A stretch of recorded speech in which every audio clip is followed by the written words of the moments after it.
I call this meeting of the Appropriations Committee to order. I'd like to welcome everyone to today's meeting. Today we'll be marking up our Commerce, Justice, Science, and Related Agencies Appropriations Measure for fiscal year 2026. This is our final regular appropriations bill for the fiscal year 2026. As with our previous markups, it's my intention to complete all of our work on this body today. While we'll take a recess for 4 votes as needed, we will otherwise be here today until our work is completed. With that, we will begin the markup. Again, our only order of business today is consideration of the Commerce, Justice, Science, and Related Agencies Appropriations Bill for fiscal year 2026. I'll now recognize Chairman Rogers to present the bill.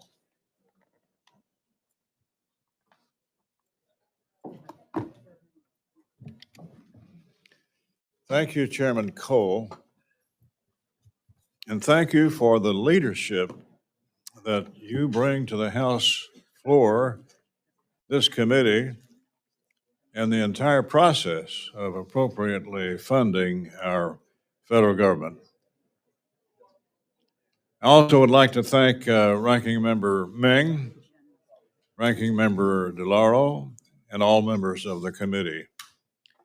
The House Appropriations Committee does some of the most important work in the Congress, and it can't be completed without members' dedication to this effort. Additionally, I would also like to thank both the majority and minority staff for their hard work. Today, we are taking up the fiscal year 2026 Commerce, Justice, Science, and Related Agencies Bill. Over the last 8 months, America has been revitalized under President Trump and ushered in by his administration. We're charting a course of recovery, of growth, and reinforcing our standing on the world stage. As a nation, we are putting the safety and soundness of the American people first. We're tackling immigration by securing our borders while standing up for what is right and just. We're addressing crime that has been infiltrating our neighborhoods and cities for far too long. We have a unified approach, and we're starting to see results. Unfortunately, the size of the federal government swelled over the last 4 years under the Biden administration.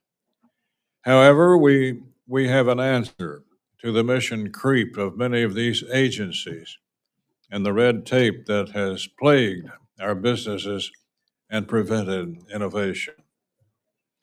Through this bill and the other bills that have been marked up in this committee, we are right-sizing federal government agencies to ensure they're working on behalf of the American public, not against them. The CJS bill provides a total discretionary allocation of $76.8 billion, which is representative of a 2.8% decrease when compared to the total effective spending of the fiscal year 2025 enacted level. Wisely, The bill makes strategic investments in several agencies while appropriately reducing others. Despite recent progress in the fight against fentanyl and other opioids, overdose deaths continue to plague our communities and neighborhoods. Transnational criminal organizations, such as Mexican drug cartels, remain a serious threat to the United States. As a result, this bill continues to ensure the DEA within the Department of Justice receives the funding it needs to combat illicit drug use and dismantle drug cartel networks.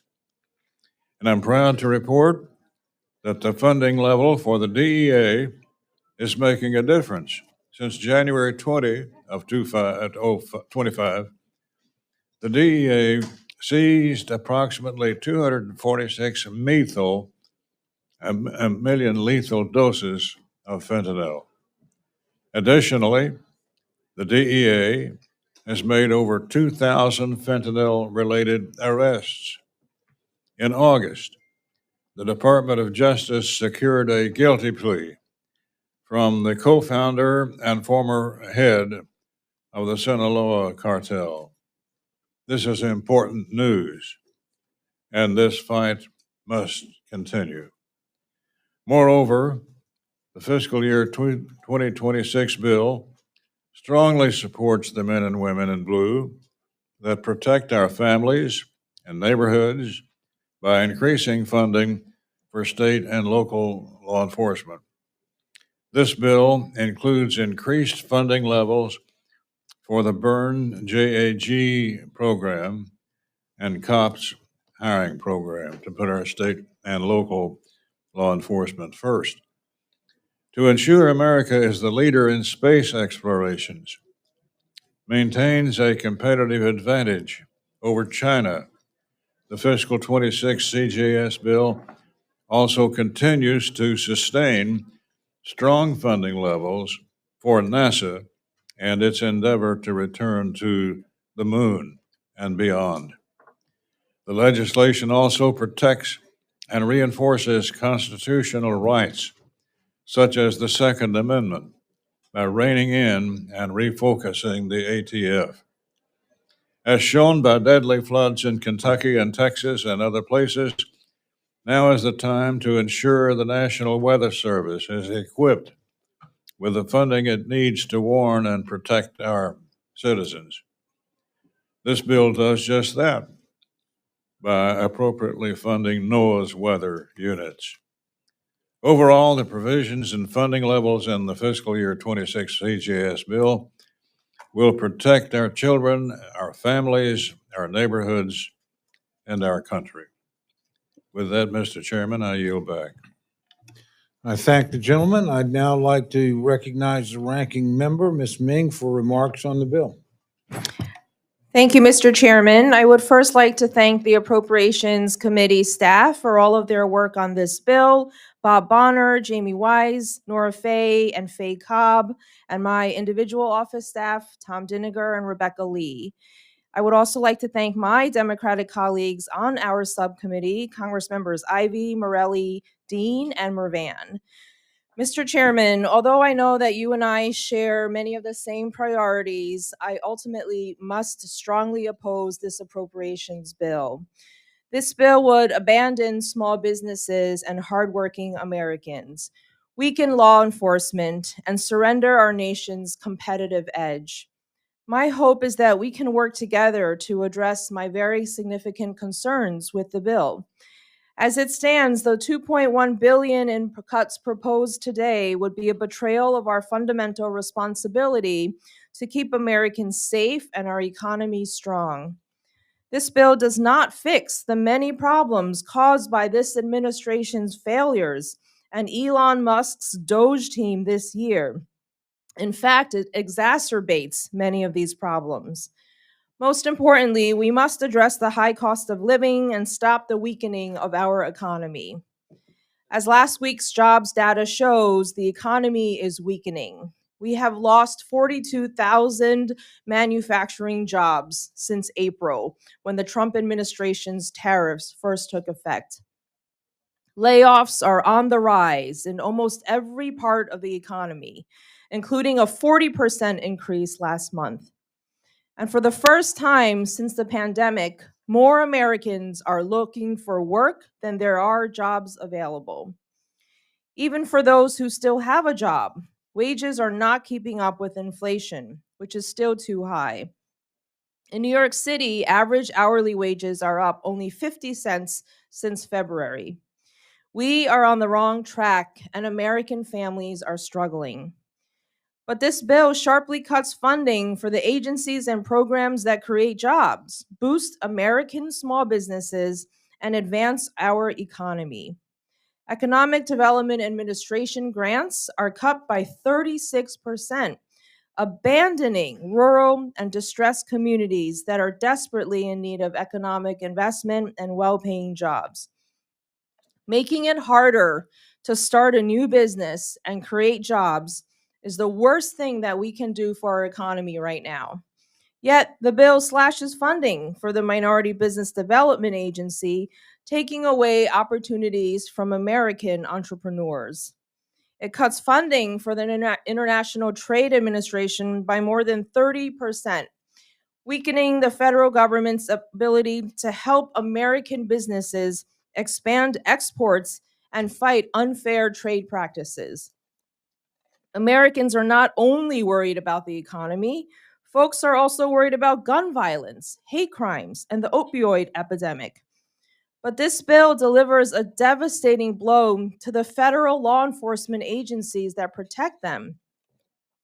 For example, this bill slashes FBI funding by more than $500 million, forcing the elimination of thousands of FBI special agents and analysts. Public servants who work with our local police to solve murders, stop drug trafficking, prevent terrorism, and combat cybercrimes targeting everyday Americans. The FBI's ability to catch criminals would be damaged, and public safety would be compromised as a result of this bill. This bill also decimates funding for the Bureau of Alcohol, Tobacco, Firearms, and Explosives, which would lose more than 1,000 personnel who work with our state and local law enforcement to keep illegal guns off our streets, catch dangerous criminals, and prevent gun crimes.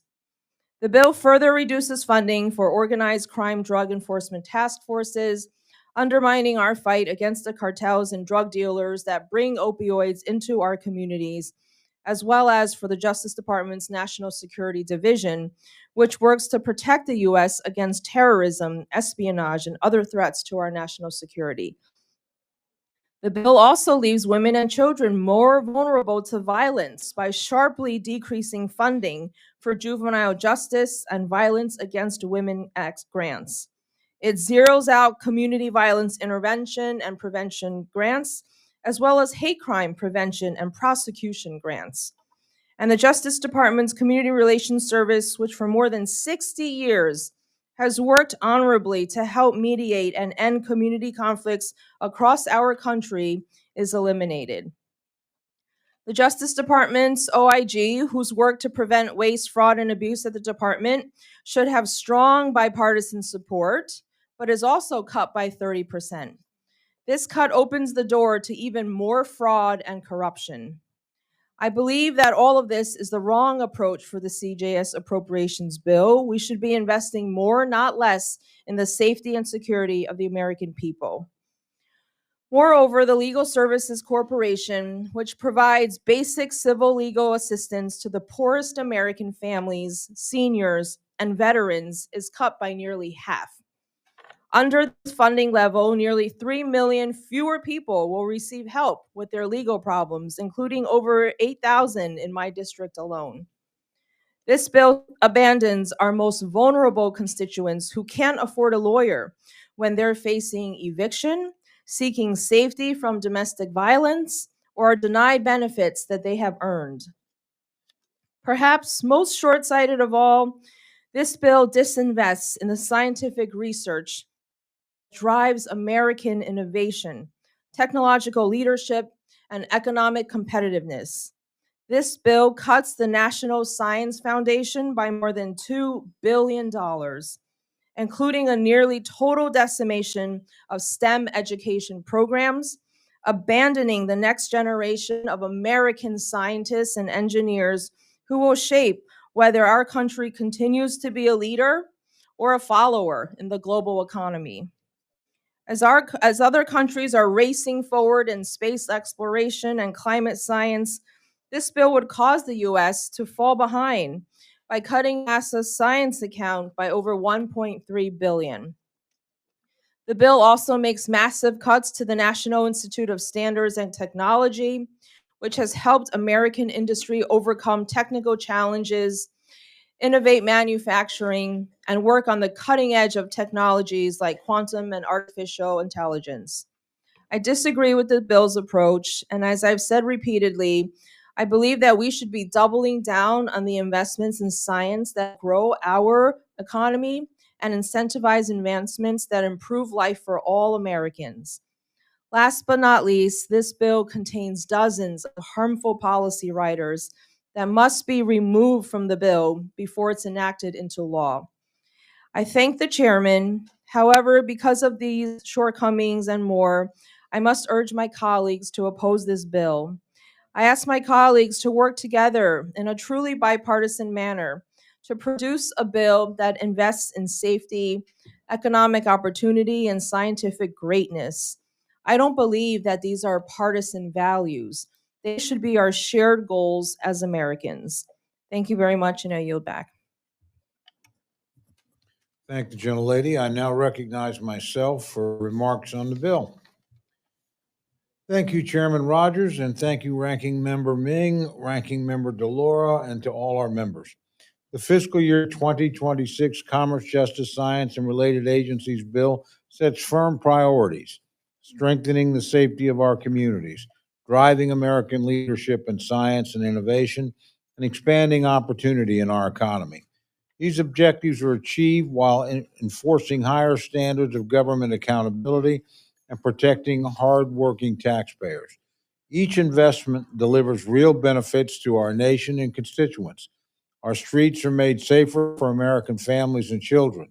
We confront fentanyl and the deadly scourge of addiction that has stolen far too many lives, a priority of this conference and President Trump. We also ensure robust support for local law enforcement and their work to protect our communities. This bill fuels American ingenuity, investing in NASA to push the boundaries of space exploration. Just as critically, it takes a firm stand against Communist China's efforts to steal U.S. technology, defending our innovation, protecting our enterprise, and securing America's leadership on the world stage. We meet these missions while securing savings to taxpayers and protecting the constitutional rights of Americans. We reiterate President Trump's efforts to right-size the federal bureaucracy and reverse the federal weaponization of the last administration. By confronting politicization and overreach at the Department of Justice and Bureau of Alcohol, Tobacco, Firearms, and Explosives, we reaffirm accountability and the rule of law. Each investment makes America safer, stronger, and more prepared for the future. I thank Chairman Rogers for his thoughtful approach, and I strongly support this measure. With that, I yield back. I now recognize my good friend, the ranking member of the full committee, the gentlelady from Connecticut, Ms. DeLauro, for her opening remarks on the bill. I thank the chairman and Chairman Rogers and ranking member Meng. It's a pleasure to be with you today, and I thank you for yielding. Let me share my appreciation for the subcommittee staff on both sides of the aisle, and in particular, Bob Bonner, Nora Faye, Faye Cobb, and Jamie Wise. I oppose the bill before us today, which defunds federal law enforcement and threatens public safety, continues Republicans' attacks on America's scientific supremacy, promotes waste, fraud, and abuse, and hurts the middle class and working families. We are in the middle of a cost of living crisis. President Trump promised to lower costs on day one, but instead, he and House Republicans are making the cost of living crisis even worse. The big ugly law handed massive tax breaks to billionaires and the biggest corporations, while Americans continue to struggle with the costs of basic necessities. While President Trump brags about the money he is stealing out of America's pockets and from small businesses through his chaotic and senseless trade agenda. Today, we are considering the last House Republican 2026 funding bill, which will raise costs for struggling American families, jeopardize their safety, abandon rural communities, and undermine efforts to ensure our trading partners play by the rules. Since taking office, President Trump's administration has stolen resources for programs and services across the federal government, including several in this bill that help to lower costs for middle class and working class, keep Americans safe and our economy strong, and ensure America is at the forefront of scientific innovation and discovery. President Trump has frozen programs that provide seniors, veterans, rural families, and people with disabilities with the skills and tools they need to access the internet, as well as emergency funding to help the National Oceanic and Atmospheric Administration to acquire weather radars and satellites that will help create life-saving forecasts. Over $4.5 billion in Department of Justice grant money, including COPS grants and the Office of Violence Against Women grants, has been frozen, stolen from the communities and the local police departments that are counting on these investments to improve their law enforcement capabilities. In fact, they are defunding law enforcement. They froze funding that supports reentry initiatives and violence prevention, prevents hate crimes, provides services for crime victims, and supports underserved communities. Stealing this funding makes the American people less safe and more likely to become victims of crime. Congress enacted and appropriated funding for these frozen and terminated programs in law. But President Trump and his unelected, unaccountable political appointees are substituting the decisions and judgment of Americans' elected representatives with their own ideas, turning Article 1 of the Constitution on its head. These cuts are not numbers on a page. They are not only felt in Washington, D.C., they affect all of our constituents. At the National Oceanic and Atmospheric Administration, the Trump administration has dismissed National Weather Service forecasts and other critical employees, endangering American communities. As a result of funding and employee cuts within NOAA, we have fewer forecasters, fewer weather balloon launches, and less reliable weather data and forecasts that families, businesses, and state and local governments rely on to stay safe and to stay open. In Connecticut, coordination with the National Weather Service has been critical for saving lives through everything from wildfires to blizzards to floods. Bill Turner, Connecticut State Emergency Management Director, said, and I quote, "It's a very fragile house of cards right now, and we need them to continue. It really could be catastrophic in a lot of ways for our state if they go down that path of stopping the National Weather Service and their functionality," end quote. I asked my colleagues, did anyone come to your town halls and complain that the National Weather Service has too many meteorologists to be accurate of forecasts, advisories, watches, and warnings? I don't think so. I know the chairman of the full committee has worked to impress upon the administration the importance of weather monitoring institutions in Oklahoma, but National Weather Service offices are needed across our country. We cannot leave critical weather monitoring capabilities to the benevolence of the president. That is why funding is appropriated by the Congress, not the administration. Unfortunately, this bill doubles down on Republicans' pro-billionaire, pro-corporation, anti-science, and anti-rule of law agenda. This bill turns its back on Republicans' promises to rural communities, underfunds programs that create jobs and revive economically distressed communities, especially in rural America. The president is driving a trade war against our allies and our biggest trading partners that will raise prices for Americans. This bill cuts funding for the International Trade Administration by nearly 30%, severely hindering our ability to fight other countries' unfair trade practices and help American businesses expand their access to international markets. This bill makes families, women, children, and all of our communities less safe. It slashes funding for the Federal Bureau of Investigation, Organized Crime Drug Enforcement Task Forces, and the Bureau of Alcohol, Tobacco, Firearms, and Explosives, limiting federal efforts to help state and local law enforcement combat gun violence, drug trafficking, and organized crime. It cuts legal services, the Violence Against Women Act grants, juvenile justice grants, community violence intervention and prevention grants, hate crime prevention grants, and other resources that prevent violence. And why does this bill slash the Department of Justice's Office of the Inspector General by 30%? What are you afraid might be uncovered in Pam Bondi's Department of Justice? Americans expect a few things of their country: a strong economy, safety for their families, and respect for the rule of law. Consequences for corruption. This bill fails to deliver on each of these fronts. Americans cannot keep up with the ever-increasing cost of living, but instead of working with Democrats to make investments that can help to lower costs, keep Americans safe, and our economy strong, Republicans have put forward another bill that favors billionaires and corporations, another bill that does not fight waste, fraud, and abuse, but embraces it. I cannot support this bill, and I yield back. Thank the gentlelady. Are there any other members wishing to make general comments about the bill? The gentleman from Alabama, Mr. Strong, is recognized for comments about the bill. Thank you, Mr. Chairman. First, I want to say thank you to Chairman Rogers for his steadfast leadership and tireless work on writing this bill. And I'd also like to thank Ranking Member Ming and both the majority and minority staff for their hard work.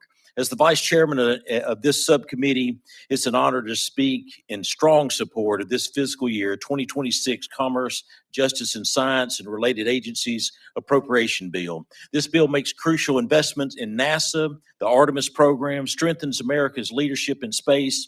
Through the Space Launch System and advances propulsion technology, we will return Americans to the moon and set a course for Mars. I'm proud that my district, Alabama's 5th, is home to the engineers, scientists, and civilians driving the Space Launch System and propulsion technologies that makes this mission possible. These investments have our nation's proud tradition of exploration to ensure the United States remains the world's leader in discovery and innovation. Alabama's 5th District also is home to a significant FBI presence, where dedicated professionals advance our national security mission every day.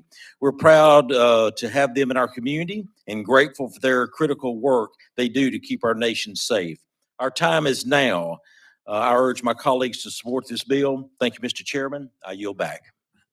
Thank you. I thank the gentleman, and Chair recognizes the gentleman from Georgia, Mr. Bishop, for remarks about the bill. Thank you, Mr. Chairman. I rise, unfortunately, to say that this is not a good bill. The CGS bill really eliminates thousands of federal law enforcement positions. It opens our communities to more violence. It cuts resources to protect women and children from domestic violence. It does not address the cost of living crisis that families in America are facing.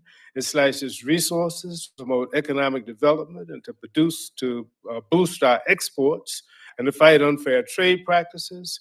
And it actually attacks science and education in America. And I can't believe it. This bill actually defunds the police. It's not the liberals, it's not the left wing, it's not the progressives, it's not the socialists, but it's this Republican Appropriations Committee that's actually defunding the police. It's cutting funds for the FBI. $1 billion in law enforcement underfunding will force the loss of thousands of FBI agents, weakens our fight against violent crime, espionage, spies, cybercrime, national security, international and domestic terrorism.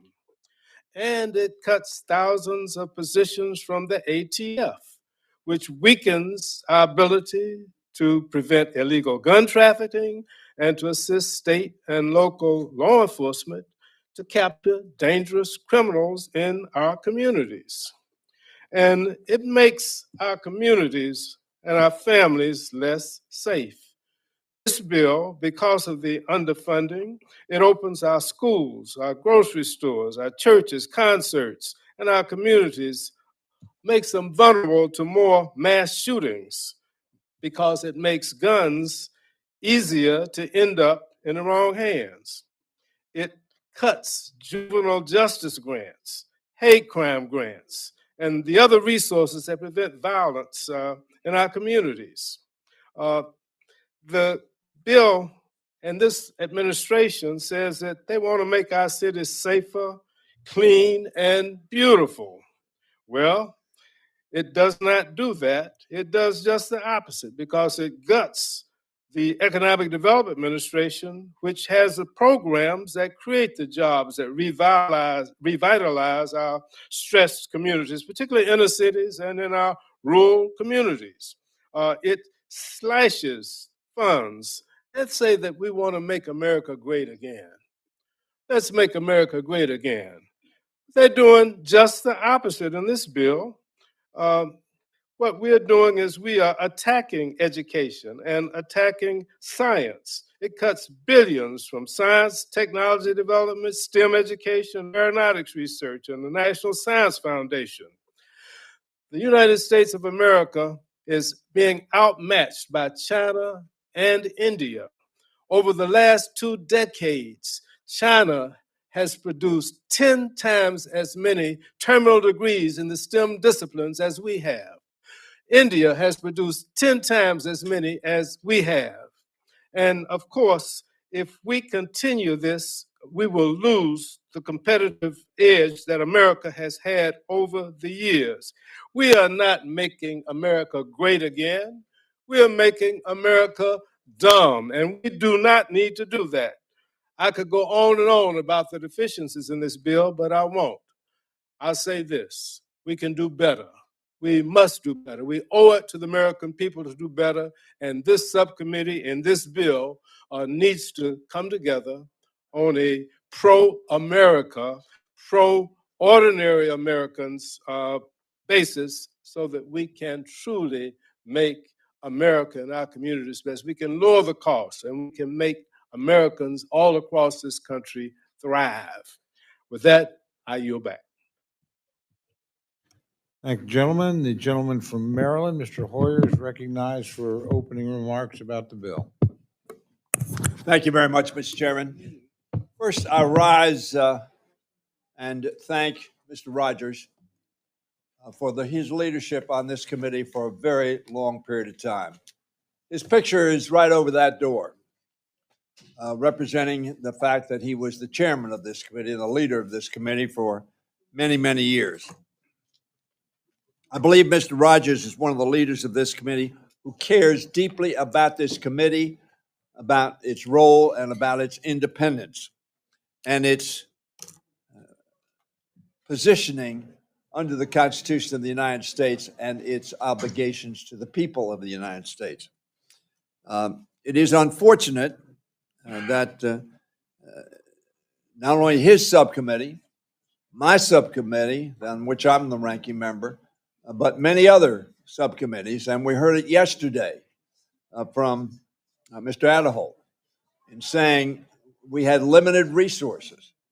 We do have limited resources. We need to be cognizant of our fiscal challenges that confront us. We need to bring down the debt. I'm one of those that has long felt that we need to be more fiscally disciplined. But in that context, we also need to understand that we need to invest in competing with the rest of the world, not to be competing to win the rest of the world, but competing so that our people have the kind of economy and growth and quality of life that we want them to have, and that our national security is kept intact, both abroad and here at home with our law enforcement personnel. Many of these come under the purview of Mr. Rogers' committee. So I rise reluctantly, as I think all of Democrats will be, that ultimately I will not support this bill. I'm hopeful that at the end, after we have a conference with the Senate or however this is going to work out, that I'll be able to support this. And I thank him, however, for his consistency in protecting this committee's integrity and using a judgment of this committee, not simply of an administration, whatever administration it might be. Though I oppose this bill, Um, I do believe that the chairman has done what he could within the context of the 302B allocation he was given. There are many, however, deficiencies, many cuts under fiscal year 25. One of those I'm concerned about, as the gentleman knows, is Goddard Space Flight Center. I have an article here written by a gentleman named Stephen Greenblatt, who's a physics, believe it's physics, professor at Harvard University. And he talks about Sputnik. Now, Sputnik, most of you don't know what Sputnik was. I happen to remember exactly the day I was driving in 1957. I just graduated from high school when Sputnik in 1957 went around the globe. And in effect took America by the coattails and shook it, because we were astounded that the Soviet Union had surpassed us in an objective that we had. And then John Kennedy became president, and John Kennedy said, we're going to compete. Republicans said we're going to compete. Democrats said we're going to compete, and America competed. The professor points out at that point in time, some 70 plus years ago, America, having had this shock, decided we would compete. How did we do it? We invested. We didn't disinvest. We invested. We invested in science. We invested in engineering. We invested in STEM. We invested in people's going to college. Unfortunately, we are doing exactly the opposite now while we talk about competing with China. At that time, at that point in time, top 10 universities, China had one in the top 10 universities. Now, 8 out of 10 are from China. Number one is China, University of Science and Technology of China, in producing, as the gentleman from Georgia said, scientists, engineers, people who are going to make a difference 10 years from now, 20 years from now, in the competition between China and ourselves. Critically important economically and critically important from a national security standpoint. So when we see that, Germany, by the way, and the United States are the other two. Harvard is the only college in the United States who's in the top 10 of those who are contributing to major science journals. I don't have enough time, so I'll conclude by saying we need to do better. I think Mr. Rogers would agree with that. I don't ask him to say it today, but we could do better. And we must do better. We must do better if America is going to be what we want it to be for our children, for our grandchildren, and in my case, for my great-grandchildren. And I look forward to working with the chairman to achieve those objectives as we continue through this process. Thank the gentleman. The gentlelady from Ohio, Ms. Capter, is recognized for remarks on the bill. Thank you very much. First of all, Chairman Rogers, for whom I have such great respect, Ranking Member Meng equally, Chairman Cole, Ranking Member DeLauro, for your hard work on this really important bill. I rise in opposition to it. I wish I didn't have to do that. But this bill should make American families safer and better off in terms of the affordability crisis that they are facing. It does not. Let's start with the American economy. This bill cuts $144 million to the Economic Development Administration, one of the most important segments of this bill. Now, this follows, this proposed cut, the rescission the Trump administration has made of $3.7 billion, rescission of funds that had already been awarded to manufacturing firms across our country to improve their competitiveness and ability to meet fierce, unfair competition from unfair traders like China and Russia, diverting steel and other products around this world. And so this is another body blow when the economy needs lifting, if you've noticed what's happening to unemployment across this country. So with EDA having a 31% reduction, that's huge. Our country has lost 78,000 manufacturing jobs since the beginning of just this year. We should be investing in our communities to hang on to the jobs we have and creating jobs in places that are struggling. Surprise, surprise, one of those is Ohio, a portion of which I'm proud to represent. Okay, on top of this, in the middle of a nonsensical and chaotic trade war by tweet, as U.S. trade accounts amass more red ink, this bill cuts $183 million, or 29%, almost a third, to the International Trade Administration. That's like the diagnostic agency for where the disease really is. The other party always claims to want to help reduce the trade deficit. Well, folks, guess what? It's going up. And this is the key agency to help us diagnose a road forward, not backward, but it's being slashed. Trade wars have consequences. Trade deficits have consequences because they mean lost jobs and economic growth in our country. And our manufacturers in particular are feeling the brunt of it, and so are our farmers. China has not booked a single shipment of soybeans coming from America this year. Hello? Hello, if it were not for ethanol and biodiesel, half the corn and soy crop in my district goes into fuels. All those farmers would be bankrupt. Cattlemen are losing markets to JBS. Corn and soy farmers have lost markets to China that have been backfilled by Argentina and Brazil. Hello. In terms of keeping Americans safe, this bill fails by cutting the staff and budget for law enforcement. The FBI will lose thousands of agents. I used to want to be an FBI agent. I was rejected because I was a woman. That was back in the dark ages. This will reduce the FBI's ability to protect communities while threatening our national security as foreign states increase their cross-border cyber and information warfare and financial warfare against our country. Further, this administration has shown disregard for fighting certain kinds of crime and redirected funds from investigating and prosecuting white-collar crime and corruption. Sadly, my state of Ohio knows all too well how white-collar corruption has dramatically increased energy bills for millions of households, similar to their disregard of enforcing our tax laws against billionaires. The new administration seems to want to look away from any malfeasance committed by their rich friends. Mark my words, the super rich are already sweeping in and buying the farms, homes, and small businesses of the working class. They're already removing the law enforcement that investigates such crimes or stops them from creating more monopolies.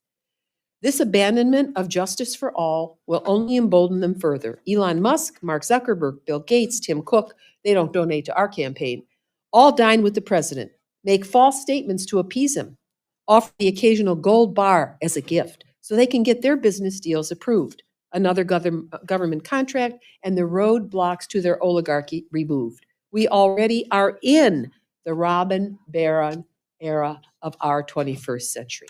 Earlier this year, the Department of Justice removed information about the Violence Against Women's Act grant funding from their website, leaving nonprofits who help survivors in the dark. Now, this bill cuts $73 million from the Violence Against Women Act grants. The majority claims to be the most pro-law enforcement ever. Yet, this administration and the cuts presented in this bill don't show it. Why are they so hell-bent on reducing resources for the local police? Finally, I must close by raising my concerns about the future of American leadership in science. Funding for science helps drive cutting-edge scientific research in places like our heartland, the home of John Glenn, Neil Armstrong, the creation of the Wright and the Glenn Research Centers. It's sad what this administration is doing with the $2.1 billion from NSF and the cuts to NASA. I urge my colleagues to vote against this bill. It takes us backward, not forward, and urge my colleagues to join me in opposing it, and I yield back. Thank you, gentlelady. The gentleman from South Carolina, Mr. Cliven, is recognized for comments on the bill. Thank you very much, Mr. Chairman. I want to thank you and Ranking Member DeLauro, as well as Chairman Rogers and Ranking Member Main for your tremendous work on this bill. But I rise in opposition to the legislation, and I associate myself with many of the objections that have been raised by my Democratic colleagues. This bill's cuts to the Department of Justice funding bring to mind this recent characterization of Republican ideology, and I'm quoting, "There must be in-groups whom the law protects but does not bind, alongside out-groups whom the law binds but does not protect." This was the ideology recently expressed by a conservative ideologue and what I lived in the Jim Crow South when I was growing up. Now, Martin Luther King Jr. spoke to this issue in his letter from the Birmingham City Jail when he defined an unjust law that we were all violating, breaking. King wrote, "It is a code that a numerical or power majority group compels a minority group to obey, but does not make it binding on itself." The 1960s civil rights activities did much to eliminate unjust laws and the two-tier justice system of Jim Crow.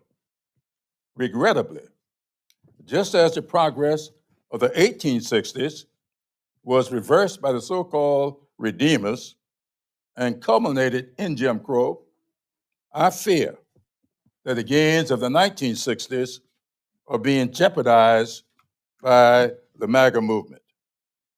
While the primary in-group, out-group divide under Jim Crow was black and white, today, a different hierarchy is emerging.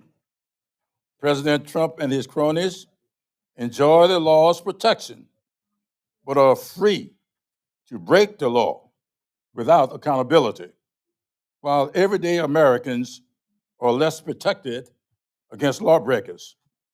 This bill lessens protections for victims of federal crimes by slashing FBI funding. It lessens protections against gun crimes by gutting the funding for ATF. It lessens protections for communities threatened by the opioid epidemic by cutting funding for organized crime drug enforcement task forces. This legislation lessens protections for children by cutting juvenile justice grants. It lessens protections for women by cutting Violence Against Women Act grants. It lessens protections for low-income Americans by cutting Legal Services Corporation's funding. The bill lessens protections by eliminating funding for community violence intervention and prevention grants, hate crime prevention and prosecution grants, and the Justice Department's Community Relations Service. These cuts come on top of President Trump's reckless pardons of nearly 1,600 criminals, which have deprived victims of $1.3 billion in restitution and fines. The Trump administration and many Republicans in Congress have made it clear that their law enforcement priorities are sneaky apprehensions, inhuman detentions, and mass deportations. I support the rule of law, including enforcing immigration laws, but we must do so in a manner that is in the best interest of the American people and public safety. The double standard being perpetuated today are sweetheart deals for the rich, powerful, and well-connected, while everyday Americans are left unprotected against high costs, illnesses, hunger, scams, and many other harms. I urge my colleagues to vote against this bill and to join the efforts of getting our country back on the path toward being one nation, under God, indivisible, with liberty and justice for all. And I yield back.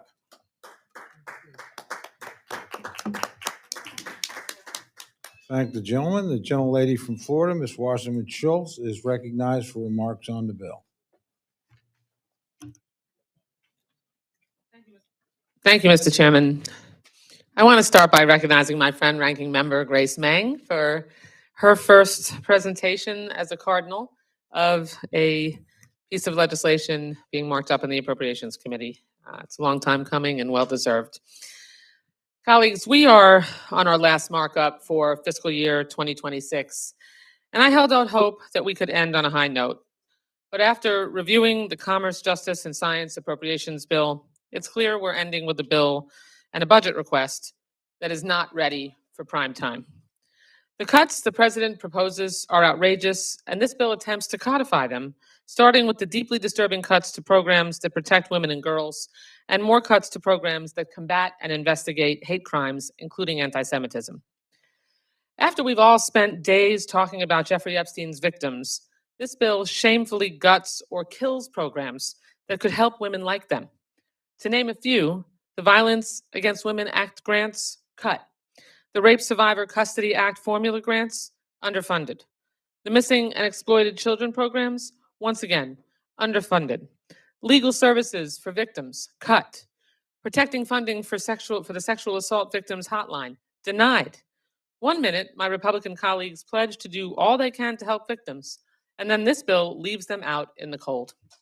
To somehow top that hypocrisy, I've listened to my colleagues endlessly pledge their dedication to fighting anti-Semitism in the United States. And while I'd like to believe that most of my colleagues mean it, this bill does not put their money where their mouths are. To fight anti-Semitism in a real way, in the words of Cuba Gooding Jr., show me the money.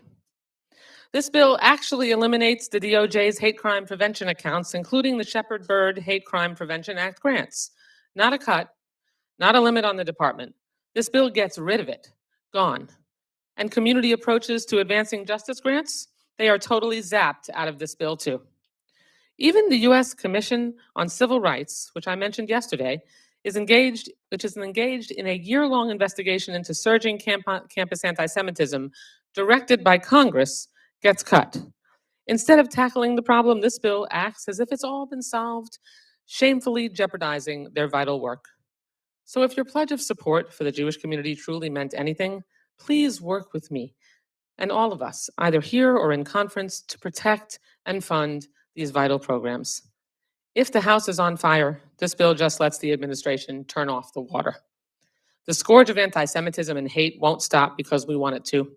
We must all fight it, online, in our schools, in workplaces, and throughout our communities. And finally, as people in Florida and everywhere demand we work to make life more affordable, this bill just looks away. The Trump tax on everyday goods squeezes our families' finances with unpredictable, erratic tariffs, and allegedly all this pain is meant to revive manufacturing at home. But the US economy has lost manufacturing jobs for 4 straight months. 12,000 and counting. Trump taxes are the reason. And under this bill, the Hollings Manufacturing Extension Partnership goes underfunded, while Trump's budget would simply burn the program to the ground. Even the Economic Development Administration that's charged with revitalizing communities is slashed by almost $150 million. And I'll talk more about this later today, but as a Floridian, it's deeply disturbing that NOAA and hurricane programs throughout the Commerce Department are being cut and live under a constant threat from this administration. On a final, more positive note, I'm relieved the chairman included more funding for NASA's budget than the president's pathetic budget request. And with all due respect to my colleagues, some of whom have sent letters of support, if the NASA headquarters moves anywhere, it's coming home to Florida, home of the one true Space Coast.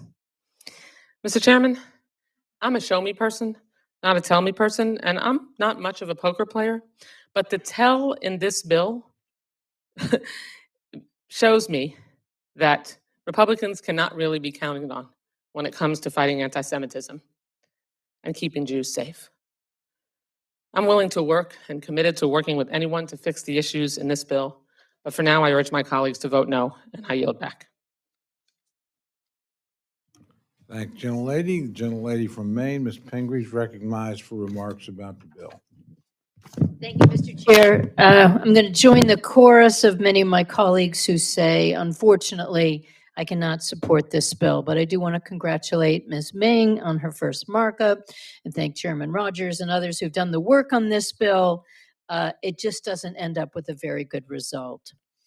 We've already heard a lot about the bad things in this bill, and I appreciate one of my colleagues who said, let's face the facts, this defunds the police. From the party that said it believes in law and order, we have cuts to the FBI, to the ATF, and even worse, cuts to legal services and juvenile justice, cuts to the grants that fight hate crimes and help with community relations, cuts to VAWA grants, Violence Against Women Act. How long have we been working on this? And this comes from the administration where the president just recently said, things that take place in the home shouldn't be called a crime. They call a little fight with the wife a crime. Now, I just got to tell you, this doesn't come off very well in a state like mine where we're a low crime state, but it's been estimated that about half of our murders are related to domestic violence. So how do you feel if you're a child who lost your mother, who might have been shot in the home after a little fight that took place in the home? And your own president says that shouldn't even be called a crime. Cuts to domestic violence grants, cuts to violence against women grants, that is a crime. And my colleagues on the other side of the aisle should be fighting back against that. There are horrendous cuts in here to technology and science, to the National Science Foundation and NASA, all because of this ideological dispute where my colleagues on the other side of the aisle want to pretend the climate crisis isn't real and that anything they cut over there doesn't matter because it's okay not to research the climate crisis and leave these problems to our children and grandchildren. But I want to focus just a little bit on two agencies which have a particularly large impact on my state, and that's the cuts that are going on to NOAA and to the National Weather Service. There are cuts in this bill. There's already been cuts at these agencies, and the Trump administration to purge federal employees have already resulted in NOAA losing 600 of their staff and the National Weather Service 57.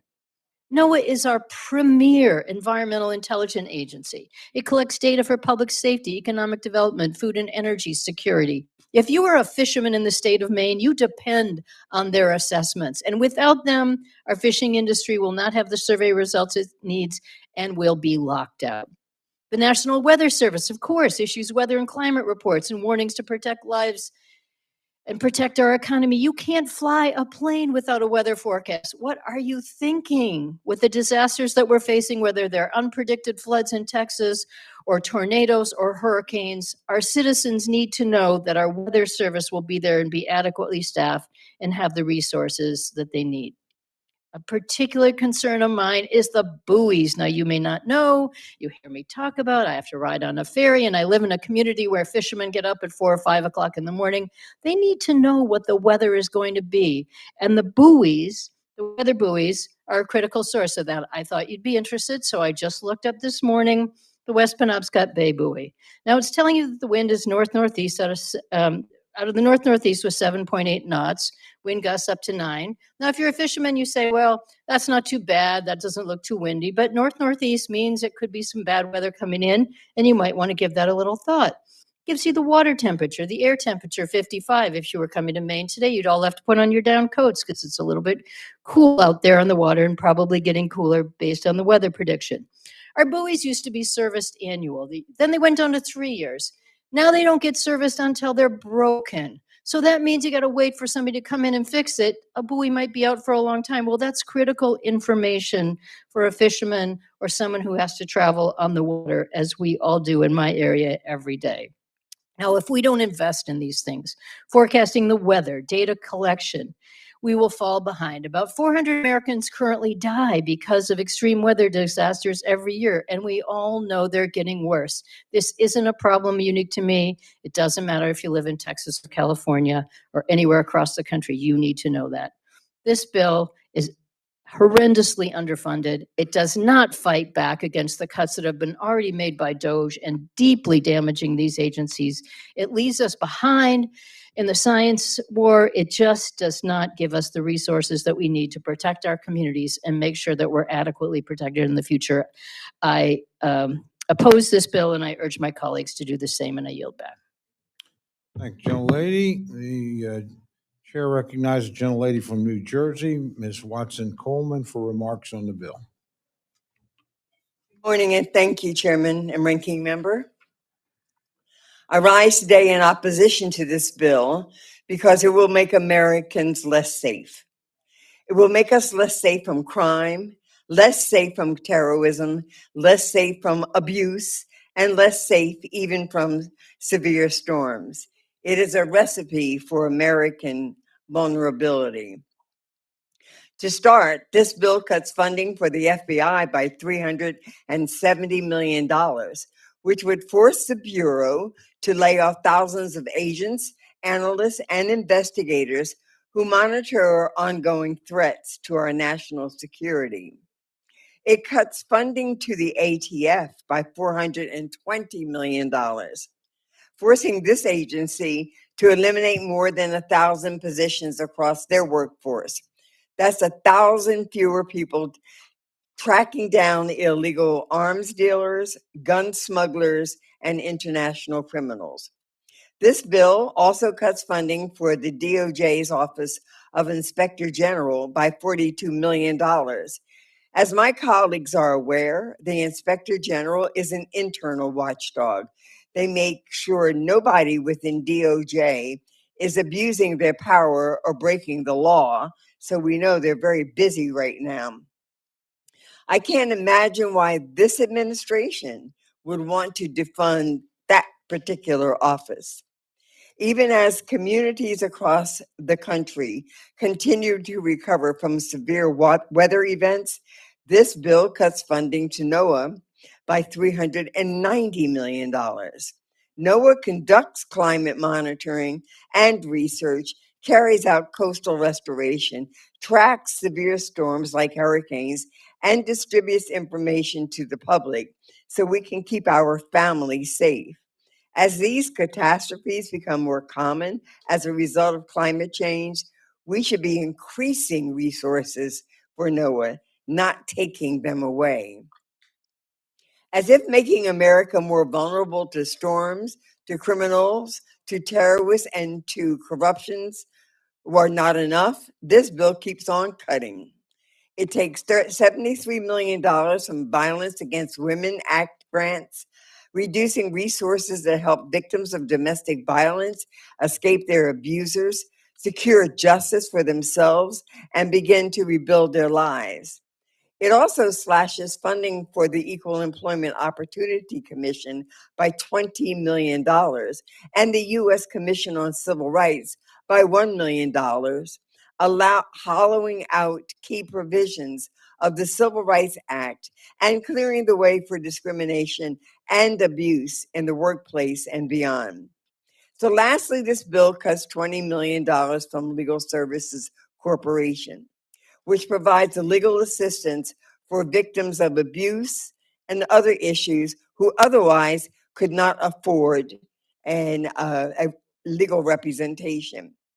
If you're a victim of domestic violence, you can't afford a lawyer to get the justice that you deserve, or if you've been wrongfully evicted from your home, or if you've lost everything in a storm and the insurance company is giving you the runaround, then the LSC is there to fight for you. It's an office that exists to stand up for vulnerable people.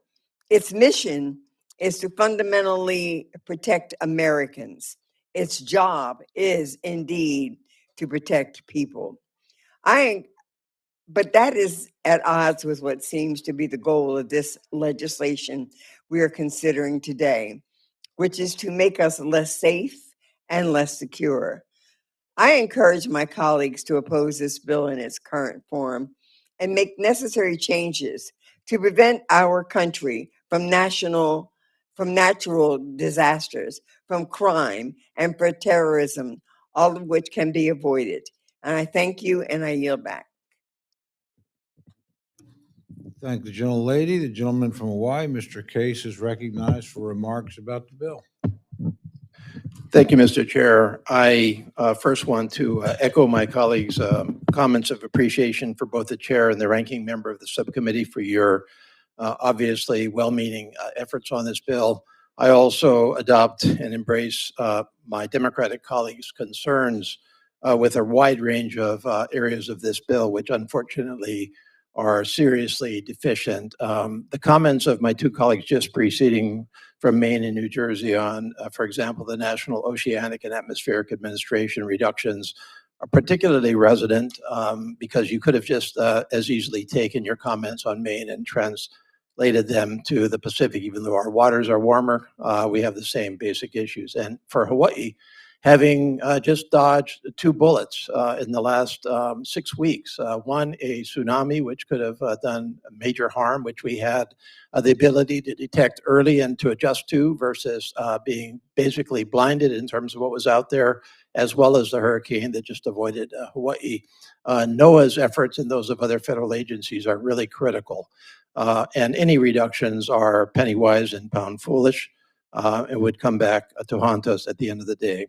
I do want, though, to focus on a fairly discrete and innocuous issue that nonetheless stands for a much broader principle that we have debated through every single one of our 12 bills this year, and that is the proper role of Congress in the discharge of our Article 1 powers, not just of Congress, but of this committee, because our Article 1 powers in this committee involve legislating, funding, and overseeing. And if we are not able to do all of those in an independent, objective way, exercising our own judgment, then we are ceding our authority. And we've seen many, many debates along these lines. And here's one very, very small example, but one example of what can go wrong.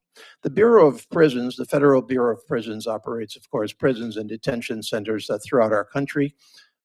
They house some of our most hardened federal criminals, and they also have detention facilities, including one in Honolulu, which is a federal detention center, Honolulu, which has close to 1,000 beds. FDC Honolulu usually operates with some surplus, and so obviously other federal agencies are interested in utilizing that detention center when they need them for their own purposes, aside from the Bureau of Prisons. And these other agencies that are interested, include the Immigration and Customs Enforcement, which routinely uses it for things like holding folks pending deportation overseas or for adjudication. It's not an unusual use of the Federal Detention Center. I received a very innocuous email in June from Bureau of Prisons, basically alerting me to the fact that quote unquote, BOP will update its interagency agreement with the U.S. Immigration and Customs Enforcement to house its detainees in additional BOP facilities, including FDC Honolulu. I, of course, asked the question back to them, okay, fine, I understand that. I want to know a little bit more about it for a couple of different reasons. First of all, what are you using my detention center for, quote unquote, mine? How does it influence my employees who work in that center? How are you going to segregate the units, because ICE detainees are different from BOP detainees, and another number of other issues? Asked for a copy of the interagency agreement, asked them to update me on exactly how much use of FDC Honolulu was going to be provided to ICE, and what kind of adequate security, staffing, equipment, and detainee health and safety was going to be assured. Perfectly routine oversight questions for any member of Congress, any party, under any time. That's what any one of us would ask under these circumstances. And I received back a very surprising email from BOP, which said, hope this finds you well, appreciate that. The interagency agreement is a law enforcement sensitive, and so I'm unable to share it. A federal agency telling a member of Congress that a document that memorializes an agreement between two agencies that is directly relevant to my district and to the operations of this committee is denied to me. Now, that's not acceptable. And despite the fact that we asked for it a couple more times and asked for an update on what's going on, radio silence. Thus, this committee involved, and I appreciate the inclusion in the manager's amendment of a mandate that in fact an interagency agreement, a relatively innocuous agreement, which I highly doubt reaches the highest levels of national security, should be produced to this committee and to me. So appreciate inclusion in the manager's amendment, but our responsibilities include oversight, and we have the right to ask for this information. And when it is denied to us, we are denied the ability to do our job. So we should not let this mentality take hold in this committee or otherwise, that somehow federal agencies can restrict information to us in the discharge of our oversight duties. With that, thank you again for the inclusion. I yield back. Thank the gentleman. The gentlelady from Illinois, Ms. Underwood, is recognized for remarks on the bill. Thank you, Mr. Chairman. Hello. Thank you, Mr. Chairman. I rise today in strong opposition to the bill. Once again, House Republicans have written a bill that doubles down on the Trump administration's failed policies that are already hurting the families we represent. It cuts critical resources for children and families. It cuts investments in science and economic development, and it makes our communities less safe. Yet again, that is not fiscally responsible. It's just reckless. One of the most glaring problems with this bill is the deep cuts that it grants under the Violence Against Women Act. These grants are essential resources for rape crisis centers and support services for survivors of domestic violence, dating violence, sexual assault, and stalking.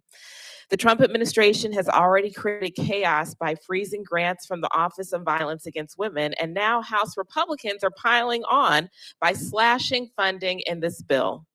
And at the same time, the federal government has yet to release the full records on Jeffrey Epstein's crimes and associates. Survivors deserve answers, and Congress should be demanding accountability, not cutting the very programs that protect women and children.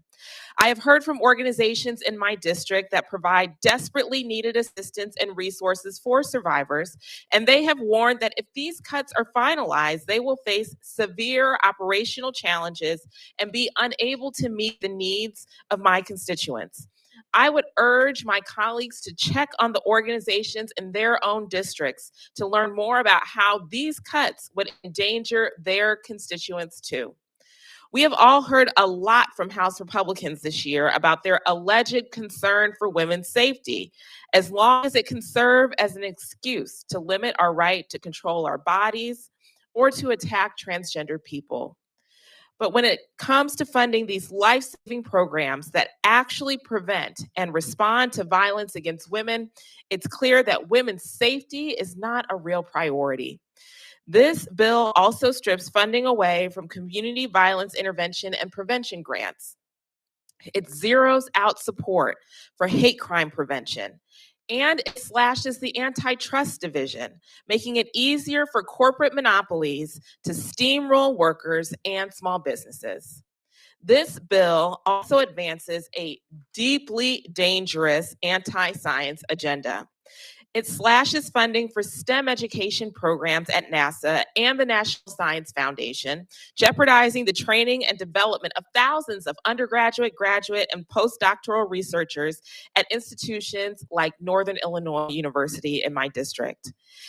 That puts our future workforce, particularly students from underserved communities, at risk.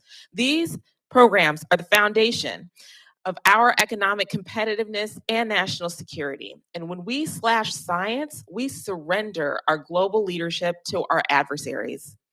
And at NOAA, The National Weather Service is already struggling with short staffing and broken equipment after the Trump administration's dangerous DOGE layoffs.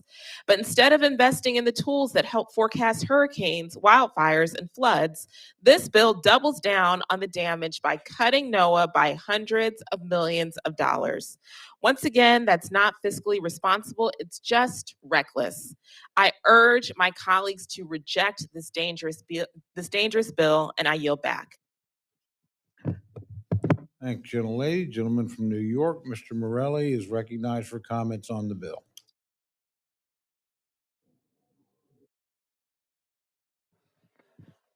Thank you, Mr. Chairman, and I want to, as well as a member of the CJS subcommittee, offer my thanks to Chairman Rogers and Ranking Member Meng for their hard work and for the privilege of being able to serve with them, and thank them for the leadership. But I do rise today and echoing much of what my colleagues have said with deep concern over the measure before us. And regrettably, I must urge opposition of the legislation before us. There's not enough time in the day to actually go through all the deeply problematic provisions in the bill, but I would like to mention a few in my the few minutes I've got allotted here. First, this bill proposes a $143.5 million cut to the Economic Development Administration, a move that would severely undermine regional economic growth, weaken local manufacturing ecosystems, and stifle job creation. And these are not just abstract numbers.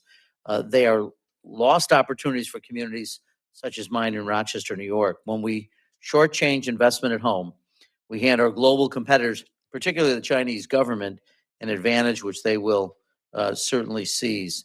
The bill slashes $2 billion from the National Science Foundation, threatening the very foundation of American innovation. This cut will decimate research grants, STEM training, and discourage early career scientists and delay the breakthroughs that fuel our future industries. If we fail to invest in the next generation of scientists, we risk losing our edge in a fiercely competitive global economy. And that's a theme that is recurring throughout this bill. The $1.3 billion cut to NASA's Science Mission Directorate is no less alarming. These reductions will delay key scientific missions, disrupt our high-tech workforce, and cede American leadership in space exploration, particularly, again, to the Chinese government. They also jeopardize critical efforts in climate monitoring, planetary defense, and the development of cutting-edge technologies that bolster our economy. Adding to this instability is the fact that NASA currently lacks a Senate-confirmed administrator. At a moment of intensifying international competition, this absence of steady leadership places high-stakes programs at greater risk. And sadly, during our appropriations hearings, we did not hear from NASA to present its argument for its appropriations. Compounding these concerns are troubling cuts made to key public safety initiatives. Critical law enforcement agencies like the ATF and FBI are being asked to do more with much less. The FBI's budget is cut by an astonishing $368 million, and the ATF is cut by $418 million. During a time when my colleagues on the other side of the aisle repeatedly claim to care about public safety, there is no question that these cuts undermine our ability to enforce gun laws, investigate violent crime, and protect our communities.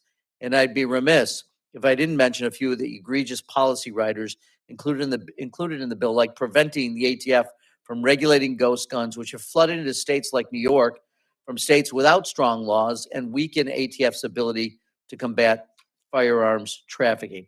America is awash with gun violence, and instead of allowing ATF to use its lawful authority to issue regulations to prevent gun crime, which Congress has authorized them to do, the majority is intent on preventing them from using any money to carry out the mission. Lastly, while the Department of Justice received an overall 1% increase in funding, I rise with serious concerns about how this funding is being stewarded. In addition to outrageous actions like destroying the department's voting rights section, which works to enforce the Voting Rights Act, and the public integrity section, which literally investigates political corruption, a disturbing pattern has emerged at the Justice Department. Since the president's return to the White House, over 330 lawsuits have been filed against his administration. 35% of those cases where courts have issued substantive rulings, DOJ attorneys have been accused of outright defiance ignoring court orders, falsifying information, withholding evidence, and quietly circumventing judicial oversight. It is disgraceful. The president is unilaterally dismantling the independence of the DOJ. From hiring his own criminal defense attorneys as top legal officers to using the top federal law enforcement agency as a tool for political retribution, the president is treating the DOJ as his own personal law firm, shifting the mission of the Department of Justice from serving the American people to serving just one individual. As appropriators, we wield the power of the purse. It is not only our right, but our responsibility to ensure federal funds are used not to subvert the judiciary or undermine democratic institutions. So, in good conscience, I cannot pretend like this is business as usual. Why foundational pillars of the rule of law are under siege from within. I urge defeat of the bill, and I yield back. Thank you, gentlemen. The gentlelady from Pennsylvania, Ms. Dean, is recognized for remarks on the bill. I thank you, Chairman Cole, Ranking Member DeLauro, Chairman Rogers, Ranking Member Meng. I rise today in opposition to this important bill, the Commerce, Justice, and Science Bill. I'm honored to serve on the subcommittee. On behalf of women, children, immigrants, LGBTQ plus community, workers, educators, families, everyday Americans who are struggling to afford groceries, rent, and medicine, I rise in support of science, justice, democracy, and the rule of law. To be clear, this bill defunds law enforcement and makes America less safe. It slashes funding to the Bureau of Alcohol, Tobacco, Firearms, and Explosives, ATF, by $418 million. If passed, these cuts would force ATF to cut its workforce by more than 1,500 workers. That's out of, and I think a lot of people wouldn't understand this or wouldn't think about it. ATF is only about 5,100 members, employees. So if we cut 1,500 positions because they're forced to by taking nearly $500 million, $500 million from them, that would be a loss of 186 agents. And remember, ATF is tasked with helping combat violent crime. 186 agents off the streets. ATF is the primary federal law enforcement agency tasked with addressing violent crime, and its partnerships with state and local agencies are essential to preventing, and to solving shootings. Crimes are inherently more violent when a firearm is involved, and ATF makes America safer by helping local law enforcement keep illegal guns off the street. Federal and state local law enforcement agencies and officers across the United States rely heavily on ATF to prevent illegal gun trafficking and to combat crime. Local law enforcement agencies also heavily rely on ATF's gun tracing programs to not only solve individual gun crimes, but to also uncover and disrupt larger firearm trafficking networks that threaten community safety. These cuts to ATF threaten public safety and make it easier for criminals to get guns. This bill also slashes funding for the FBI by $368 million, which would effectively force FBI to reduce its current workforce by thousands of positions.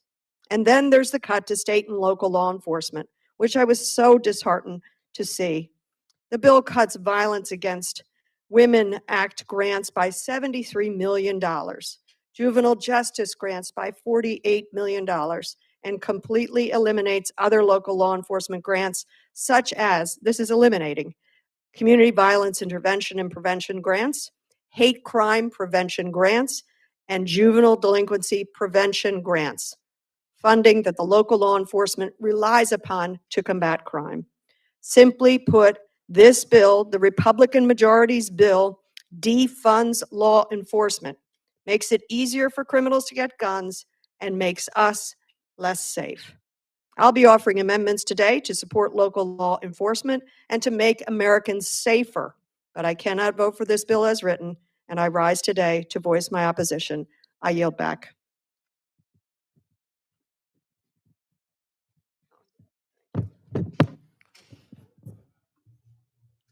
Seeing no other members wishing to make opening remarks, I would like to recognize Chairman Rogers to offer a manager's amendment.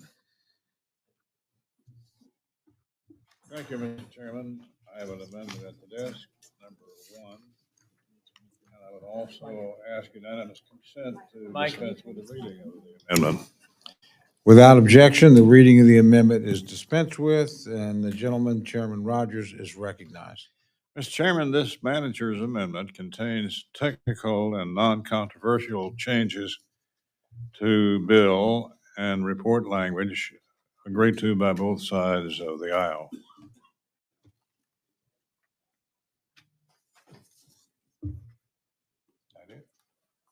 That's it. Okay. A gentlelady from New York, Ms. Ming, is recognized to deliver remarks on the manager's amendment. I rise in support of the chairman's amendment. This amendment accommodates changes from both sides of the aisle and makes a number of technical corrections. I ask my colleagues to please support this amendment, and I yield back. Thank the gentlelady. The gentleman from Texas, Mr. Cuellar, is recognized for comments on the manager's amendment.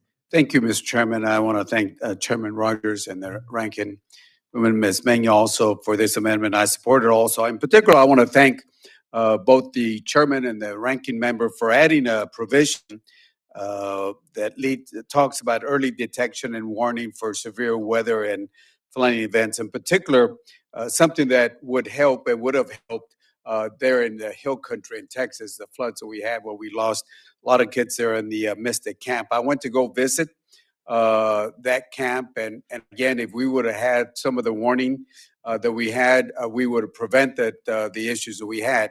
When you talk to the first responders, they took me around, and they were, they would tell me they would find people 30, 40 feet up in the trees. That tells you how high this situation was in Central Texas. Communities across the country, in particular in rural areas like the Hill Country, Texas, have faced devastating floods, not once, but just recently also, more than once. Too often, outdated hydraulic models and data leaves families with little time to prepare and worsening both property damage and the loss of life. By directing NOAA to strengthen real-time flood detection, improve modeling, launch pilot programs to high-risk rural areas. This language will ensure that small towns and rural areas, flood-prone communities are not left behind. Those efforts will give the local emergency managers better tools, improve coordination with community stakeholders, and ultimately save lives when the next storm or flood arrives. This common sense, proactive step, investing in better detection and warning systems will reduce the cost of recovery later while giving families the time they need to protect themselves and their families, like we saw in the Hill Country. So again, Chairman Rogers, thank you so much. Ranking Member Ming, thank you so much. And thank you for adding this amendment. Thank you. Thank the gentleman. The gentlelady from the state of Washington, Ms. Perez, is recognized for remarks on the manager's amendment. Thank you, Mr. Chairman. I was talking, I had a roundtable at with some corrections officers, and learned that their life expectancy is only 58 years old. 58 years old for average life expectancy of a corrections officer. They have a suicide rate 7 times higher than other law enforcement. And when I talked to these folks, I said, these officers, I was like, what can I do? How can I help you? And they kept telling me what they really need. But one of them told me, whether or not I can give a detainee a roll of toilet paper is going to determine whether that detainee sees me as an adversary for the rest of the time that they are in detention. Whether or not I can give them toilet paper means the difference between whether or not I'm going to get maybe assaulted, ejaculated on. And so what they're asking for is more agency to do the job that they are called to. And so I'm very encouraged by the inclusion in the manager's amendment, not only recognition of the mental health crisis they're facing, but also an investigation of what strategies, what latitudes do they need to be able to have agency in their life and their work. And, when I looked around at what was available, what I could help with, I found many avenues to fund a chatbot for suicide prevention. But our chaplaincies receive no support. They're not often considered eligible. Why are we funding a chatbot to talk somebody out of suicide when they don't even want the chatbot, but not supporting the chaplaincy programs that are saving lives? These people see some of the worst things in the world, and they counsel, these officers afterwards. And so we have to meet people where they're at. We can't presume a technocratic solution to everything. And I also just wanted to share with the committee my appreciation of the inclusion on removal strategies of sea lions. If you don't know, a sea lion is not a seal. It is the size of a Corolla. It is 11 feet long. They're massive. Here's a seal. Here's a sea lion. These are murderous, and they're decimating salmon runs. And the current removal strategies are not sufficient for them to be able to exercise all of their permits. So I'm very excited by the inclusion of that and the forward progress we can have to have more effective removal strategies. And with that, I yield back. Thank you, Mr. Chair. Thank the gentlelady. Do any other members seek recognition to speak on the amendment?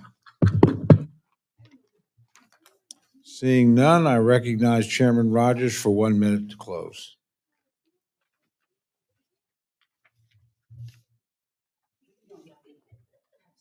In favor? You have 1 minute to close. Is that it? That's it. Okay. Question is on the amendment. All those in favor say aye.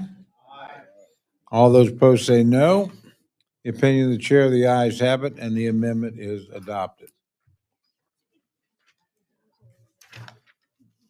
I now recognize Chairman Rogers to offer a Republican en bloc amendment.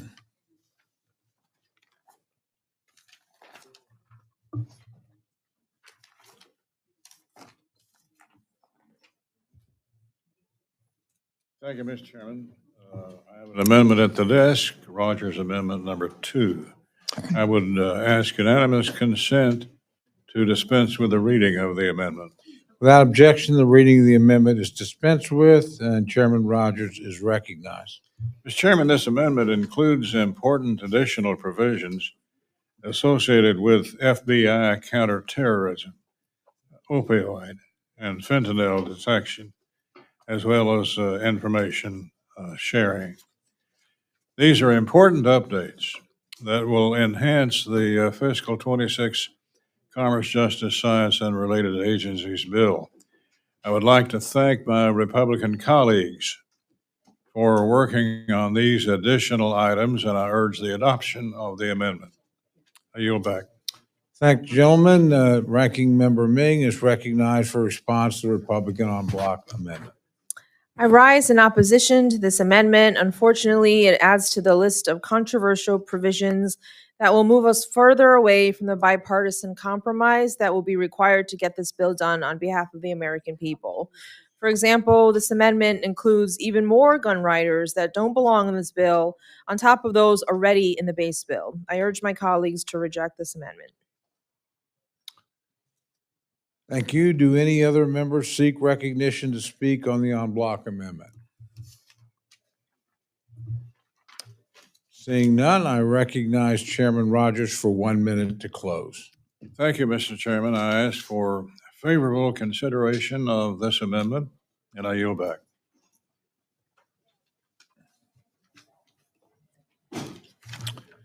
The question is on the amendment. All those in favor say aye. Aye. All those opposed say no. No. The opinion of the chair, the ayes have it, and the amendment is adopted.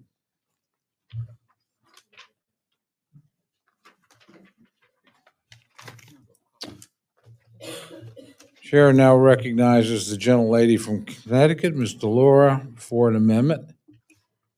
Thank you, Mr. Chairman. I have an amendment at the desk, and I ask unanimous consent that the reading of the amendment be dispensed with.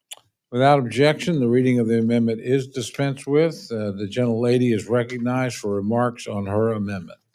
I rise to offer this amendment to protect the American people who support our law enforcement officers and expect the Congress to do the same. The Federal Bureau of Investigation, which performs vital law enforcement duties ranging from financial crimes to combating drug cartels and keeping Americans safe from terrorism, used to be a bipartisan priority for this committee.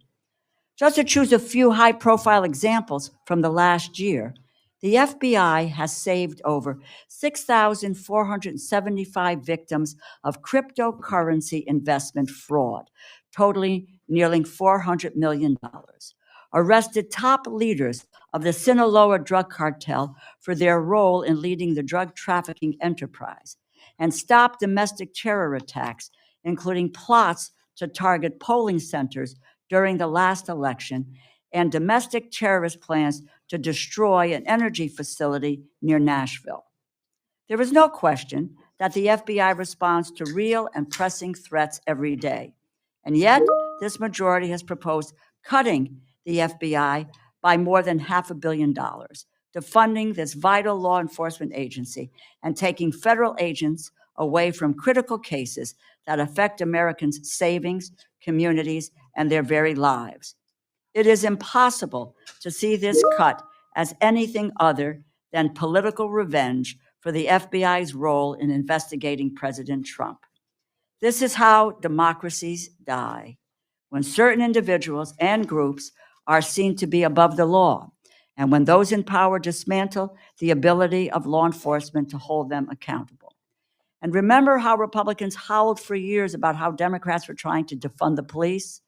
Imagine our surprise when this majority promptly attempts a devastating cut to our nation's premier law enforcement agency, defunding law enforcement.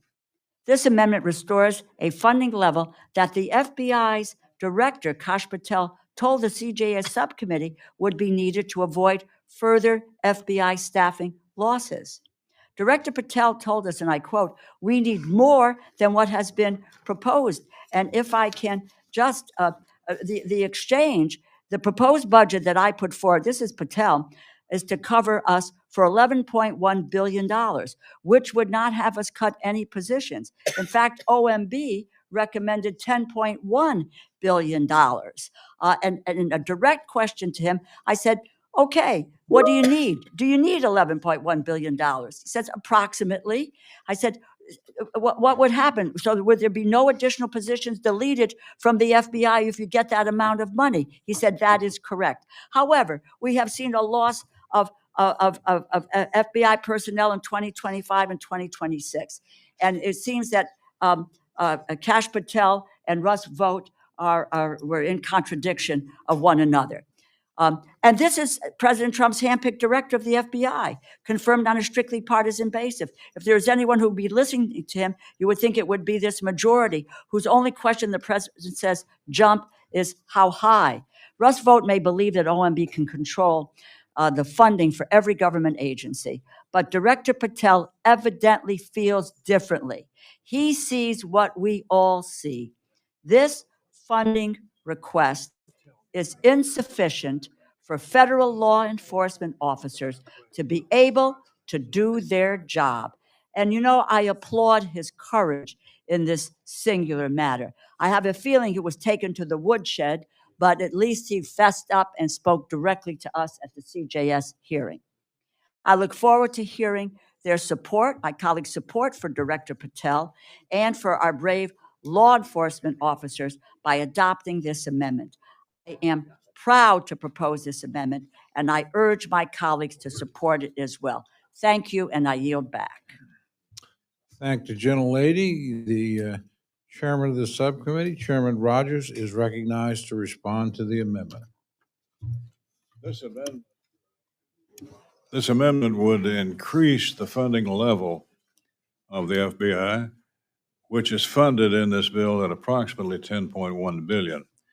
While Director Patel has quickly reformed the FBI after 4 years of mismanagement, the FBI's salaries and expenses account all is directly tied to the committee's defense allocation.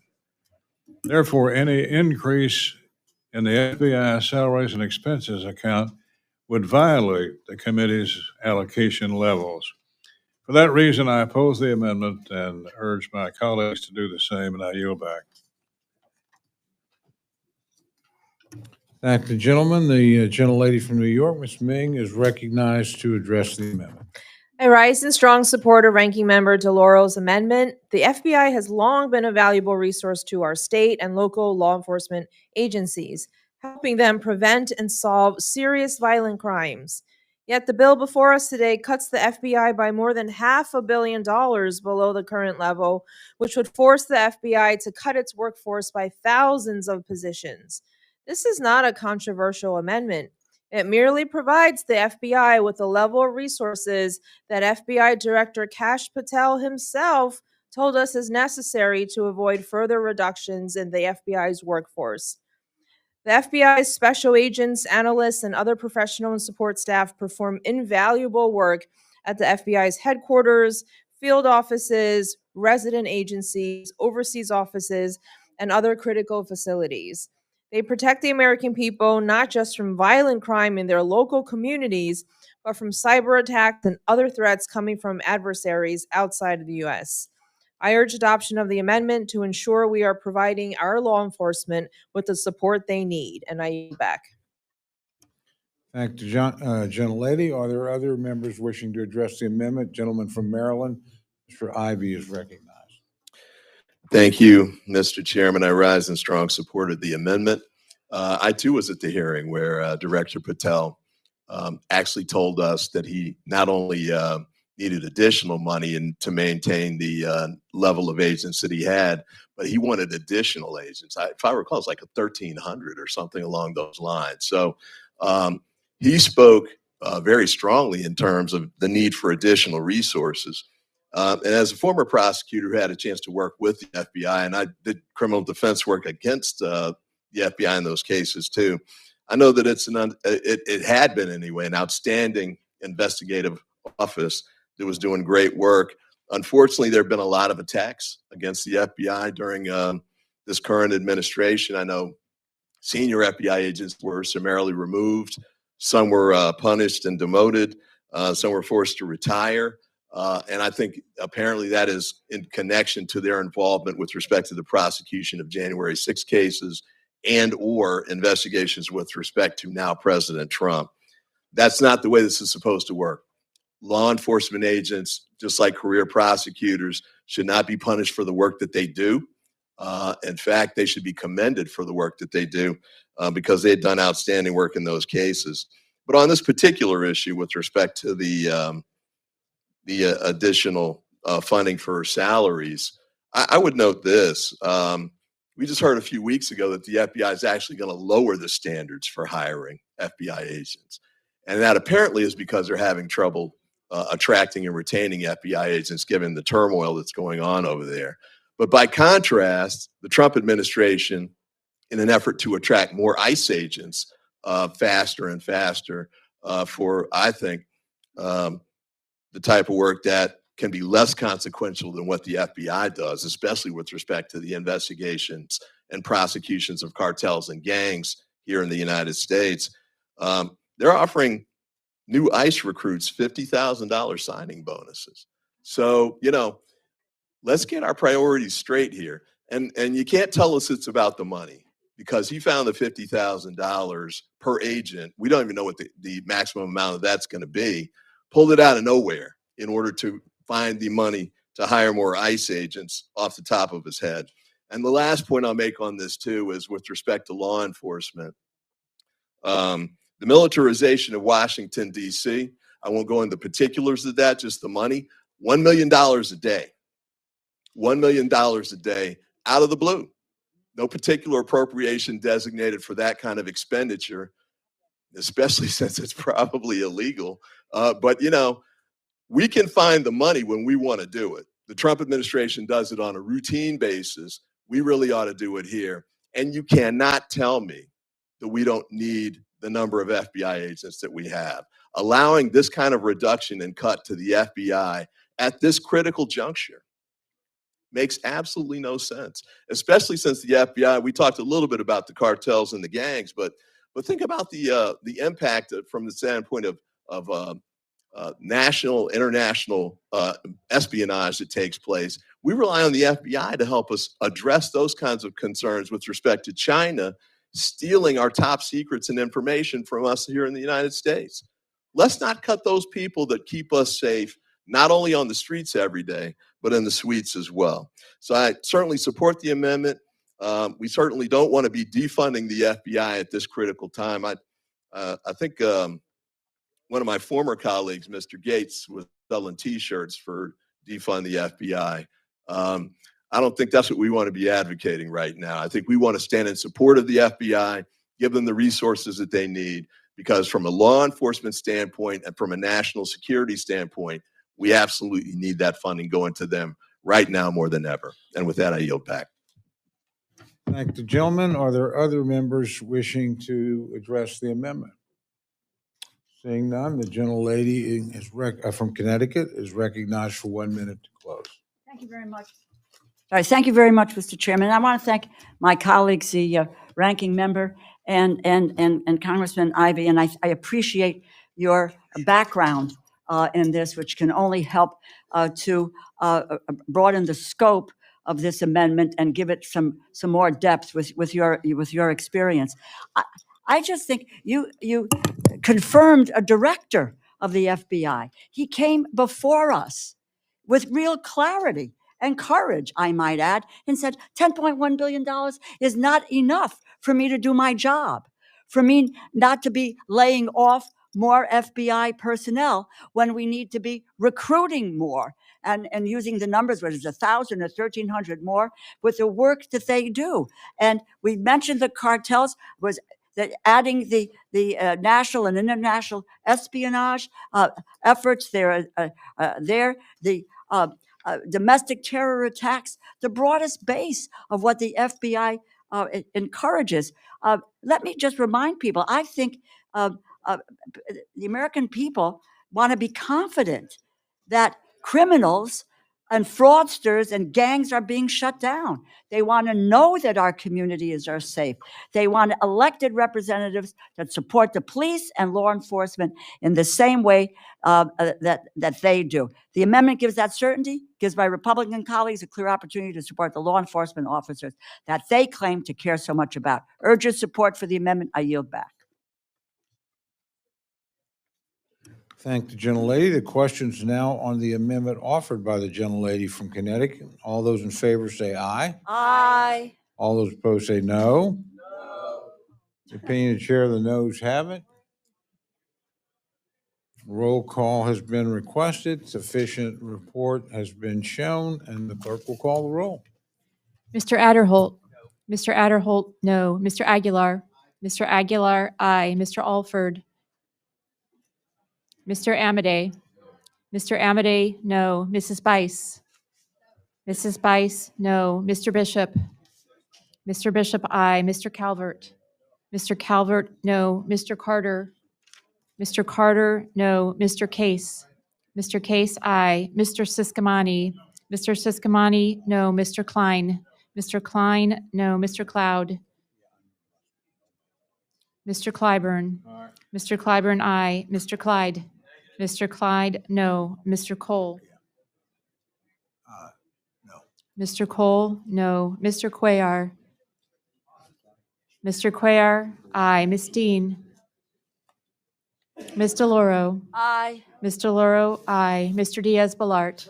Mr. Diaz-Balart, no. Mr. Edwards. Mr. Elzey. Mr. Elzey, no. Mr. Edwards. Mr. Edwards, no. Ms. Escobar. Mr. Espaillat. Mr. Espaillat, aye. Mr. Fleischman. Ms. Frankel. Ms. Frankel, aye. Mr. Franklin.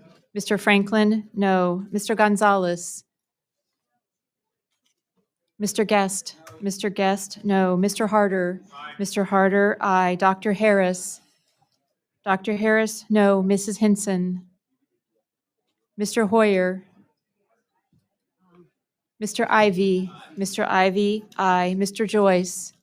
Mr. Joyce, no. Ms. Capter? Ms. Capter, aye. Mr. Lalota? Ms. Lee? Ms. Lee, aye. Ms. Letlow? Ms. Letlow, no. Mr. Levin? Oh, that, somebody said aye. Okay. Mr. Levin? Mr. Levin, aye. Ms. Malloy? Ms. Malloy, no. Ms. McCollum? Ms. McCollum, aye. Ms. Ming? Aye. Ms. Ming, aye. Mr. Molinar? Mr. Molinar, no. Mr. Moore? Mr. Moore, no. Mr. Morelli? Mr. Morelli, aye. Mr. Mervan? Mr. Mervan, aye. Mr. Newhouse? Mr. Newhouse, no. Ms. Perez? Ms. Perez, aye. Ms. Pingree? Ms. Pingree, aye. Mr. Pocan? Mr. Pocan, aye. Mr. Quigley? Mr. Quigley, aye. Mr. Reschenthaler? Mr. Reschenthaler, no. Mr. Rogers? Mr. Rogers, no. Mr. Rutherford? Mr. Rutherford, no. Mr. Simpson? Mr. Simpson, no. Mr. Strong? Mr. Strong, no. Mrs. Torres? Mrs. Torres, aye. Miss Underwood? Miss Underwood, aye. Mr. Valadeo? Mr. Valadeo, no. Miss Wasserman Schultz? Miss Wasserman Schultz, aye. Mrs. Watson Coleman? Mrs. Watson Coleman, aye. Mr. Womack? Mr. Womack, no. Mr. Zinke? Mr. Zinke, no. Are there any members wishing to vote or change their vote? The gentleman from Tennessee. Mr. Fleischman, no. Gentleman from New York. Mr. Lalota, no. Gentleman from Missouri. Mr. Alford, no. Gentleman from Texas. Mr. Cloud, no. Gentlelady from Pennsylvania. Ms. Dean, aye. The gentleman from Maryland. Mr. Hoyer, aye. Are there other members wishing to be, oh, sorry, gentlelady from Texas? Ms. Escobar, aye. Again, any other members wishing to vote or change their vote? Seeing none, the clerk will tally.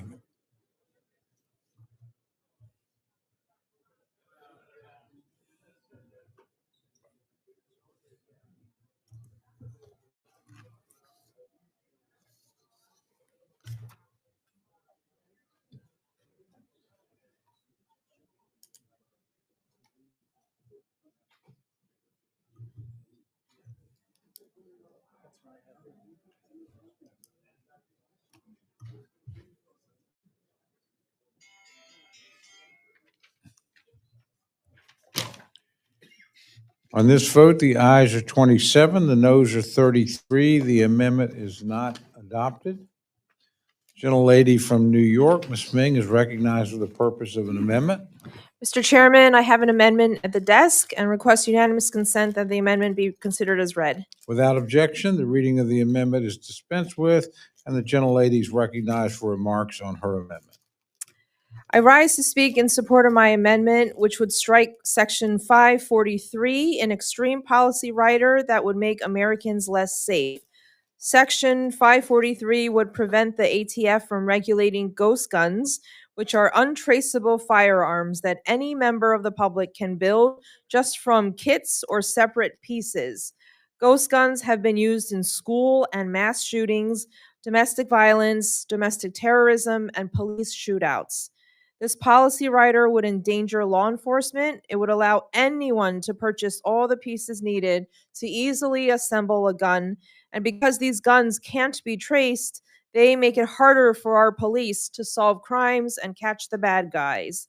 I hope my colleagues on both sides of the aisle will join me to make this common sense change to defend our communities from violent crime and strengthen our law enforcement. And I also want to thank Congressman Espaillat for his collaboration. Thank the gentlelady. The gentleman from Kentucky, Chairman Rogers, is recognized to respond to the amendment. This amendment, Mr. Chairman, seeks to double down on efforts from the Biden administration to push the boundaries of regulating lawful gun ownership. I cannot support an amendment that validates the ATF's regulatory overreach we witnessed during the prior administration especially when it involves such hallowed rights enshrined in our Constitution. For that reason, I oppose this amendment, urge my colleagues to do the same, and I yield back. Thank the gentleman. The gentle lady from Connecticut, Ms. Flores, recognized to address the amendment.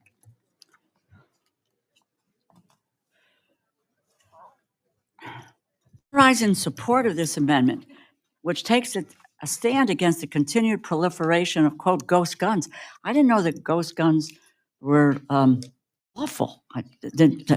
These weapons, untraceable firearms without serial numbers. They can be assembled from components or kits bought anonymously online and are a major threat to public safety. They can be constructed by anyone with minimal instructions, undermining every state and federal effort to prevent firearms from getting into the wrong hands. These firearms are uniquely dangerous because they are uniquely difficult to track. Detective Nick Clearly of the Madison, Wisconsin Police Department said, Mr. Pocan, "We cannot stop the flow of them," this is a quote, "because we do not know where they come from. We basically just left with a dead end that can shoot bullets," end quote. And these weapons are becoming more prevalent with every passing year. Between 2016 and 2021, the number of ghost guns recovered by law enforcement agencies across the country increased by over 1,000%, with over 19,000 recovered in 2021 alone. In 2023, ghost guns represented nearly 10% of firearms recovered by the Boston police. Only halfway through 2024, Baltimore police had already recovered 169 ghost guns. Overall, the ATF received nearly 45,000 reports of suspected ghost guns recovered by law enforcement between January 2016 and December 2021. Of those, 692 involved homicides or attempted homicides. Hundreds of people are being killed by ghost guns. These are not just a theoretical danger, they are being used to kill every day. It is deeply irresponsible to ban efforts to protect Americans from this dangerous technology, which even the current Supreme Court agreed 7-2. This Supreme Court said 7-2 that ghost guns could be regulated as firearms under the Gun Control Act. Congress must act against this growing threat before we see more tragedies like the one in Lake County, Montana this February, where a man shot and killed his girlfriend, then ambushed a police officer with a military-style ghost gun that fired armor-piercing ammunition from a high-capacity magazine. The American people are sick and tired of having their streets flooded with dangerous weapons, while their elected representatives stand by and do nothing. Thoughts and prayers are great, but it's about action to help prevent these tragedies that will mean something. Every moment that we delay regulating this dangerous technology is a moment that we put more of our constituents at risk. I urge my colleagues to support the ranking member's amendment, and I yield back. Thank the gentlelady. The gentleman from New York, Mr. Espaillat, recognized to address the amendment. Chairman, I'm pleased to join our subcommittee ranking member, Congresswoman Grace Meng, in offering this amendment, which strikes Section 543. This section prohibits the ATF from using funds to implement and enforce rules that the last administration issued, which aim to curb ghost guns. Section 543 is yet another exhibit of my Republican friends putting the interests of the powerful gun lobby over the interests of our communities. The use of ghost guns across the country has been dramatically increasing. According to ATF, the number of ghost guns recovered and traced by law enforcement went from 1,629 in 2016 to 19,273 in 2021, a more than 1,000% increase. Without serial numbers or traceable features on the gun frame, slide, or other components, tracking weapon movement from sale and thefts is nearly impossible. When you go to IKEA or you go to Home Depot and you buy furniture, you assemble a dining set. You roll up your sleeves, get the equipment, and assemble a bed. When you get a ghost gun, you assemble a 9mm gun, a deadly weapon that shows up in the corners of many of our districts on the weekend where young people are shot and killed. That's what happened. Without the ability to trace the gun, often in the hands of someone that should not have the gun. So this is a deadly situation, and the last administration addressed this, and we're trying to get it back on track. Even with tracking capabilities from casting, ghost guns create significant investigatory and safety challenges, especially since most of the ghost guns weapons are able to be seized or are possessed by, as I said earlier, by persons prohibited from owning a firearm. So I am proud to join the subcommittee ranking member in offering this amendment. I think this is an amendment that will make our streets safer. It will save lives. We may not have to spend money on the National Guard if we had this amendment as much as we're spending now, because the streets will be safer. I know that the local district attorney in my district has told me that there is a dramatic increase in recovering ghost guns out there that land up in the hands very often of very young people, 14, 15-year-olds. They assemble them at home. As a kid that you get at home, and when you come out, you have a 9mm weapon, a weapon of death. And there's no way to track it because it doesn't have a serial number. There's just no way of tracking where it came from, who bought it, etc. So I join in this amendment, and I hope that my colleagues could do the same. I yield back, Mr. Chairman. Thank the gentleman. The gentleman from Maryland, Mr. Ivey, is recognized to address the amendment. Thank you, Mr. Chairman. I appreciate the concerns of my Republican colleagues with respect to the Second Amendment. And I've heard repeatedly the issue about, or the complaint about, overreach by the Biden administration. But that's not what happened in this particular regulation. And you don't have to believe Glenn Ivey. You can actually believe the Supreme Court. In the case of Bondi v. Vanderstock, just in March, by a 7-2 majority, the Supreme Court upheld the Biden administration regulation that this language would overturn. And the author of that was Mr. Justice Gorsuch. All three of the Trump appointees to the Supreme Court upheld the Biden regulation. I was just as surprised as you all apparently are about that, but it was a pleasant surprise from my perspective. It's for the reasons that we've just discussed a few moments ago. Ghost guns, there's absolutely no reason that they should be legal. They're made for the sole purpose of circumventing investigation, preventing the tracing of guns because they don't have serial numbers. They can circumvent background checks because you can just print it out in your house. You don't have to go buy it from a dealer. They don't have to rely on it being shipped anywhere where it can be crossing state lines. Because if you've got a 3D printer, you can put it out in your house. And as the Supreme Court pointed out, the assembly is pretty easy. It's probably too small for you to see, but in a rare effort by the Supreme Court, they don't usually put photos in their opinions. But Justice Gorsuch thought it was so important to do it here that he did it twice. And in this one that I'm holding up, there's a little red circles you might not be able to see, but the two guns are totally identical. The only difference is the one on the bottom is a ghost gun. And so the only difference of what had to be made or changed for it to be fully assembled was just removing those two parts. He had an additional photograph or set of photographs in his opinion as well, illustrating basically the same thing. So look, we've got legislation here in the Congress. Mr. Espaillat's one of the sponsors for the lead sponsors for a bill that would affirm the regulations that have been in place essentially, but they're not even fully necessary based on the Supreme Court ruling unless there is an effort by the Congress to circumvent what the Supreme Court said.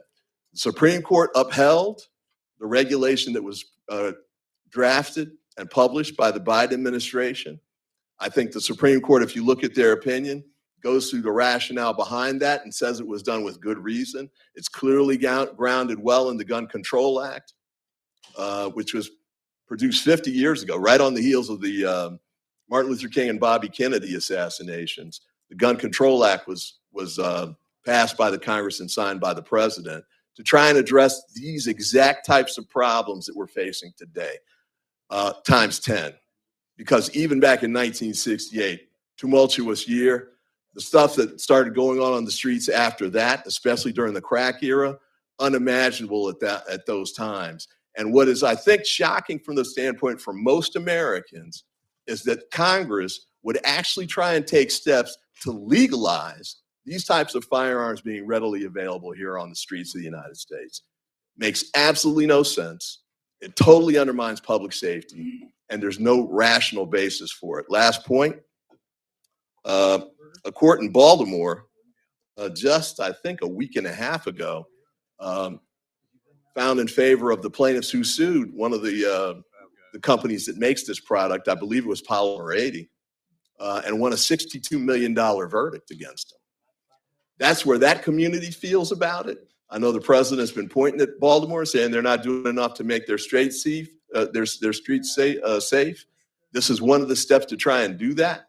And I hope that we can stand in support of jurisdictions like Baltimore, Washington, D.C., cities across the country, states that have banned ghost guns, recognizing how dangerous they are and how irrational it is to make them available on our streets. Stand with the Supreme Court by a 7-2 ruling that supported the Biden regulation, and make sure we're doing everything we can to keep the streets safe.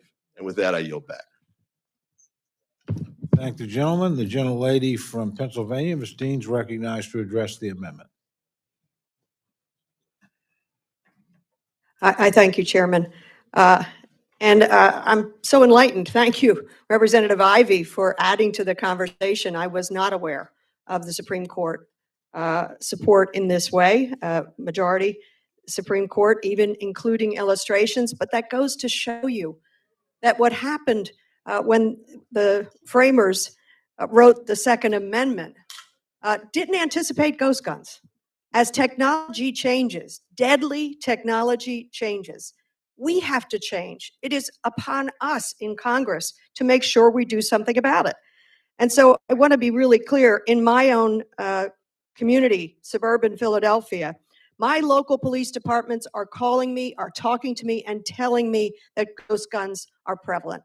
Ghost guns are a problem. They are finding them at the scene of a crime. And of course, that's the point of a ghost gun, to not be able to trace it beyond that point. They are as deadly as non-ghost guns, as other weapons, and yet they are not traceable. Therefore, it makes sense that we would have this regulation as upheld by the Supreme Court. The other thing I want to say is read the language of this. Again, this isn't tearing at the parchment of the Second Amendment. This is literally this simple statement.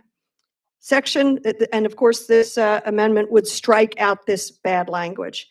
None of the funds made available by this or any other act may be used to implement, administer, apply, enforce, carry out, or defend any part of ATF's rule entitled Definition of Frame or Receiver and Identification of Firearms. That's it.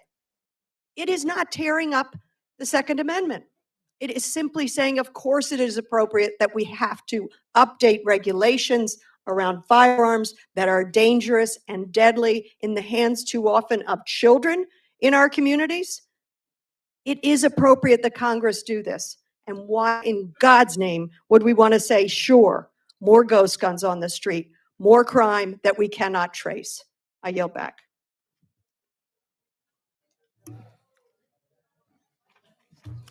Thank the gentlelady. The gentleman from Georgia, Mr. Clyde, is recognized to address the amendment.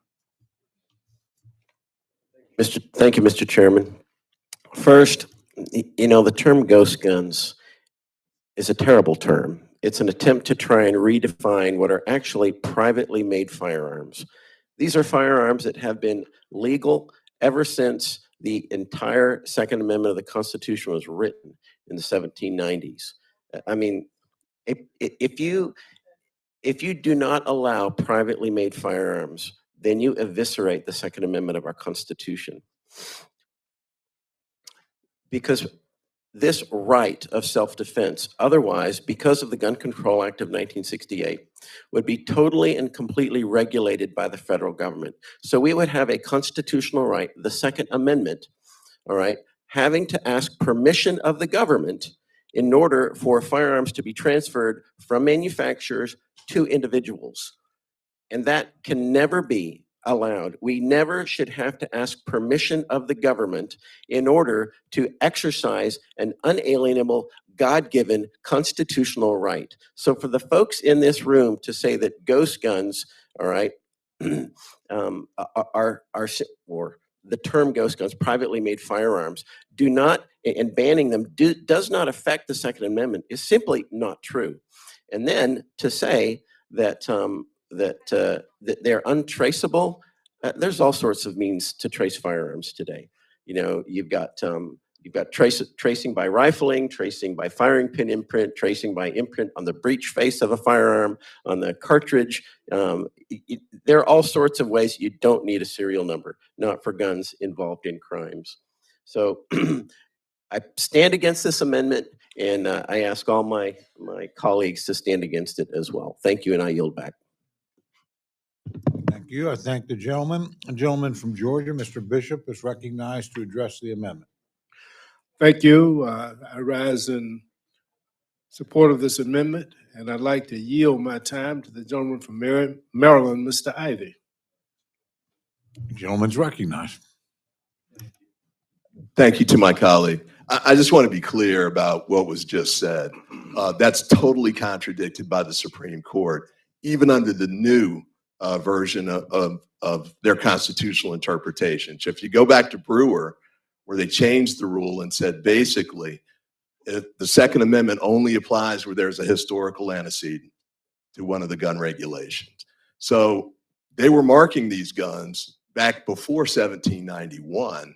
You had jurisdictions in the United States that required marks. And the court pointed to that and upholding these statutes to allow basic regulation. And then secondly, in all of the cases, the one I just read from Vanderstock, from Brewer, and other ones written by Justice Scalia, for example, they always say there's room for regulation, reasonable regulation, limited regulation, like background checks, to make sure that these weapons are handled in the appropriate way. So it's just, I think, incorrect, and I can't really let that stand.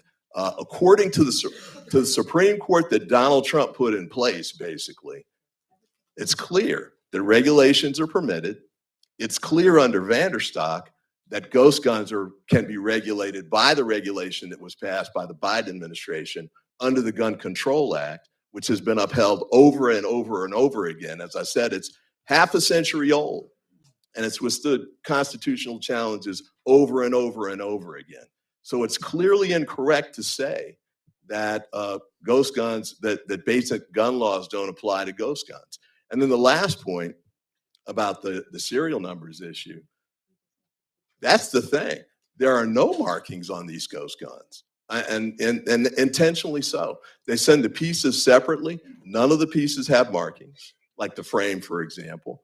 And the Section 921 of the Gun Control Act talked a little bit about it, but the thinking was that we should add the regulation. Just to be clear, and apparently the Supreme Court agreed by a 7-2 vote, with Gorsuch writing the opinion, and the only two dissenters were Thomas and Alito.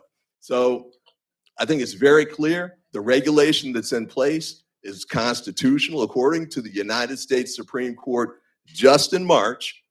And I think it makes common sense, frankly, that we should be able to regulate ghost guns that can't be traced, ghost guns that are becoming the weapon of choice for criminals across the country, ghost guns that are being used by terrorists and international organizations to commit these crimes for that exact reason. Let's be reasonable and rational about this and avoid setting these limits. I yield back. Reclaiming my time. This is a good, common sense, anti-crime, pro-life amendment. It helps the safety of the American people. I yield back. Are there any other members wishing to address the gentleman from Florida? Mr. Rutherford's recognized to address the amendment. Several times here this afternoon, it's been mentioned that ghost guns are not traceable. That is absolutely false. Ghost guns are traceable, and the National Integrated Ballistic Information Network, NIBIN, is used to trace those guns and others, and also to tie one gun to multiple different crimes. So they are traced through all the methods that my good friend Mr. Clyde spoke of earlier, whether it's the bullet, the casing, and the receiver. Those are all traceable. They are all unique and admissible in court. So we need to stop saying that these guns are not traceable. They absolutely are traceable, not only back to a particular gun, but to a series of crimes that they may have been involved in. I just want to clear that up. Thank you. Thanks, gentlemen. Are there any other members wishing to address the amendment? Seeing none, the gentlelady is recognized for 1 minute to close.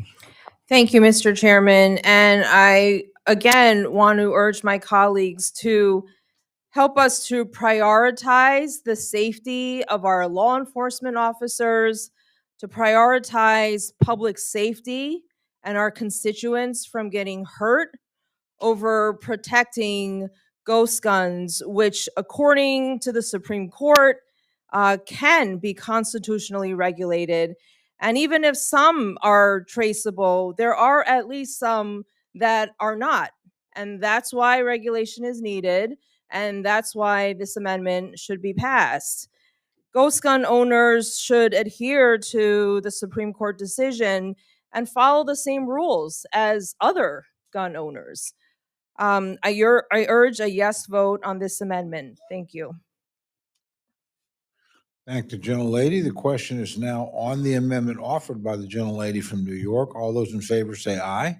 Aye. All those opposed say no. No. Opinion chair, the noes have it. Roll call. A roll call has been requested. Sufficient support has been shown. The clerk will call the roll. Mr. Adderholt. No. Mr. Adderholt, no. Mr. Aguilar. Mr. Aguilar, aye. Mr. Alford. No. Mr. Alford, no. Mr. Amadei. Mr. Amadei, no. Mrs. Bice. Mrs. Bice, no. Mr. Bishop. Mr. Bishop, aye. Mr. Calvert. Mr. Calvert, no. Mr. Carter. Mr. Carter, no. Mr. Case. Mr. Case, aye. Mr. Siscomani. Mr. Siscomani, no. Mr. Klein. Mr. Cloud. Mr. Cloud, no. Mr. Clyburn. Mr. Clyburn, aye. Mr. Clyde. Mr. Clyde, no. Mr. Cole. No. Mr. Cole, no. Mr. Cuellar. Ms. Dean. Ms. Dean, aye. Ms. DeLauro. Ms. DeLauro, aye. Mr. Diaz-Balart. Mr. Diaz-Balart, no. Mr. Edwards. Mr. Edwards, no. Mr. Elzey. Mr. Elzey, no. Ms. Escobar. Mr. Espaillat. Mr. Espaillat, aye. Mr. Fleischman. Mr. Fleischman, no. Ms. Frankel. Ms. Frankel, aye. Mr. Franklin. Mr. Franklin, no. Mr. Gonzalez. Mr. Gonzalez, no. Mr. Guest. Mr. Guest, no. Mr. Harder. Mr. Harder, aye. Dr. Harris. Dr. Harris, no. Mrs. Hinson. Mr. Hoyer. Mr. Hoyer, aye. Mr. Ivy. Mr. Ivy, aye. Mr. Joyce. Mr. Joyce, no. Ms. Captor. Ms. Captor, aye. Mr. Lalota. Mr. Lalota, no. Ms. Lee. Ms. Lee, aye. Ms. Letlow. Miss Letlow, no. Mr. Levin. Mr. Levin, aye. Miss Malloy. Miss Malloy, no. Miss McCullum. Miss McCullum, aye. Miss Ming. Miss Ming, aye. Mr. Molinar.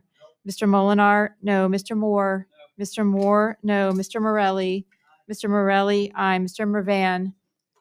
Mr. Mervan, aye. Mr. Newhouse. Ms. Perez. Ms. Perez, aye. Ms. Pingree. Ms. Pingree, aye. Mr. Pocan.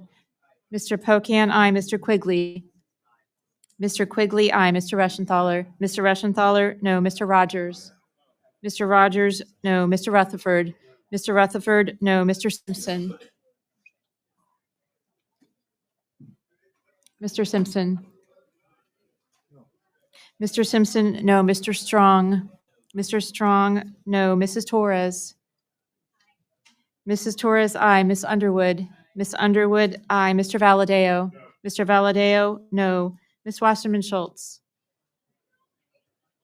Mrs. Watson Coleman. Mrs. Watson Coleman, aye. Mr. Womack. Mr. Womack, no. Mr. Zinke. Mr. Zinke, no. Are there any members wishing to record their vote or change their vote? Gentlelady from Texas, Miss Escobar, aye. gentleman from Virginia. Mr. Klein, no. Are there others? A gentlelady from Florida. Miss Wasserman Schultz, aye. Are there others wishing to record their vote or change their vote? Seeing none, the clerk will tally.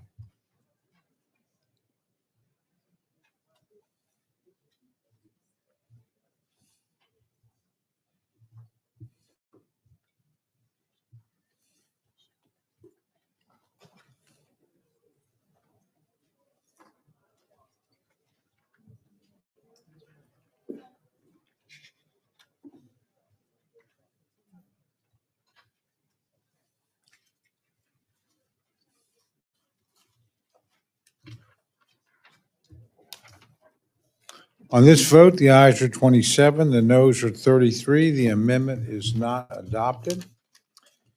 The gentleman from Georgia, Mr. Clyde, is recognized for the purpose of an amendment.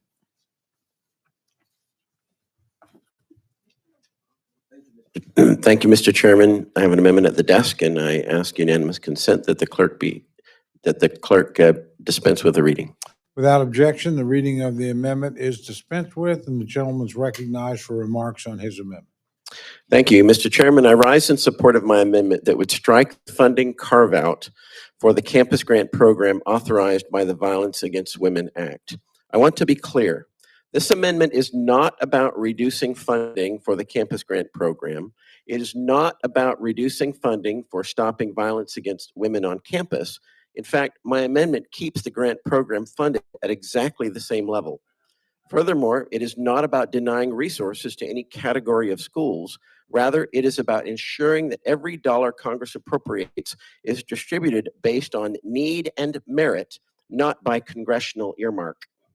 We should ensure that the Office of Violence Against Women at the Department of Justice is empowered to award funds for the campus grant program where they are needed the most.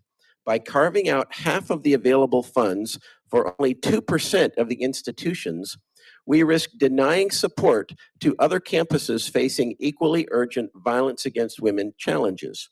Every student, whether they attend a large public university, a private college, a community college, or a historically minority-serving institution, deserves the same protections and the resources to prevent sexual assault, domestic violence, and stalking.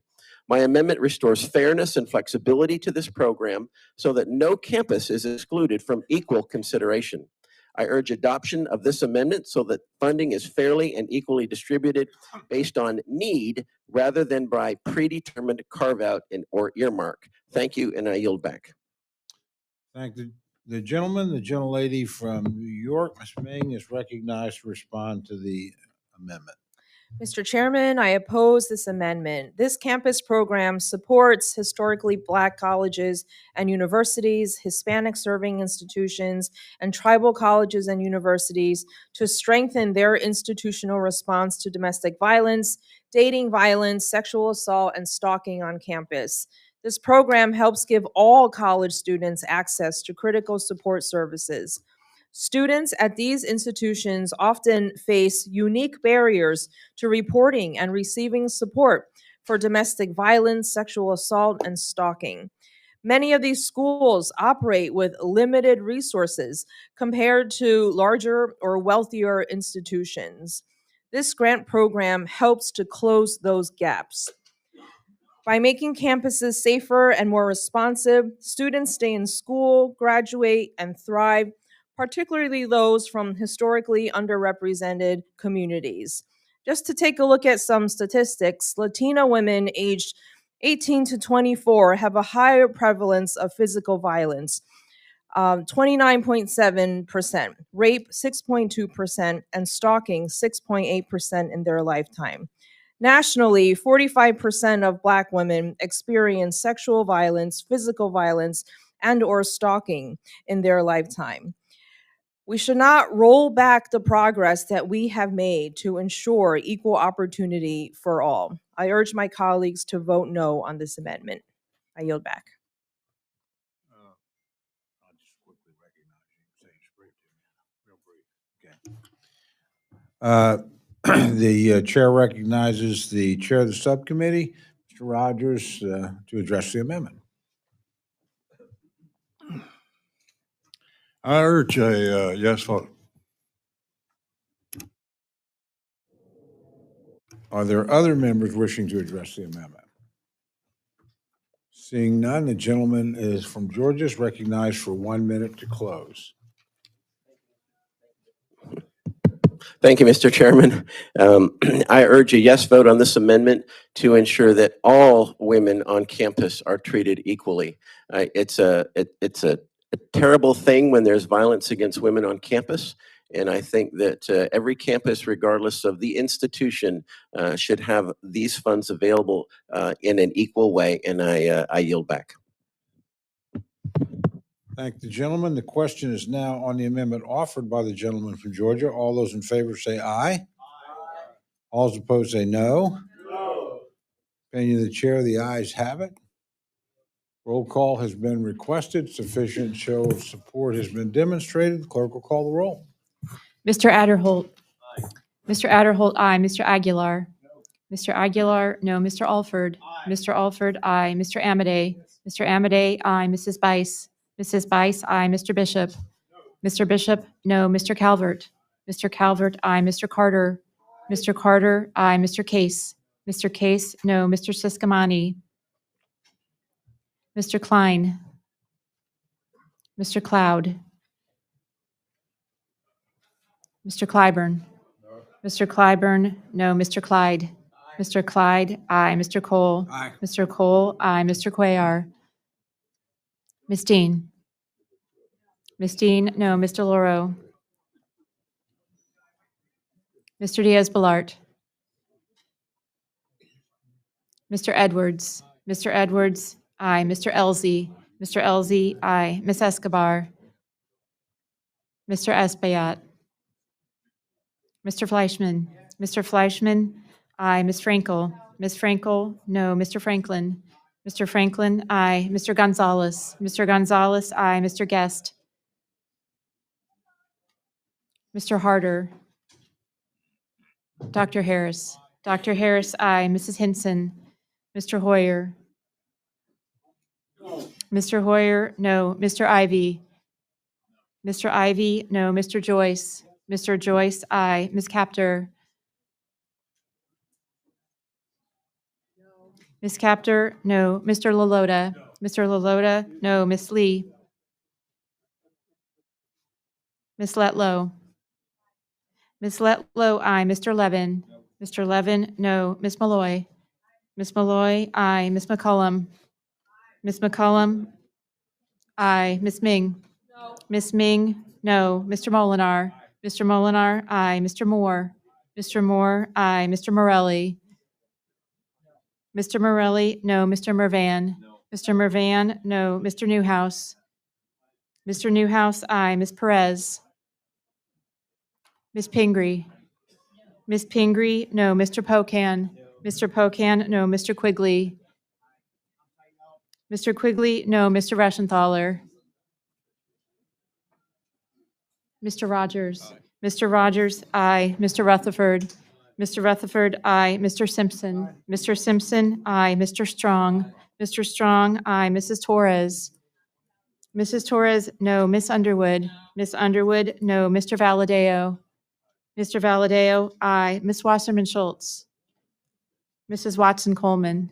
Mrs. Watson Coleman, no. Mr. Womack. Mr. Womack, aye. Mr. Zinke.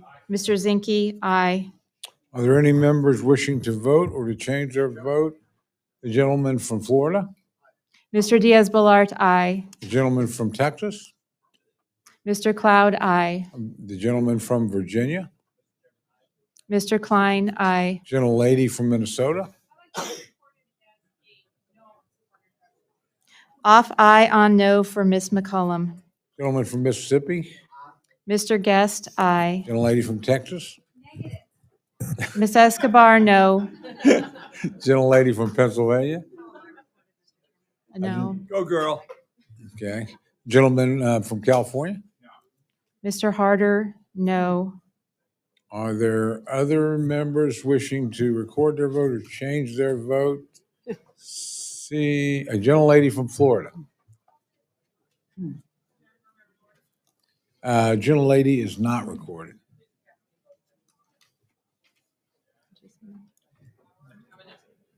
Miss Wasserman Schultz, no. No. She's not recording. Gentlelady is not recorded. Thank you. Mr. Loro, no. Are there other members wishing to vote or change their vote? Seeing none, the clerk will tally.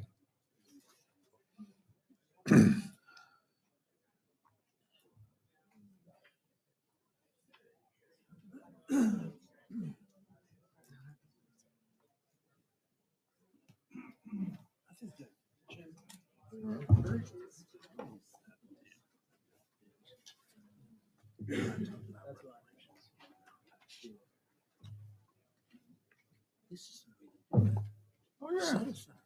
Absolutely. From Georgia, 400 years of slavery. Absolutely. I'm gonna talk about, members. Oh, gentleman from New York. I do not believe the gentleman is recorded.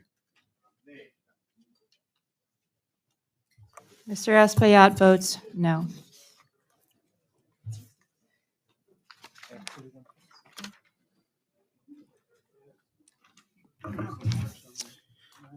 On this vote, the ayes are 31, the noes are 26. The amendment is adopted.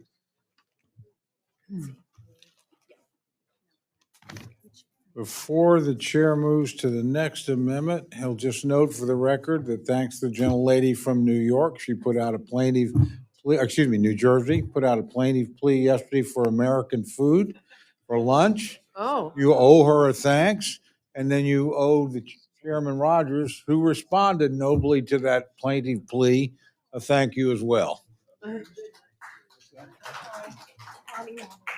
Okay, gentlelady from Ohio, Ms. Capter, is recognized for an amendment. Thank you, Mr. Chairman. I have an amendment at the desk and ask it be considered as read. Without objection, the reading of the amendment is dispensed with. The gentlelady is recognized for remarks on her amendment. Dear friends, my amendment would increase funding by $160 million for the first A in NASA, aeronautics. The current mark in the bill is $775 million, and my amendment would increase that amount to $935 million.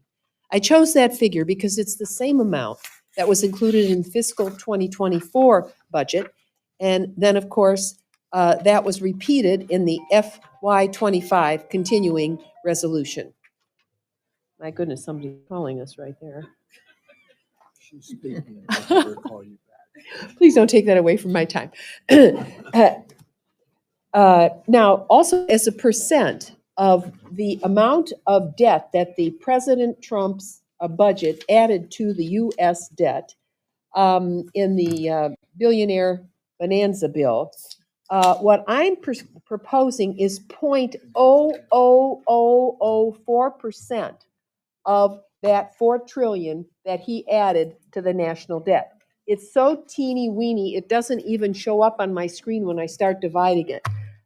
So I offer this amendment because I fear our country is continuing to backslide in our investments in aeronautics. Aeronautics is a foundational science. It is an art, and it's all about propulsion engineering of air flight capable machines. In 1998, aeronautics made up 6.6% of NASA's budget, but today it's about half that amount. That is not in the defense interests of this country. The president's budget request was even worse and included only $589 million, a giant cut from last year. Of course, I'm prejudiced, being from Ohio, the home of flight, the Wright brothers, the Wright-Patterson Air Force Base, and the home of John Glenn and Neil Armstrong, who gave their lives to America's aeronautical advancement. NASA is a jobs engine. It contributes to our national economy and scientific knowledge on space and defense fronts.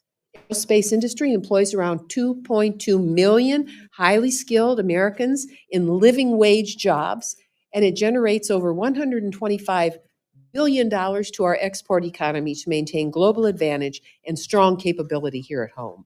We have to invest in the future, where historically we have been leaders, but we can't afford to rest on our laurels and watch as China passes us by. I'm worried we will end up with a sizable cut. Thus, I just want to say I hope this account won't be seen as a source of funds for other priorities as negotiations occur as we move forward in the appropriations process. And I'm happy to withdraw this amendment now, but I want to thank you, Mr. Chairman, for the opportunity to raise this issue. And I hope that we'll be able to work together to fund this important account soon. Thank you, and I yield back. I thank the gentlelady. I look forward to working with her. The gentleman from Georgia, Mr. Clyde, is recognized for the purpose of an amendment.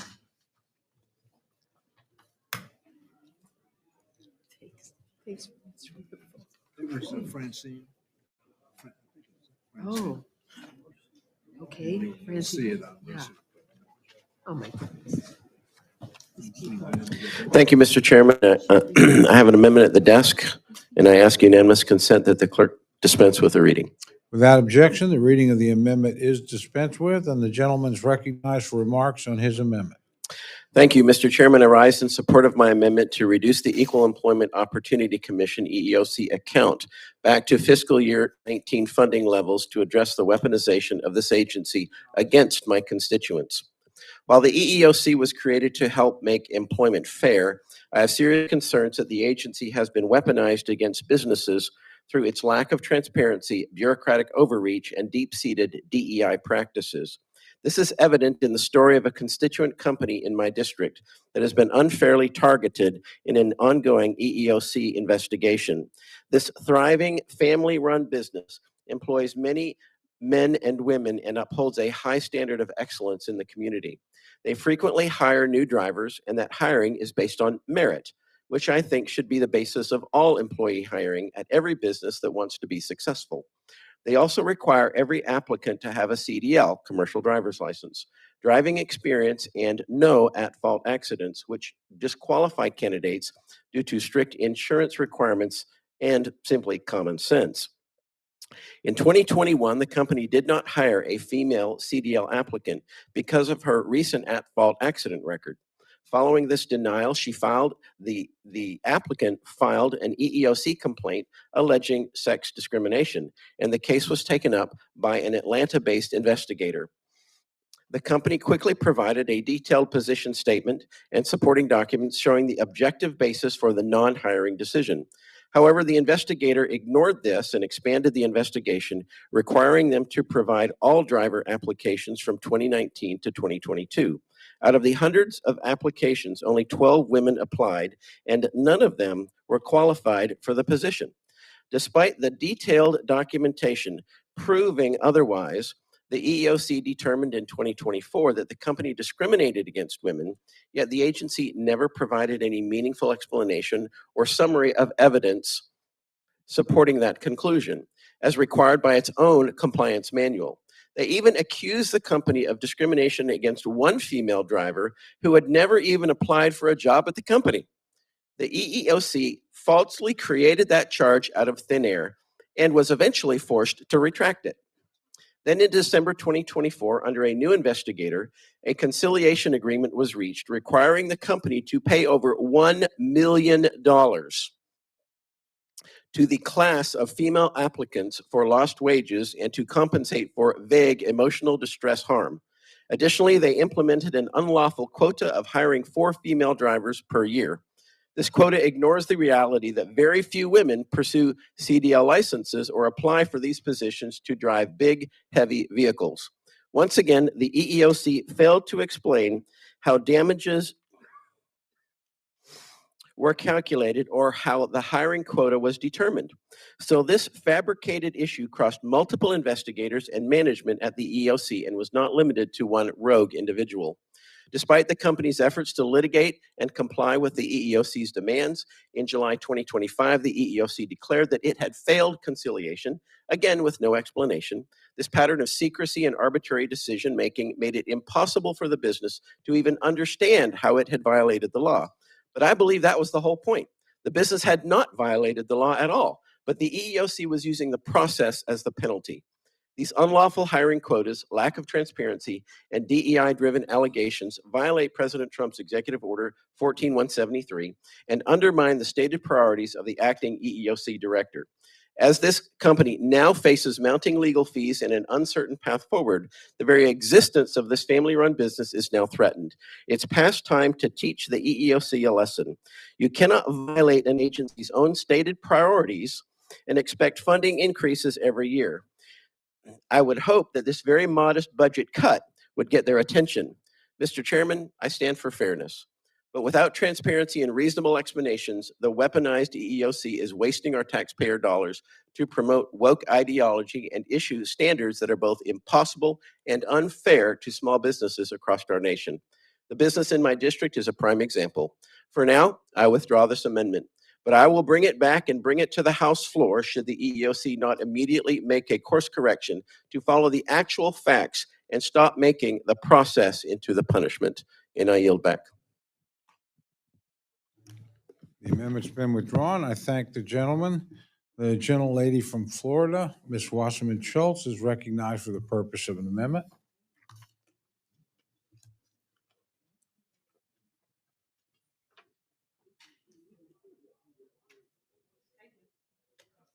Thank you, Mr. Chairman. I have Wasserman Schultz 1 at the desk and ask for unanimous consent that it be considered as read. Without objection, the reading of the amendment is dispensed with. The gentlelady is recognized for remarks on her amendment. Thank you very much, Mr. Chairman. I rise to offer an amendment that would help address the gaps in current federal law and procedures that allowed for Jeffrey Epstein's secret sweetheart plea deal to be upheld in the first place.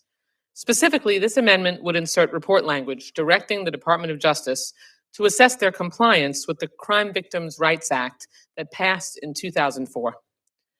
That identifies shortcomings in DOJ practices that are a barrier to crime victims exercising their rights and recommends specific reforms to strengthen enforcement of crime victims' rights within the DOJ.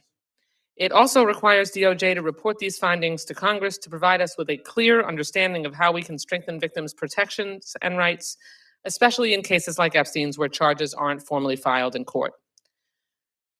I think we all want to make sure, or at least I would hope, that a plea deal like Jeffrey Epstein got can never happen again without making sure that the victims under the Crime Victims' Rights Act have the law followed and get the opportunity for them to face the person who hurt them and ensure that they can have their say on the plea deal.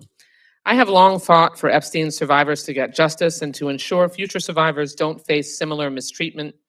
And this amendment would advance that years-long effort. One Congresswoman Frankel, former Representative Jackie Spear, and I have championed alongside Epstein survivor Courtney Wild, a Florida native who bravely fights to reform a system that cruelly mistreated her. The Crime Victims' Rights Act, which is current law, was meant to protect the rights of all crime victims, to ensure their voice was heard in court, and to make sure they received timely notice of any major development in the defendant's case, including a plea deal. Yet Epstein's victims were never notified when U.S. Attorney Alex Acosta gave Epstein a sweetheart plea deal. This serial sexual predator got only 13 months in county jail, most of which he spent on a work release program. It's a plea deal that gave Epstein and any co-conspirator immunity from federal prosecution. It protected the very people we're still fighting to uncover and bring to justice. These survivors clearly deserved to be notified and have their day in court to speak out against this egregious deal. That was the original intent of the Crime Victims' Rights Act. Courtney thought so too. Yet now she found herself on a new mission that she should never have had to face, going to court against the US government to fight for all the victims who, just like her, were left in the dark about Epstein's lenient plea deal.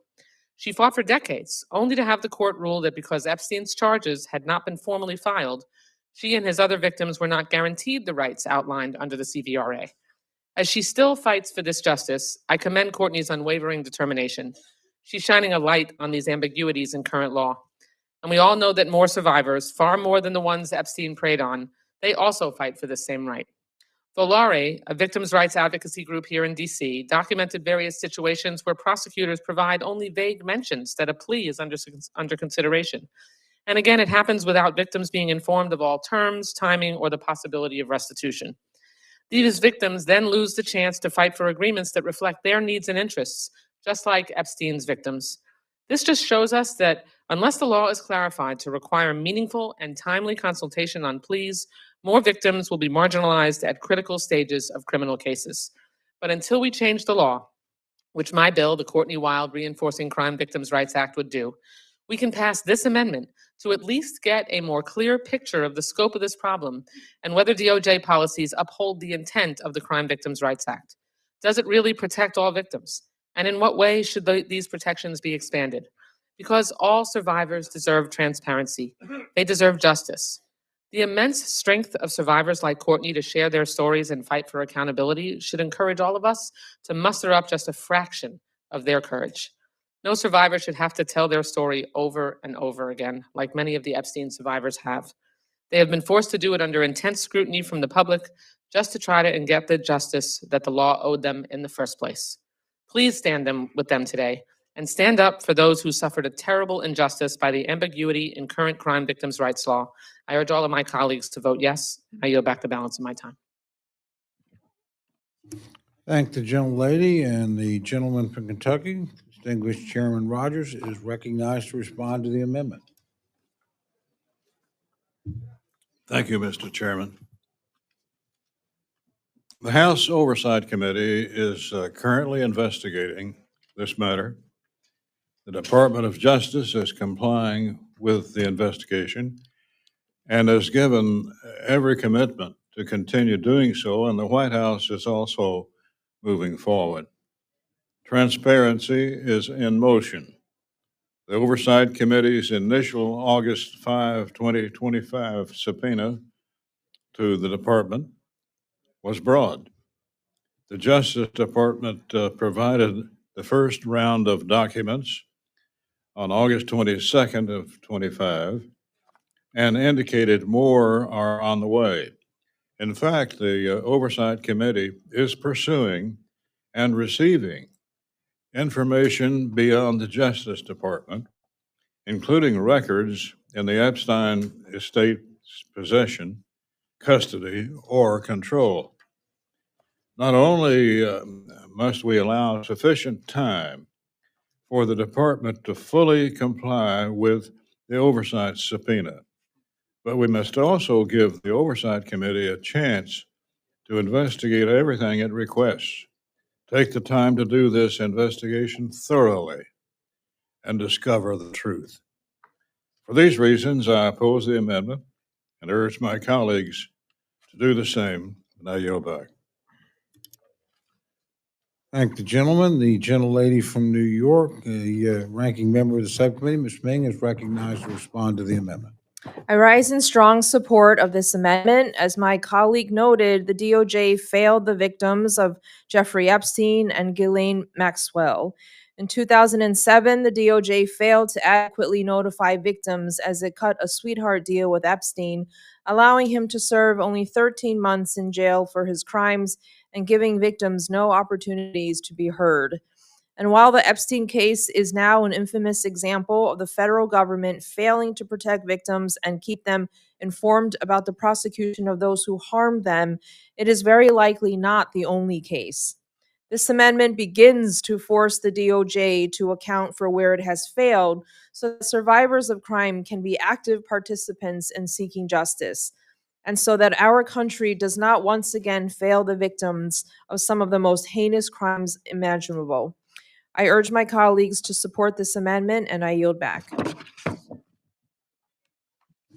Are there other members wishing to address the amendment? Seeing none, the gentlelady is recognized for 1 minute to close. Thank you, Mr. Chairman. This amendment has absolutely nothing to do with what the Oversight Committee is doing. That's a specific, significant case that we need to make sure we get to the bottom of and that those files are released. The Crime Victims' Rights Act is federal law. And not only in this case, but in other cases, as cited in my opening remarks, we have victims that are not being given the opportunity to weigh in on plea deals that are negotiated by prosecutors, and they are circumventing the ability of victims to have their day in court. So I have legislation that would address that, but this amendment would simply say that we should have DOJ identify shortcomings in their practices that are a barrier to crime victims exercising their rights. They should recommend specific reforms to strengthen enforcement of crime victims' rights within the DOJ, and it would require them to report these findings to Congress to provide us with a clear understanding of how we can strengthen victims' protections and rights, especially in cases like Epstein's where charges aren't formally filed in court. It is incomprehensible to me that anyone on this committee would not vote for this amendment and make sure that we can ensure that federal law is followed and that victims are able to get the justice that we gave them when the Crime Victims' Rights Act was passed in 2004. I would appreciate the members' support. And if you actually support victims and want to make sure that they have an opportunity to be heard, you'll support this amendment. Thank you. I yield back. Thank you, gentlelady. The question is now on the amendment offered by the gentlelady from Florida. All those in favor say aye. Aye. All those opposed say no. Opinion of the chair, the noes have it. Roll call has been requested. Sufficient support has been demonstrated. The clerk will call the roll. Mr. Adderholt. Mr. Adderholt, no. Mr. Aguilar. Mr. Alford. Mr. Alford, no. Mr. Amadei. Mrs. Bice. Mrs. Bice, no. Mr. Bishop. Mr. Bishop, aye. Mr. Calvert. Mr. Calvert, no. Mr. Carter. Mr. Carter, no. Mr. Case. Mr. Case, aye. Mr. Siscomani. Mr. Siscomani, no. Mr. Klein. Mr. Klein, no. Mr. Cloud. Mr. Clyburn. Mr. Clyburn, aye. Mr. Clyde. Mr. Clyde, no. Mr. Cole. No. Mr. Cole, no. Mr. Cuellar. Mr. Cuellar, aye. Ms. Dean. Ms. DeLauro. Ms. DeLauro, aye. Mr. Diaz-Balart. Mr. Diaz-Balart, no. Mr. Edwards. Mr. Edwards, no. Mr. Elzey. Mr. Elzey, no. Ms. Escobar. Ms. Escobar, aye. Mr. Espaillat. Mr. Espaillat, aye. Mr. Fleischman. Mr. Fleischman, no. Ms. Frankel. Ms. Frankel, aye. Mr. Franklin. Mr. Franklin, no. Mr. Gonzalez. Mr. Guest. Mr. Guest, no. Mr. Harder. Mr. Harder. Mr. Harder, aye. Dr. Harris. Dr. Harris, no. Mrs. Hinson. Mr. Hoyer. Aye. Mr. Hoyer, aye. Mr. Ivy. Mr. Ivy, aye. Mr. Joyce. Mr. Joyce, no. Ms. Capter. Ms. Capter, aye. Mr. Lalota. Ms. Lee. Ms. Letlow. Ms. Letlow, no. Mr. Levin. Aye. Mr. Levin, aye. Ms. Malloy. Ms. Malloy, no. Ms. McCullum. Ms. McCullum, aye. Ms. Ming. Aye. Ms. Ming, aye. Mr. Molinar. Mr. Molinar, no. Mr. Moore. Mr. Moore, no. Mr. Morelli. Mr. Morelli, aye. Mr. Mervan. Mr. Mervan, aye. Mr. Newhouse. Mr. Newhouse, no. Ms. Perez. Ms. Perez, aye. Ms. Pingree. Ms. Pingree, aye. Mr. Pocan. Mr. Pocan, aye. Mr. Quigley. Mr. Quigley, aye. Mr. Reschenthaler. Mr. Reschenthaler, no. Mr. Rogers. Mr. Rogers, no. Mr. Rutherford. Mr. Rutherford, no. Mr. Simpson. Mr. Simpson, no. Mr. Strong. Mr. Strong, no. Mrs. Torres. Miss Underwood. Aye. Miss Underwood, aye. Mr. Valadeo. Mr. Valadeo, no. Miss Wasserman Schultz. Miss Wasserman Schultz, aye. Mrs. Watson Coleman. Mrs. Watson Coleman, aye. Mr. Womack. Mr. Womack, no. Mr. Zinke. Mr. Zinke, no. Are there any members wishing to vote or change their vote? Gentleman from California. Mr. Aguilar, aye. Gentlelady from California. Mrs. Torres, aye. Gentleman from New York. Mr. Lalota, no. Gentleman from Texas. Mr. Cloud, no. Are there other members wishing to vote or change their vote? Seeing none, the clerk will tally.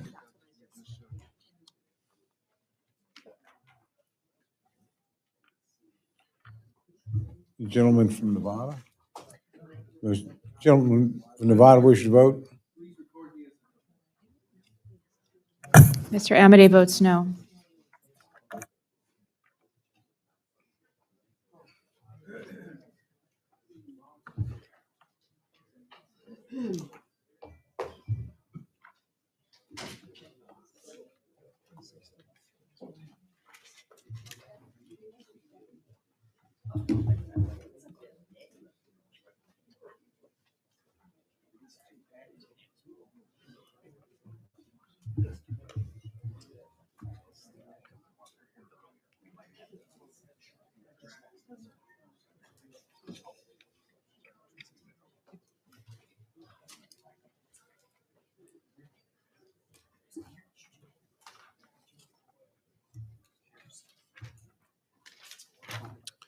On this vote, the ayes are 26, the noes are 33. The amendment is not adopted.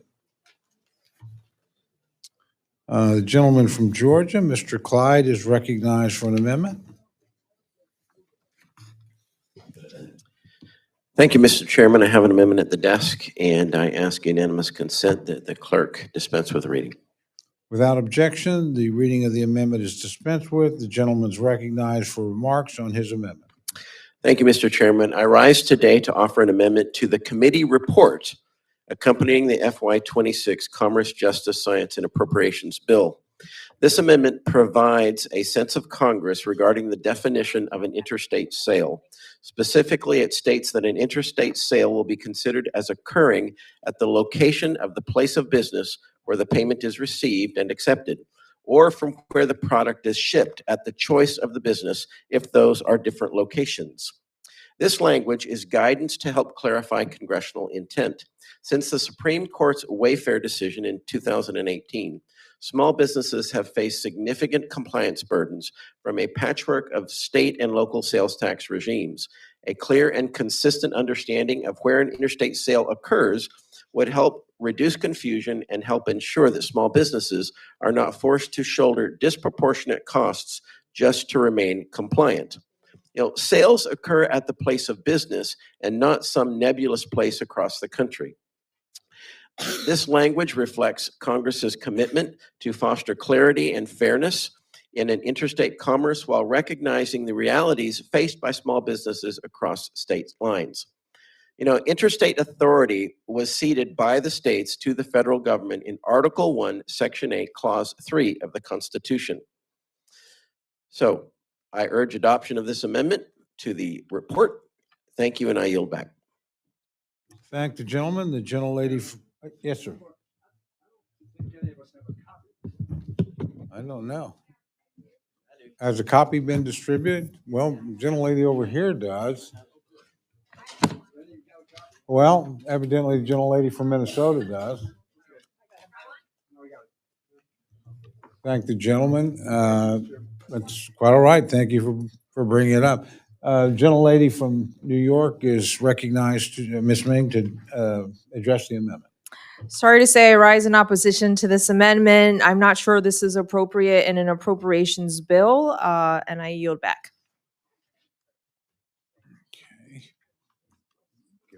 Are there others wishing to address the amendment? If not, the gentleman is recognized for 1 minute to close. Chairman, Oh, before- yes, sir. Would the gentleman yield for a question? Mr. Clyde, would you yield? I don't have time. No, I'll yield some time. Oh, to you.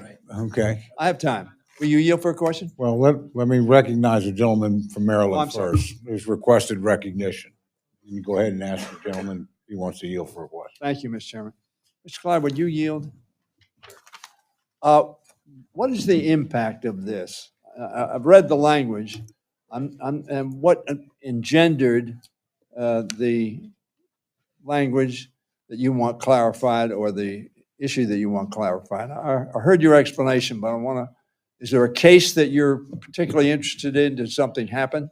There are multiple cases. When small businesses have to comply with 49 actually, 50 if you consider the District of Columbia too, 50 different sets of rules across the country for sales tax and registration, where they have no nexus whatsoever in those states, all right, but yet they're being forced to do that. The Supreme Court looked for some congressional clarification in the Wayfair decision, and so I think this is an appropriate time. We're seeing small businesses, we're seeing states come against small businesses all across the country now, and it's been a real problem. And so this is an opportunity to clarify that, and it's not in the bill itself; it's in the report. I see it's a report. Thank you. And I hope report language has meaning. We've had that discussion in the past. And it'll have meaning if the agencies believe that we're going to take it seriously and expect them to follow that report. Has this been discussed with the authorizing committee? I'm not deeply into this, but I'm just confused because this clearly attempts to deal with the law case you're talking about, which would normally be an authorizing issue. It's not a none of the funds amendment. I'll see what Chairman Rogers has to say and go from there. Well, actually, Chairman Rogers did not claim time, but I think the other gentleman from Maryland, Mr. Ivy, is recognized to address the amendment. Just a follow-up question. Is it South Dakota v. Wayfair? Is that the decision you're referencing? Gentleman from Georgia, I believe the gentleman from Maryland was directing a question. Am I correct in that, Mr. Ivy? Did you have a question for? Yes, Mr. Chair. Well, you would need to yield him time to answer. I would yield you time to If he answer. The cares. question is South Dakota v. Wayfair the case you're referencing? Yes, okay. And so this would go to the determination of how sales tax would be imposed?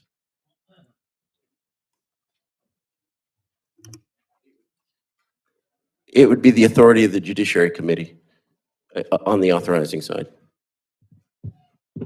Okay, but it only goes to sales tax? Is that the point?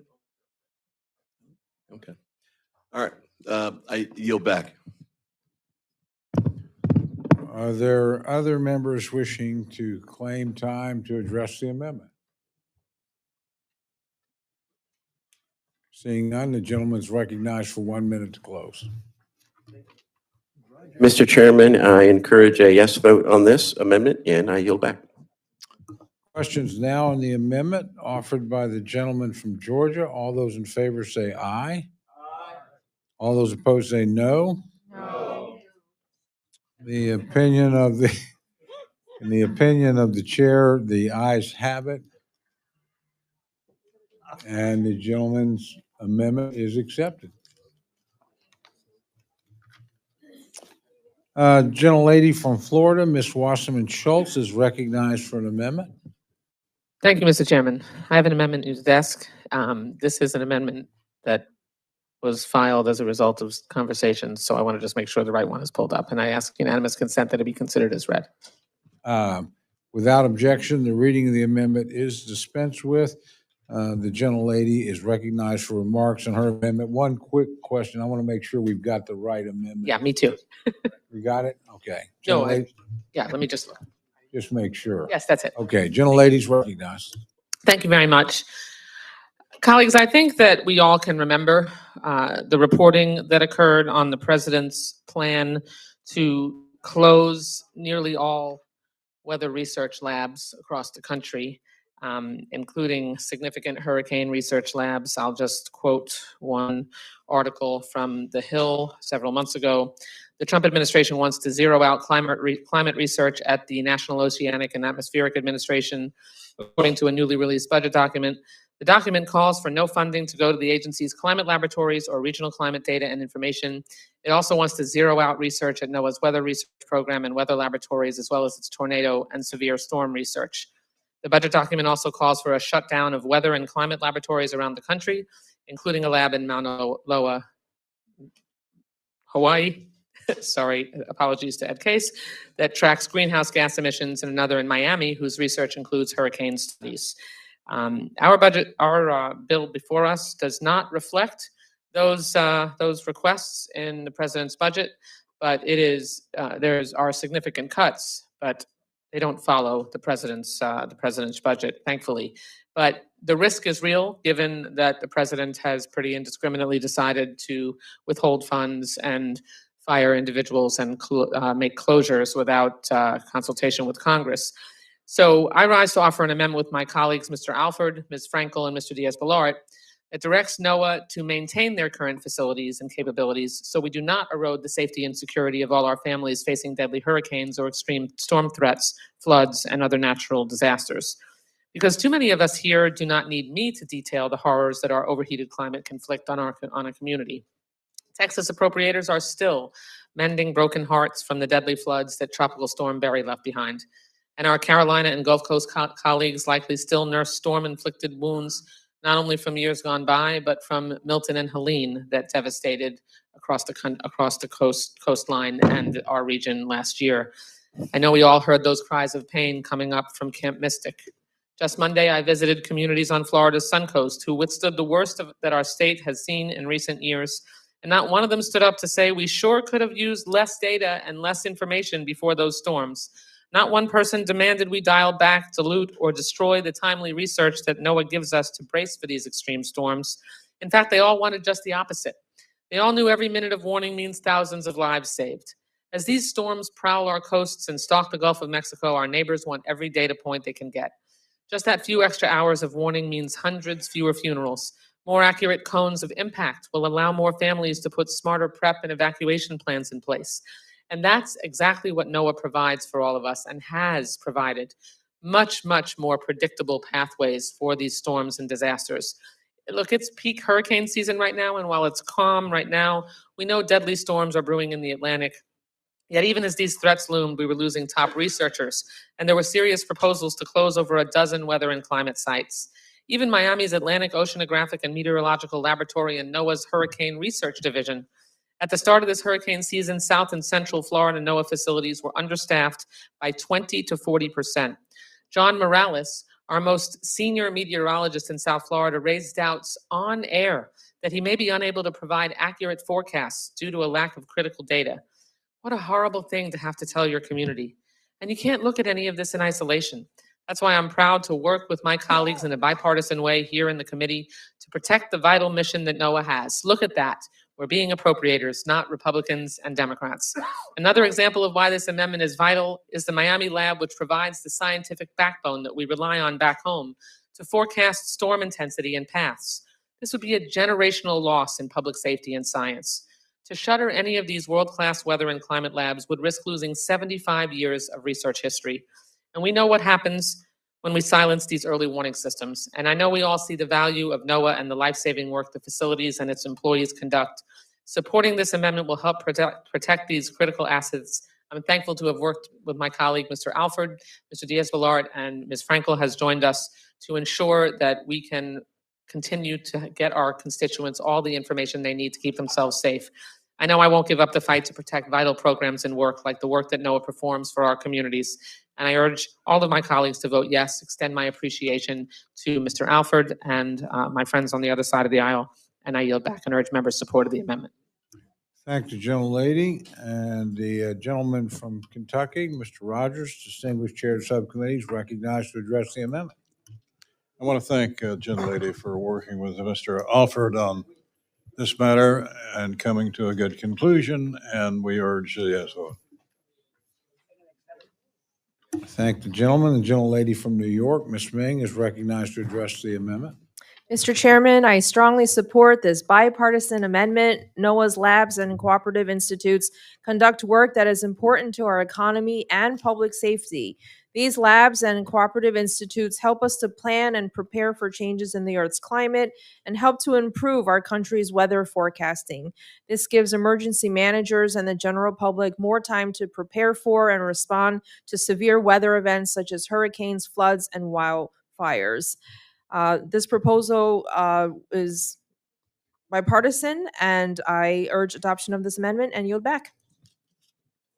Thank you, gentlelady. The gentleman from Missouri, Mr. Alford, is recognized to address the amendment.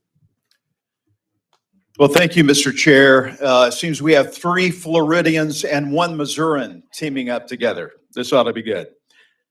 I want to thank my colleague, Representative Wasserman Schultz, for her important amendment. And while I love the spirit of her original amendment, I could not support its language as it would have severely hobbled the administration. Like Representative Wasserman Schultz's district, Missouri's 4th Congressional District has been hit hard and hit frequently with natural disasters and catastrophic storms that have ripped apart homes, communities, and lives.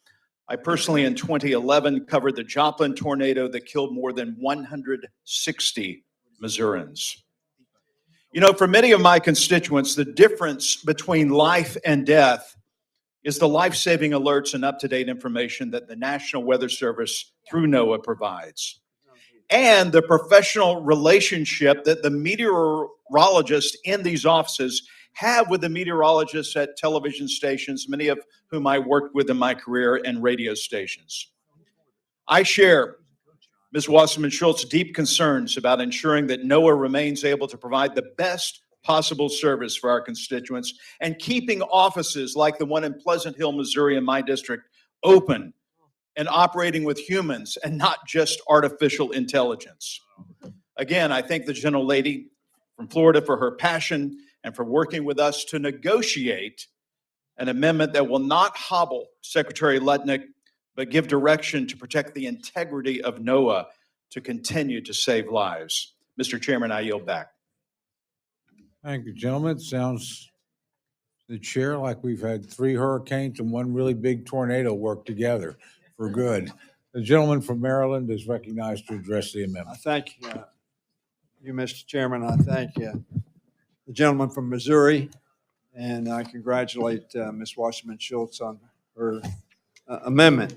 I have had a relationship with NOAA over the years. They have offices in my district, and now I think essentially in Mr. Ivy's district. We share things back and forth.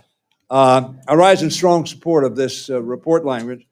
The President's administration's effort to dismantle NOAA is a textbook example of what I call you're on your own. You're on your own when the hurricane batters your town. You're on your own when the floodwaters rise and wash away your home. You're on your own when tornado flattens your community. The administration apparently doesn't want to monitor these natural disasters to provide early warning to those caught in their path, firing so many federal workers that some of the National Weather Service's regional office can no longer operate 24 hours a day. Obviously, weather operates 24 hours a day. The administration has also taken steps to show the NOAA Center for Weather and Climate Prediction in College Park, Maryland, just outside my district and in Mr. Ivy's district. It's home to teams of hardworking scientists who provide Americans across the country with the weather forecasts that we rely on every day. I could agree 100% with Mr. Alford that AI may have a lot of assets, but it's still not a human being that can respond in an effective way all the time. The administration apparently also wants us to study storms, not study storms or the climate crisis that makes them more frequent and more intense with each passing year. The budget would have zeroed out the agency's climate research completely. We didn't do that. The chairman didn't do that. The committee didn't do that. I congratulate them for that. This amendment would prohibit the president from using funds, and I know it's been modified somewhat from my remarks, but it does make sure that it stays whole in every community so that it can do the job that Americans want it to do and need it to do. And I rise in strong support and yield back. Thank the gentleman. The gentlelady from Florida, Ms. Frankel, is recognized to address the amendment. Okay, thank you. Thank you for this bipartisan amendment, because I would just say this. Florida knows hurricanes. And just to put this in lay terms, you got to have these warnings so you can get your flashlights, your water, your food, you put up your shutters, and if you need to, you get out of town. So this is a good amendment. And I'll just end by saying hurricanes do not know whether you're a Republican or Democratic or have no party affiliation. And with that, I yield back. Thank you, gentlelady. The gentleman from California, Mr. Levin, is recognized to address the amendment. Thank you, Mr. Chairman. I rise in strong support of the amendment, and I'm so encouraged that if even for just a minute or two that politics have been set aside, we all represent communities that depend on accurate weather data. Farmers timing their planting and harvest, ranchers safeguarding their livestock, fishermen navigating dangerous waters, first responders preparing for wildfires or for tornadoes, and families deciding whether to evacuate ahead of a hurricane. Shutting down NOAA labs, trying to underfund them, wouldn't just silence a few scientists, it would leave every one of our districts less prepared for costly disasters. In 2024 alone, the U.S. suffered 27 separate climate and weather disasters, each causing more than $1 billion in losses, a record number of billion-dollar disasters in a single year. These events, floods in the Midwest, hurricanes in the Gulf, and wildfires in California, didn't check party registration before wreaking havoc. They hit red states and blue states alike. Every dollar we spend on accurate forecasting and advance warning saves lives and protects property. Doing anything to harm NOAA labs would roll back that progress. It would mean slower warnings, less accurate forecasts, and greater losses of life and property. Simply not good stewardship. It's penny wise and pound foolish. I've heard some say that private companies can do this, but even private forecasts rely on NOAA's foundational data. Without NOAA's model and measurements, many collected in the very labs we're discussing, the private sector cannot produce reliable products. Eliminating NOAA's capacity would cripple the entire weather enterprise. And let's be clear, this is not about ideology. I know all my friends here care deeply. I care deeply about my coastal community. I know we care about our farmers. We care about our small businesses. We have constituents who, in some parts of the country, wake up early to check the forecast before deciding what to do about their crops or whether even to send their kids to school. And they trust that the information comes from rigorous, nonpartisan science. And we cannot betray that trust. Beyond the immediate safety concerns, weakening NOAA's climate research also blinds us to long-term risks. Carbon dioxide levels grew by 3.7 parts per million in 2024. That's the fastest rate on record. Our wetlands and forests are increasingly stressed, reducing their ability to absorb carbon and buffer our communities from floods and fires. Ignoring these facts will not make them go away. It will simply leave us unprepared. So I'm grateful to my colleagues for thinking about the families in your own district who depend on timely warnings, thinking about the small businesses whose insurance premiums skyrocket after every billion-dollar disaster, thinking about the sheriffs and the emergency managers who rely on this data to decide whether to evacuate a neighborhood or to deploy resources. I'm glad this is not a partisan vote. It's about keeping Americans safe, protecting our economy, and respecting good science that serves us all. And I hope, maybe, just maybe, we've cracked the door open just a little bit to consider other ways we can work together to protect science and the public interest. Thank you, and I yield back. Thank the gentleman. The gentlelady from Ohio, Ms. Capter, is recognized to address the amendment. Thank you, Mr. Chairman. I rise in strong support of my friend Congresswoman Wasserman Schultz's amendment and would like to draw the membership to the Mid-Continent region. Not the, we heard from the West Coast, the East Coast, the South Coast. Well, there's another coast, the longest coast, and it's the Great Lakes coast. And I particularly stand on behalf of the people of our region where fresh water is our life and our livelihoods. The Great Lakes are the largest body of fresh water in the world. And we are the third largest economy. We share our lakes with Canada. It is an extraordinary responsibility, and this amendment will, as others have mentioned, prohibit the bill from closing, consolidating, or eliminating any NOAA laboratory or cooperative institute, including our Great Lakes Environmental Research Lab, which has a terrible acronym they call GLERL. If I couldn't find a better name than that, I'd really wonder. That stands for Great Lakes Environmental Research Lab. For example, we remember too well in our region the summer of 2014 in Toledo, Ohio, when a Lake Erie harmful algal bloom poisoned the public water supply. And I guarantee you, if I took you out on Lake Erie right now and you had a decanter of water we pulled up, you would die because of the dissolved reactive phosphorus that has leaked into our water systems. And in 2014, they were completely shut off for 3 days, and over 500,000 people had no water for 3 days. Flint, Michigan had a related crisis at that time, but we in the Great Lakes have major challenges ahead of us. And the Great Lakes Lab was critical in helping us analyze and, for the moment, restore livability to our communities. These scientists from the Great Lakes are the backbone of our ability to forecast and plan for these harmful algal blooms. One misstep on an average day can result in a big crisis. But it is this lab that turns raw data from our satellites, buoys, and other monitoring systems into life-saving information for people across our region, for farmers, for fishermen and fisherwomen, and for all the people that rely on Lake Erie for their fresh water. They study flooding. People have talked about flooding in other regions. Ice cover, which is a little bit thin now on the Great Lakes. My own lake doesn't freeze over anymore, Lake Erie. Invasive species. All these are building blocks for restoration of our freshwater Great Lakes ecosystem and the communities that rely on it. The closure of these labs would erase decades, and I'm telling you, decades of hard-won expertise, vital data, crippling our ability to respond to environmental crises, which we have. We have tornadoes out our way.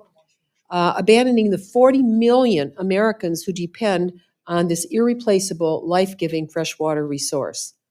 It is a critical asset, not just to our region, but to the country, as well as to Canada, and it's not optional. It is foundational. The lakes and this research lab deserve more than neglect. They deserve respect, and we can't close our eyes to the future. I am pleased to stand to support preservation of this lab to protect our largest fresh water body system on the face of the earth that provides life to our people. Thank you, Mr. Chairman, and I yield back. Thank the gentlelady. The gentleman from Florida, Mr. Diaz-Balart, is recognized to address the amendment. Thank you, Mr. Chairman. I want to first thank the chairman of Chairman Rogers for working with us. This is 4 members that got together, and this is what happens, Mr. Chairman, when you do a little bit less messaging and you actually try to get together to pass an amendment versus just message on an amendment. It can actually happen, and so I'm grateful to my 2 colleagues from Florida, and also to Mr. Alford, who, while relatively new in the committee, continues to demonstrate what leadership is all about. So thank you all. I do think, by the way, that the more we talk, the less support we're going to get. So I'm going to shut up and yield back. Okay. The gentleman sets an admirable example for the committee. Gentleman from Maryland, Mr. Ivey, is recognized to address the amendment. After him, is that the idea? Thank you, Mr. Chairman. Thank you to my colleagues, Ms. Wasserman Schultz in particular, for your leadership. The bipartisan effort on this front is greatly appreciated. I have 2 NOAA installations in my district. Obviously, this has been a tough year for many of the employees who live in Prince George's County and the surrounding area, and really across the country. But they've been doing outstanding work, those scientists at NOAA. I appreciate the fact that that's being recognized here today and the difference that it makes from a public safety standpoint. And I thank you all for the work that you've done and look forward to continuing to work with you all in the future. And with that, I yield back. Thank the gentleman. Are there other members wishing to address the amendment? Seeing none, the gentlelady from Florida is recognized for 1 minute to close. Thank you, Mr. Chairman, and I thank Chairman Rogers and Mr. Alford, Mr. Diaz-Balart, Ms. Frankel, and all of my colleagues for working together to help ensure that really our collective sentiment to make sure that these incredibly important NOAA lab facilities, climate research facilities, and research funding is not shut down because we know that lives hang in the balance. And I just am really glad that we were able to demonstrate that it is possible to come together and actually really find common ground and agreement. That is the tradition of this committee, and I'm glad that we were able to come together to contribute to that. I yield back and urge members' support of the amendment. Thank the gentlelady. The question is now on the amendment offered by the gentlelady from Florida. All those in favor say aye. Aye. All those opposed say no. In the opinion of the chair, the ayes have it. And the amendment is adopted. Who was that troublemaker? Gentleman from Texas, Mr. Cuellar, is recognized for the purposes of an amendment. Mr. Chairman, I have an amendment at the desk, and I ask that we dispense with the reading. Without objection, the reading of the amendment is dispensed with, and the gentleman is recognized for remarks on his amendment. Yes, Mr. Chairman, this is the amendment that I've been offering every appropriation bill that I'm hoping that sometime in the near future, every chairman and ranking member will seriously consider this. As you know, under Article 1, Section 9, and then Clause 7, we have the right to appropriate, but we also have a responsibility for oversight. And again, once we provide dollars to the agencies, how many times do we really sit down and look at what they're doing with those dollars? We might see something in the media and then we decide to react, but we need to have a systematic overview. Setting up the right measures, the right missions is important. We did start some of the work back in 2010, as I mentioned, the modernization of the Performance Act that got passed in the 90s. But we need to do our work. And I envision one of these days having this language and actually having, as part of the report, some of the performance measures that we ought to look at to see if the agencies are following the instructions and the dollars that we sign. So with that, members hope to have this conversation later on. And hopefully we can add this language in every single appropriation bill. With that, Mr. Chairman, I offer and withdraw my amendment. Thank you so much. Thank the gentleman very much. The gentleman from Illinois, Mr. Quigley, is recognized for an amendment. Thank you, Mr. Chairman. I have an amendment at the desk, and I ask that the reading be dismissed with. Without objection, the reading of the amendment is dispensed with, and the gentleman is recognized for remarks on his amendment. Thank you, Mr. Chairman. And I don't want to inflame things. I like the kumbaya moment, but there's a few things we have to talk about when we talk about violence against women that have been said recently, particularly by the president, where he was quoted as saying about crime in D.C. was virtually nothing except for lesser things that take place in the home they call crime. Quote, they'll do anything they can to find something. If a man has a little fight with the wife, they say that was a crime. So now I can't claim 100%. Now, respectfully, if the president wants to clarify that, that would be helpful, but it is, as stated, deeply disturbing. What doesn't need clarification was that in June, he suggested that we make massive cuts to the Office of Violence Against Women, and by suggesting that we consolidate into the larger Office of the Justice Programs. Now, let's be clear. The Violence Against Women Act requires OVW to be a separate and distinct office in DOJ, and for good reason. Having a separate office for violence against women means we can approach this type of violence with specialized survivor-centered policies. Look, my first real job, I spent the summer between my junior and senior year of high school working as a counselor at a domestic violence shelter in Chicago.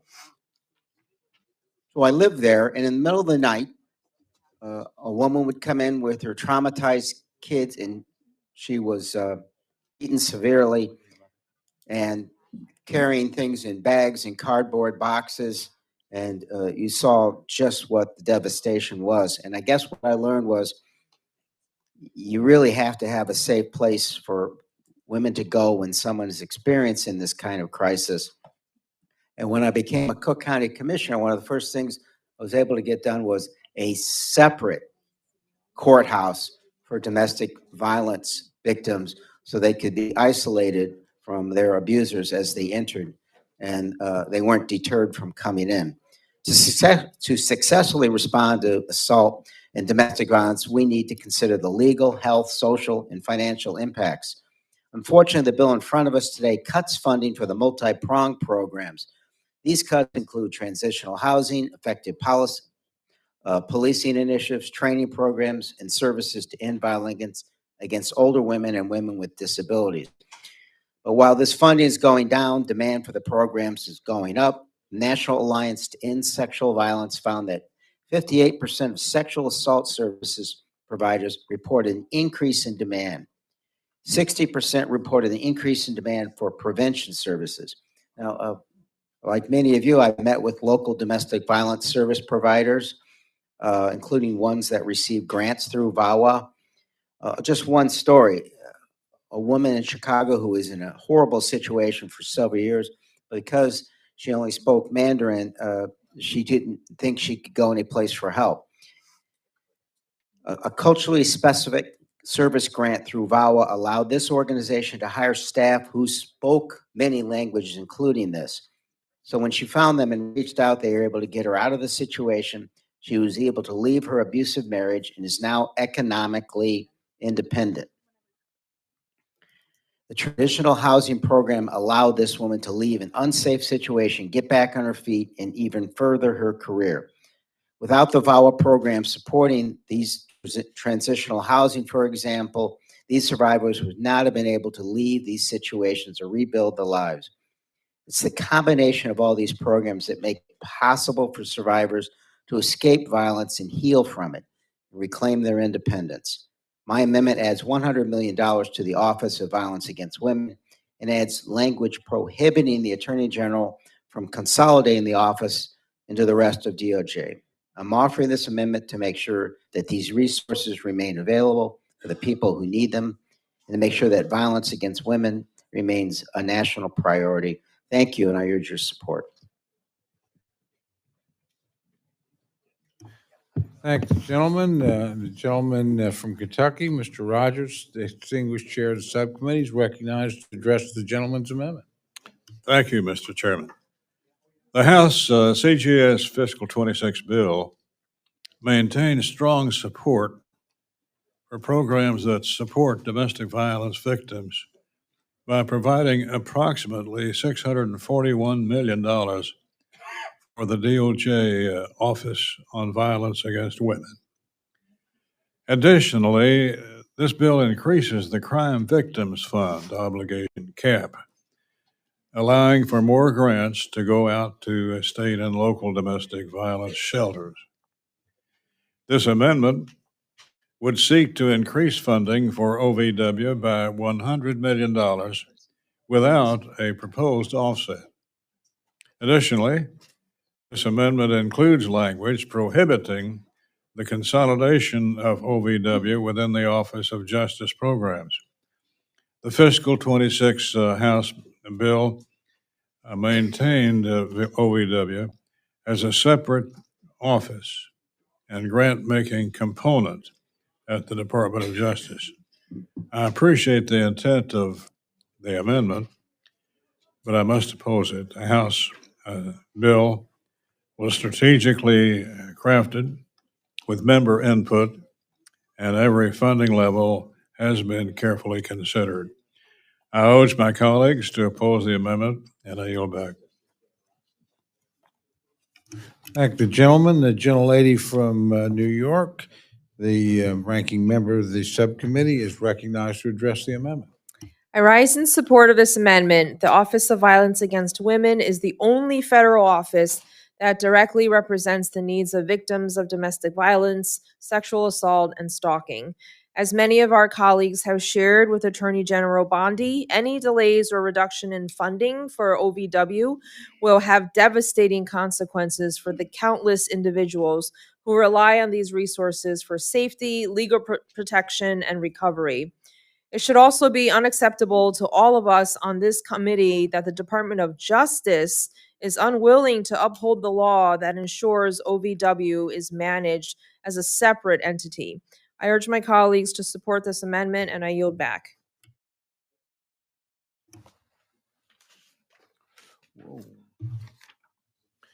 Thank the gentlelady. Are there other members wishing to address the amendment?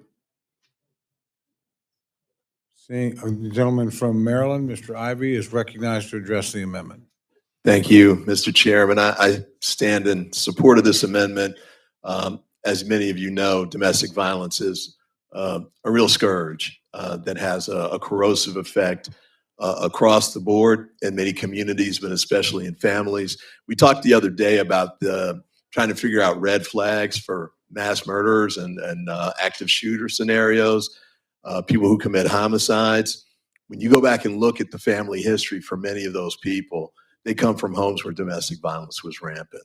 And there's also, I mentioned the sins of the father kind of deal, the replication of that when you go from generation to generation.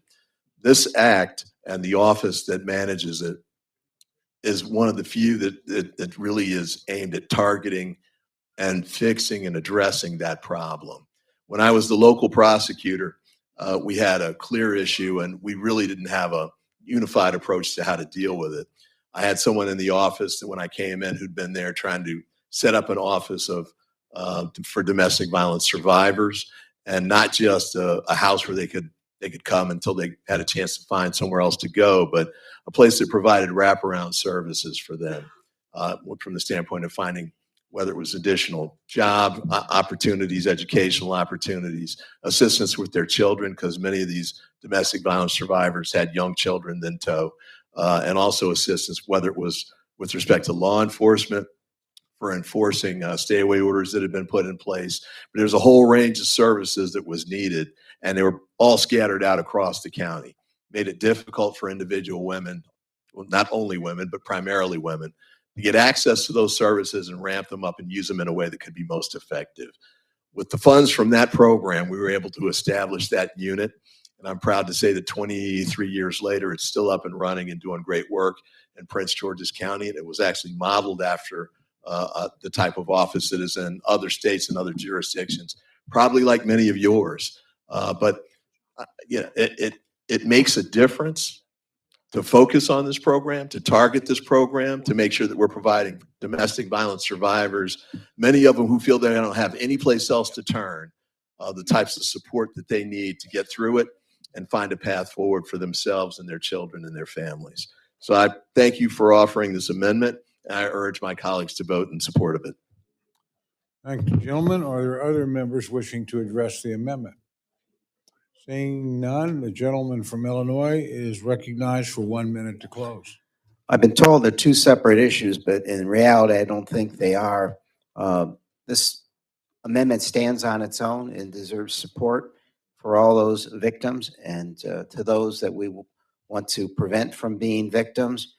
But there's a lot of dispute I hear from others about releasing all the documents with Jeffrey Epstein. I can hear the arguments now, but the fact of the matter is, no matter how you feel about that, we have failed the victims of Jeffrey Epstein. In honor of them and to prevent future victims of any type of assault and abuse, let's approve this amendment. Thank you. Thank you, gentlemen. The question's now on the amendment offered by the gentleman from Illinois. All those in favor say aye. All those opposed say no. In the opinion of the chair, the noes have it. Roll call has been requested. Sufficient support has been demonstrated. The clerk will call the roll. Mr. Adderholt. Mr. Adderholt, no. Mr. Aguilar. Mr. Aguilar, aye. Mr. Alford. Mr. Alford, no. Mr. Amade. Mr. Amade, no. Mrs. Bice. Mrs. Bice, no. Mr. Bishop. Mr. Bishop, aye. Mr. Calvert. Mr. Calvert, no. Mr. Carter. Mr. Carter, no. Mr. Case. Mr. Case, aye. Mr. Siscomani. Mr. Siscomani, no. Mr. Klein. Mr. Cloud. Mr. Clyburn. Mr. Cloud. Mr. Cloud, no. Mr. Clyde.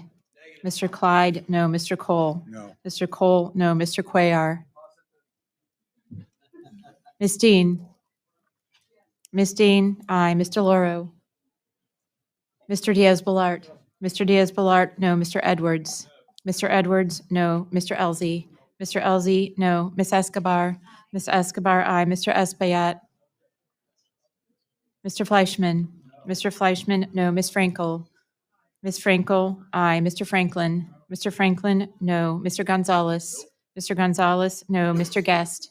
Mr. Guest, no. Mr. Harder. Mr. Harder, aye. Dr. Harris. Mrs. Henson. Mr. Hoyer. Mr. Hoyer, aye. Mr. Ivy. Mr. Ivy, aye. Mr. Joyce. Mr. Joyce, no. Ms. Capter. Mr. Lalota. Mr. Lalota, no. Ms. Lee. Ms. Lee, aye. Ms. Letlow. Ms. Letlow, no. Mr. Levin. Ms. Malloy. Ms. Malloy, no. Ms. McCullum. Ms. McCullum, aye. Ms. Ming. Ms. Ming, aye. Mr. Molinar. No. Mr. Molinar, no. Mr. Moore. Mr. Moore, no. Mr. Morelli. Mr. Morelli, aye. Mr. Mervan. Mr. Mervan, aye. Mr. Newhouse. Mr. Newhouse, no. Ms. Perez. Ms. Perez, aye. Ms. Pingree. Ms. Pingree, aye. Mr. Pocan. Mr. Pocan, aye. Mr. Quigley. Mr. Quigley, aye. Mr. Reschenthaler. Mr. Reschenthaler, no. Mr. Rogers.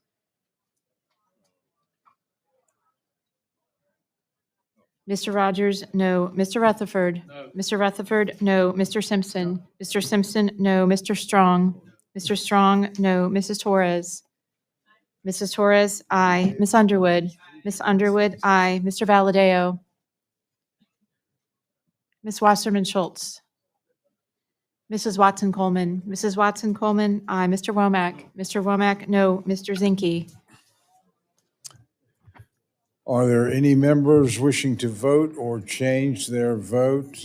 Gentleman from California, gentleman from New York, Mr. Levin, aye. gentlelady from Florida, Ms. Wasserman Schultz, gentleman aye. from Maryland, Dr. Harris, no. gentlelady from Connecticut, Mr. Loro, aye. gentlelady from Esper- Ohio. Did gentlelady vote? Ms. Capter votes aye. Gentleman from Montana? Mr. Zinke, no. There's somebody over here, gentleman from South Carolina. Mr. Clyburn, aye. We have other members wishing to vote or change their vote. Seeing none, the clerk will tally. I heard him say positive as he walked out. Who? I do not have Mr. Cuellar recorded.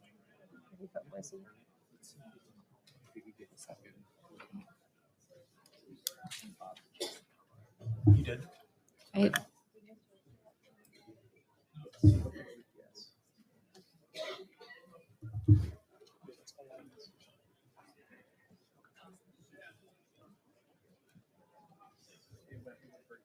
Clerks will tally. If members can't be here to vote, then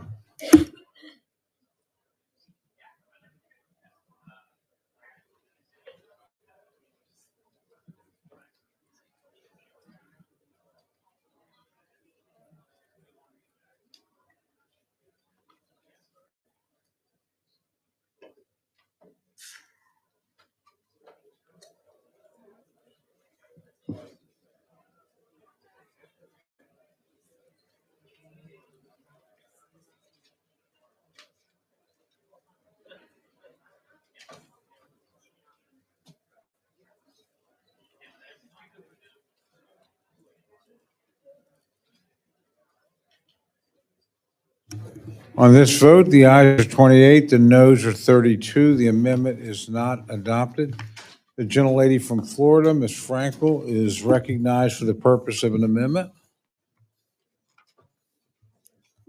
Thank you, Mr. Chair.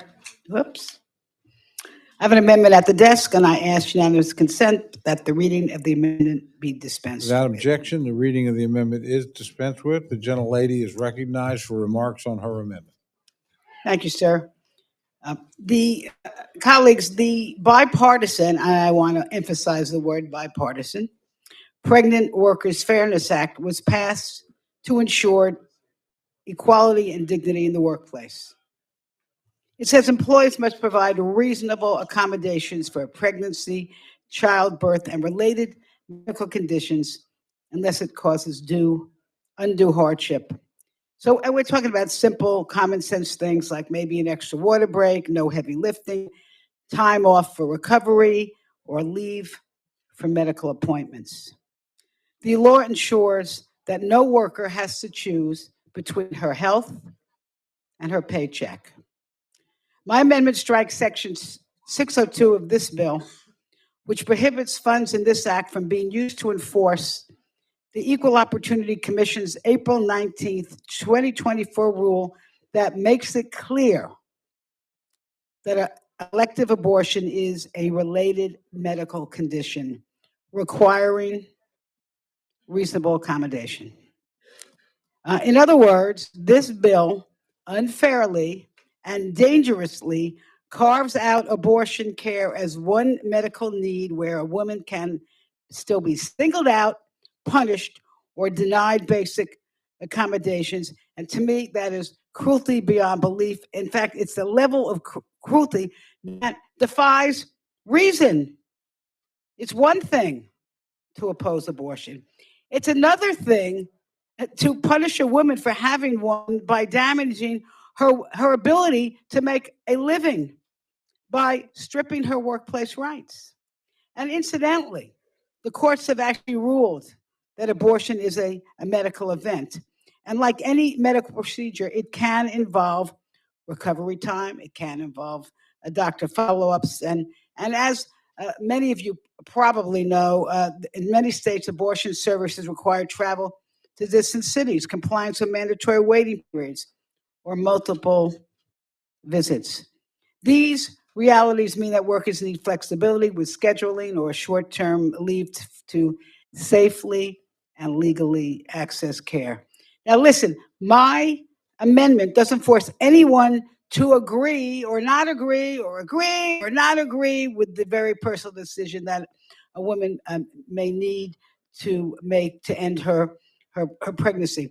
What my amendment does do, it protects her right to keep her job, her wages, her health care coverages, regardless of whatever the reason led to that medical occurrence. Because personal disagreement with abortion is not a license to strip away workplace rights and to take away, again, I want to say this, to take away a woman's ability to make a living. So I'm urging my colleagues, support this amendment, strike Section 602. Let's not make this a debate about abortion. It's about protecting women's health, and it's ensuring she can keep her job, her paycheck, and the ability to support herself and her family. And with that, I yield back. Thank the gentlelady. The chair recognizes the gentleman from Kentucky, Mr. Rogers, to address the amendment. I oppose this amendment.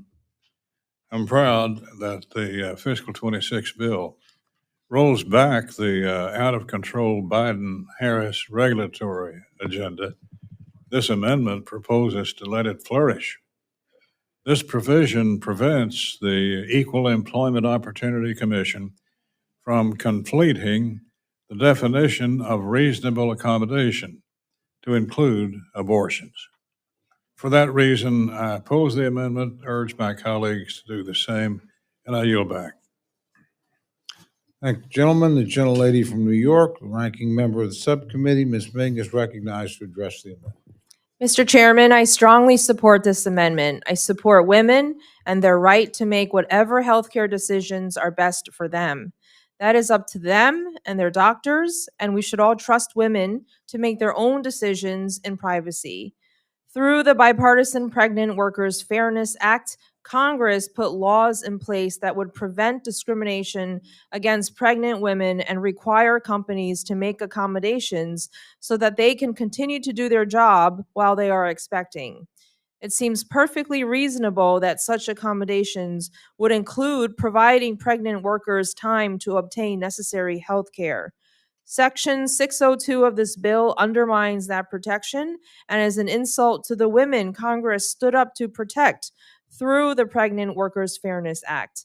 I thank my colleague for offering this amendment to strike this harmful and unnecessary provision and urge a yes vote. I yield back. Thank the gentlelady. Are there other members wishing to address the amendment? Seeing none, the gentlelady from Florida is recognized for 1 minute to close.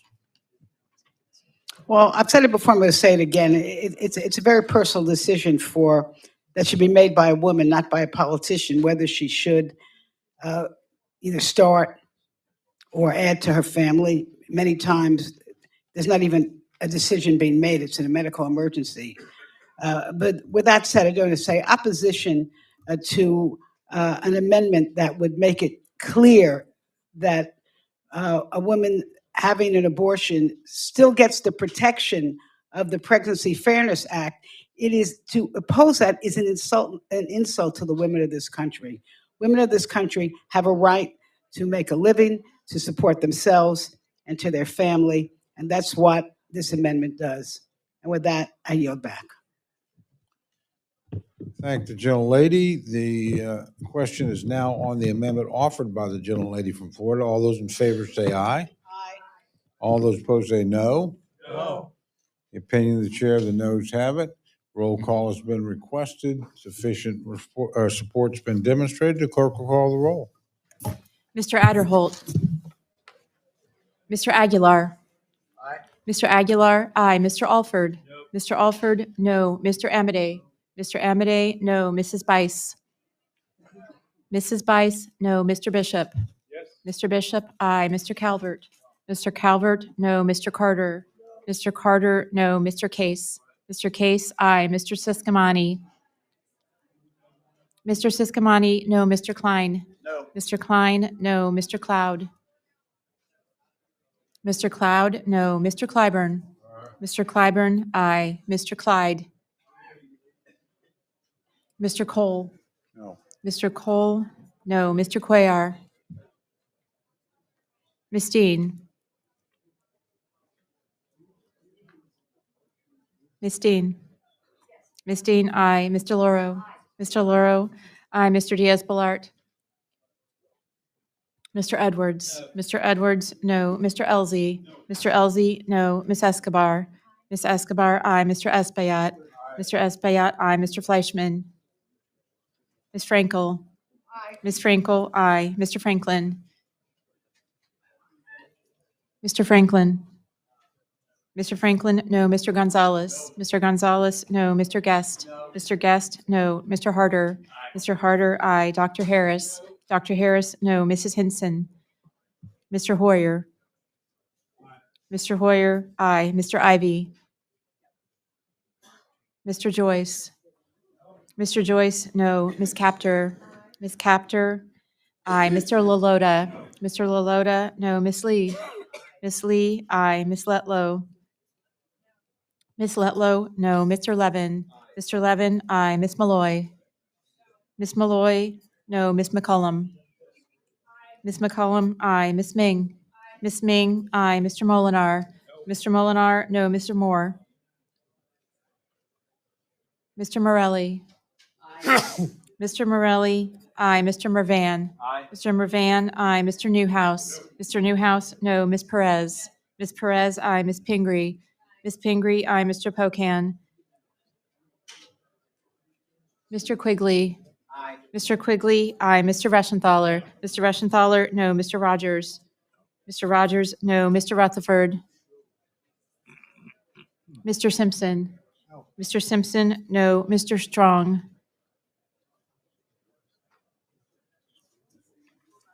Mr. Strong, no. Mrs. Torres? Mrs. Torres, aye. Ms. Underwood? Ms. Underwood, aye. Mr. Valadeo? Mr. Valadeo, no. Ms. Wasserman Schultz? Ms. Wasserman Schultz, aye. Mrs. Watson Coleman? Mrs. Watson Coleman, aye. Mr. Womack? Mr. Womack, no. Mr. Zinke? Are there any members wishing to vote or change their vote? Gentleman from West Virginia, Mr. Moore, no. gentleman from Alabama, Mr. Adderholt, no. gentleman from Georgia, Mr. Clyde, no. gentleman from Tennessee, Mr. Fleischman, no. gentleman from Florida, Mr. Diaz-Balart, no. gentleman from Wisconsin, Mr. Pocan, aye. gentleman from Maryland. Mr. Ivy, aye. Are there other members wishing to, gentleman from Florida? Mr. Rutherford, no. I think you voted. No. Yeah, gentleman from Montana. Mr. Zinke, no.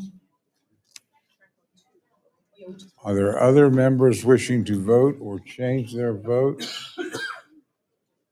Seeing none, the clerk will tally.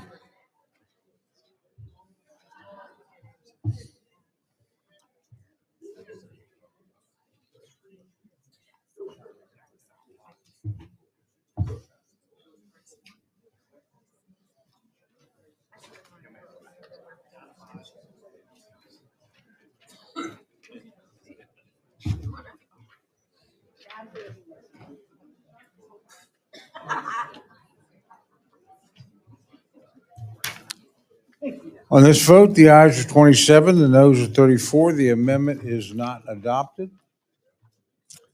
Gentlelady from Florida, Ms. Frankel, is recognized for an amendment. Thank you, Mr. Chair. I have an amendment at the desk. I ask unanimous consent that the reading of the amendment be dispensed with. Without objection, the reading of the amendment is dispensed with. The gentlelady is recognized for remarks on her amendment. Here we go again. Another good day for the women of the country.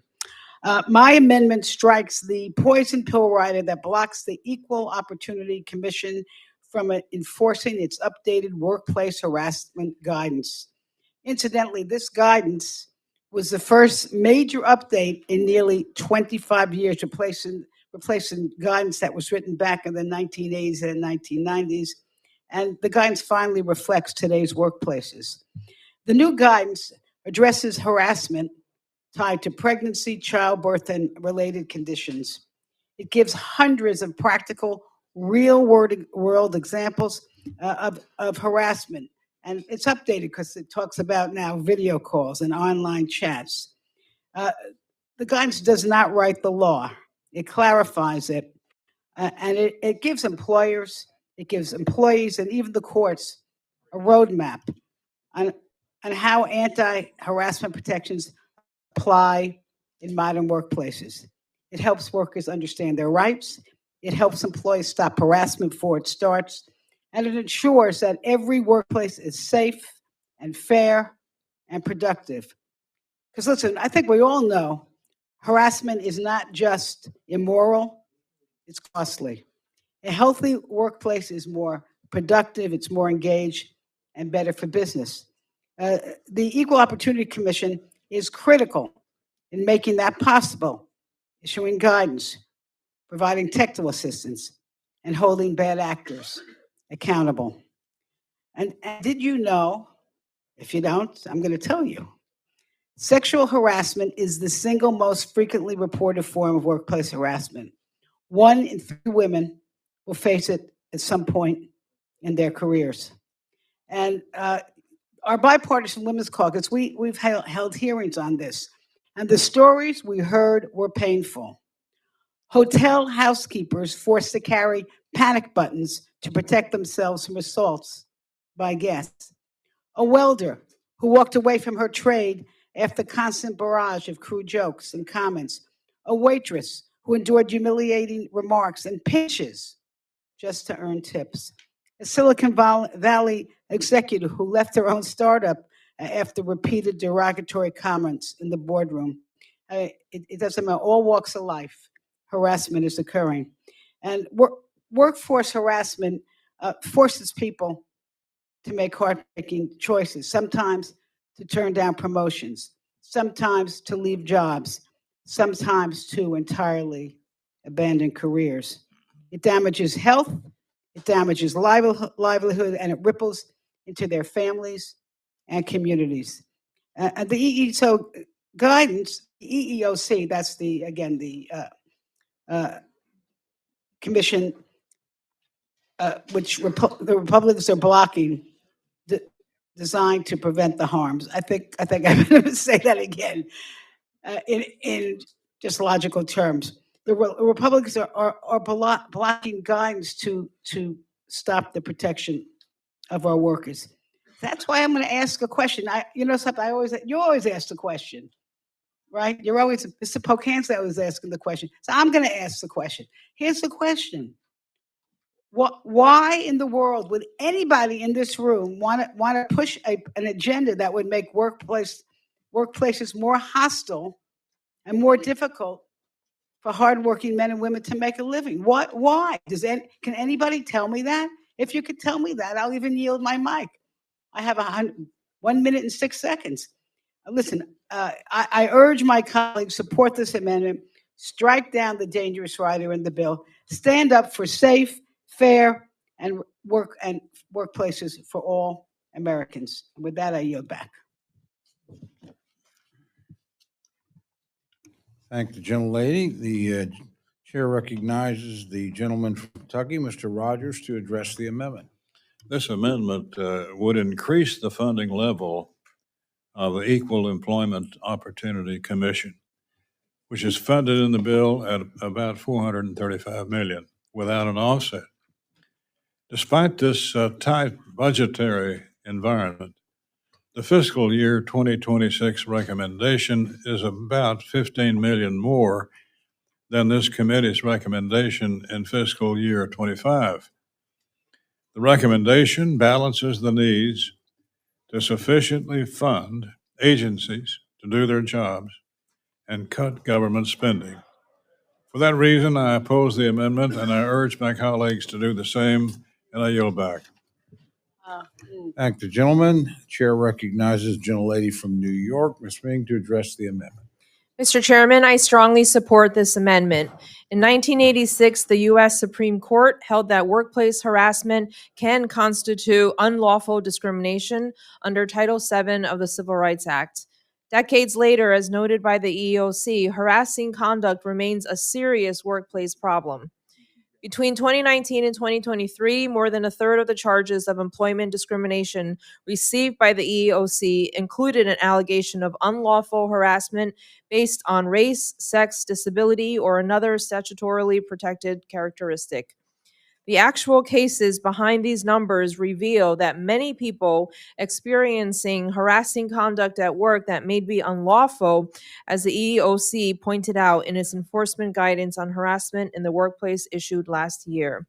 This guidance addresses how workplace harassment based on race, color, religion, sex, national origin, age, disability, or genetic information is defined under EEOC enforced statutes. However, Section 603 of the bill before us today prohibits funding to implement or enforce this important guidance from the EEOC.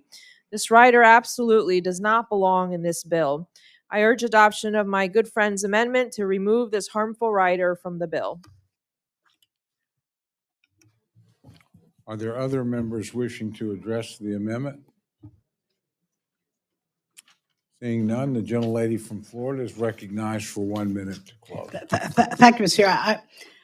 I think Mr. Rogers may be talking about the next amendment, because my amendment does not add any extra money to this bill. Mr. Rogers, I could yield to you if you want to take a look at that.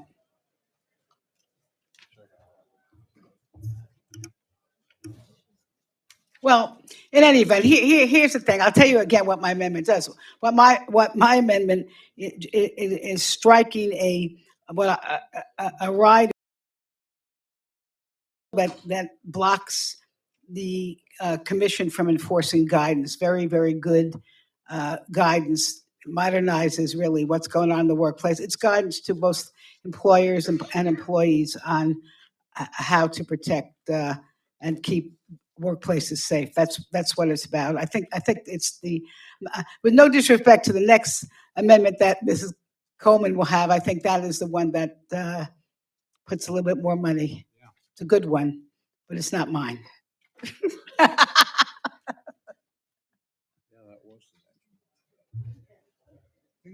Okay. All right. I yield back. I thank the gentlelady for understanding. Obviously had a mix up here. You good? Are you okay with the amendment? Still opposed? Okay. All right, just to clarify, Chairman remains opposed to your amendment, so, okay, but thank you. Are there any, question is now on the amendment offered by the gentlelady from Florida. All those in favor say aye. Aye. Those opposed say no. Opinion of the chair, the noes have it. Roll call is requested. Sufficient support has been demonstrated. The clerk will call the roll. Mr. Adderholt. Mr. Aguilar. Mr. Alford. Mr. Alford, no. Mr. Amadei. Mr. Amadei, no. Mrs. Bice. Mrs. Bice, no. Mr. Bishop. Yes. Mr. Bishop, aye. Mr. Calvert. Mr. Carter. Mr. Carter, no. Mr. Case. Mr. Case, aye. Mr. Siscomani. Mr. Siscomani, no. Mr. Klein. Mr. Cloud. Mr. Clyburn. Mr. Clyburn, aye. Mr. Clyde. Mr. Clyde, no. Mr. Cole. No. Mr. Cole, no. Mr. Cuellar. Ms. Dean. Ms. DeLauro. Ms. DeLauro, aye. Mr. Diaz-Balart. Almost halfway through the amendment. Mr. Edwards. 14 of the 30. Mr. Edwards, no. Mr. Elzey. Mr. Elzey, no. Ms. Escobar. Ms. Escobar, aye. Mr. Espaillat. Mr. Espaillat, aye. Mr. Fleischman. Mr. Fleischman, no. Ms. Frankel. Ms. Frankel, aye. Mr. Franklin. Mr. Franklin, no. Mr. Gonzalez. Mr. Gonzalez, no. Mr. Guest. Mr. Guest, no. Mr. Harder. Mr. Harder, aye. Dr. Harris. Dr. Harris, no. Mrs. Hinson. Mr. Hoyer. Mr. Hoyer, aye. Mr. Ivy. Aye. Mr. Ivy, aye. Mr. Joyce. Mr. Joyce, no. Ms. Capter. Ms. Capter, aye. Mr. LaLota. Mr. LaLota, no. Ms. Lee. Ms. Lee, aye. Ms. Letlow. Ms. Letlow, no. Mr. Levin. Mr. Levin, aye. Ms. Malloy. Ms. Malloy. Ms. Malloy, no. Ms. McCollum. Ms. Ming. Ms. Ming, aye. Mr. Molinar. Mr. Molinar, no. Mr. Moore. Mr. Moore, no. Mr. Morelli. Mr. Morelli, aye. Mr. Mervan. Mr. Newhouse. Mr. Newhouse, no. Ms. Perez. Ms. Perez, aye. Ms. Pingree. Ms. Pingree, aye. Mr. Pocan. Mr. Pocan, aye. Mr. Quigley. Mr. Quigley, aye. Mr. Reschenthaler. Mr. Reschenthaler, no. Mr. Rogers. Mr. Rogers, no. Mr. Rutherford. Mr. Rutherford. Mr. Rutherford, no. Mr. Simpson. Mr. Simpson, no. Mr. Strong. Mr. Strong, no. Mrs. Torres. Aye. Mrs. Torres, aye. Ms. Underwood. Ms. Underwood, aye. Mr. Valadeo. Mr. Valadeo, no. Ms. Wasserman Schultz. Mrs. Watson Coleman. Aye. Mrs. Watson Coleman, aye. Mr. Womack. Mr. Womack, no. Mr. Zinke. Mr. Zinke, no. Are there members wishing to cast their vote or change their vote? Gentleman from California? Mr. Calvert, no. Gentleman from Florida? Mr. Diaz-Balart, no. Gentlelady from Pennsylvania? Ms. Dean, aye. A gentlelady from Minnesota? Ms. McCollum, aye. Gentleman from Indiana? Mr. Mervan, aye. Gentleman from Virginia? Mr. Klein, no. Gentleman from California? Mr. Aguilar, aye. A gentleman from Alabama? Mr. Adderholt, no. Are there any other members wishing to vote or change their vote? Gentlelady from Florida? Gentlelady is not recorded. Ms. Wasserman Schultz votes aye.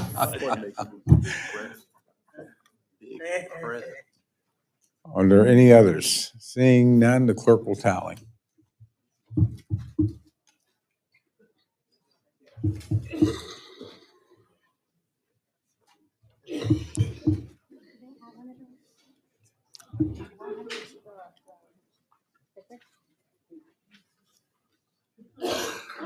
I'll take the bag.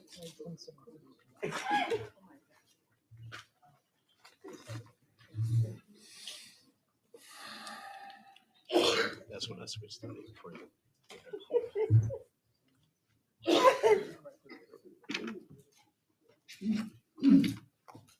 You're next. It's getting closer to me. Huh? It's getting closer to me. I haven't been paying attention last night. On this vote, the ayes are 27, the noes are 33. The amendment is not adopted. Gentlelady from New Jersey, as Watson Coleman is recognized for an amendment. Thank you, Mr. Chairman. I do have an amendment at the desk, and I seek unanimous consent to dispense with the reading of it. Without objection, the reading of the amendment is dispensed with, and the gentlelady is recognized for remarks on her amendment. Thank you, Mr. Chairman. My amendment will restore the funding for the Equal Employment Opportunity Commission. This bill in its current form defunds the EEOC by $20 million and would have defunded it another $35 million had Mr. Clyde had his way. Defunding the EEOC is just another way to rig the game against working people. Not only do corporations and wealthy executives need tax breaks, well, apparently they need greater leeway to abuse their workers as well. The EEOC is part of the Civil Rights Act of 1964, landmark legislation that affirms it's not your race, it's not your skin color, it's not your religion or your gender or your identity that matters. What matters is your ability. But all too often, that is not how things shake out, because qualified candidates are passed over for hiring and promotions because of prejudices, because of racism and sexism, or just personal vindictiveness. The EEOC stands up for qualified workers. It's a guardian of merit. It fights for folks who deserve more dignity than they've been given. It's a guardrail that stops bosses from exercising total control over their workers. Workplace discrimination won't go away if we defund the EEOC. In 2023, they adjudicated more than 80,000 claims. Defunding this commission only means more abuses will be permitted and more workers will be mistreated. And we all recognize that we are operating and living and working in an environment where the worker is mistreated, is disdained, and is taken for granted, and is discriminated against because of race, creed, color, or national origin, ancestry, or any other that there is. Earlier in my career, I served as a director of the Office of Civil Rights at the New Jersey Department of Transportation. So I know what workplace discrimination looks like. And even earlier before that, my first job was working with the New Jersey Division on Civil Rights, enforcing the New Jersey law against discrimination against in housing, employment, and accommodations, and investigating those cases amplified for me just how racist, sexist, and other discriminatory people had control over housing, employment, and even public accommodations for people who should not have been treated that way. I know how devastating it is to be bright, to be young, to be talented, to be a professional, to have their career derailed by an abusive boss.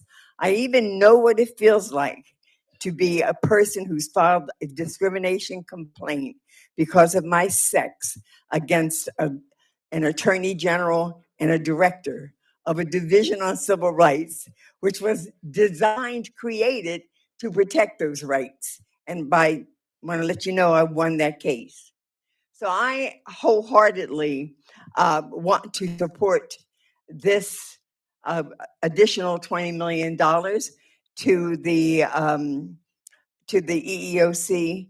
It is heartbreaking for me to have worked in this field for some 50-some years and to see that I'm still fighting the exact same fight I did in the beginning, and that is equality and justice for all, irrespective of my race, my religion, my ethnicity, who I love, or what I look like. And so I urge my colleagues to please consider what justice should look like in this, the most diverse country in the entire world, and to accept my amendment. And with that, I thank you, Mr. Chairman. I yield back. Thank the gentlelady. The gentleman from Kentucky, Chairman Rogers, is recognized to address the amendment. Thank you, Mr. Chairman. This amendment would increase the funding level of the Equal Employment Opportunity Commission, which is funded in this bill at about $435 million without an offset. Despite this tight budgetary environment, the fiscal year 2026 recommendation is approximately $15 million more than this committee's recommendation in fiscal year 25. The recommendation balances the needs to sufficiently fund agencies to do their jobs and to cut government spending. For that reason, I oppose this amendment, urge my colleagues to do the same, and yield back. Thank the gentleman. Chair recognizes the gentlelady from New York, Ms. Ming, who addressed the amendment. Mr. Chairman, I rise in support of my colleague's amendment to restore funding for the EOC, which plays a critical role in ensuring that all Americans can work in a fair and inclusive workplace and helps both workers and employers by resolving disputes quickly and fairly. Cutting funding for this agency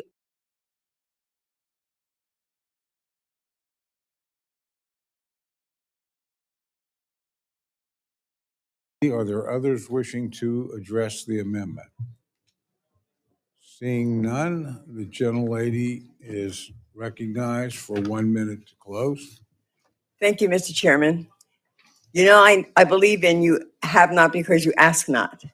So I'm going to ask Jeff Bezos, who spent $55 million on his third wedding, if he could find $20 million to give to the EEOC so that we can enforce the laws against discrimination and protect the rights of everyone for their employment, irrespective of their race, creed, color, or national origin. So I ask my colleagues, would you ask Jeff Bezos with me?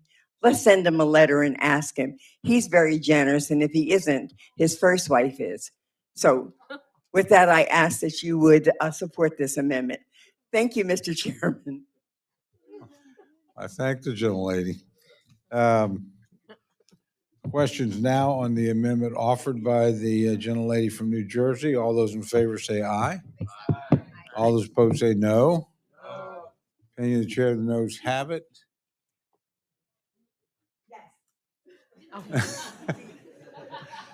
Amendment's been, roll call's been requested, sufficient support having been demonstrated. The clerk will call the roll. Mr. Adderholt. Mr. Adderholt, no. Mr. Aguilar. Mr. Aguilar, aye. Mr. Alford. Mr. Amadei. Mrs. Bice. Mrs. Bice, no. Mr. Bishop. Mr. Bishop, aye. Mr. Calvert. Mr. Calvert, no. Mr. Carter. Mr. Carter, no. Mr. Case. Mr. Case, aye. Mr. Siscomani. Mr. Klein. Mr. Klein, no. Mr. Cloud. Mr. Clyburn. Mr. Clyburn, aye. Mr. Clyde. Mr. Clyde, no. Mr. Cole. No. Mr. Cole, no. Mr. Cuellar. Ms. Dean. Yes, yes. Miss Dean, aye. Ms. DeLauro. Aye. Ms. DeLauro, aye. Mr. Diaz-Balart. Mr. Diaz-Balart, no. Mr. Edwards. Mr. Edwards, no. Mr. Elzey. Mr. Elzey, no. Ms. Escobar. Ms. Escobar, aye. Mr. Espaillat. Mr. Espaillat, aye. Mr. Fleischman. Ms. Frankel. Mr. Franklin. Mr. Franklin, no. Mr. Gonzalez. Mr. Gonzalez, no. Mr. Guest. Mr. Guest, no. Mr. Harder. Mr. Harder, aye. Dr. Harris. Dr. Harris, no. Mrs. Hinson. Mr. Hoyer. Mr. Hoyer, aye. Mr. Ivy. Mr. Ivy, aye. Mr. Joyce. Mr. Joyce, no. Ms. Capter. Ms. Capter, aye. Mr. Lalota. Ms. Lee. Ms. Letlow. Ms. Letlow, no. Mr. Levin. Ms. Malloy. Ms. Malloy, no. Ms. McCullum. Ms. McCullum, aye. Ms. Ming. Aye. Ms. Ming, aye. Mr. Molinar. No. Mr. Molinar, no. Mr. Moore. Mr. Moore, no. Mr. Morelli. Mr. Morelli, aye. Mr. Mervan. Mr. Mervan, aye. Mr. Newhouse. Mr. Newhouse, no. Ms. Perez. Ms. Perez, aye. Ms. Pingree. Ms. Pingree, aye. Mr. Pocan. Mr. Pocan, aye. Mr. Quigley. Mr. Quigley, aye. Mr. Reschenthaler. Mr. Reschenthaler, no. Mr. Rogers. Mr. Rogers, no. Mr. Rutherford. Mr. Rutherford, no. Mr. Simpson. Mr. Simpson, no. Mr. Strong. Mr. Strong, no. Mrs. Torres. Mrs. Torres, aye. Miss Underwood. Miss Underwood, aye. Mr. Valadeo. Mr. Valadeo, no. Ms. Wasserman Schultz. Ms. Wasserman Schultz, aye. Mrs. Watson Coleman. Mrs. Watson Coleman, aye. Mr. Womack. Mr. Womack, no. Mr. Zinke. Mr. Zinke, no.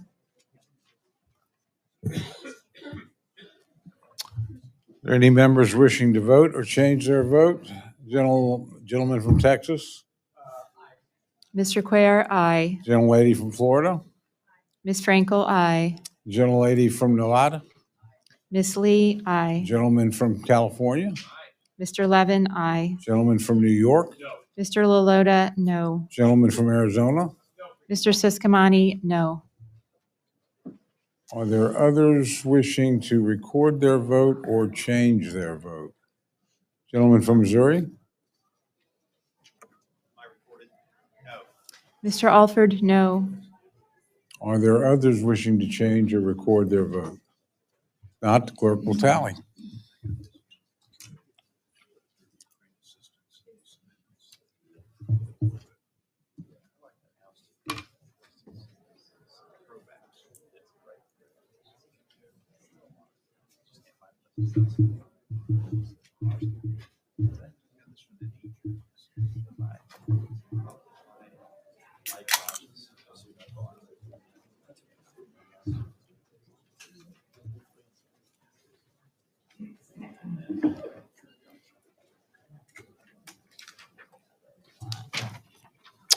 On this vote, the ayes are 28, the noes are 31. The amendment is not adopted.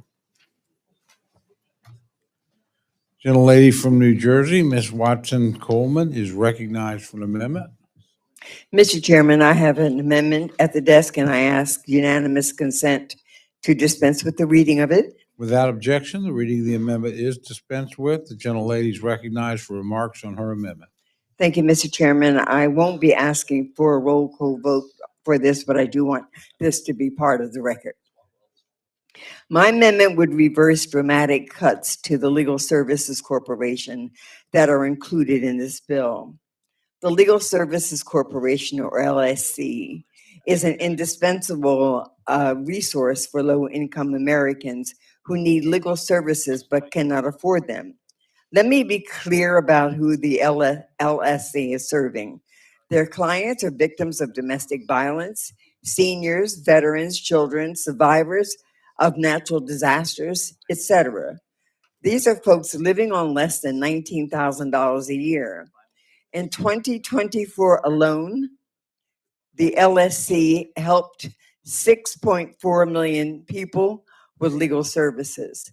That includes nearly 1 million children, more than 300,000 seniors, 45,000 veterans, and 200,000 cases related to domestic violence specifically. Yet this bill proposes to slash the LSC's budget by 46%. This would have a devastating consequence for low-income Americans who are already vulnerable. It would strip crucial resources from struggling families who do not have the means to defend themselves and to pursue the justice that they are owed. The LSC serves communities in each and every congressional district across the country. Each and every member of this committee has constituents who are served by the LSC. If anyone is curious about the impact of these cuts on their districts, well, I've got the sheet right here. Chairman Rogers, if you're curious, the cuts in the bill would mean 159 fewer veterans, 800 fewer seniors, 3,000 fewer children, and 710 fewer victims of domestic violence would be able to access legal services from the LSC in your district, Kentucky's 5. Across the country, these cuts mean 3 million fewer people get the legal support they need. Nationwide, that's 450,000 fewer children, more than 140,000 fewer seniors, over 20,000 fewer veterans, and over 94,000 fewer survivors of domestic violence getting the legal services that they are entitled to. The LSC is not a partisan body. It does not help people based on ideology or political inclination. It helps people based on their need, and we're all better off for it. Every dollar that we devote to the LSC, taxpayers get $7 back in increased economic activity. It's one of the most efficient services that we fund. Through the LSC, we save ourselves money in the long term and provide the protection of the law to struggling families who otherwise would not be able to receive it. It's a good program, and we should make sure that it has the resources it needs. I therefore encourage my colleagues, please support this amendment. I thank you, and I yield back. Thank the gentlelady. The gentleman from Kentucky, Mr. Rogers, is recognized to address the amendment. This amendment would increase the funding level of the Legal Services Corporation, which is funded in the bill at about $300 million without an offset. The Fiscal 26 CJS bill required difficult decisions on how to best spread thin resources. I rise to highlight that. While funding for the Legal Services Corporation was reduced, it was not eliminated. I think it's important to recognize that fact. This amendment takes for granted the difficult balance of sufficiently funding agencies to carry out their missions while recognizing the need to reduce government spending. For that reason, I oppose the amendment, urge my colleagues to do the same, and yield back. I thank the gentleman. The gentlelady from New York, ranking member of the subcommittee, is recognized to address the amendment. Mr. Chairman, I strongly support this amendment. Legal services are fundamental to the justice system's integrity and the rule of law. They ensure low-income and working-class families can get help with the most basic civil legal problems. This can include family law matters ranging from domestic violence, child support and custody, and housing concerns such as evictions and foreclosures. These issues are life-changing for so many of our constituents, and we know how important it is for them to have proper legal representation. The bill we're considering today cuts funding for LSC nearly in half, meaning millions of Americans, including children, seniors, veterans, and survivors of domestic violence, would be denied the legal assistance they need across all of our districts. In my community alone, that would mean nearly 9,000 fewer people would get help. Children facing instability at home, domestic violence survivors seeking legal protections to escape abuse, veterans struggling to access benefits, and seniors facing eviction would all go without assistance. The investment we make in LSC every year helps make sure that our most vulnerable constituents have a fair shot when faced with hardship. It also saves taxpayers money by resolving legal issues early and reducing the burden on shelters, healthcare systems, social services, and law enforcement. I urge my colleagues to support this amendment, and I yield back. Thank the gentlelady. The gentleman from Washington is recognized to address the amendment. Thank you, Mr. Chairman. If I could, before I address the amendment, for the last couple of days, well, for this entire season, I've been sitting here. My view of the committee hearing room, I have the beautiful visage of former Chair Nita Lowey. And as you all know, yesterday, the members of Congress, former and current, that we lost over the last year were recognized in the Statuary Hall. And I just wanted to, just for a second, bring up Ms. Lowey's name and that we all recognize her service and remember her. Also, the brother of our friend, Mr. Diaz-Balart, was part of that group as well. And I'm sure many of you had people from your own states that were recognized. So I just wanted to mention that. And thank you, Chair Lowey, for keeping me in line here on a daily basis.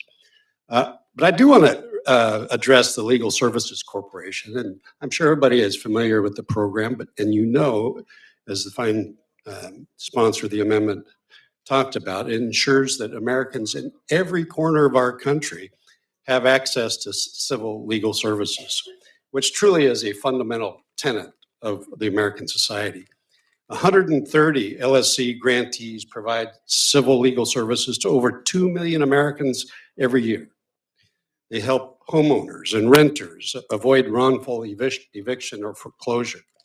They help seniors and veterans avoid fraud and abuse. They help families escape domestic violence and help resolve barriers to employment.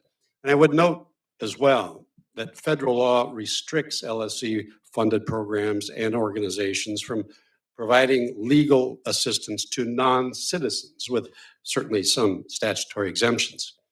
But the numbers speak for themselves. As the fine sponsor said, every dollar invested comes back 7 times over in economic value, which is a strong economic return in anybody's estimation.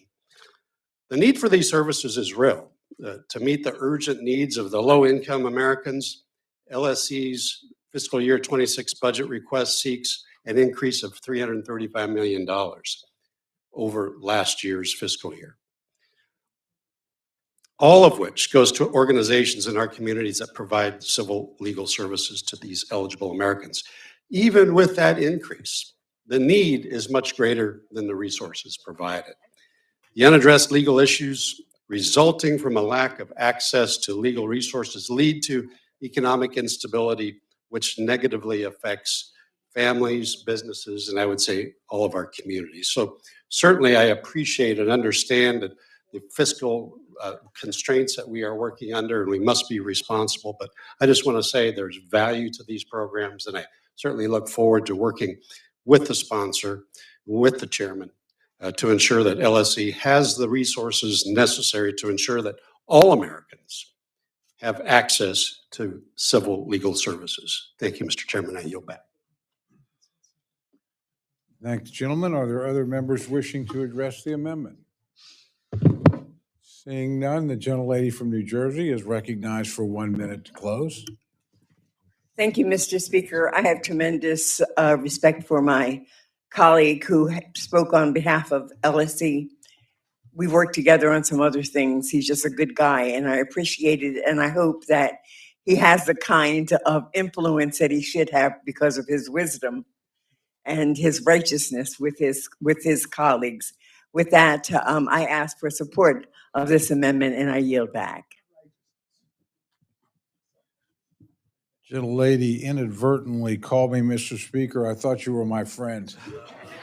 Nobody wants to be the speaker. I would be your friend, and I would be the friend of the entire House of Representatives. I know you are. That could be the case. The gentlelady, I just want for clarification, you want us to proceed with the vote? You mentioned you were going No, sir. No, I do not want a, I want to You vote. want I a don't voice wanna- vote?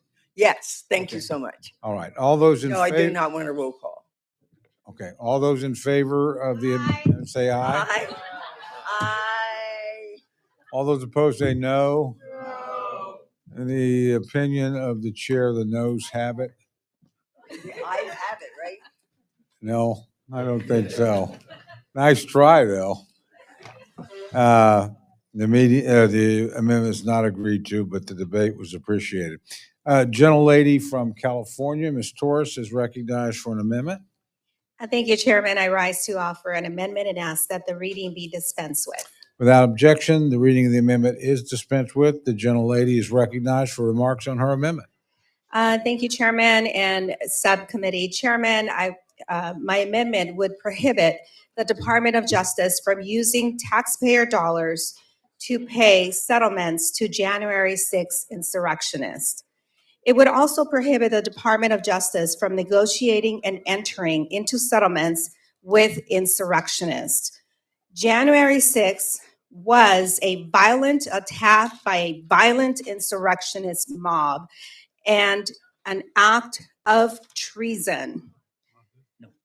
Ashley Babbitt was a willing participant of that violent mob trying to overturn a democratic, fair election, trying to kidnap and murder members of Congress, and trying to hang the Republican Vice President Pence. The officer who stopped her from entering the floor while members were trapped inside protected members of Congress and our democracy in this institution. That officer, his reward was violent threats against him and his family. In contrast, President Trump rewarded these insurrectionists with a $5 million settlement paid in full by hard-working taxpayers' dollars. The same hard-working taxpayers who pay the cost to clean up and repair the damage that these insurrectionists and violent mob caused. The settlement is a betrayal that puts those who protect us at greater risk. It is a stain on the officers who were doing their job, the brave policemen and policewomen who saved lives and protected this institution. So what message is the president sending to those who beat our police officers with the American flag? Those who attacked the U.S. Capitol in a failed attempt to overturn a fair election with a $5 million reward. After this $5 million settlement, 5 other Proud Boy members of a right-wing extremist group filed a lawsuit against the U.S. government for $100 million. The 5 insurrectionists were convicted of plotting and taking part in the January 6th insurrection. And President Trump's response on his very first day and first few hours in office was to pardon all 1,500 of their closest violent agitators.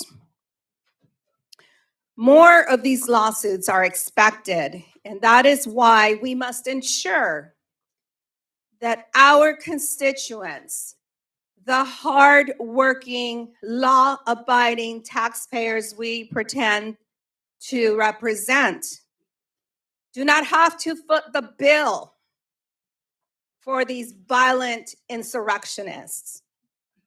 I urge my colleagues to support this amendment, not because it has Taurus D next to it, but because it is the right thing to do for our democracy, for the rule of law, and for the next generation of Americans that we protect when we banned abortions.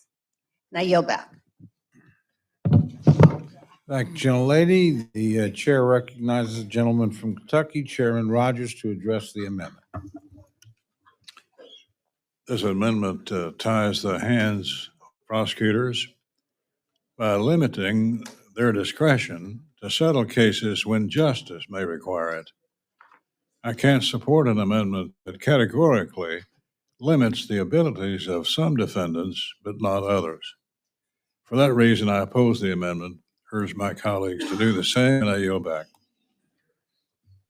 Thank the gentleman. The chair recognizes the gentlelady from New York, Ms. Meng, to address the amendment.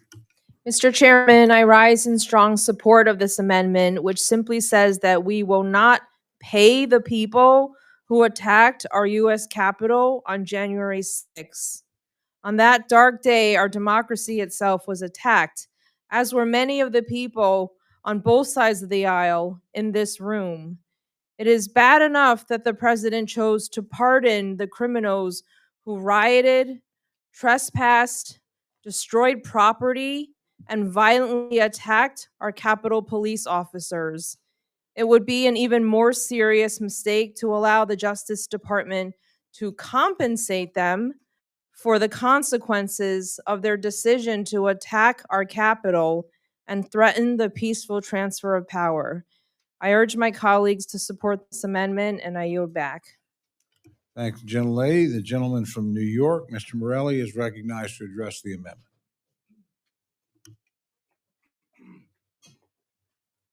Thank you, Mr. Chairman, and thanks to my friend and colleague, the gentlelady from California, for offering this amendment. Mr. Chairman, it is truly a sad state of affairs that we even feel the need to debate whether American taxpayers should be used to settle lawsuits with those individuals who attacked the United States Capitol on January 6, 2021.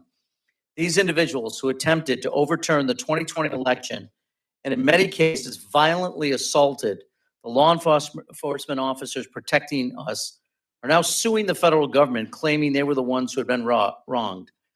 This is truly an Alice in Wonderland moment. Under a normal administration, Republican or Democrat, this amendment would be unnecessary. But this administration has shown time and time again it will stop at nothing to rewrite history and cater to and coddle those who violently attacked the Capitol on January 6th. Within hours of taking the oath of office this past January, President Trump issued a blanket pardon for hundreds of violent offenders, including many who had assaulted law enforcement during the insurrection. Since then, the Department of Justice has continued to look for ways to expand the scope of these pardons, arguing that the pardons even cover crimes completely unrelated to January 6th, in a switch in just several days after the administration took office. The pardons language specifically references offenses related to events at or near the Capitol on January 6th, not crimes committed in other states on other dates and with no real nexus to the events of January 6th. January 6th, when the Attorney General came before our subcommittee earlier this year, I asked her specifically about the department's changed position on these cases, and she repeatedly refused to answer the question. Mr. Chairman, what message does it send when the President and his Department of Justice attempt to expand the scope of the pardon, and then potentially pay millions of dollars to those who laid siege to the United States Capitol? The message is clear. Political violence is acceptable as long as it's committed in the service of Donald Trump. At a time in which threats to members are at an all-time high, and after President Trump unleashed an army of insurrectionists into our communities, it is astonishingly reckless to provide financial assistance that incentivizes future acts of political violence. It's also deeply unfair to law enforcement. I'll associate myself with the words of former Capitol Police Chief Tom Manger, who recently said with regard to the $5 million settlement for Ashley Babbitt, which was referenced by Ms. Torres. He said this settlement sends a chilling message to law enforcement nationwide, especially to those with a protective mission like ours. So much for supporting law enforcement. Mr. Chairman, these actions make it clear This administration will do anything to support these violent insurrectionists and demonstrate that Ms. Torres' amendment is sadly very badly needed. I urge my colleagues to support the amendment, and I yield back. Thank you, gentlemen. The other gentleman from New York, Mr. Espaillat, is recognized to address the amendment. And, we have been advocating and fighting in this committee through the Lech Branch Committee, where I am the ranking member of, to install a plaque honoring the men and women, the Capitol Police officers that defended our lives, defended democracy, defended our lives. Didn't matter whether you were Democrat or Republican. They didn't ask you to raise your hand if you were Republican or Democrat and then proceeded only to help one side and not the other. They were here to protect all of us. Many of them were severely hurt by this insurrectionist violent mob. And we have been fighting to install a simple plaque that will honor their duty, their service, their commitment to this house. And we have been, up until today, unsuccessful in doing that. I am sure that it is not a very expensive endeavor. I am sure that it is not a complicated one, but this body has yet to acknowledge properly and formally the men and women of the Capitol Police that defended our lives, ushered us to safety, put their bodies on the line, were severely hurt. Some of them retired. Some of them committed suicide after the incident, one death. So we have not been able to do that yet. Here we are trying to financially settle with members of this violent insurrectionist mob. Un-American, egregious, unbelievable that we're doing that. And we go out there and we walk right past these Capitol Police officers and we see them doing their job. And we cannot acknowledge them in a proper way, yet we're willing to settle with these insurrectionists that came in. They were bipartisan in their violence. They say, hang Mike Pence. Mike Pence was a Republican. Where is Nancy? Nancy Pelosi is a Democrat. They make no distinction as to who they wanted to hurt. In fact, when I went over to the Ways and Means room where everybody was huddled, I saw Republicans and Democrats there. Some of us looked very scared from both sides of the aisle. And yet we have failed to properly honor these police officers. And now we want to give a handout to this violent mob? Un-American. I strongly urge you to vote against this. And I yield back. Thank you, gentlemen. The gentleman from Maryland, Mr. Ivey, is recognized to address the amendment. Oh, sorry. Thank you, Mr. Chairman. I certainly support this amendment. I want to say that normally after you have a case where, as a prosecutor, you get a conviction and the conviction goes up on appeal and it's affirmed, and there's no evidence of any kind of prosecutorial misconduct. There's no evidence of any kind of misconduct by the police, like, say, for example, fabricating evidence or something along those lines. You're immune to any kind of settlement challenge. If you get sued personally, or if the state, or in this instance, the federal government gets sued, it's a walkaway winner because there's no evidence there was any injury done to these people that was inappropriate. These people clearly deserve to go to jail. The ones that were prosecuted, many of them pled guilty, many of them went to trial. I think there were a handful that were acquitted, but roughly 1,500 of them were convicted. All of their appeals went up. If you plead guilty, you don't get an appeal. But if they went to trial and appealed it after a conviction, they were all affirmed. There were some where a count was overturned, but everybody's cases got affirmed. And what that meant was that these cases were proper. The evidence was proof beyond a reasonable doubt. The juries that imposed those verdicts of guilty did it based on the evidence and did it appropriately. The judges that sustained those convictions acted appropriately, and the appellate courts did too. So under these kind of circumstances, it is totally irresponsible for the federal government to award settlement dollars to these defendants. They don't deserve it. Nothing was done wrong to them. They were the bad actors. They were the ones that committed a wrong. They're the ones that committed violent acts that led to the deaths, as we just heard a moment ago, of, in some instances, police officers and the countless attacks that took place that day. We should not be giving any money to any of those individuals. They don't deserve it under the law, and certainly not from a moral standpoint.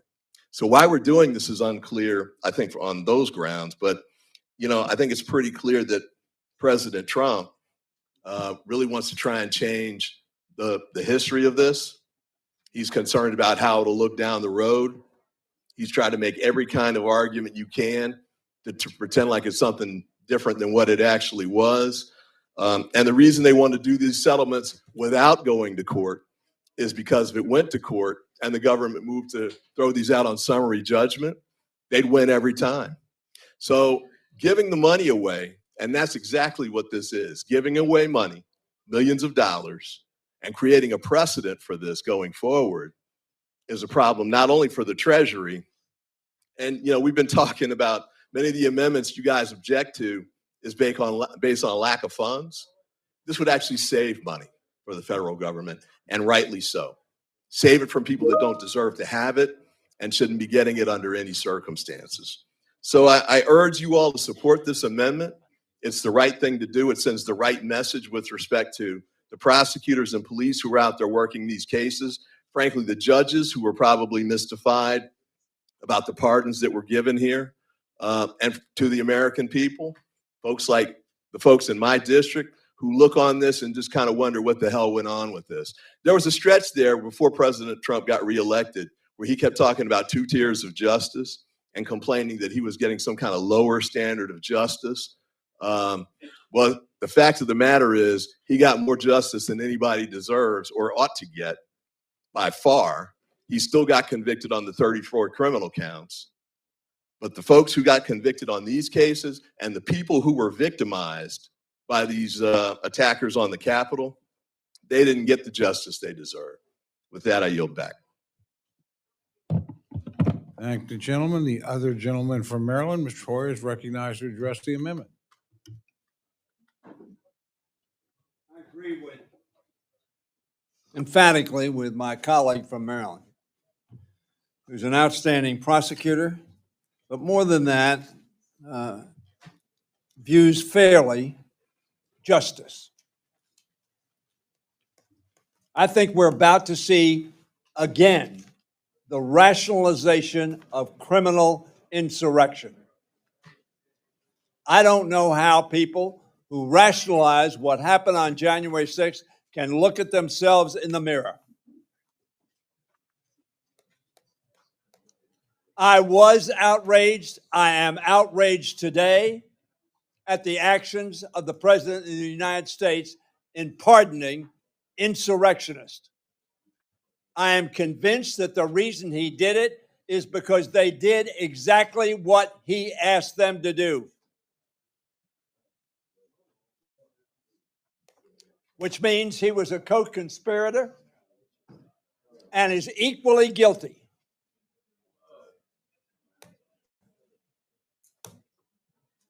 And if you think that those words are too harsh, it is the truth. 1 penny for any of the insurrectionists is too much. Not just for the taxpayers, but for justice. Why do we incarcerate people? A, to penalize them, but also to disincentivize actions that they took being taken by others. You sit there silent. You shake your head. You're part of the incentive for the angriest and most criminal of the American people to do this action again. Let me tell you, and I've said this before, I was there. We were taken out of the Capitol, all of the leadership. There was not one of us, Republican or Democrat, who was not as outraged as I'm trying to reflect right now. I know most of you in this room. Some I don't know well, but I know some people well in this room of very high character, of very high morals, of very high standards. And to send a message to the American people, this is okay, is beneath our duty and our responsibility and our oath to the Constitution of the United States. I cannot believe we are letting down the Capitol Police, the Constitution, and the American people by rationalizing this behavior. It ought to be beneath us, and certainly beneath the President of the United States. But none of us urged them to do, I hope, what they did. To do one of the very few assaults on the capital of the United States. The British did it in 1812, and they burned the Capitol.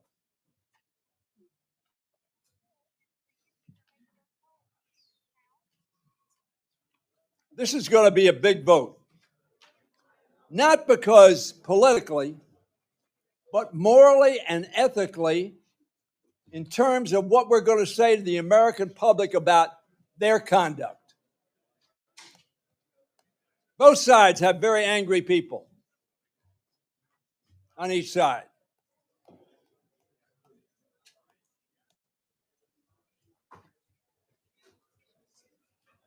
I want all of you to think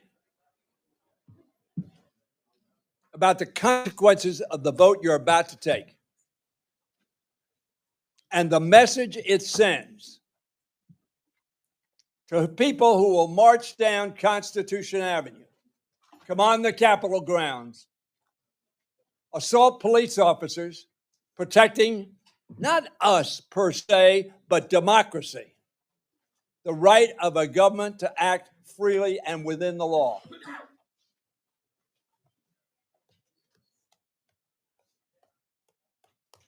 This is not about whether we spend 10 million here, 10 million there. That's important decisions.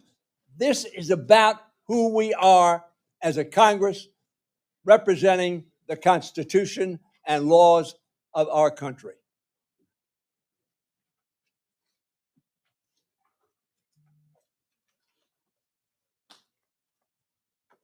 Not one of the 1,500. They were convicted. This is not an allegation. They were convicted or pled guilty to the crime of assaulting the government of the United States and trying to prohibit the Congress of the United States from doing its job, which it constitutionally had sworn to do.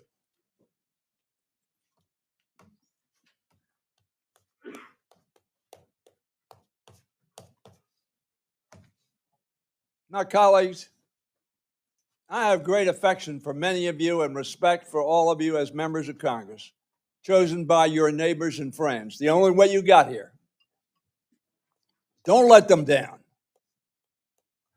Have the courage to stand up and do what you know is right. If a Democratic president had done this, you would all be up in arms. Please do not make a political judgment here. I have to support the leader judgment here. I don't want to be Liz Cheney decision. Do what's right for our country. Do what's right. Thank you, gentlemen. The gentlelady from Ohio, Ms. Capter, is recognized to address the amendment. Thank you, Mr. Chairman. I rise in strong support of the Tories' amendment to prevent any funds from being used for settlements with January 6th insurrectionists. On January 6th, the hallowed grounds of our capital and our very system of governance that has sustained our country for more than 2 centuries came under attack. How do I know this? I was among those trapped in the Capitol on that fateful day in the gallery against my will. That never happened to me in my life before. Certainly never happened to me in the Capitol before. Just as some of us in this room were, I'm curious how many people who remain serving in Congress today on this committee were trapped inside the Capitol that day. Could you raise your hand, please? You see, there are some that hope for faded memory. But for those of us, the vast majority of people on this committee did not raise their hand.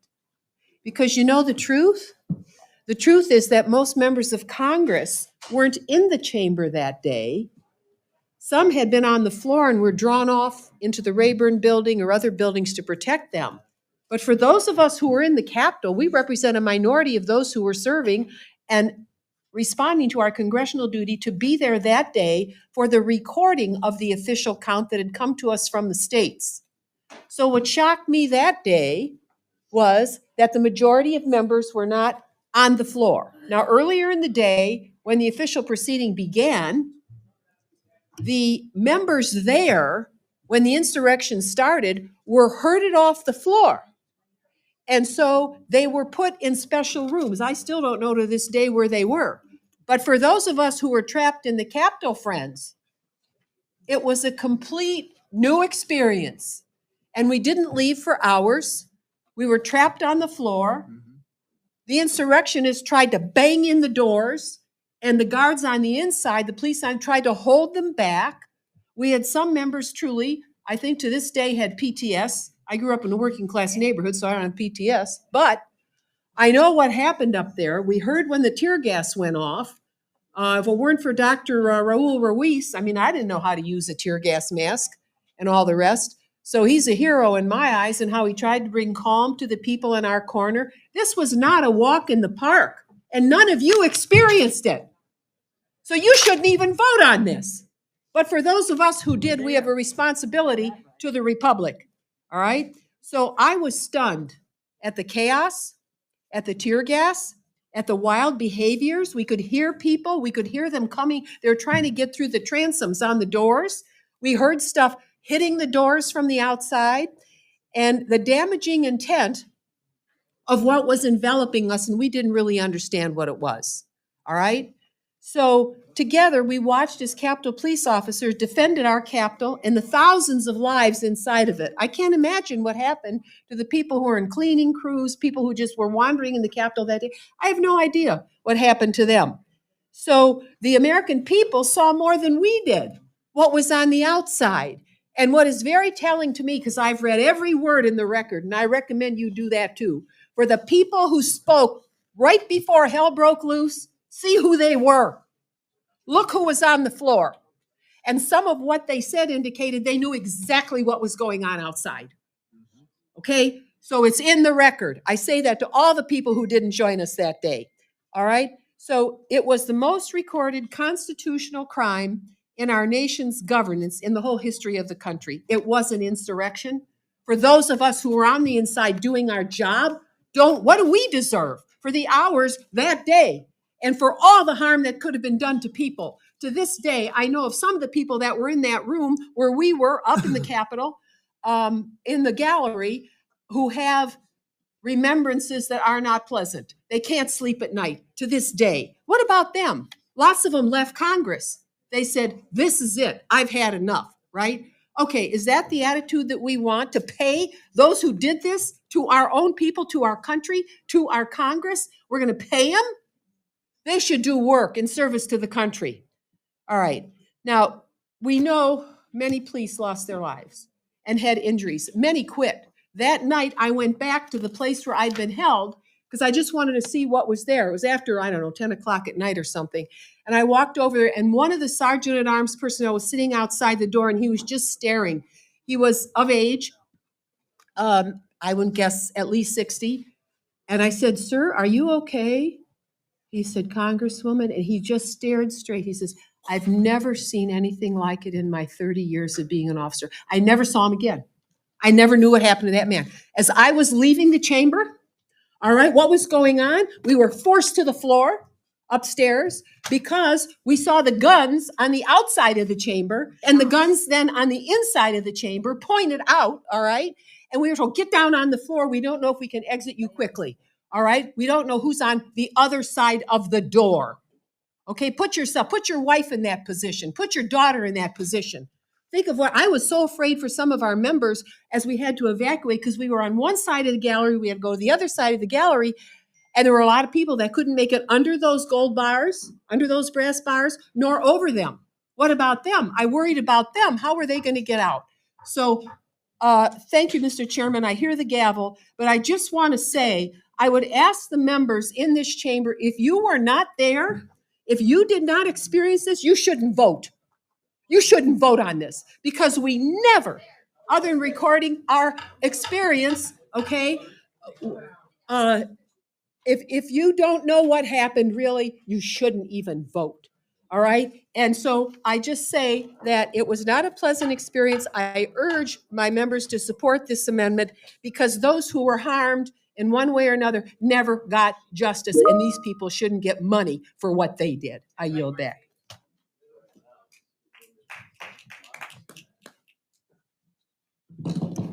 Gentlelady from Connecticut, Ms. Delors, is recognized to address the amendment. I wasn't intending to speak on this, but I listened to Ms. Capter. And we were up in the gallery that day, listening, because Connecticut was not involved in the vote, etc., but it was a moment to listen to what was happening. And all of a sudden, we see people being evacuated from the floor. And we're like, what the heck is going on? Capitol Police come to the podium and just say, "Stay in your seats, everything is going to be okay." We sat down, not a few minutes later, Capitol Police come back and say, "Get out the gas masks." I've been here 34 years, I didn't even know, goddamn it, there were gas masks under our seat. We pulled out the gas masks. I didn't know what to do with it. I don't know how to do it. Jim Himes, my colleague from Connecticut, was there. I said, "Jim, what the hell do we do with these?" And then they said, "There's no time. We got to move. We got to go." And so you ever see, you're up in the gallery on the third floor? It's up and down. It's up and down over the bars. And it wasn't just us. There were a lot of young members of the journalists up there, young women who were scared to death. And yeah, were we scared? You know, and it was one of our, it was Crow who said, "Take your pin off. Stay low." He was a former Ranger. "Stay down." And then there were the shots. And they said, "Hit the ground." And they had the barricades up against the chamber walls. The windows had been smashed. And what happened outside in the lobby there, if they had broken through, they'd have been on the floor of the House of Representatives. That's how close it was. We hit the floor. I had my phone with little juice in it. And I wanted to make a call to my husband. And I was afraid because I recalled 9/11 and those last phone calls where people called loved ones. But I made the call.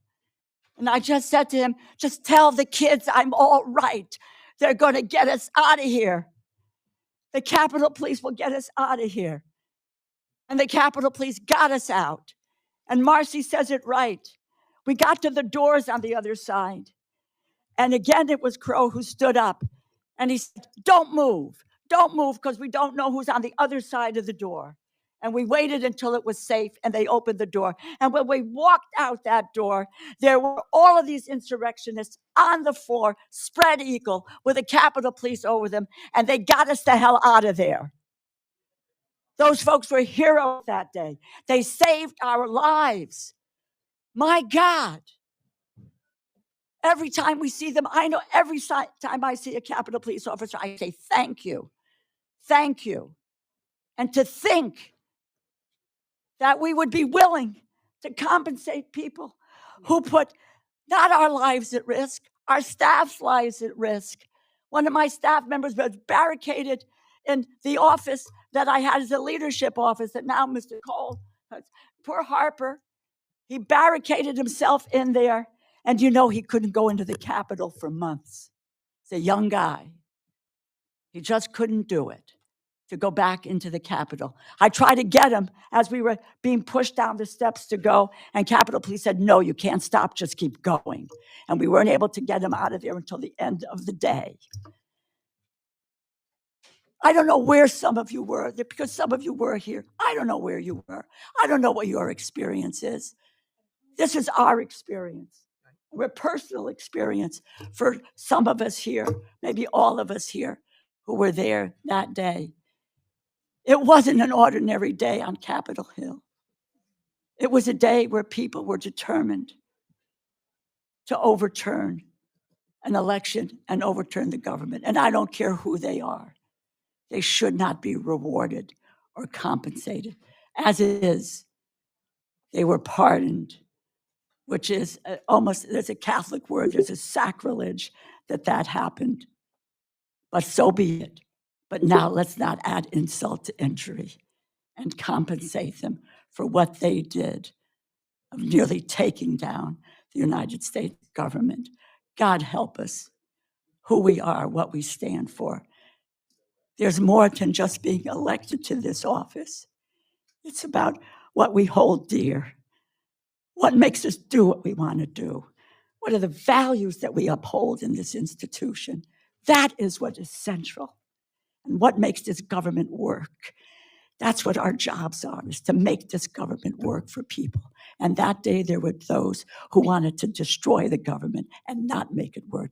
Please, God, do not allow them to be compensated. I yield back.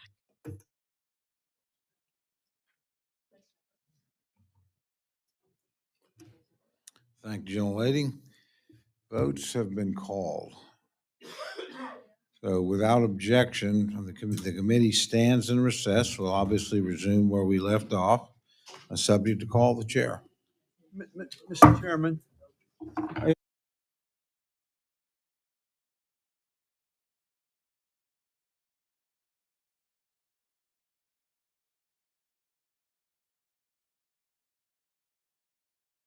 Start right back here, but I don't see any reason to sit here when members have left. We're not going to be able to get to a vote. We come back. I'll withdraw the objection, Mr. Chairman. Well, I appreciate that. Thank you very much. This is a very serious vote, and to interrupt it and go walk around, and I have 1 minute to close. I think it's wrong. I didn't but I'll interrupt withdraw it. the objection. The votes interrupted it. So we're subject to recall the chair. Thank you very much.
We'll resume debate. Thank all of you for getting back here.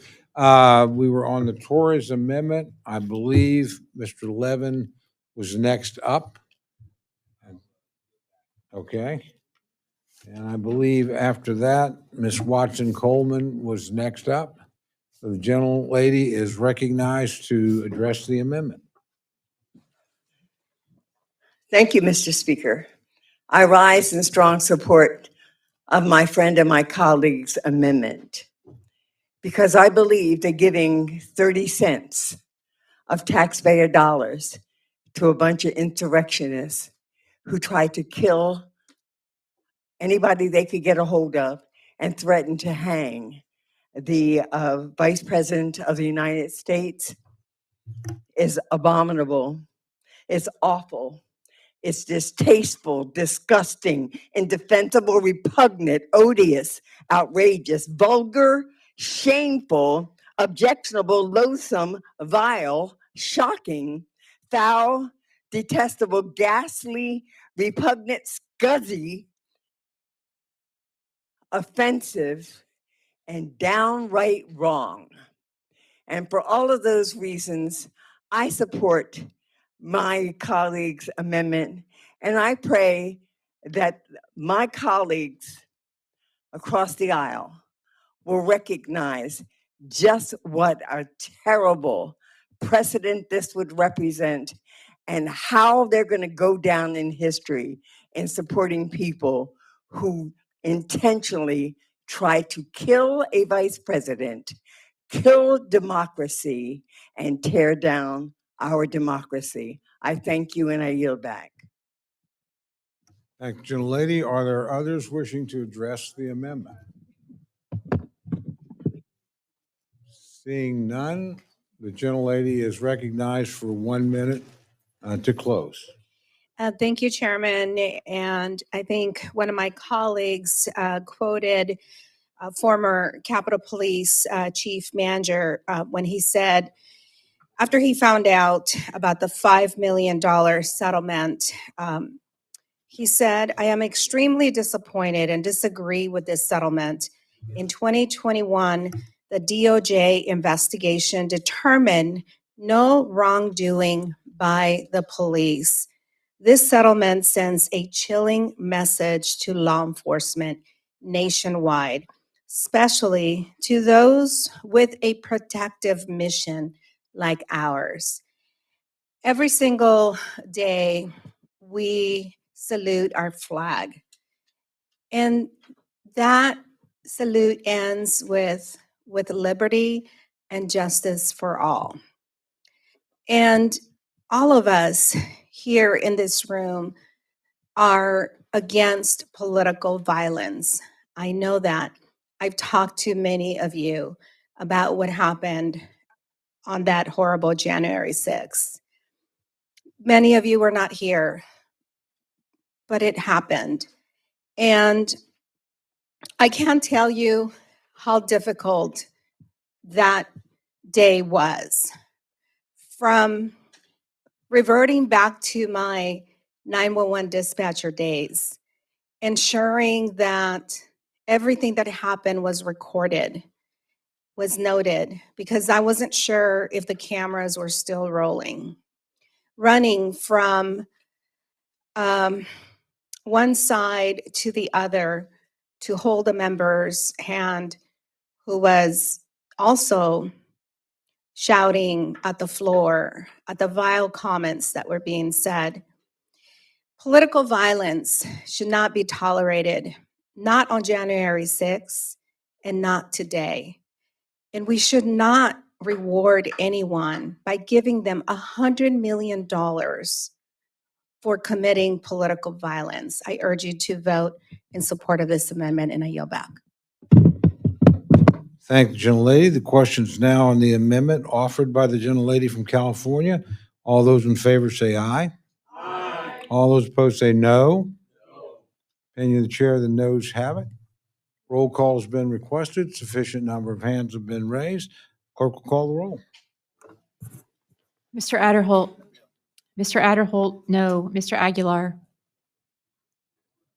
Mr. Alford. Mr. Amadei. Mr. Amadei, no. Mrs. Bice. Mr. Bishop. Mr. Bishop, aye. Mr. Aguilar. Mr. Aguilar, aye. Mr. Calvert. Mr. Calvert, no. Mr. Carter. Mr. Case. Mr. Siscomani. Mr. Siscomani, no. Mr. Klein. Mr. Cloud. Mr. Clyburn. Mr. Clyde. Mr. Cole. No. Mr. Cole, no. Mr. Cuellar. Ms. Dean. Ms. Dean, aye. Mr. Loro. Mr. Loro, aye. Mr. Diaz-Balart.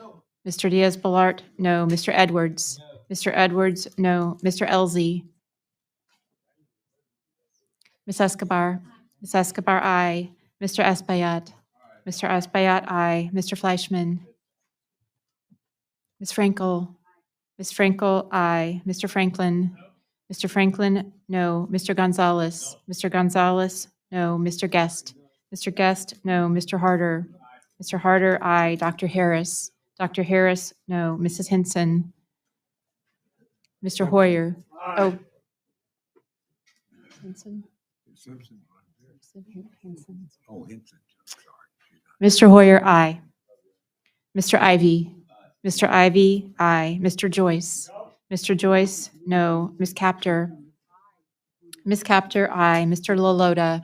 Mr. Lalota, no. Ms. Lee. Ms. Letlow. Ms. Letlow, no. Mr. Levin. Mr. Levin, aye. Ms. Malloy. Ms. McCullum. Ms. McCullum, aye. Ms. Ming. Ms. Ming, aye. Mr. Molinar.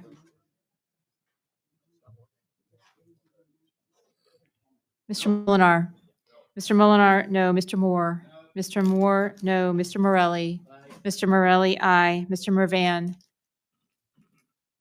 Mr. Newhouse. Ms. Perez. Ms. Perez, aye. Ms. Pingree. Ms. Pingree, aye. Mr. Pocan. Mr. Pocan, aye. Mr. Quigley. Mr. Quigley, aye. Mr. Reschenthaler. Mr. Rogers. Mr. Rogers, no. Mr. Rutherford. Mr. Rutherford, no. Mr. Simpson. Mr. Simpson, no. Mr. Strong. Mr. Strong, no. Mrs. Torres. Mrs. Torres, aye. Ms. Underwood. Ms. Underwood, aye. Mr. Valadeo. Ms. Wasserman Schultz. Ms. Wasserman Schultz, aye. Mrs. Watson Coleman. Mrs. Watson Coleman, aye. Mr. Womack. Mr. Womack, no. Mr. Zinke. Mr. Zinke, no. Are there any members wishing to record their vote or change their vote? Gentlelady from Utah. Ms. Malloy, no. Gentleman from Missouri. Mr. Alford, no. Gentleman from Virginia. Mr. Klein, no. The gentleman from Georgia. Mr. Clyde, no. Gentlelady from Oklahoma. Mrs. Bice, no. Gentleman from Tennessee. Mr. Fleischman, no. Gentleman from Hawaii. Mr. Case, aye. Gentleman from Texas.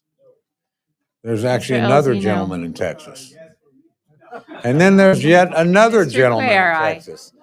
And this is Mr. hard Carter, for me as an no. Oklahoman to admit. There's a fourth gentleman in Texas. Mr. Cloud, no. Okay, who else have we got? I know. Yeah, in Oklahoma, that's one Oklahoman against three Texans. We call that a fair fight. Are there any other members wishing to record their vote or change their vote? Seeing none, the clerk will tally.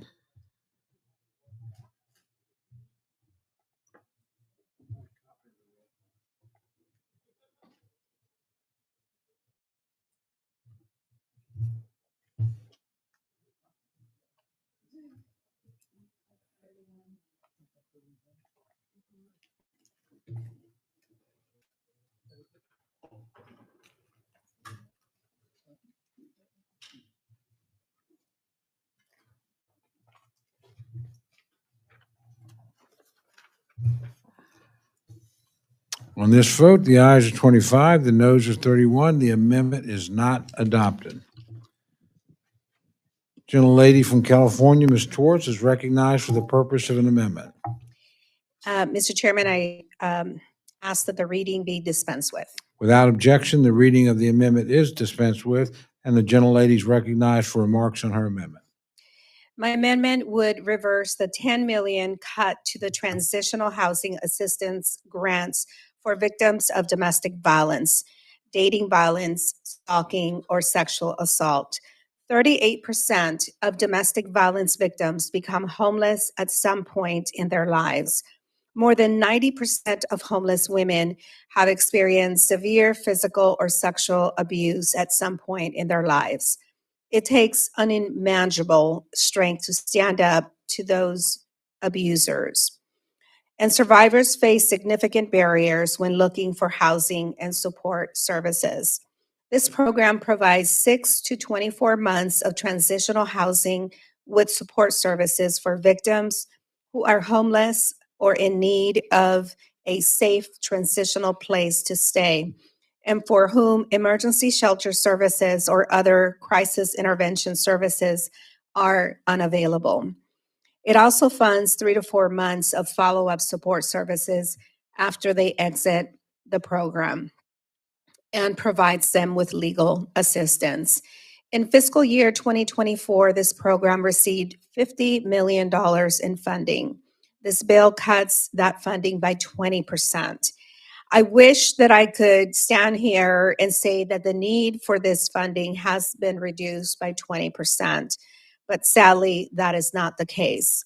And although there is much more this committee should do to fix this bill, this one area is where we can correct this mistake. I urge my colleagues to support this amendment, and I yield back. Thank the gentlelady. The gentleman from Kentucky, Mr. Rogers, is recognized to address the amendment.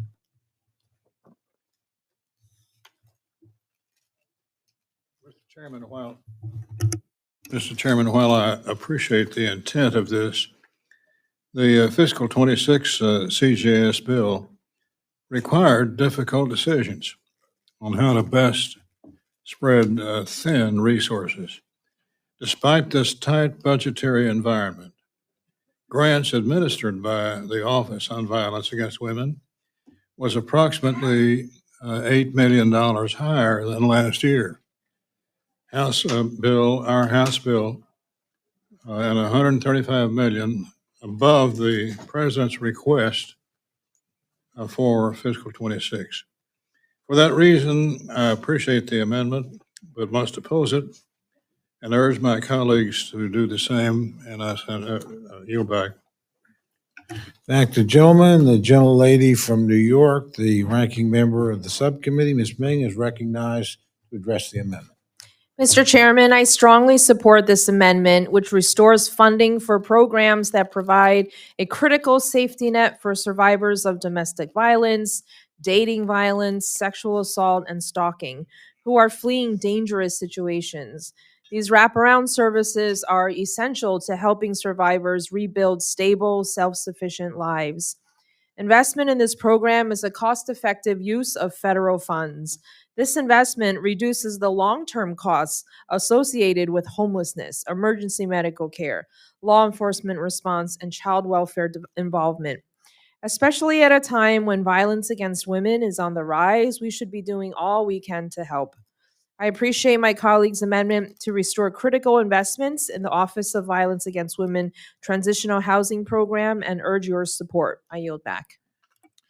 Thank the gentlelady. The gentlelady from Florida, Ms. Wasserman Schultz, is recognized to address the amendment. Thank you, Mr. Chairman. I want to thank my colleague, Ms. Torres, for offering this important amendment, and I rise in strong support of it. The Transitional Housing Program is a critical lifeline for survivors of domestic abuse, sexual assault, stalking, and other forms of violence predominantly impacting women. For so many of them, this could be the most important lifeline that anyone gives them. Its funding offers survivors the assurance they need to leave their abusers, knowing they have a safe place to lay their head at night. These programs also connect survivors with the support services they need to navigate from immediate life-threatening crisis to hopefully a life of long-term stability. I fought for years to expand protections for these survivors to be able to move from transitional housing to long-term stable homes. And I'm so proud to lead a bipartisan, bicameral bill, the Fair Housing for Survivors Act, to protect survivors of abuse from the discrimination they too often face in the private housing market. But instead of working together to increase protections, this Republican bill actually takes us backwards.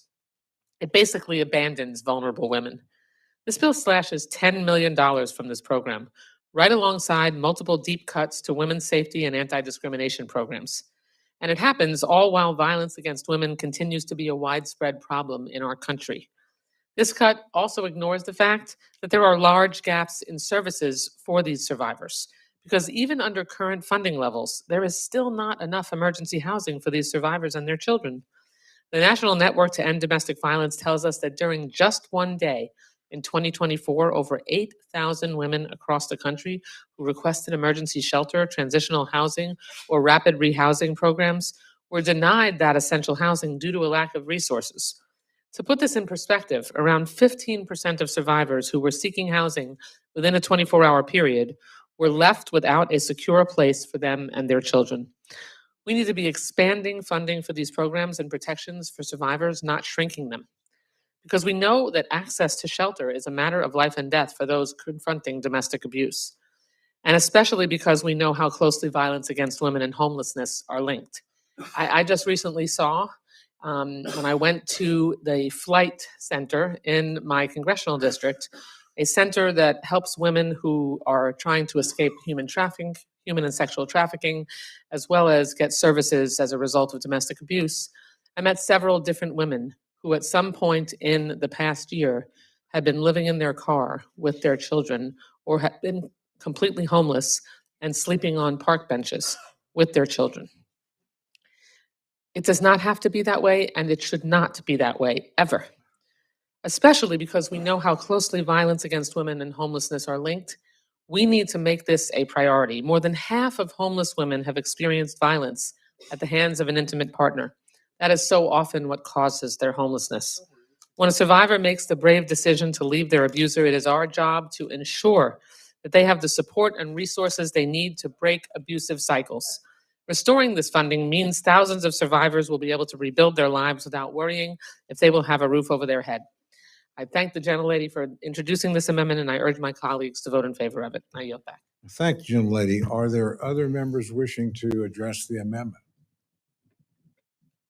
Seeing none, the gentlelady from California is recognized for 1 minute. Thank you, Chairman. This is a good program that helps victims of domestic violence get back on their feet. I urge my colleagues to vote yes on this amendment and yield back. Thank the gentlelady. The question is now on the amendment offered by the gentlelady from California. All those in favor say aye.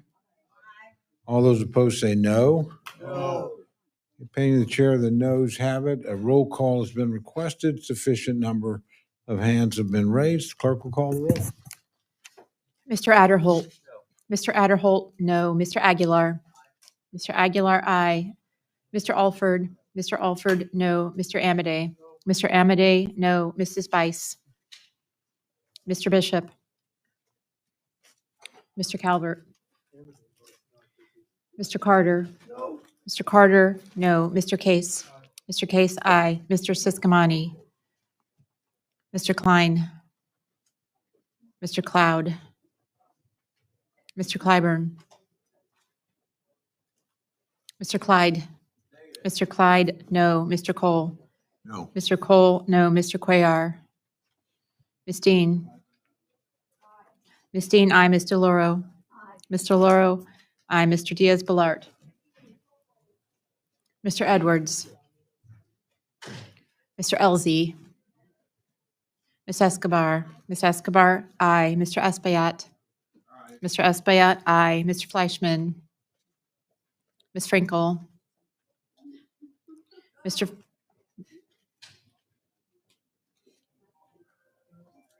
Franklin. Mr. Franklin, no. Mr. Gonzalez. Mr. Gonzalez, no. Mr. Guest. Mr. Guest, no. Mr. Harder. Mr. Harder, aye. Dr. Harris. Dr. Harris, no. Mrs. Henson. Mr. Hoyer. Mr. Hoyer, aye. Mr. Ivy. Mr. Joyce. Ms. Capter. Ms. Capter, aye. Mr. Lalota. No. Mr. Lalota, no. Ms. Lee. Miss Lee, aye. Miss Letlow. Mr. Levin. Mr. Levin, aye. Miss Malloy. Miss Malloy, no. Miss McCullum. Miss McCullum, aye. Miss Ming. Miss Ming, aye. Mr. Molinar. Mr. Molinar, no. Mr. Moore. Mr. Moore, no. Mr. Morelli. Mr. Morelli, aye. Mr. Mervan. Mr. Mervan, aye. Mr. Newhouse. Ms. Perez. Ms. Perez, aye. Ms. Pingree. Ms. Pingree, aye. Mr. Pocan. Mr. Pocan, aye. Mr. Quigley. Mr. Quigley, aye. Mr. Reschenthaler. Mr. Rogers. Mr. Rogers, no. Mr. Rutherford. Mr. Rutherford, no. Mr. Simpson. Mr. Simpson, no. Mr. Strong. Mr. Strong, no. Mrs. Torres. Mrs. Torres, aye. Miss Underwood. Miss Underwood, aye. Mr. Valadeo. Mr. Valadeo, no. Miss Wasserman Schultz. Miss Wasserman Schultz, aye. Mrs. Watson Coleman. Mrs. Watson Coleman, aye. Mr. Womack. Mr. Womack, no. Mr. Zinke. Mr. Zinke, no. That's clearly really good barbecue.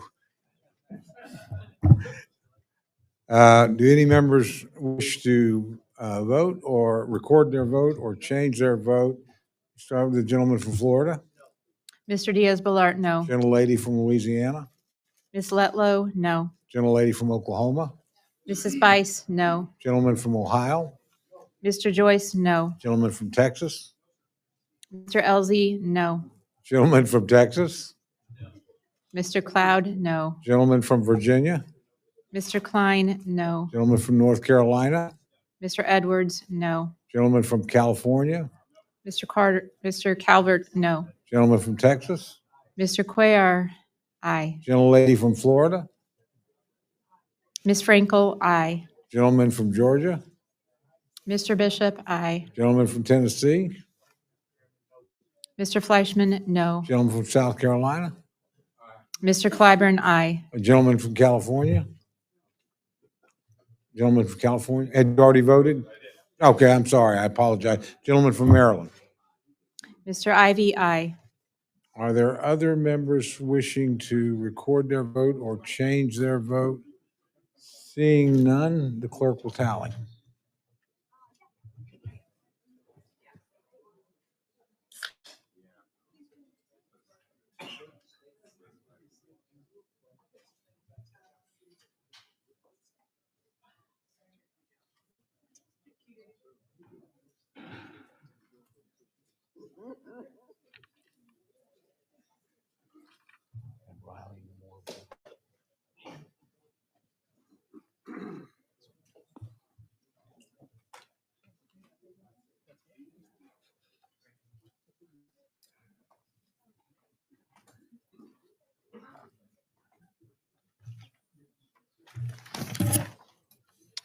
On this vote, the ayes are 28, the noes are 31. The amendment is not adopted.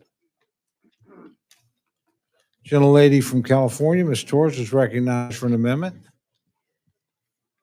Thank you, Chairman. I ask that the reading be dispensed with. Without objection, the reading of the amendment is dispensed with. The gentlelady is recognized for remarks on her amendment. Thank you, Chairman. If this amendment looks and sounds familiar to all of you, it is because I've introduced it in several other bills. And while we've had very close votes before, I am hoping that today we can find an agreement. The amendment simply requires that our government follow the law and provide due process for veterans facing deportation. Veterans who swore an oath to defend America and put their lives on the line have earned their right to due process and should have access to legal counsel and receive a fair and full hearing in accordance with the law. But in Trump's America, some are kicked out of the country they swore to defend in the dead of night with no chance to assert their rights. In April, ICE rescinded its former policy of considering military service a significant mitigating factor and issue a new policy less protective for service members and their families. How is it that military service, the highest act of service to our nation, putting your life on the line for our nation, is not a significant mitigating factor? It's outrageous. Who was the dumb appointed official who came up with that? The fact is that we have no idea how many veterans have been detained or deported because this administration cannot or will not tell us how many.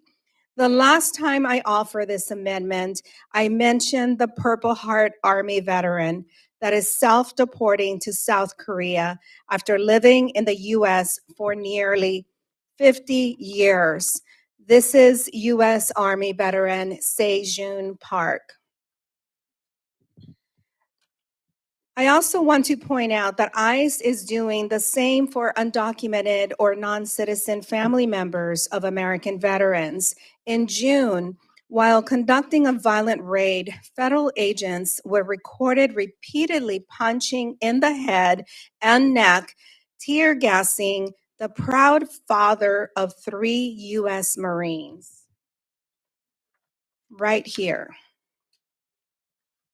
ICE is also detaining veterans who are citizens, which is why I've made revisions to this amendment to include all veteran citizens or non-citizens. In July, federal immigration agents were recorded surrounding the car of a disabled U.S. Army veteran who was a United States citizen. They broke his car window, sprayed him with tear gas, pepper sprayed him, and detained him for 3 days. Military service is a family sacrifice. We should not allow masked federal agents to arrest, detain, and deport service members without their due process, the color of their skin, the ability to speak a second language, or the zip code should never be used to meet an illegal deportation quota. I urge my colleagues to support this amendment, and I yield back. Thank the gentlelady. The gentleman from Kentucky, Mr. Rogers, is recognized to address the amendment.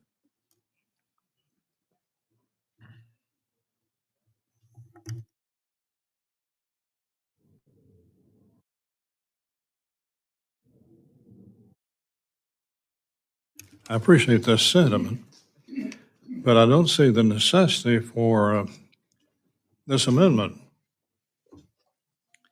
In June of 2025, Immigration and Customs Enforcement changed a directive stating military service by non-citizens or their immediate family members can be considered as a positive factor in immigration enforcement actions.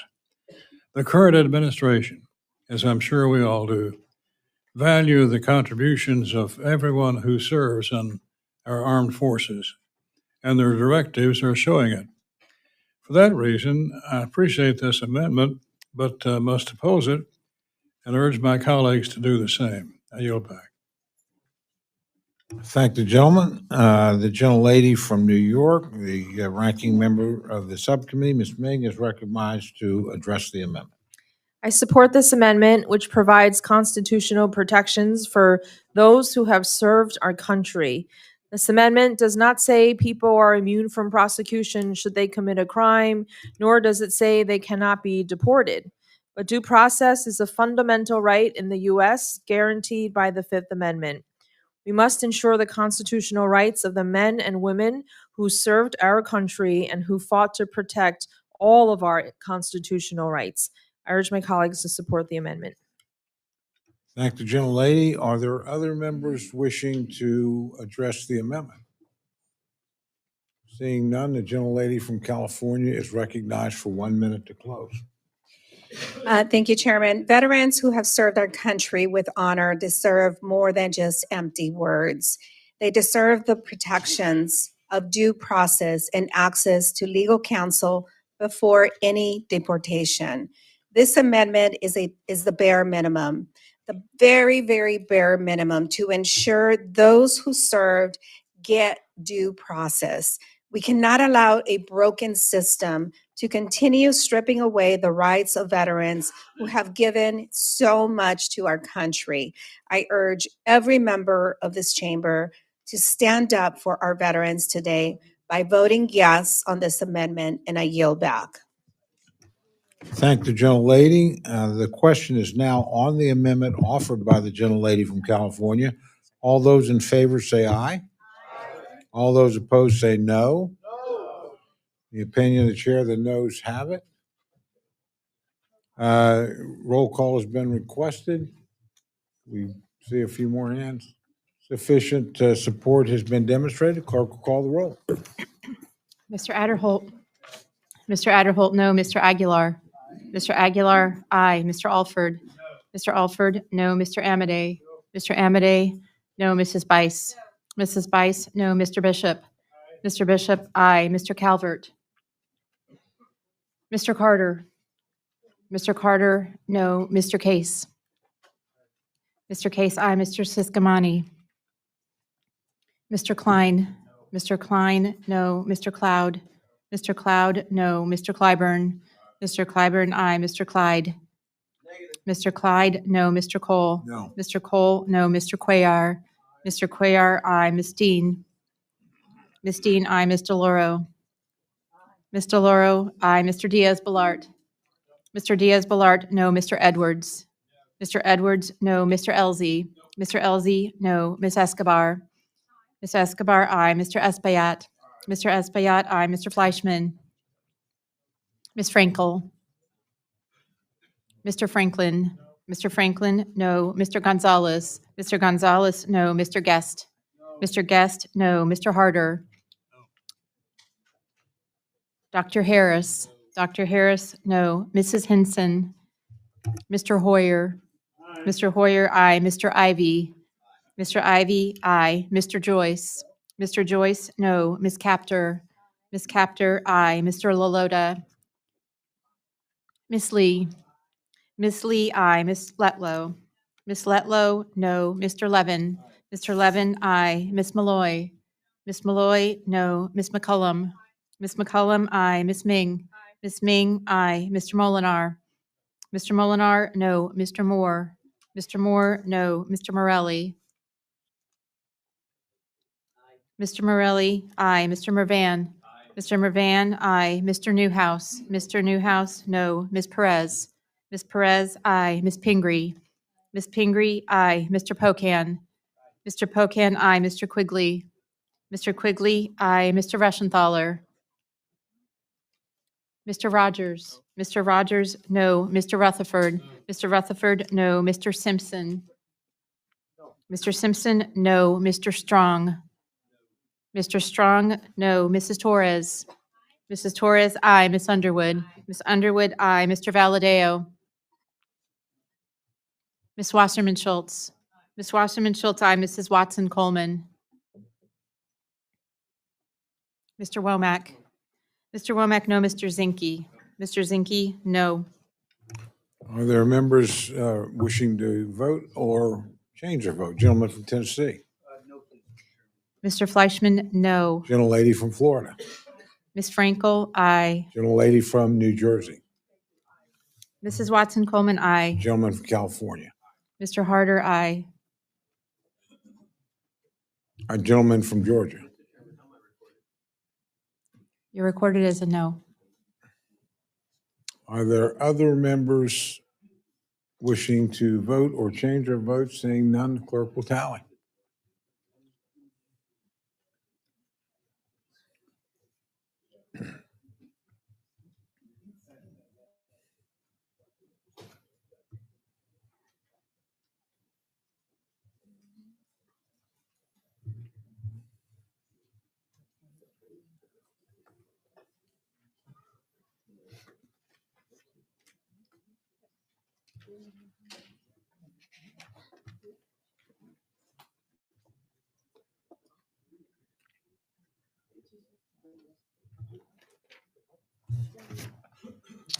This vote, the ayes are 28, the noes are 29. The amendment is not adopted. Gentleman from New York, Mr. Espaillat, is recognized for the purpose of an amendment. Without objection, the reading of the amendment is dispensed with. The gentleman is recognized for remarks on his amendment. I rise today to offer a simple, common sense amendment.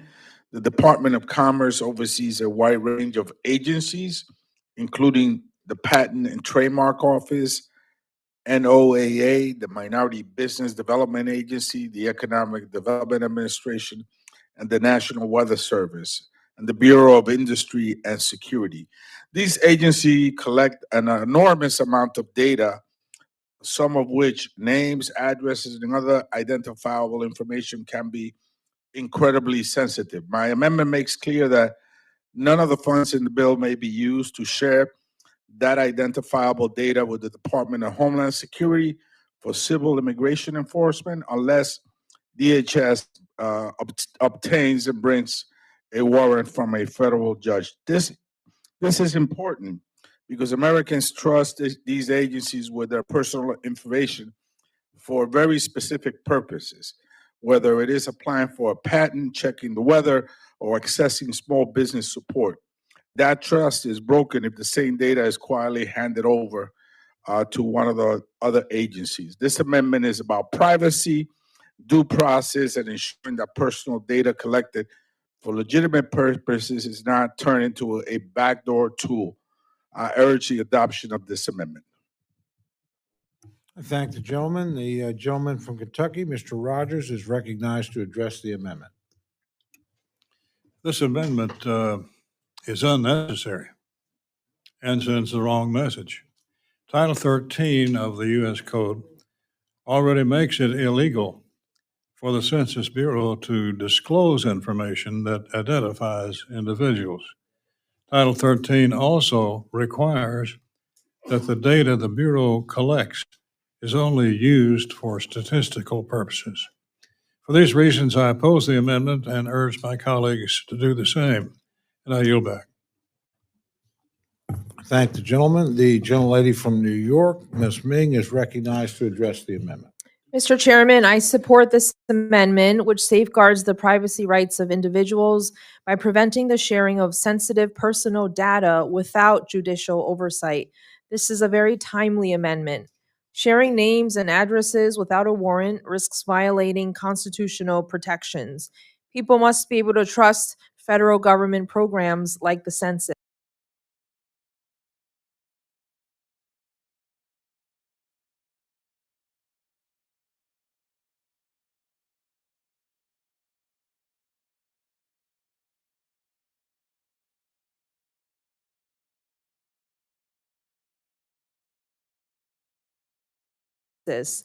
I urge my colleagues to vote yes on this amendment, and I yield back.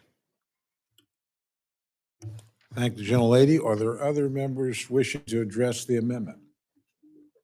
Seeing none, the gentleman from New York is recognized for 1 minute to close. Chairman, again, this is not controversial. It's about due process. This is about protecting the privacy of everyone who interacts with these government agencies. The names, addresses are provided to the department for patent, weather alerts, and other businesses, not to DHS. If they want access to the information, they should go to a courtroom and get that access. I yield back. Thank the gentleman. The question is now on the amendment offered by the gentleman from New York. All in favor say aye. All opposed say no. Pen of the chair, the noes have it, and the amendment is not agreed to.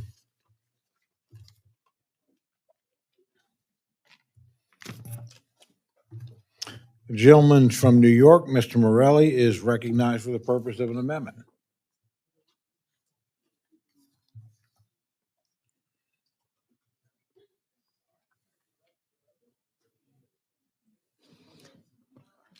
Thank you, Mr. Chairman. I have an amendment, number 1 at the desk. It's labeled revised. Would the gentleman care for it read, or? Yes, sir. Okay, the gentleman has asked that the amendment be read.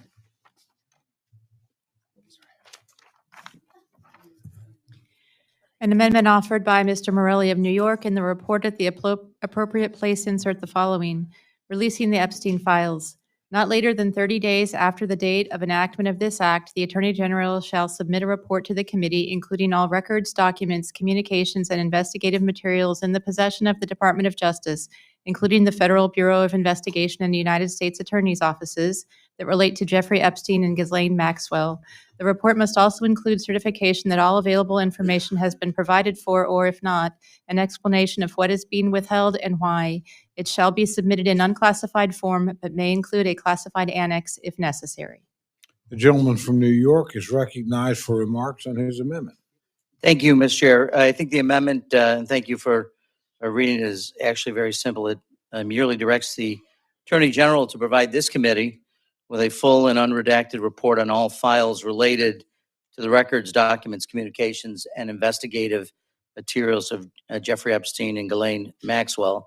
To be clear, this is about basic accountability. There has been an astonishing lack of transparency from President Trump and the Department of Justice around the deeply horrific Epstein case. The report from this amendment would allow this committee to assess the extent of the egregious crimes committed by Jeffrey Epstein and exactly who was involved. So the committee, I think, needs to exercise its responsibilities, get to the truth, and give some measure of comfort to Jeffrey Epstein's victims. And with that, I ask for approval of the amendment. Thank the gentleman. The gentleman from Kentucky, Chairman Rogers, is recognized to address the amendment. Thank you, Mr. Chairman. For the reasons I stated before, I oppose the amendment, urge my colleagues to do the same, and yield back. Thank the gentleman. The gentlelady from New York, the ranking member of the full committee, is recognized.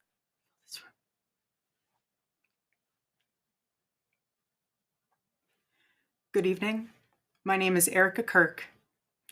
Charlie Kirk is my husband. I first want to thank the local, state, and federal law enforcement who worked tirelessly to capture my husband's assassin so that he can be brought to justice. I want to thank the first responders who struggled heroically to save Charles's life, and the police who acted bravely to make sure that there were no other victims on that terrible afternoon. I want to thank the officers who have protected our Turning Point USA family these past 2 days. And I want to thank the Turning Point USA board, the COO, Justin Strife, and my husband's chief of staff, the amazing Mikey McCoy, for all their work in these terrible days to be the stability for our family and for the wider Turning Point USA family as well. My heart is with every one of my husband's employees who lost a friend and a mentor. I want to thank the staffers of his amazing Charlie Kirk show,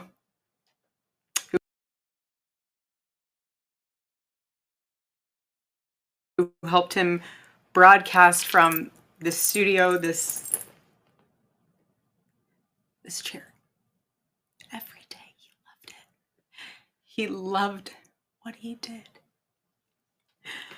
I want to thank the millions of people who have shown their love for Charlie here in Phoenix, across America, and worldwide.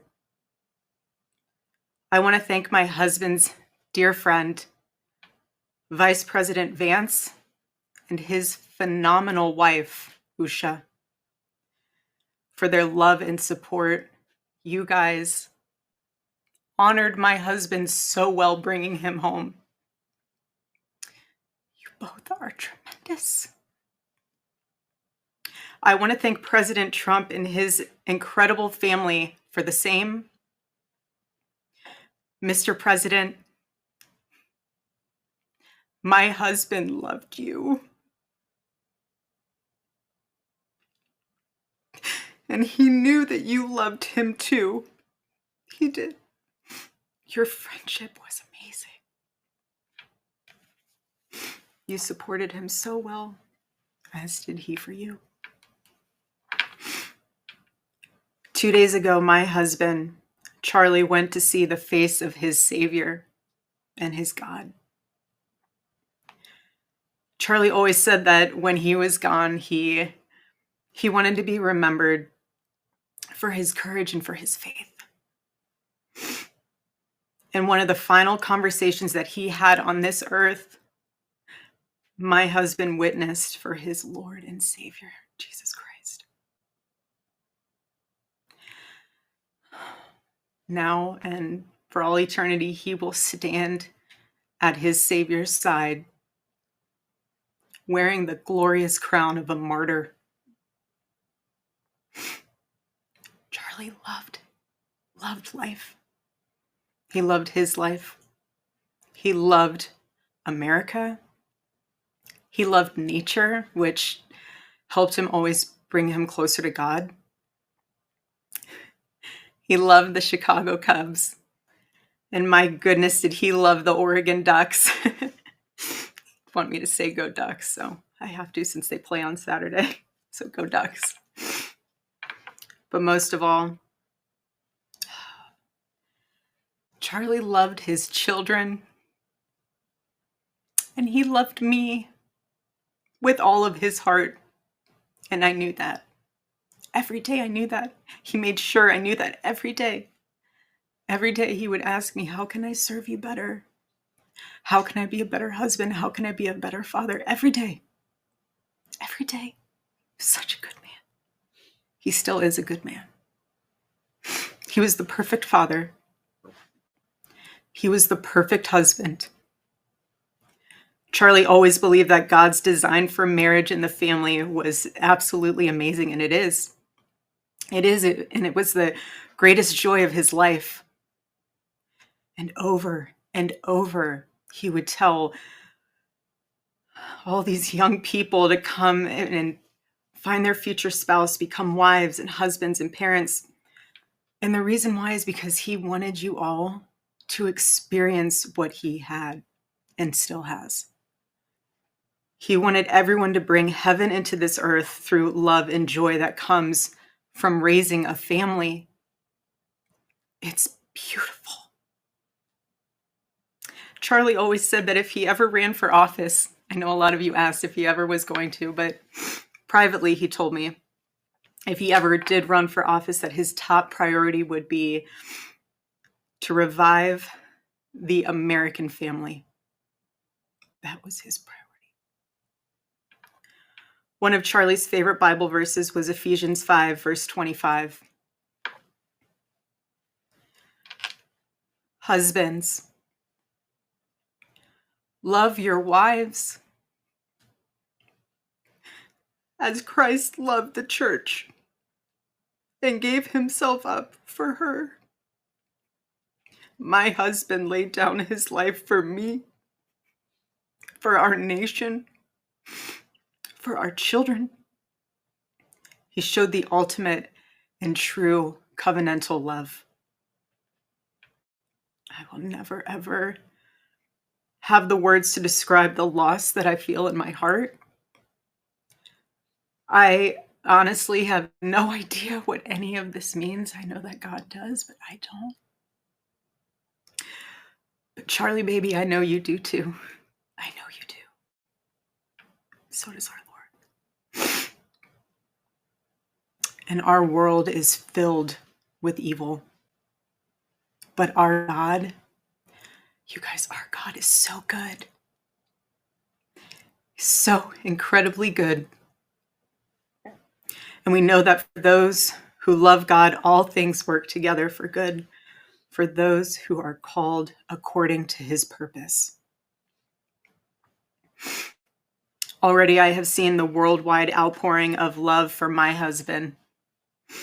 I've heard the testimonies from people my husband inspired to get married, to start families, to seek out a relationship with God. It's the most important one of all.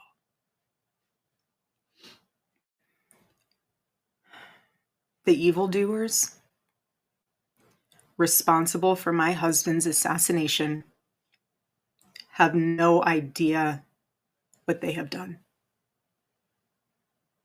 They killed Charlie because he preached a message of patriotism, faith, and of God's merciful love. But they should all know this. If you thought that my husband's mission was powerful before, you have no idea. You have no idea what you just have unleashed across this entire country and this world. You have no idea. You have no idea the fire that you have ignited within this wife. The cries of this widow will echo around the world like a battle cry.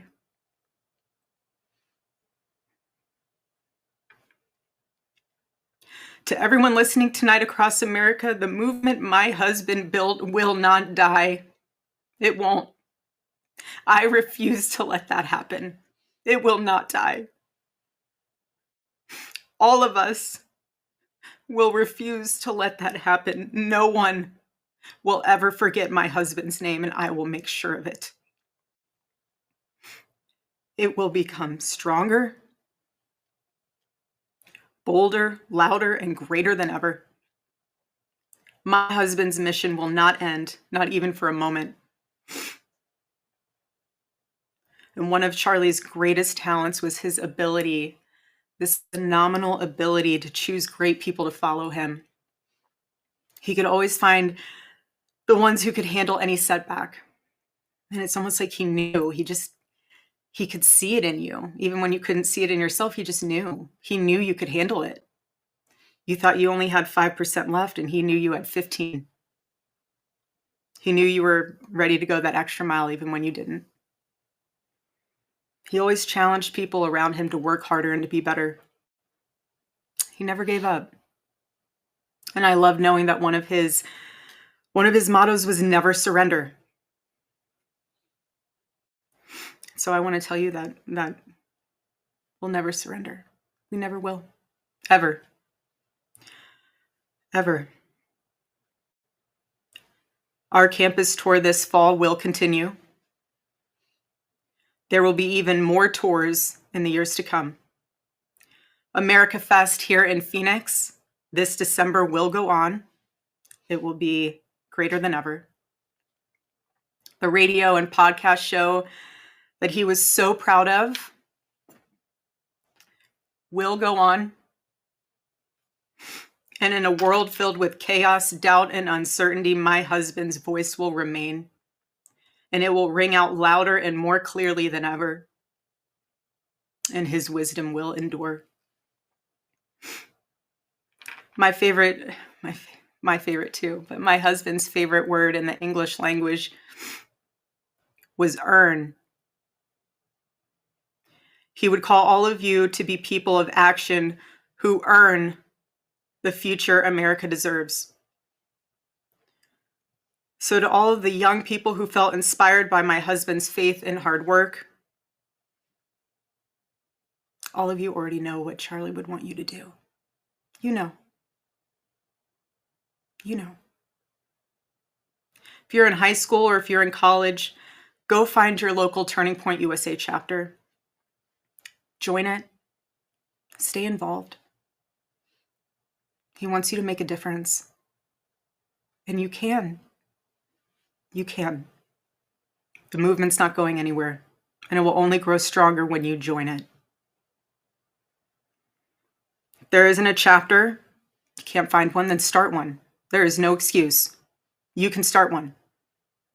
And as my husband used to say in this room, every single day, if you want to get involved, the best way you can do that is going to tpusa.com.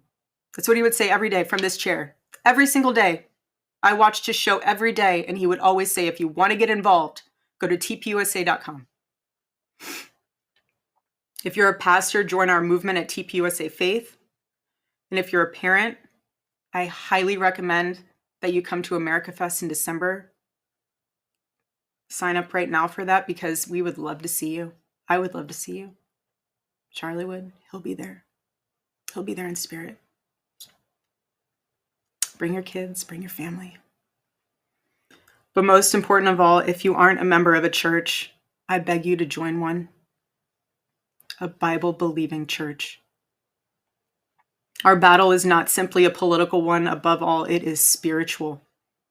It is spiritual. The spiritual warfare is palpable. Charlie loved his Savior with all of his heart, and he wanted every one of you to know him too. He wanted everyone to know that if they confess the Lord Jesus Christ who rose from the dead, then they will be saved. Hear me when I say this, nobody is ever too young to know the gospel. Nobody. Nobody is ever too young to get involved with saving this beautiful country, this country my husband loved and still loves. And nobody is ever too old either. There's no age limit. I know my husband is still here. He's watching over us. I don't remember the last time I slept. I couldn't sleep last night. And Charlie, baby. Charlie, I promise I will never let your legacy die, baby. I won't. I promise I'll make Turning Point USA the biggest thing that this nation has ever seen. I promise. Charlie, I love you. I love you, baby. Rest in the arms of our Lord as he blankets you with the words I know your heart always strived to hear. Well done, my good and faithful servant. When I got home last night, Gigi, our daughter, just ran into my arms. And I talked to her and she said, Mommy, I missed you. I said, I miss you too, baby. She goes, where's Daddy? What do you tell a 3-year-old? She's 3. I said, baby, Daddy loves you so much. Don't you worry. He's on a work trip with Jesus, so he can afford your blueberry budget. And my goodness, am I so humbled to witness, Charlie, you alongside Jesus right now, doing what you always want to do, baby. Making heaven crowded, right? That's what it's all about. Making heaven crowded. I can't wait to see you again one day. Thank you all again who love my husband, who supported him, who wrote him an email every single day during his radio show. He read all of them. All of them.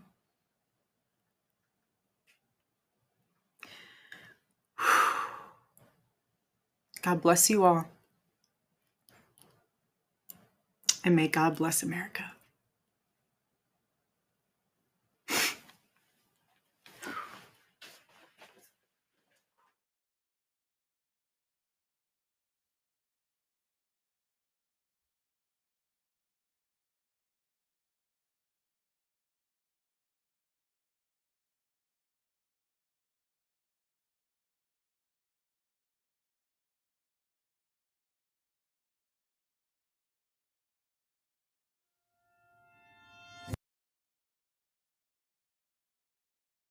I met Erika for the first time at this office, Turning Point USA office. So we met at the office opening, the Turning Point headquarters office opening, the first one, August 2018. And I had no idea what to expect because I was coming into the office from the standpoint of they were potentially going to hire me. And I knew of Erika, I saw Erika, and we had a very brief meeting at the office. And then I had my first conversation with Erika. He'll tell it differently, so I'll tell you from my side. I was in the Hamptons. I get a random DM on my phone. I have zero service when I'm out there, and all of a sudden this DM flashes up, and it's like, Charlie Kirk DM'd you, because it's so Charlie. August 31st, 2018. Hey, shoot me a text at, and gave me his number. I didn't respond for a few days. I Instagram messaged her and said I urgently needed to meet with her. And she said, why? And it was partially a job interview and also partially something else. So when I eventually messaged him back via text, I was like, hey, nice to officially meet you again. What did you want to talk about? Because it was so just random. And he was like, hey, I'm coming into town, into New York City. Let's meet at Bill's Burgers. Mind you, I've lived in Manhattan now for about 5 years. I've never eaten at Bill's Burgers before. So that I guess was a sign like, let's take an adventure tonight for dinner and go find Bill's Burgers and meet your future husband that you have no idea is about to be your future husband. And so then we had a great time, and it was about 15 minutes in, I quickly pivoted away from wanting to hire her to wanting to date her. And now we know how that worked quite well. He got there first only because he was coming back from Fox and he kind of beat me there. And I got out of my taxi and we get our table, we sit down and he orders.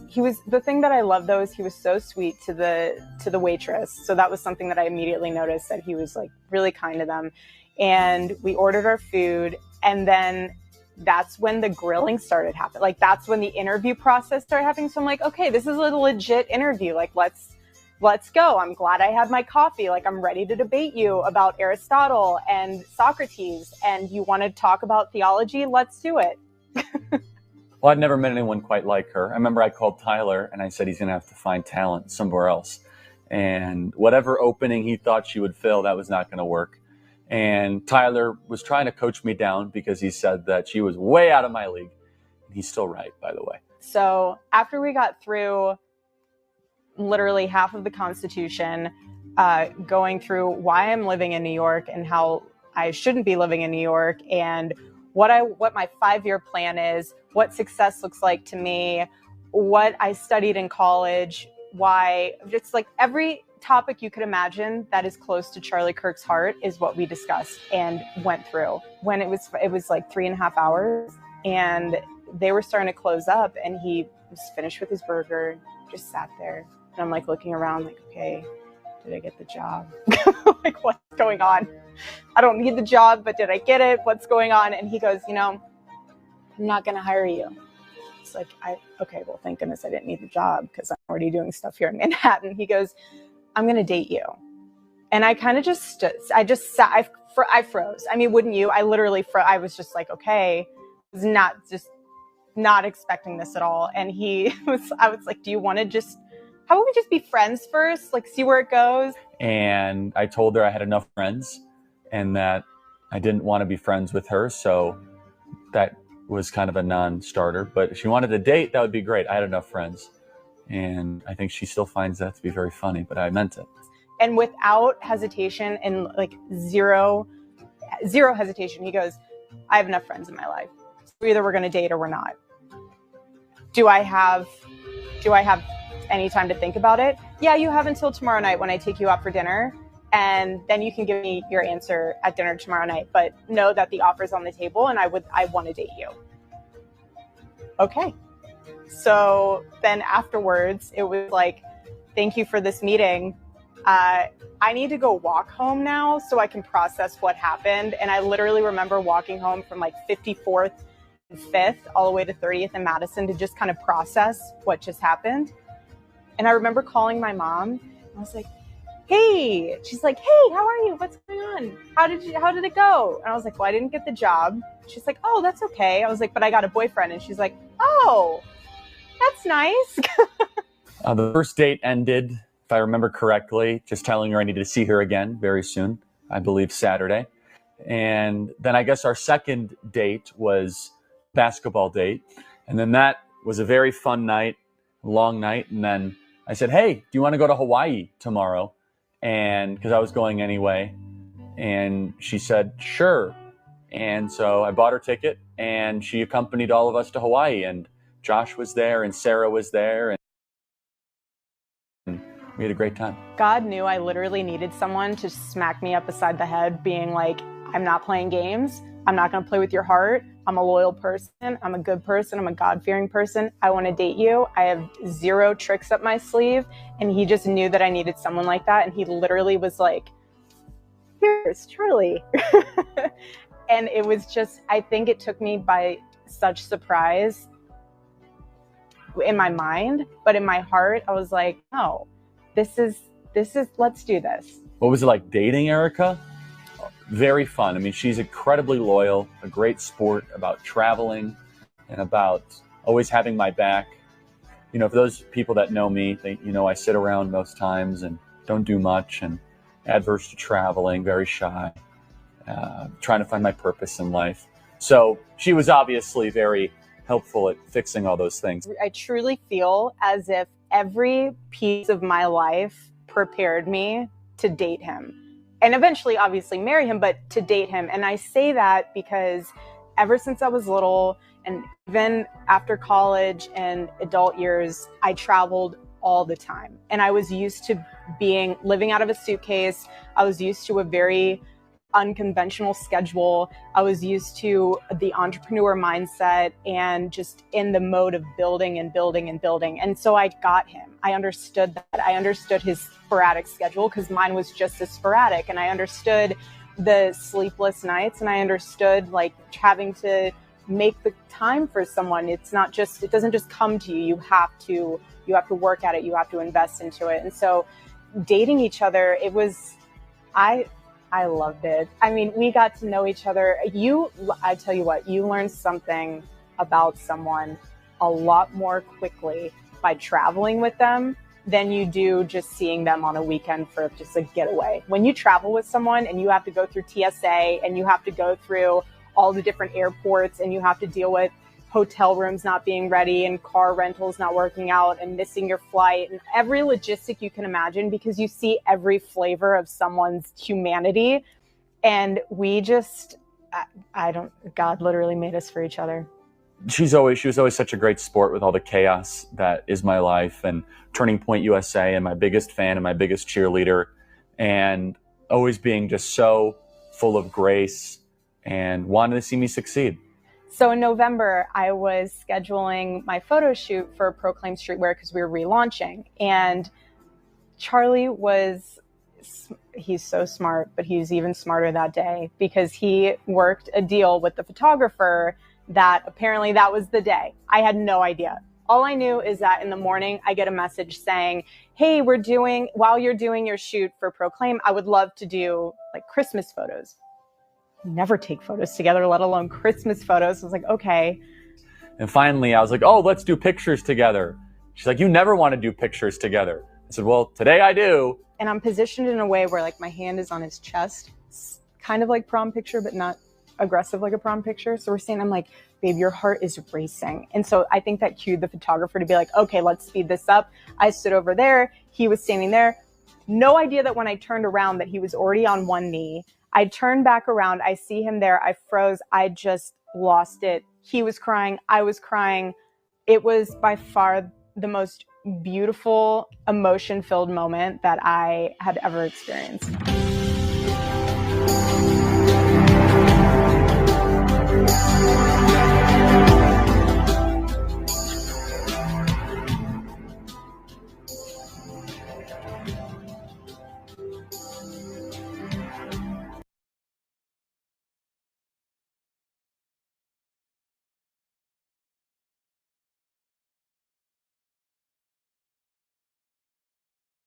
To address the amendment.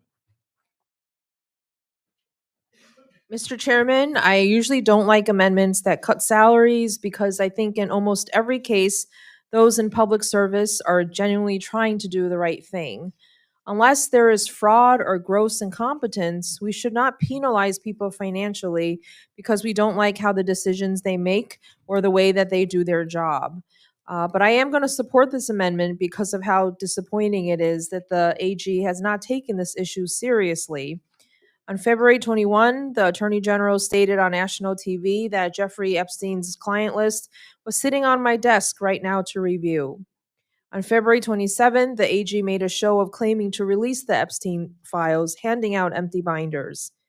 And yet, just a few months later, the AG is now claiming that there is no client list and there are no files to release.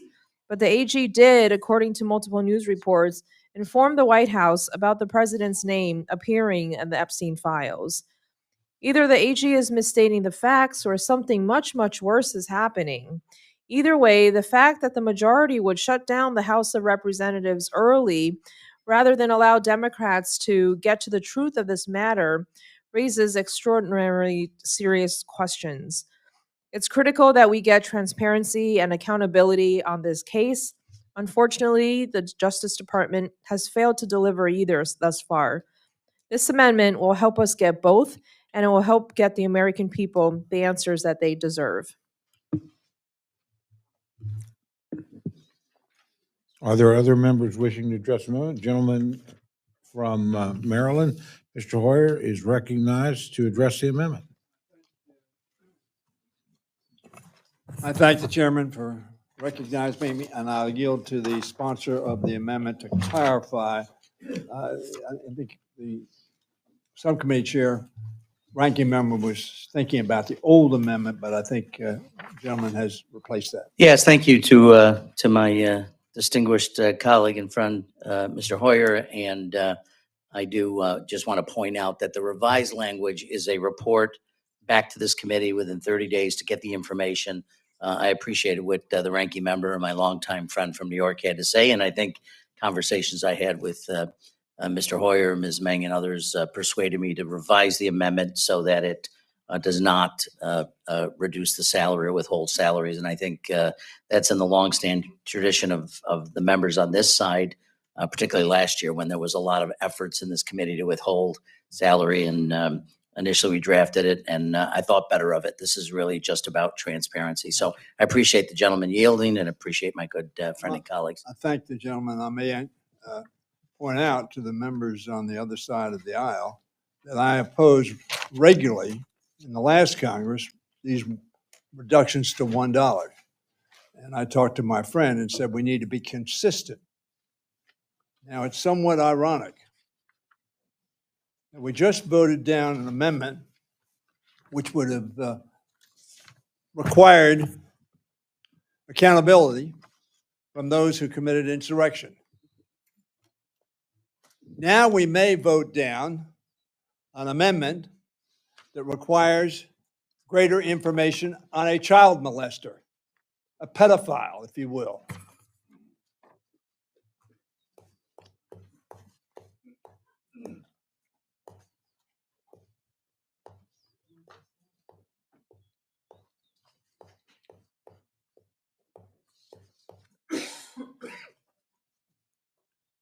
I'm giving people time to think about those two votes together.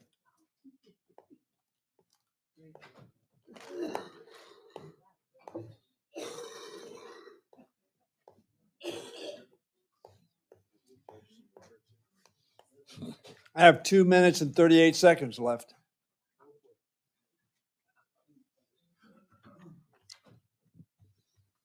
Where are our values? We've talked a lot about values through the years. You don't think our values are so hot, and you tell people regularly that that's the case. I say you, the members on the Republican side. I don't know what you're thinking. I don't know what the message we're sending to the American people. We don't want to hold accountable people who pled guilty. They said, yes, I did it, and yes, it was a crime. And they were sent to jail. And now, as my colleague and dear friend Glenn Ivey pointed out, they didn't have an appeal because they admitted they did it. But now we want them able to get money from the federal government, from the taxpayers,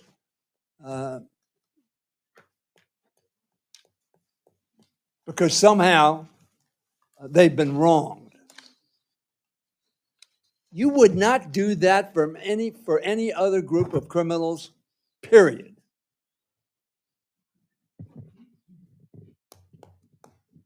And you talk a lot about holding people liable for criminal activity, as you should.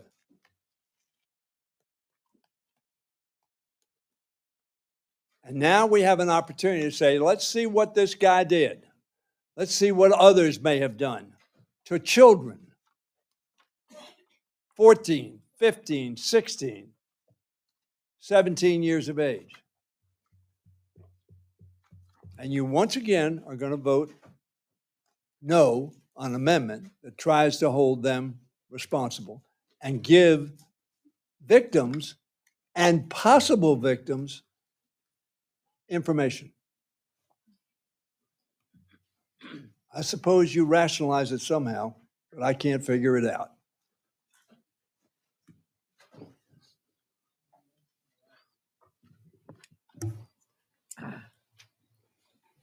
Are there other members wishing to address the amendment? Seeing none, the gentleman is recognized for 1 minute to close. Thank you, Mr. Chairman. I appreciate the comments of my distinguished colleagues. To be clear, this is really just about basic accountability. President Trump and the Department of Justice's suspicious actions and lack of transparency around this deeply horrific case shows a strong potential for public corruption, abuse of power, and failures in federal law enforcement.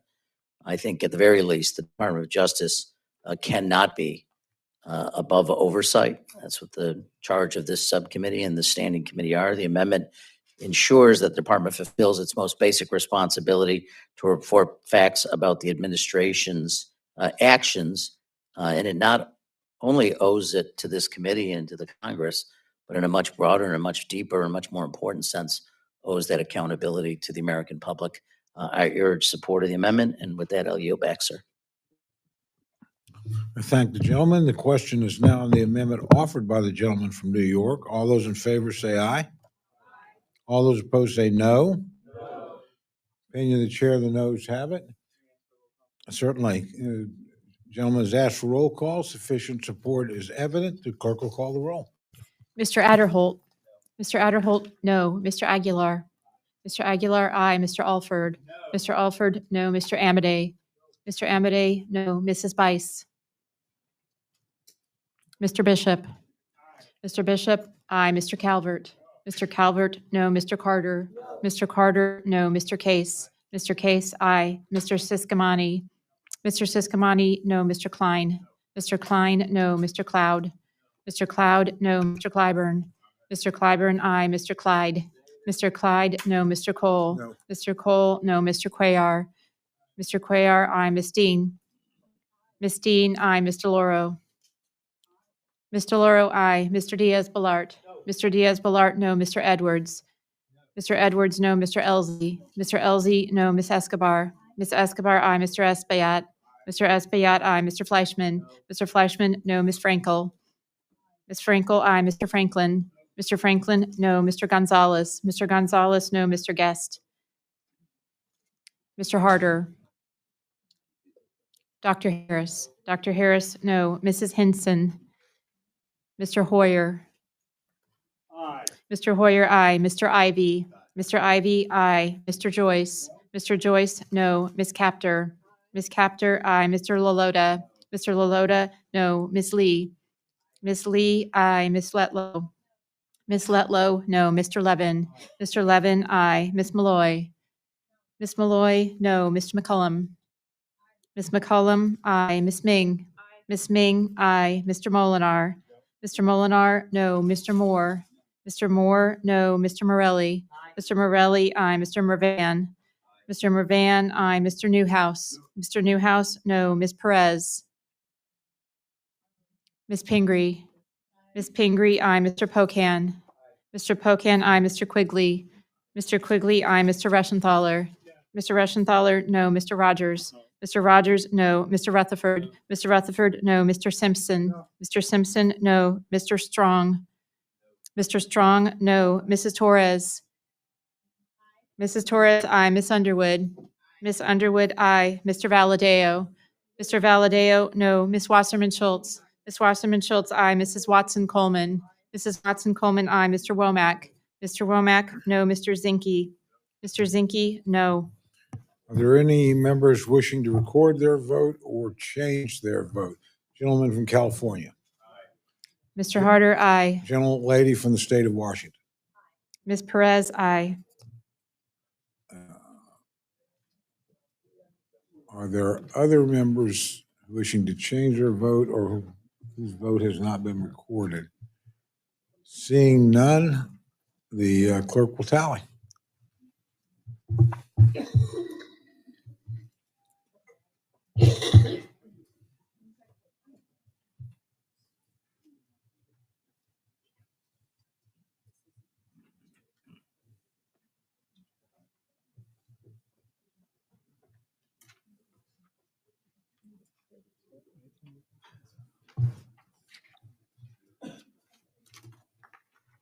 Gentlelady from Oklahoma recorded? Mrs. Bice votes no.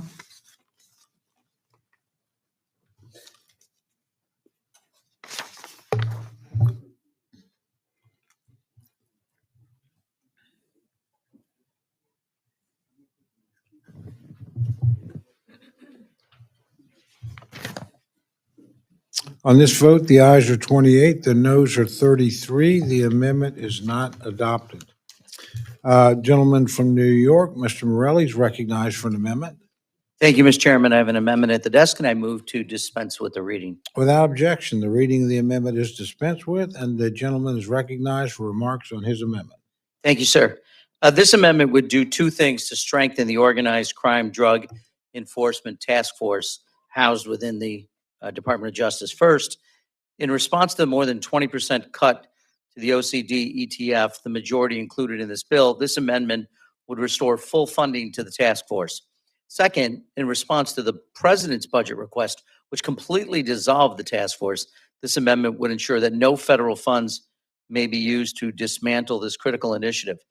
Over 40 years ago, my now favorite Republican President, Ronald Reagan, considering the alternatives, created the OCD ETF. He understood that if we were serious about improving public safety through fighting drug cartels, money laundering, and organized crime, we needed a coordinated, integrated strategic federal response that unites federal prosecutors, DEA agents, federal investigators, financial analysts, state and local law enforcement in a single focused task force structure. Since its founding, OCD ETF has expanded and adapted to meet evolving threats. It now targets not only major narcotics traffickers, but transnational criminal syndicates engaged in fentanyl trafficking, cybercrime, human smuggling, weapons trafficking, and financial crimes. These cases are prosecutor-led and intelligence-supported, which means they focus resources on high-value targets, not low-level offenders, but the command and control of criminal organizations. The program leverages existing personnel across the Department of Justice, DHS, Treasury, and more, meaning we get enhanced outcomes without duplication or ballooning costs. It is intelligence-driven, it is interagency, and it is results-based. And let's just pause for a moment to talk about results, because for all the talk about fiscal responsibility, this program has one of the best returns on investment in federal law enforcement.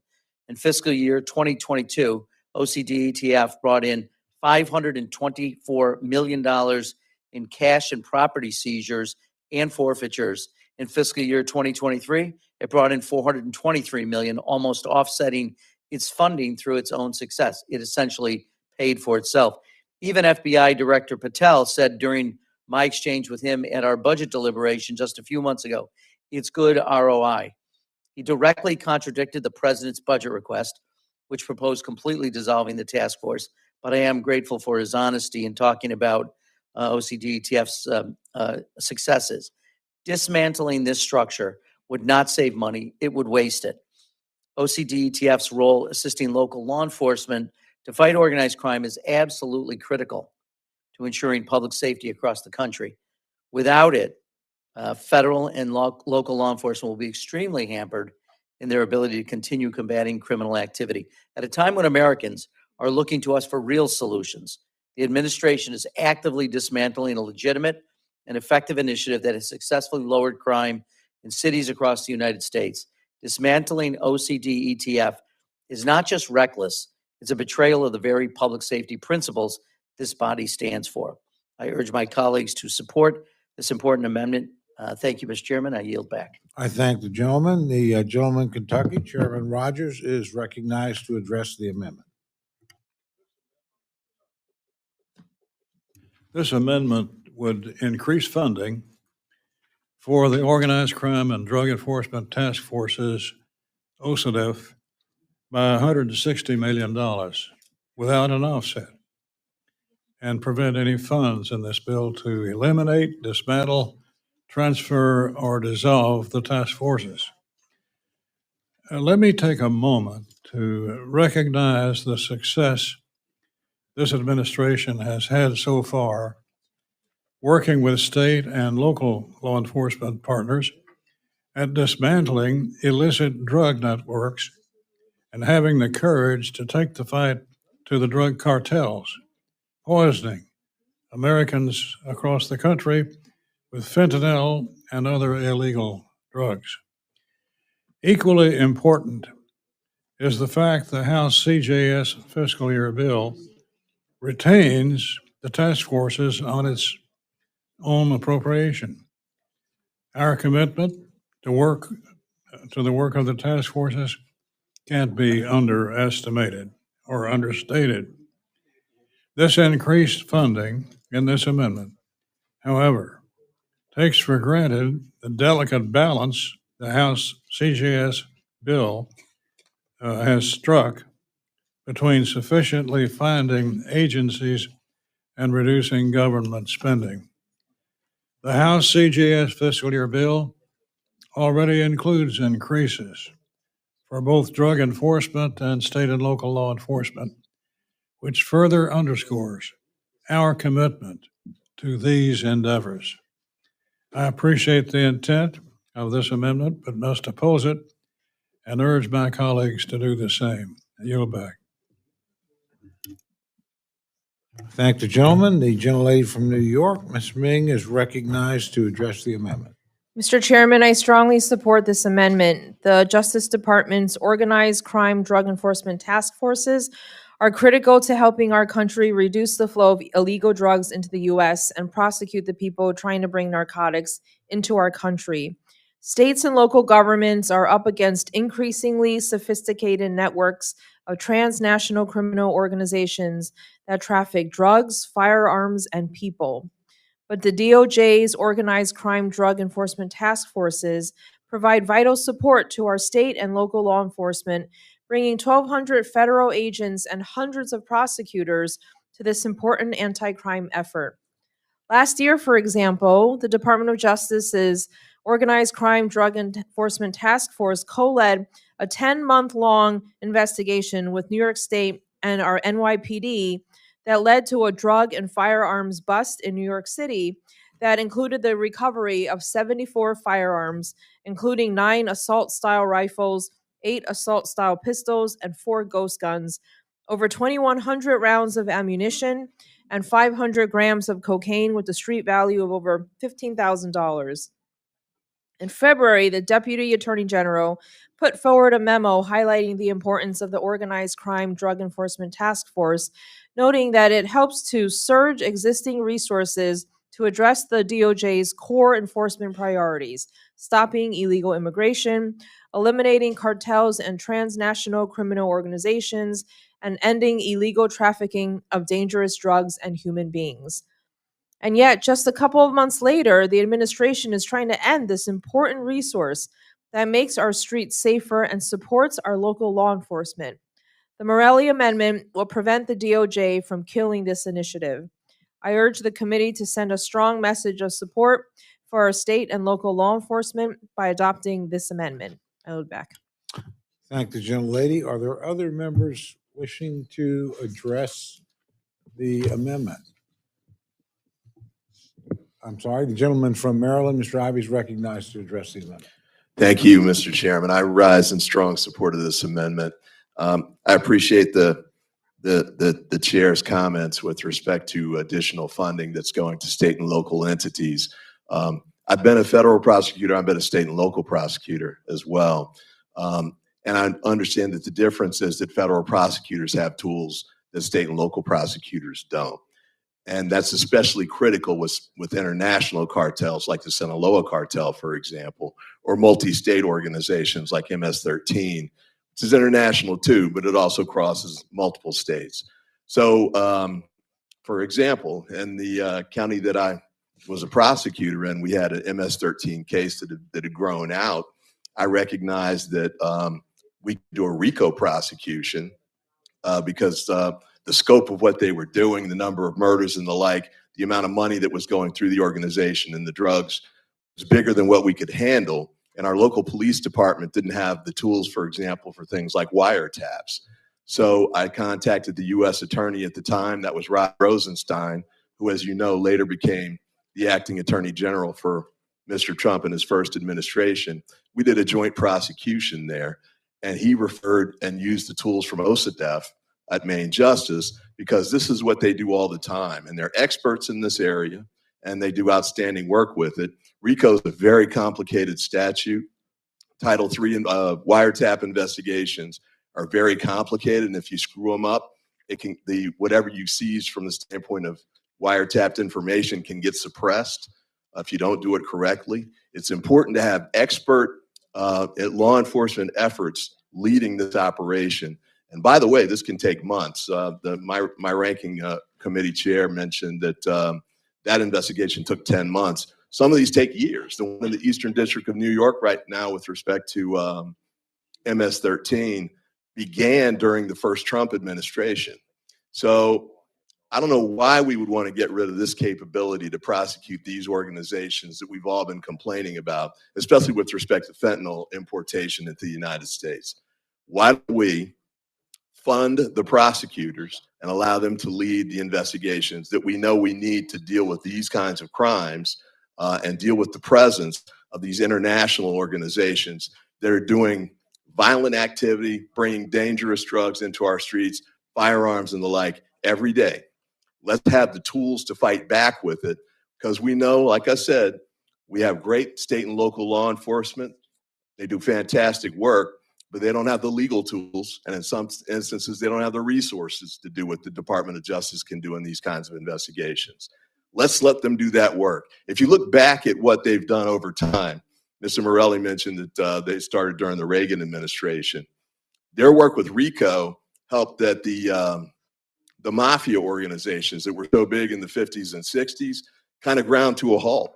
They're not totally gone, but they certainly aren't what they used to be back in the day because of Department of Justice RICO prosecutions. And Reagan ramped it up because of the increase of drug activities and the combination of guns with that on the street.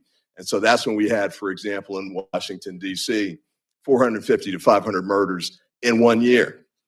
That's all come down in large part because of the work Department of Justice has done with the FBI, with the DEA, with other international organizations and Border Patrol and ICE working together on these kinds of cases. We can really make our streets safer.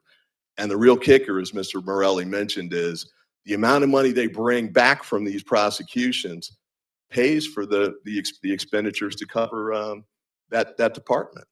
I mean, in some instances, they're almost making a profit, so to speak, that helps to not only pay for themselves, but pay for other functions in the federal government and the Department of Justice. It makes absolutely no sense to eliminate this group, especially right now when we're facing these kinds of challenges that get more sophisticated every day with respect to AI issues, because you know these cartels have the funds and now the talent to start using those sorts of things. So does criminal organizations based in China. You know, they have the activities that they're using with respect to drones on our border. State and local can't balance that out in the same way the federal resources can. Let's put our best team on the field, do everything we can to keep our people and our streets safe, and you don't lose any money. There's no cost from an expenditure standpoint because it really is covered by the money they bring in with the asset forfeiture and the seizures. I urge you strongly to support this amendment. Thank the gentleman. Are there other members wishing to address the amendment? Seeing none, the gentleman from New York is recognized for 1 minute to close. Thank you, Mr. Chair. I want to thank the ranking member and my colleague and friend, Mr. Ivy, for their comments and their eloquence on the subject. I do think that it makes the greatest sense, and this is where I think the director of the FBI was being candid with us when he said there was a great ROI on this, and that it makes sense to bring together different elements of the government to work together and to offer each their own expertise, and working together really can generate much greater results.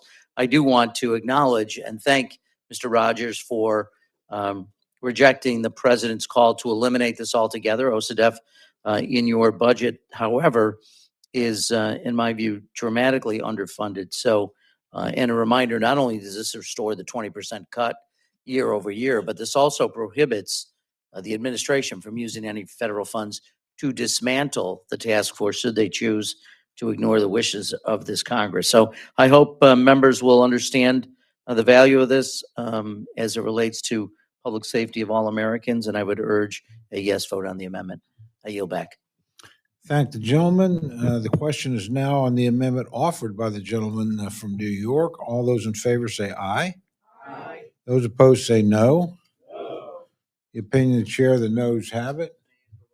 Roll call has been requested. Sufficient support is evident. The clerk will call the roll. Mr. Adderholt. Mr. Adderholt, no. Mr. Aguilar. Mr. Aguilar, aye. Mr. Alford. Mr. Alford, no. Mr. Amadei. Mr. Amadei, no. Mrs. Bice. Mrs. Bice, no. Mr. Bishop. Mr. Bishop, aye. Mr. Calvert. Mr. Calvert, no. Mr. Carter. Mr. Carter, no. Mr. Case. Mr. Case, aye. Mr. Siscomani. Mr. Siscomani, no. Mr. Klein. Mr. Klein, no. Mr. Cloud. Mr. Clyburn. Mr. Clyburn, aye. Mr. Clyde. Mr. Clyde, no. Mr. Cole. No. Mr. Cole, no. Mr. Cuellar. Mr. Cuellar, aye. Ms. Dean. Ms. Dean, aye. Ms. DeLauro. Ms. DeLauro, aye. Mr. Diaz-Balart. Mr. Diaz-Balart, no. Mr. Edwards. Mr. Edwards, no. Mr. Elzey. Mr. Elzey, no. Ms. Escobar. Ms. Escobar, aye. Mr. Espaillat. Mr. Espaillat, aye. Mr. Fleischman. Mr. Fleischman, no. Ms. Frankel. Ms. Frankel, aye. Mr. Franklin. Mr. Franklin, no. Mr. Gonzalez. Mr. Gonzalez, no. Mr. Guest. Mr. Harder. Mr. Harder, aye. Dr. Harris. Dr. Harris, no. Mrs. Hinson. Mr. Hoyer. Mr. Ivy. Mr. Ivy, aye. Mr. Joyce. Mr. Joyce, no. Ms. Capter. Ms. Capter, aye. Mr. Lalota. Ms. Lee. Ms. Lee, aye. Ms. Letlow. Ms. Letlow, no. Mr. Levin. Mr. Levin, aye. Ms. Malloy. Ms. Malloy, no. Ms. McCullum. Ms. McCullum, aye. Ms. Ming. Ms. Ming, aye. Mr. Molinar. Mr. Molinar, no. Mr. Moore. Mr. Moore, no. Mr. Morelli. Mr. Morelli, aye. Mr. Mervan. Mr. Mervan, aye. Mr. Newhouse. Ms. Perez. Ms. Perez, aye. Ms. Pingree. Ms. Pingree, aye. Mr. Pocan. Mr. Pocan, aye. Mr. Quigley. Mr. Quigley, aye. Mr. Reschenthaler. Mr. Reschenthaler, no. Mr. Rogers. Mr. Rogers, no. Mr. Rutherford. Mr. Rutherford, no. Mr. Simpson. Mr. Simpson, no. Mr. Strong. Mr. Strong, no. Mrs. Torres. Mrs. Torres, aye. Ms. Underwood. Mr. Valadeo. Mr. Valadeo, no. Ms. Wasserman Schultz. Ms. Wasserman Schultz, aye. Mrs. Watson Coleman. Mrs. Watson Coleman, aye. Mr. Womack. Mr. Womack, no. Mr. Zinke. Mr. Zinke, no. Are there any members wishing to cast their vote or change their vote? Gentleman from Washington? Mr. Newhouse, no. Gentleman from New York? Mr. Lalota, no. Gentlelady from Illinois? Ms. Underwood, aye. Oh, I'm sorry. Hey, we're trying to not miss anybody. Gentleman from Maryland? Mr. Hoyer, aye. Are there any others wishing to cast their vote or change their vote? Seeing none, the clerk will tally.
On this vote, the ayes are 28, the noes are 32. The amendment is not adopted. Gentleman from New York, Mr. Morelli is recognized for the purpose of an amendment. Thank you, Mr. Chairman. I have an amendment at the desk, and I move to dispense with the reading. Without objection, the reading of the amendment is dispensed with, and the gentleman's recognized for remarks on his amendment. Thank you, Mr. Chairman. This amendment does a number of things. First, and most importantly, it increases funding for inspectors general at the Department of Justice, NASA, and the National Science Foundation. There is so much talk of eliminating waste, fraud, and abuse in government these days.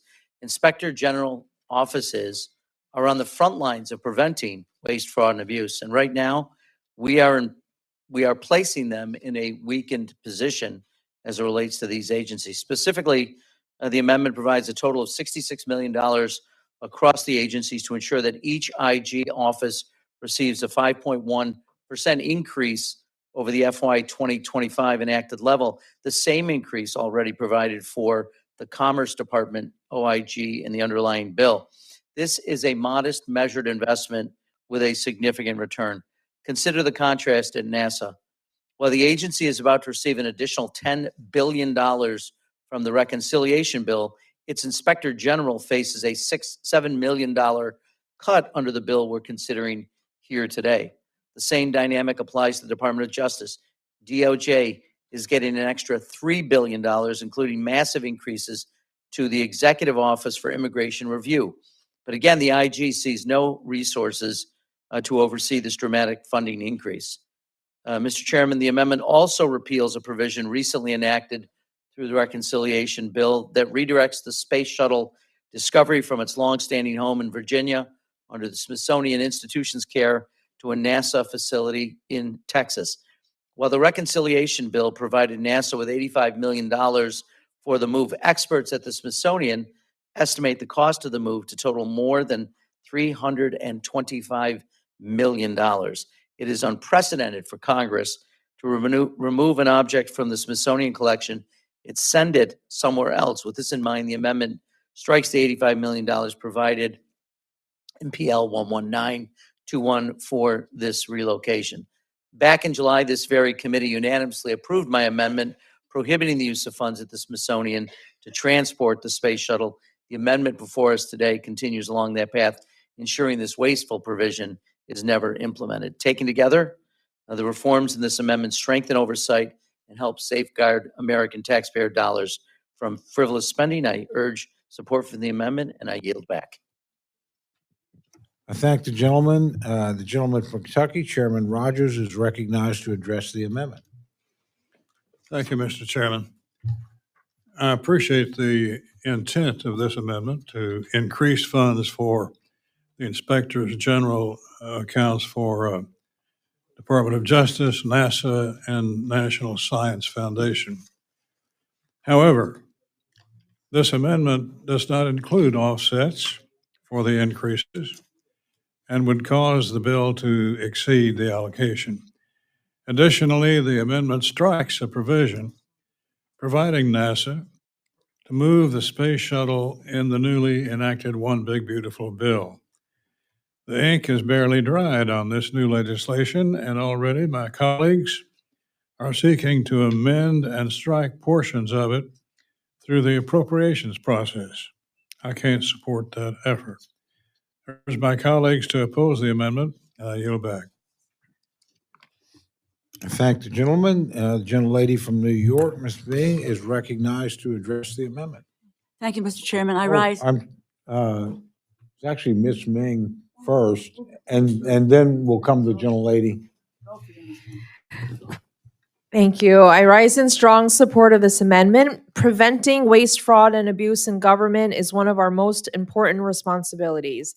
Yet the bill before us today cuts funding for the DOJ's Office of Inspector General by more than 30%. It makes substantial cuts to the offices of Inspector General, NASA, and NSF as well. These are agencies whose combined spending comprises the vast majority of the funds we provide in this bill. Cutting these vital entities that help to prevent waste, fraud, and abuse in these agencies is simply irresponsible. This amendment ensures that these inspectors general have the resources they need while eliminating an especially wasteful piece of spending from the recently enacted reconciliation bill.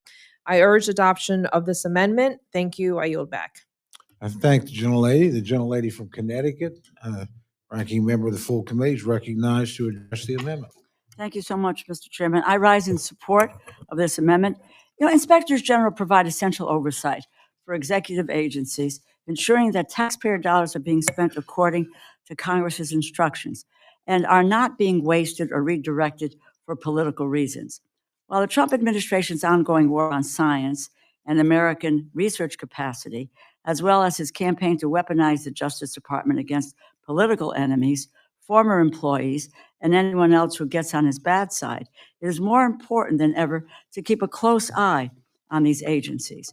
Under the Trump administration, the NSF, National Science Foundation, has acted hundreds of grants for research on topics from artificial intelligence to PTSD in veterans, to STEM education for K through 12 students, and more. And before this committee considered a single appropriation bill, President Trump and OMB Director Roosevelt directed agencies to freeze over $100 million in appropriated funding for NASA science initiatives. This administration has already fired or forced out nearly 1,500 senior staff from NASA, with plans to cut hundreds more. An irreplaceable loss of talent and of experience that will put strategic competitors like China in the driver's seat of space exploration. All of these directives came straight from the Trump administration. They do not care about the will of the Congress. They want to take money from wherever they want, whenever they want, and be answerable to no one. At the Department of Justice, there are more than enough concerns to merit supporting the Inspector General, whether that is Attorney General Pam Bondi's legal approval of President Trump's luxury airplane gift from Qatar, FBI Director Kash Patel's purge of FBI employees, or former senior official, now federal judge Emil Bove's dismissal of charges against Mayor Eric Adams. This has become a lawless department, which will attempt to hide from accountability at every turn unless we insist upon it. It's time for Congress to reaffirm its commitment to the idea and the purpose of inspectors general as nonpartisan watchdogs. The president began his administration by firing 17 inspectors general across agencies, including the Department of Defense, State, Housing and Urban Development, Veterans Affairs, Energy, and Transportation. Since then, 8 of those fired IGs, who together oversaw $5 trillion in appropriated funds and 3.5 million federal employees, sued the administration, and the president's own lawyers have admitted in court that he did not follow the law in firing them. Regardless of which party is in power, no administration should be able to fire watchdogs and avoid accountability. Inspector General offices deserve our support, and the American people expect their tax dollars to be spent according to law. We should support this amendment and support the funding for inspectors general. I urge my colleagues to support the amendment, and I yield back. Thank you, gentlelady. Are there other members wishing to address the amendment? Seeing none, the gentleman from New York is recognized for 1 minute to close. Thank you, Mr. Chair. It is interesting when we're at a point when we're expanding responsibility and expenditures in the Department of Justice and Homeland Security, et cetera, the notion that we would be uninterested in expanding the role of Inspector General, giving them enough resources to monitor all the new expenditures is mystifying. This is essentially like saying, I don't want to have an accountant, I don't want to have an auditor because I'm afraid of the bad news or because I don't want to be held to a standard which we should hold to. We're stewards of the public trust. We're stewards of American taxpayer dollars, and inspector generals go a long way to not only providing financial stability and financial oversight, but also of management oversight, and can give us a roadmap on how to continue to improve the work of our agency. So this budget, by not acknowledging that, in my view, actively hurts our ability to partner with IGs to conduct oversight investigations into Department of Justice, NASA, and the National Science Foundation, something that I think this committee would want to do, would want to make sure that we're continuing to fulfill our obligation. So I hope the members will reconsider the funding levels and will fund these watchdogs to ensure their compliance with the law is done. And with that, I urge adoption of the amendment. I yield back. Thank you, gentlemen. The question now is on the amendment offered by the gentleman from New York. All those in favor say aye. Aye. All those opposed say no. The opinion of the chair, the noes have it. Roll call has been requested. Sufficient support is evident. Clerk will call the roll. Mr. Adderholt. Mr. Adderholt, no. Mr. Aguilar. Mr. Aguilar, aye. Mr. Alford. Mr. Alford. Mr. Alford, no. Mr. Amadei. Mr. Amadei, no. Mrs. Bice. Mrs. Bice, no. Mr. Bishop. Mr. Bishop, aye. Mr. Calvert. Mr. Calvert, no. Mr. Carter. Mr. Carter, no. Mr. Case. Mr. Case, aye. Mr. Siscomani. Mr. Siscomani, no. Mr. Klein. Mr. Klein, no. Mr. Cloud. Mr. Clyburn. Mr. Clyburn, aye. Mr. Clyde. Mr. Clyde, no. Mr. Cole. Mr. Cole, no. Mr. Cuellar. Mr. Cuellar, no. Miss Dean. Miss Dean, aye. Mr. Loro. Aye. Mr. Loro, aye. Mr. Diaz-Balart. Mr. Diaz-Balart, no. Mr. Edwards. Mr. Edwards, no. Mr. Elzey. Mr. Elzey, no. Miss Escobar. Miss Escobar, aye. Mr. Espaillat. Mr. Espaillat, aye. Mr. Fleischman. Mr. Fleischman, no. Miss Frankel. Miss Frankel, aye. Mr. Franklin. Mr. Franklin, no. Mr. Gonzalez. Mr. Gonzalez, no. Mr. Guest. Mr. Harder.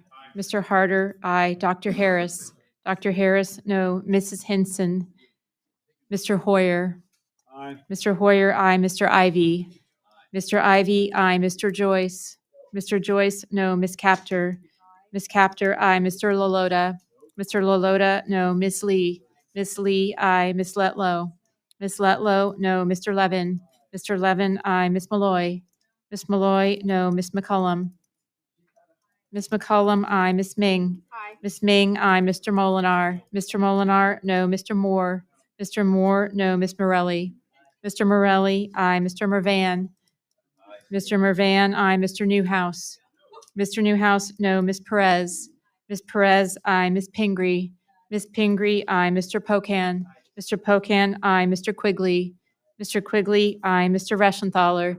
Mr. Reschenthaler, no. Mr. Rogers. Mr. Rogers, no. Mr. Rutherford.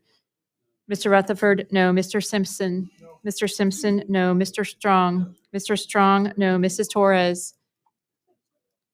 Mrs. Torres. Mrs. Torres, aye. Miss Underwood. Miss Underwood, aye. Mr. Valadeo. Mr. Valadeo, no. Miss Wasserman Schultz. Miss Wasserman Schultz.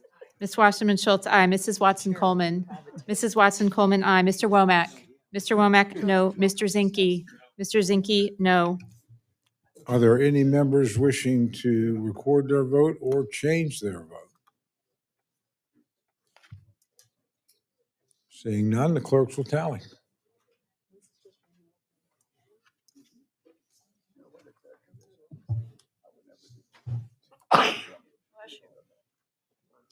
You know what I did? Black. Rolling Stone.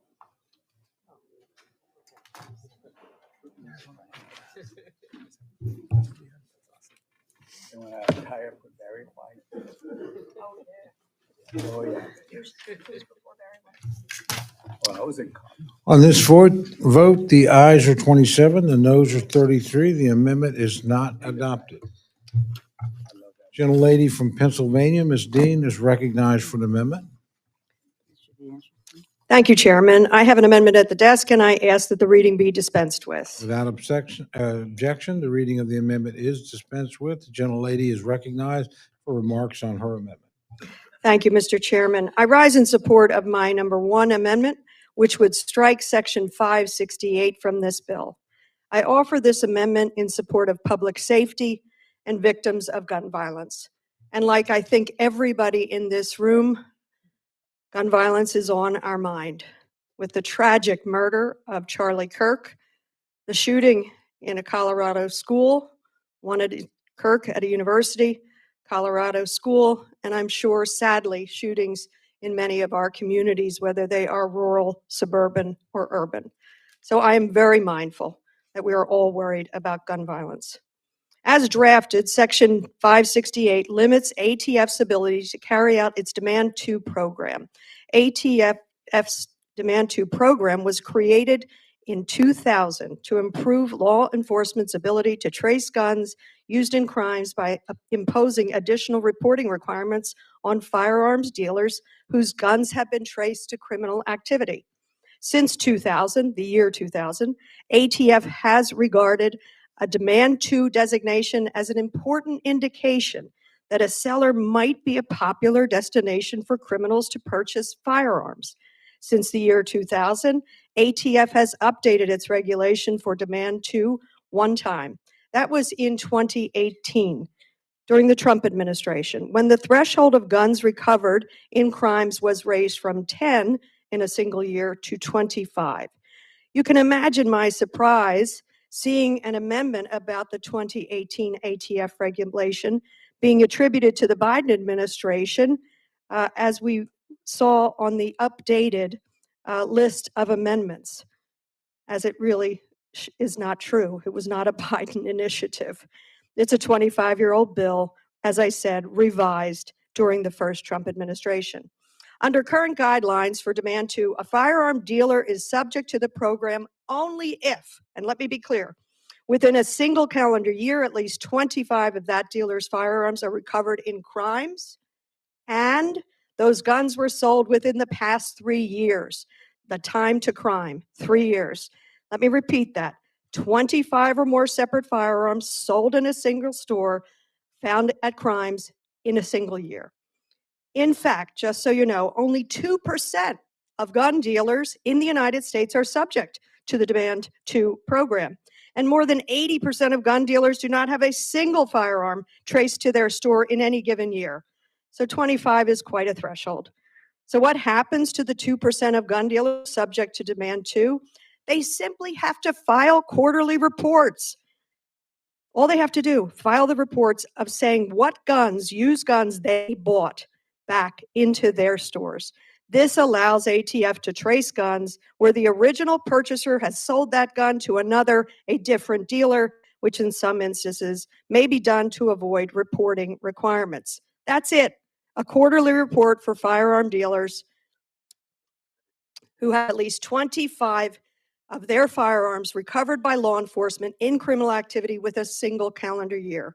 What's worse in this change in the law, high volume sellers under this criteria would be able to diminish their crime gun traces as a percentage. You read on page 113 of this bill. They would be far less likely subject to the program. For example, if I am an FFL and I sell 10,000 guns in a single year, that seller, I, would not be subject to the Demand 2 requirements unless I sold 250 guns found at crime scenes in a single year. This language hides the ball. In reality, it raises the threshold, and it is quite drastic. It strips the program of its efficiency. The Demand 2 program makes America safer by trying to keep firearms out of the hands of criminals, helps law enforcement trace and prevent violent crime. So why would we roll back a program like this? Why would we make it easier for dangerous criminals to get guns? Let me be clear. I am not clear. I'm actually really puzzled. How did this language get into the bill? Why would anyone want to kill the Demand 2 initiative that helps FFLs and law enforcement curb and solve crimes? If I were an FFL, and I am not, let me be really clear, I'm not, I would appreciate the Demand 2 program, because if my shop sold 25 guns or more in a single year that showed up at a crime, I would want to know that and figure out how to stop that. So today, I urge my colleagues to vote yes to stop the pandemic of arms going to dangerous people, large and small, hold FFLs accountable, and I yield back. I thank the gentlelady. The gentleman from Kentucky, Chairman Rogers, is recognized to address the amendment. Thank you, Mr. Chairman. For far too long, the federal government has pushed the boundaries of law-abiding citizens, especially when it comes to the Second Amendment. I'm proud that the House bill maintains strong Second Amendment protections. Over the last 4 years, America witnessed an ATF that regulated through political impulses. This amendment would once again jeopardize this hallowed protection by striking a Second Amendment protection in the bill. I oppose this amendment, urge my colleagues to do the same, and I yield back. Thank the gentleman. A gentlelady from New York, Ms. Ming, the ranking member of the subcommittee, is recognized to address the amendment. Mr. Chairman, I strongly support this amendment. The Demand 2 program is an important tool for helping law enforcement fight gun violence. The program has aided ATF's law enforcement efforts by helping identify lax business practices among some firearms dealers. It has provided us with invaluable data on who is supplying crime guns. Section 568 of this bill weakens this critical law enforcement tool. This rider should be struck from the bill. I urge adoption of this amendment. Thank the gentlelady. Are there other members wishing to address the amendment? Not, the gentlelady is recognized for 1 minute to close. I thank the gentleman. Again, I would ask everybody, if you would, briefly turn to page 133. Don't we want to be able to help law enforcement trace guns that are connected to crimes? If you own a firearms store, if you are an FFL, wouldn't you want to make sure you knew that your guns were not routinely showing up at crime sites? Mr. Chairman Rogers, with all due respect, this does nothing to harm the Second Amendment. Not one thing. People can still go in, buy their guns, and sell their guns to the firearms dealer. Background checks completed. It does nothing to harm the Second Amendment. It helps law enforcement trace guns, crime guns. It's the only guns they're trying to trace. As I said, if I were a firearm dealer, I would want this protection. I would want this reporting so I could figure out what was gone wrong in my stores. Please support the Demand 2 program. Started in the year 2000, not under the Biden administration, which seems to be an infection. An infection. If you take a look at what happened here, who added that language, that it was some Biden sickness? This was not a Biden thing. This is not a revenge thing. This is 25 years of trying to trace guns that are connected to crimes. Please support the amendment. Please support public safety. I yield back. Thank the gentlelady. The question is now on the amendment offered by the gentlelady from Pennsylvania. All those in favor say aye. Aye. All those opposed say no. No. Opinion of the chair, the noes have it. Roll call has been requested. Sufficient support is evident. The clerk will call the roll. Mr. Adderholt. Mr. Adderholt, no. Mr. Aguilar. Mr. Aguilar, aye. Mr. Alford. Mr. Alford, no. Mr. Amadei. Mr. Amadei, no. Mrs. Bice. Mrs. Bice, no. Mr. Bishop. Mr. Bishop, aye. Mr. Calvert. Mr. Calvert, no. Mr. Carter. Mr. Carter, no. Mr. Case. Mr. Case, aye. Mr. Siscomani. Mr. Klein. Mr. Klein, no. Mr. Cloud. Mr. Clyburn. Mr. Clyburn, aye. Mr. Clyde. Mr. Clyde, no. Mr. Cole. Mr. Cole, no. Mr. Cuellar. Mr. Cuellar, aye. Ms. Dean. Ms. Dean, aye. Ms. DeLauro. Ms. DeLauro, aye. Mr. Diaz-Balart. Mr. Diaz-Balart, no. Mr. Edwards. Mr. Edwards, no. Mr. Elzey. Mr. Elzey, no. Ms. Escobar. Ms. Escobar, aye. Mr. Espaillat. Mr. Espaillat, aye. Mr. Fleischman. Mr. Fleischman. Mr. Fleischman, no. Ms. Frankel. Ms. Frankel, aye. Mr. Franklin. Mr. Franklin, no. Mr. Gonzalez. Mr. Gonzalez, no. Mr. Guest. Mr. Harder. Mr. Harder, aye. Dr. Harris. Dr. Harris, no. Mrs. Hinson. Mr. Hoyer. Mr. Hoyer, aye. Mr. Ivy. Mr. Joyce. Mr. Joyce, no. Ms. Captor. Ms. Captor, aye. Mr. Lalota. Mr. Lalota, no. Ms. Lee. Ms. Lee, aye. Ms. Letlow. Ms. Letlow, no. Mr. Levin. Mr. Levin, aye. Ms. Malloy. Ms. Malloy, no. Ms. McCollum. Ms. McCollum, aye. Ms. Ming. Ms. Ming, aye. Mr. Molinar. Mr. Molinar, no. Mr. Moore. Mr. Moore, no. Mr. Morelli. Mr. Morelli, aye. Mr. Mervan. Mr. Mervan, aye. Mr. Newhouse. Mr. Newhouse, no. Ms. Perez. Ms. Pingree. Ms. Pingree, aye. Mr. Pocan. Mr. Pocan, aye. Mr. Quigley. Mr. Quigley, aye. Mr. Reschenthaler. Mr. Reschenthaler, no. Mr. Rogers. Mr. Rogers, no. Mr. Rutherford. Mr. Rutherford, no. Mr. Simpson. Mr. Simpson, no. Mr. Strong. Mr. Strong, no. Mrs. Torres. Mrs. Torres, aye. Miss Underwood. Miss Underwood, aye. Mr. Valadeo. Mr. Valadeo, no. Miss Wasserman Schultz. Miss Wasserman Schultz, aye. Mrs. Watson Coleman. Mrs. Watson Coleman, aye. Mr. Womack. Mr. Womack, no. Mr. Zinke. Mr. Zinke, no. Are there any members wishing to, excuse me, are there any members wishing to cast their vote or change their vote? Gentleman from Maryland? Mr. Ivy, aye. Gentleman from Texas? Mr. Cloud, no.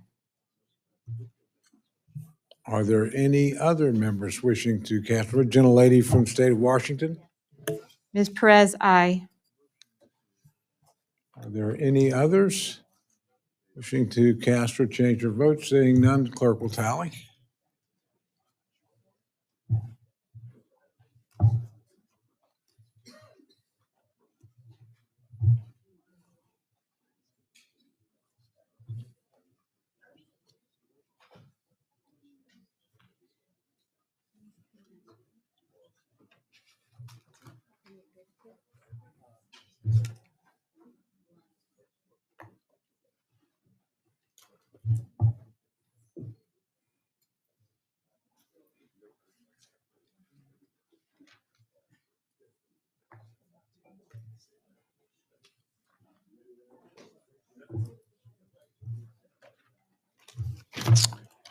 On this vote, the ayes are 28, the noes are 32. The amendment is not adopted.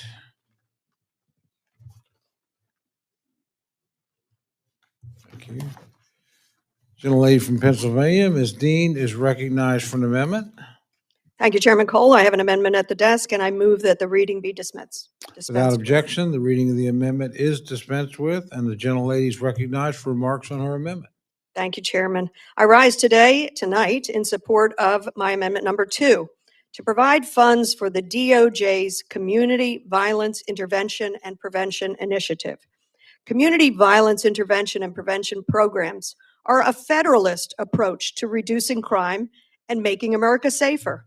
Instead of the federal government telling states what to do, community violence intervention and prevention programs give states, localities, and local law enforcement the resources and the freedom to combat crime themselves by addressing their specific needs at the local level through federal contributions. This bill, unfortunately, completely defunds these programs that so many local law enforcement agencies across our country rely upon. So this amendment, my amendment, would provide flat funding for these programs at $100 million. That's a restoration instead of zeroing out the program. The DOJ launched community-based violence intervention and prevention initiatives in 2022, as part of the bipartisan Safer Communities Act. This legislation was passed in direct response to a series of mass shootings, including those in Uvalde and Buffalo. And it was passed as a result of the chronic problem of gun violence in many communities. These programs identify those who are at higher risk and work to reduce violence through targeted, community-centered interventions. This DOJ initiative seeks to prevent and reduce violent crime in communities by supporting comprehensive, evidence-based violence intervention and prevention programs based on partnerships among community residents, community leaders, local government agencies, victim service providers, and community-based organizations, law enforcement, hospitals, researchers, and other stakeholders. In short, these programs work. This is not the time to roll back bipartisan legislation that is making our schools, our children, and our cities, our country, a safer place. Every state, town, and community across the country is unique, and I call on my colleagues to support this proven approach to crime reduction that so many local law enforcement agencies rely upon. Thank you, and I yield back. I thank the gentlelady, and the gentleman from Kentucky, Chairman Rogers, is recognized to address the amendment. Thank you, Mr. Chairman. I'm proud that the House bill maintains strong support for state and local law enforcement, including increasing funding for the Burn and COPS hiring grant programs. This amendment directs funds towards the Community Violence Intervention Program, a progressive grant program championed by the Biden administration. Further, as drafted, this amendment does not properly offset spending in the bill. It's for these reasons that I oppose the amendment and urge my colleagues to do the same, and I yield back. Thank the gentleman. The gentlelady from New York, Ms. Ming, is recognized to address the amendment. I rise in support of this amendment. The Community Violence Intervention and Prevention Initiative's approach to interrupting cycles of violence has proven to be one of the most reliable and cost-effective ways to reduce community violence, and I believe my colleagues like to save money. Studies have shown that when faithfully implemented, for every $1 invested in a CVI program, a community can save up to $41 in medical and criminal legal expenses. By disrupting cycles of violence, CVI-PI reduces gun violence, homicides, arrests, and incarceration, and also improves community police relations. This is a common sense solution that we should all support for our communities. I urge my colleagues to support this amendment, and I yield back. Thank the gentlelady. Are there others wishing to address the amendment? Seeing none, the gentlelady from Pennsylvania is recognized for 1 minute to close. I thank the chairman. I thank both chairmen. I thank our ranking members as well for your support and for the important information, Ranking Member Meng, that you offered. You're absolutely right. In response to the notion that we can't afford this, we simply can't afford this, I would argue we can't afford not to do this. Community violence interruption programs work. They save lives. They reduce gun violence. The economic cost of gun violence in any community is extraordinary. So the offset is real. It is offset to the economy. It's offset to the society and the families. I urge our friends here to support this. Don't think it's poison because somehow it happened during the Biden administration. When I was hoping to become an appropriator, I heard the old adage, there are Republicans, there are Democrats, and there are appropriators. I had hoped we would be appropriators and we'd rise above this infection that if anything touched Biden, we must get rid of it. Unfortunately, I guess with other vaccines, we haven't had the vaccine. I ask you, please support this. This is money well spent. It will save lives in your communities and mine. I yield back. Thank the gentlelady. The question is now on the amendment offered by the gentlelady from Pennsylvania. All those in favor say aye. Aye. All those opposed say no. No. Opinion chair, the noes have it. And the amendment is not agreed to. Roll call. I'll do it again, but I would ask the gentlelady just to follow me when I'm. Put my hand up right away, sir. No, actually, you didn't. But that's fine. We're going to have the vote. I apologize. That's quite all right. I would just ask. It's late. But again, thank you, and we will have the vote. Sufficient reports there. The clerk will call the roll. Mr. Adderholt. Mr. Adderholt, no. Mr. Aguilar. Mr. Aguilar, aye. Mr. Alford. Mr. Alford, no. Mr. Amadei. Mr. Amadei, no. Mrs. Bice. Mrs. Bice, no. Mr. Bishop. Mr. Bishop, aye. Mr. Calvert. Mr. Calvert, no. Mr. Carter. Mr. Carter, no. Mr. Case. Mr. Case, aye. Mr. Siscomani. Mr. Siscomani, no. Mr. Klein. Mr. Klein, no. Mr. Cloud. Mr. Cloud, no. Mr. Clyburn. Mr. Clyburn. Mr. Clyburn, aye. Mr. Clyde. Mr. Clyde, no. Mr. Cole. No. Mr. Cole, no. Mr. Cuellar. Mr. Cuellar, aye. Ms. Dean. Ms. Dean, aye. Ms. DeLauro. Ms. DeLauro, aye. Mr. Diaz-Balart. Mr. Diaz-Balart, no. Mr. Edwards. Mr. Edwards, no. Mr. Elzey. Mr. Elzey, no. Ms. Escobar. Ms. Escobar, aye. Mr. Espaillat. Mr. Espaillat, aye. Mr. Fleischman. Mr. Fleischman, no. Ms. Frankel. Ms. Frankel, aye. Mr. Franklin. Mr. Franklin, no. Mr. Gonzalez. Mr. Gonzalez, no. Mr. Guest. Mr. Guest, no. Mr. Harder. Dr. Harris. Dr. Harris, no. Mrs. Hinson. Mr. Hoyer. Mr. Hoyer, aye. Mr. Ivy. Mr. Ivy, aye. Mr. Joyce. Mr. Joyce, no. Ms. Capter. Ms. Capter, aye. Mr. Lalota.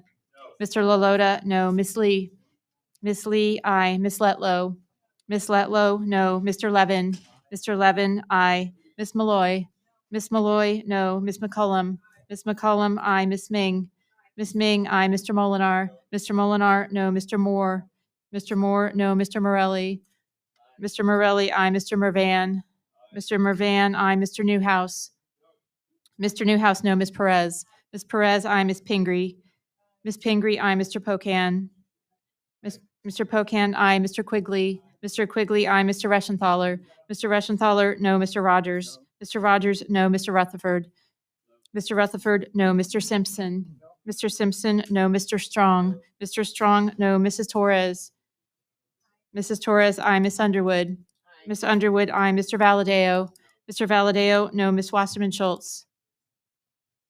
Mrs. Watson Coleman. Mrs. Watson Coleman, aye. Mr. Womack. Mr. Womack, no. Mr. Zinke. Mr. Zinke, no.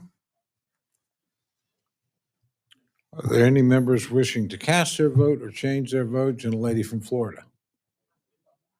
Ms. Wasserman Schultz votes aye. Gentleman from California. Mr. Harder votes aye. Are there any other members wishing to cast their vote or change their vote? Seeing none, the clerk will tally.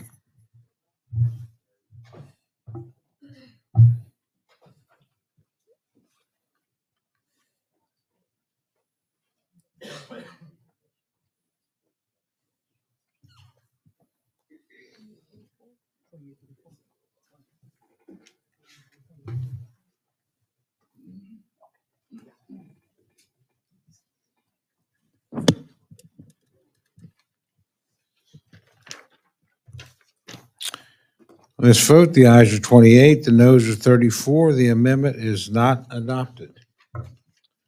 Gentlelady from Pennsylvania, Ms. Dean, is recognized for an amendment. Thank you, Chairman. I have an amendment at the desk, and I move that the reading be dispensed with. Without objection, the reading of the amendment is dispensed with. The gentlelady is recognized for remarks on her amendment.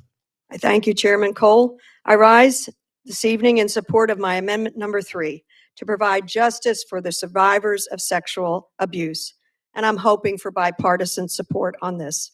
This amendment would require that no funds made available by this act may be used by the Department of Justice to withhold, redact, or delay the release of non-classified investigative records relating to the Epstein-Maxwell case. For far too long, children, especially young women or girls, have been abused by the rich and elite who have the resources to buy their way out of being held to account for their crimes.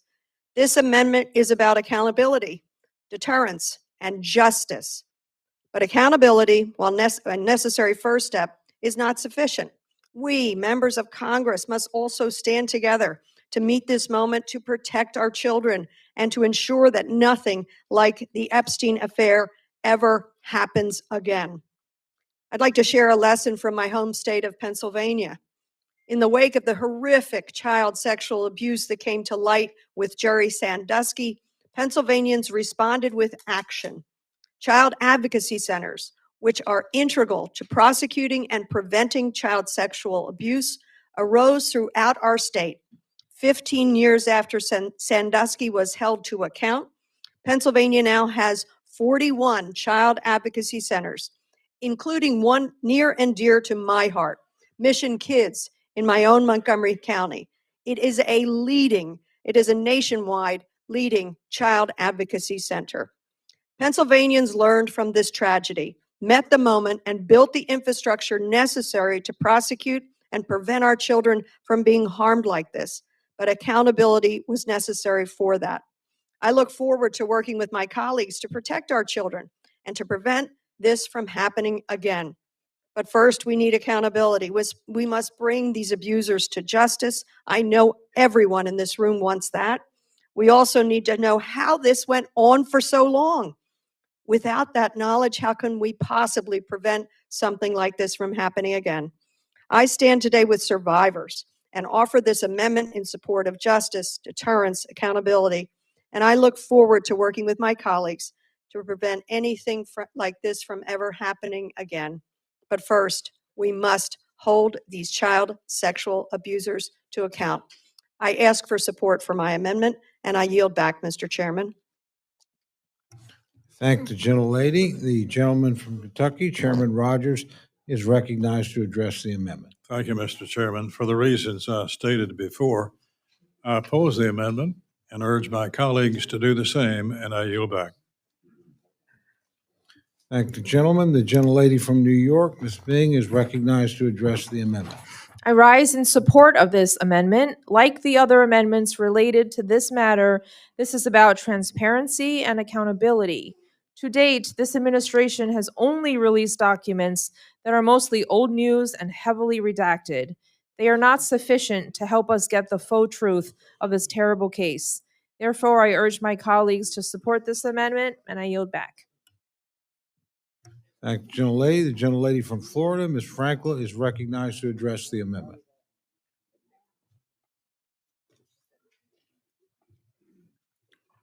Thank you, Mr. Chair. Thank you, Representative Dean, for this amendment, which I rise in support. This amendment that says no funds may be used by the Department of Justice to block the release of records in regards to the Epstein-Maxwell case. Look, folks, here's what we know. Federal prosecutors uncovered evidence of an extensive sex trafficking operation that ran for 25 years. 25 years. It involved rape, coercion, and the abuse of hundreds of victims across multiple properties. I want to say that again. 25 years of sex trafficking of hundreds of victims across multiple properties. And yet, believe it or not, only 2 people have ever been charged and convicted: Jeffrey Epstein and Ghislaine Maxwell. But we all know this. The story of Epstein is not just about one man. Survivors have made it clear that he could not have caused this abuse or created this abuse on this scale alone. Others recruited girls, scheduled, transported them, opened doors, and looked the other way. And powerful figures may have participated themselves. For survivors, knowing who else was involved is about justice and dignity. They deserve to know who enabled their exploitation and who profited from their silence. And for the public, it's about trust. If the wealthy and well-connected can hide behind privilege and secrecy, then equal justice under the law is nothing more than an empty promise.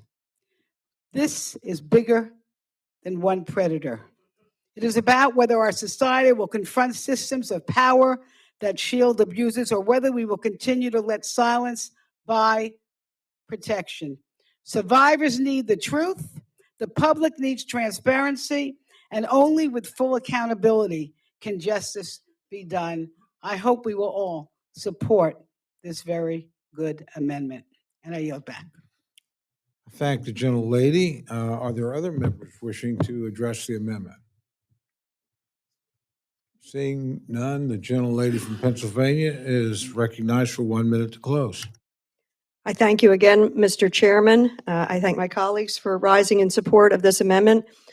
As Ms. Frankel said, 25 years of trafficking, of abuse, of sexual assault, rape, at least $1 billion flowing through JP Morgan Chase, and who knows what other banks.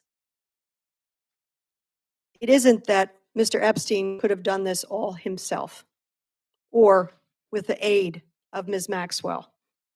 Others participated in this horrible trafficking, rape program of children. And those predators have been gotten off scot-free. The victims deserve transparency. Many of you have talked about transparency for years. This administration talked about transparency in the Epstein files, with the Department of Justice and the Attorney General famously saying she had the binder on her desk. She had the list on her desk. Don't you want transparency for the sake of our children? I ask for a yes vote. Thank the gentlelady. The question is now on the amendment offered by the gentlelady from Pennsylvania. All those in favor say aye. Aye. All those opposed say no. No. Opinion of the chair, the noes have it. A roll call's been requested. Sufficient support is evident. Clerk will call the roll. Mr. Adderholt. Mr. Adderholt, no. Mr. Aguilar. Mr. Aguilar, aye. Mr. Alford. Mr. Alford, no. Mr. Amadei. Mr. Amadei, no. Mrs. Bice. Mrs. Bice, no. Mr. Bishop. Mr. Bishop, aye. Mr. Calvert. Mr. Calvert, no. Mr. Carter. Mr. Carter, no. Mr. Case. Mr. Case, aye. Mr. Siscomani. Mr. Siscomani, no. Mr. Klein. Mr. Klein, no. Mr. Cloud. Mr. Clyburn. Mr. Clyburn, aye. Mr. Clyde. Mr. Clyde, no. Mr. Cole. No. Mr. Cole, no. Mr. Cuellar. Mr. Cuellar, aye. Ms. Dean. Ms. Dean, aye. Ms. DeLauro. Mr. Lauro, aye. Mr. Diaz-Balart. Mr. Diaz-Balart, no. Mr. Edwards. Mr. Edwards, no. Mr. Elzey. Ms. Escobar. Ms. Escobar, aye. Mr. Espaillat. Mr. Espaillat, aye. Mr. Fleischman. Mr. Fleischman, no. Ms. Frankel. Ms. Frankel, aye. Mr. Franklin. Mr. Franklin, no. Mr. Gonzalez. Mr. Gonzalez, no. Mr. Guest. Mr. Guest, no. Mr. Harder. Mr. Harder, aye. Dr. Harris. Dr. Harris, no. Mrs. Henson. Mr. Hoyer. Aye. Mr. Hoyer, aye. Mr. Ivy. Mr. Ivy, aye. Mr. Joyce. Mr. Joyce, no. Ms. Capter. Ms. Capter, aye. Mr. LaLota. Ms. Lee. Ms. Letlow. Ms. Letlow, no. Mr. Levin. Aye. Mr. Levin, aye. Ms. Malloy. Ms. Malloy, no. Ms. McCullum. Ms. McCullum, aye. Ms. Ming. Ms. Ming, aye. Mr. Molinar.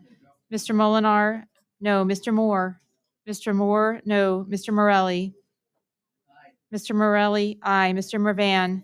Mr. Mervan, aye. Mr. Newhouse. Mr. Newhouse, no. Ms. Perez. Ms. Perez, aye. Ms. Pingree. Ms. Pingree, aye. Mr. Pocan. Mr. Pocan, aye. Mr. Quigley. Mr. Quigley, aye. Mr. Reschenthaler. Mr. Reschenthaler, no. Mr. Rogers. Mr. Rogers, no. Mr. Rutherford. Mr. Rutherford, no. Mr. Simpson. Mr. Simpson, no. Mr. Strong. Mr. Strong, no. Mrs. Torres. Mrs. Torres, aye. Miss Underwood. Miss Underwood, aye. Mr. Valadeo. Mr. Valadeo, no. Miss Wasserman Schultz.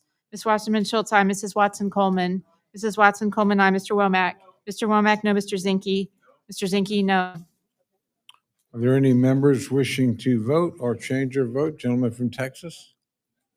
Mr. Cloud, no. Another gentleman from Texas? Mr. Elzey, no. A gentleman from New York? Mr. Lalota, no. Gentlelady from Nevada. Ms. Lee, aye. Are there any other members wishing to vote or change their vote? Seeing none, the clerk will tally.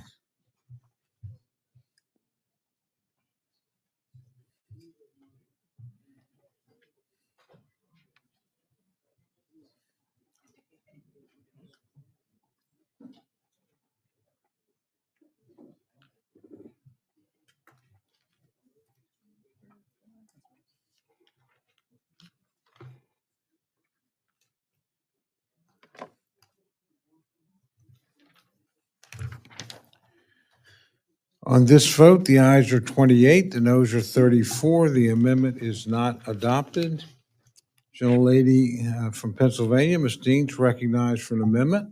Thank you, Chairman Cole. I have an amendment at the desk, and I move that the reading be dispensed with. Without objection, the reading of the amendment is dispensed with, and the gentlelady is recognized for remarks on her amendment. I rise this evening in support of my final amendment, number 4, to provide funding for 2 evidence-based programs that reduce recidivism, improve public safety, and protect our children and our veterans. For 3 decades, treatment courts have brought together public safety and health professionals to prevent fatal overdoses, strengthen families, and make our communities safer. Treatment courts across the country have reduced recidivism by as much as 58%. And have saved the American taxpayer an average of $6,000 for every single person they serve. In short, treatment courts work. I know that is the case in my district. In my district back home in Pennsylvania, we have what is known as the Big 4 treatment courts: drug courts, DUI courts, mental health courts, and veteran treatment courts. I look forward to working with all of you to expand these programs. But in the meantime, I offer my amendment today to fund 2 programs to the level they are at the Senate CJS bill. Number 1, veteran treatment courts are an alternative to incarceration for military veterans and service members whose involvement in the justice system is rooted in substance use disorder, mental health disorder, or trauma. These courts connect veterans in crisis with local, state, and federal benefits and treatment services available to them through military service. Our veterans risk their lives to serve our country, and I call on my colleagues to support this amendment for increased funding for veteran treatment courts. The second item in this amendment is about keeping families together and protecting our children. On any given day in the United States, 2.7 million children have a parent serving time in prison or in jail. According to the National Institute of Justice, the impacts of parental incarceration on children include psychological stress, antisocial behavior, academic suspension or expulsion, economic hardship, and criminal activity of their own. Parental incarceration creates a generational cycle of trauma that the child bears. This amendment seeks to curb or end that.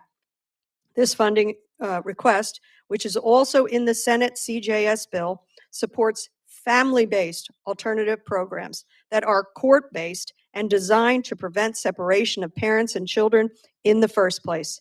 Instead of incarceration, these programs provide services and resources, counseling, parental classes, stabilization supports as alternatives to jail or prison. Our children deserve better and shouldn't bear the burden of having an incarcerated parent when it is not necessary. This funding request does just that by keeping families together, by protecting children. I call upon you, my colleagues, to support families, children, and veterans by voting yes on this amendment. Mr. Chairman, I yield back. Thank the gentlelady. The gentleman from Kentucky, Chairman Rogers, is recognized to address the amendment. Thank you, Mr. Chairman. This amendment increases funding for the Veterans Treatment Courts program. I've long been a supporter of Veterans Treatment Courts and maintained the enacted level of $32 million for this program in the fiscal year bill. This amendment also funds the family-based alternatives to sentencing program. This program is eliminated in the bill but I want to emphasize that states and localities who wish to fund the program have the flexibility to utilize burn grant dollars to fund the program. This approach allows local communities to determine what is best instead of the federal government. Further, as drafted, this amendment does not properly offset spending in the bill and would cause the bill to exceed the allocation. It's for these reasons that I oppose the amendment and urge my colleagues to do the same and yield back. Thank the gentleman. The gentlelady from New York, the ranking member of the subcommittee, Ms. Ming, is recognized to address the amendment. Mr. Chairman, I strongly support this amendment. As I have said in the past, I take my responsibility to those who bravely served our nation very seriously. I have also spent my career focused on legislation helping American families and children.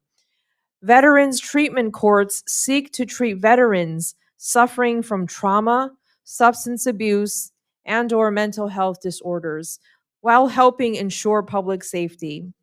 These programs address the root causes of criminal behavior and focus on underlying issues. Family-based alternative justice programs also help parents access services to stabilize the home and end intergenerational cycles of justice involvement. These programs reduce recidivism and increase public safety. Studies show that participants in these programs are less likely to reoffend. We must continue to support and restore these critical programs that keep our communities safe, help veterans, families, and law enforcement, and prevent violence. I appreciate my colleagues' amendment and urge your support. I yield back. Thank the gentlelady. Are there other members wishing to address the amendment? Seeing none, the gentlelady from Pennsylvania is recognized for 1 minute to close. Thank you, Chairman Cole, and I thank you for the consideration of this amendment as well as my other amendments. I ask you to think about it and think about our veterans, think about our families, think about the children who have incarcerated parents and the impact that has on them. We know these programs work. And rather than just being subject to trying to grab some grant money, as important as that is, why wouldn't we want to have sustained federal partnership in these programs? And so the offset, Mr. Chairman, is the societal savings and the direct dollar economic savings that these programs provide. I thank you all for considering this amendment, and I ask for an affirmative vote. Thank the gentlelady. The question is now on the amendment offered by the gentlelady from Pennsylvania. All those in favor say aye. Aye. All those opposed say no. No. The opinion of the chair, the noes have it, and the amendment is not agreed to. Gentlelady from Texas, Ms. Escobar, is recognized for an amendment.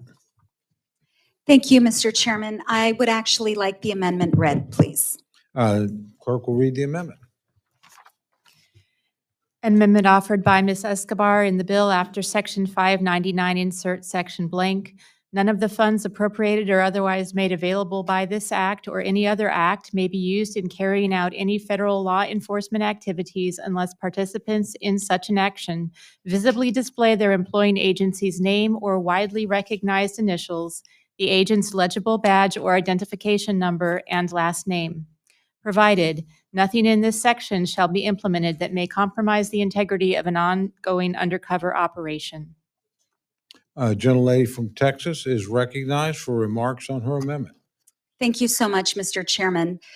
Colleagues, when we were debating the Department of Homeland Security appropriations bill, my colleague, Mr. Aguilar, and I brought forward an idea, an amendment, to have federal law enforcement agents, specifically ICE agents, either display their badge number or their last name.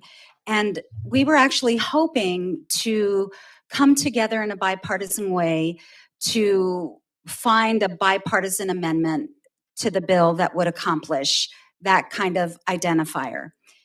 I'm sorry to report, we're not going to be successful in that. I'm still open to it and would still love to do that, work together toward a bipartisan compromise on this.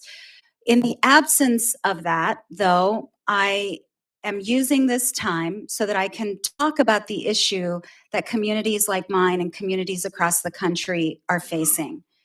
And in thinking about how I was going to discuss this with all of you, I thought, I'm going to do a little research. I want to know why police departments have uniforms and badges to begin with. And what I discovered was, and it makes perfect sense, policies for uniforms and badges for law enforcement were created to establish a recognizable authoritative presence, which helps deter crime and promotes public trust.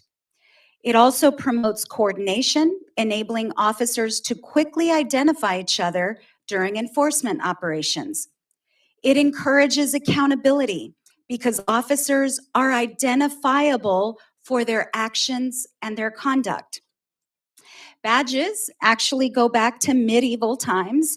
They were designated for an individual who would be known as a defender, tasked with ensuring safety and following the rules. I don't know if you all have seen many of the videos that are circulating on social media and that have been in the news.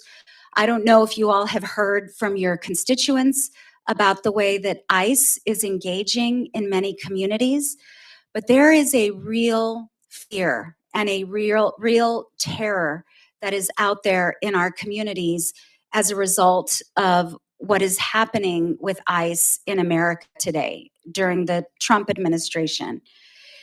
We are seeing a number of federal law enforcement agents who are not just masked, but they are plainclothed. They are driving unmarked vehicles. They are literally snatching up people from the streets. I have seen videos of them breaking car windows to pull people out. I saw a video today of a pregnant woman dragged out of her car by federal law enforcement and pinned to the ground. This is not acceptable. It should not be acceptable to anyone. And in fact, it weakens the bond between law enforcement and communities, a very critical bond that creates public safety. With the one big beautiful bill, we are very quickly going to have an additional 10,000 ICE agents in America. And with the recent Supreme Court ruling that essentially green lights racial profiling, communities like mine, a community that is 85% Latino, we are going to see even more fear in our communities, and it erodes the public trust. It makes us less safe. I'd like to enter into the record, and I'm running out of time, but there's 4 different articles that I'd like to enter into the record, 4 examples that I very quickly found of criminals impersonating ICE agents, because ICE agents no longer are wearing badges or uniforms and they are in unmarked vehicles. There is a real threat. And colleagues, we cannot and we should not ignore it. Just quickly, without objection, so they can be entered. Thank you, Mr. Chairman. Certainly. We have an obligation to ensure that the public feels safe and that law enforcement is accountable. There's no one who despises a bad law enforcement agent more than a good law enforcement agent. Let's help ensure that we create that accountability, and it starts with us ensuring that the status quo doesn't continue. And I'm willing to work with anyone on an amendment that would accomplish that. Thank you, Mr. Chairman. I offer and I withdraw my amendment, and I yield back. I thank the gentlelady for that. The gentleman from Indiana, Mr. Mervan, is recognized for an amendment. Mr. Chair, I have an amendment at the desk, and I move that the reading be dispensed with. Without objection, the reading of the amendment is dispensed with, and the gentleman is recognized for remarks on his amendment. I rise to offer the amendment that would restore full funding for the International Trade Administration, as well as the Economic Development Administration. This bill makes a more than 20% cut to the ITA at a time when their caseload is an all-time high. The agencies does critical work in strengthening the competitiveness of the U.S. industry and ensuring that American workers can compete on a level playing field. At the moment, the ITA has 115 active anti-dumping and countervailing duty cases against products sold by foreign producers and dumped prices or unfairly subsidized by their government. And a large portion of these cases are against China. Underfunding this agency, which is already strapped for resources, will cause delays in combating unfair trade practices. This translates to job loss for workers in Northwest Indiana and across the country. Throughout my career, I've sat across from many people who have been on the losing end of unfair trade, and I can tell you that the duties imposed by the ITA are vital in combating bad practices and protecting American workers. This bill will also make a significant cut to Economic Development Administration, which helps economically distressed communities, stimulating job growth. In my district, the EDA grants have directly supported improvements in water infrastructure, transportation planning, and environmental management. The EDA is tasked with facilitating critical investment. For example, the city of LaPorte, Indiana received $2.5 million in matching funds from the EDA for water infrastructure improvements in my district to create 185 jobs and retain additional 230 workers. These dollars support projects that drive business growth and expand job opportunities in communities that need it most. I urge the committee to restore this funding, which supports American workers and manufacturing communities. With that, I yield back. Thank the gentleman. The chair recognizes the gentleman from Kentucky, Mr. Rogers, Chairman Rogers, to respond to the amendment. The House bill includes responsible levels of funding for the International Trade Administration and the Economic Development Administration. This amendment would increase funding for EDA and ITA without any offsets, exceeding the bill's allocation. While there are many priorities I would have liked to fund EDA for a higher level, we must be responsible with taxpayers' money. I must oppose the amendment and urge my colleagues to do the same, and I yield back. Thank the gentleman. The gentlelady from New York, Ms. Ming, is recognized to address the amendment. Mr. Chairman, I strongly support this amendment, which restores funding for programs that create and preserve good American jobs when working families need them most. At a time when our families are struggling with the high cost of living, we should be doubling down on job creation, not slashing the programs that help American businesses compete and win. Yet this bill, as written, guts EDA grants by over 35%, walking away from investments that have created hundreds of thousands of jobs and revitalized struggling local economies, primarily in rural areas. EDA grants are not handouts. They are investments that create opportunity in communities that have been left behind. Just 7 months ago, Congress reauthorized EDA for the first time in 20 years with strong bipartisan support. I know many of my colleagues here know how important these investments are for their constituents. So why are we slashing programs that we just modernized and endorsed? The timing of the ITA cuts are even harder to defend, given the unprecedented chaos that President Trump's tariffs have unleashed in our global economy. Small and medium-sized businesses are drowning in rising costs and struggling to navigate unpredictable trade policies. Yet this bill fails to invest in the lifeline that ITA provides.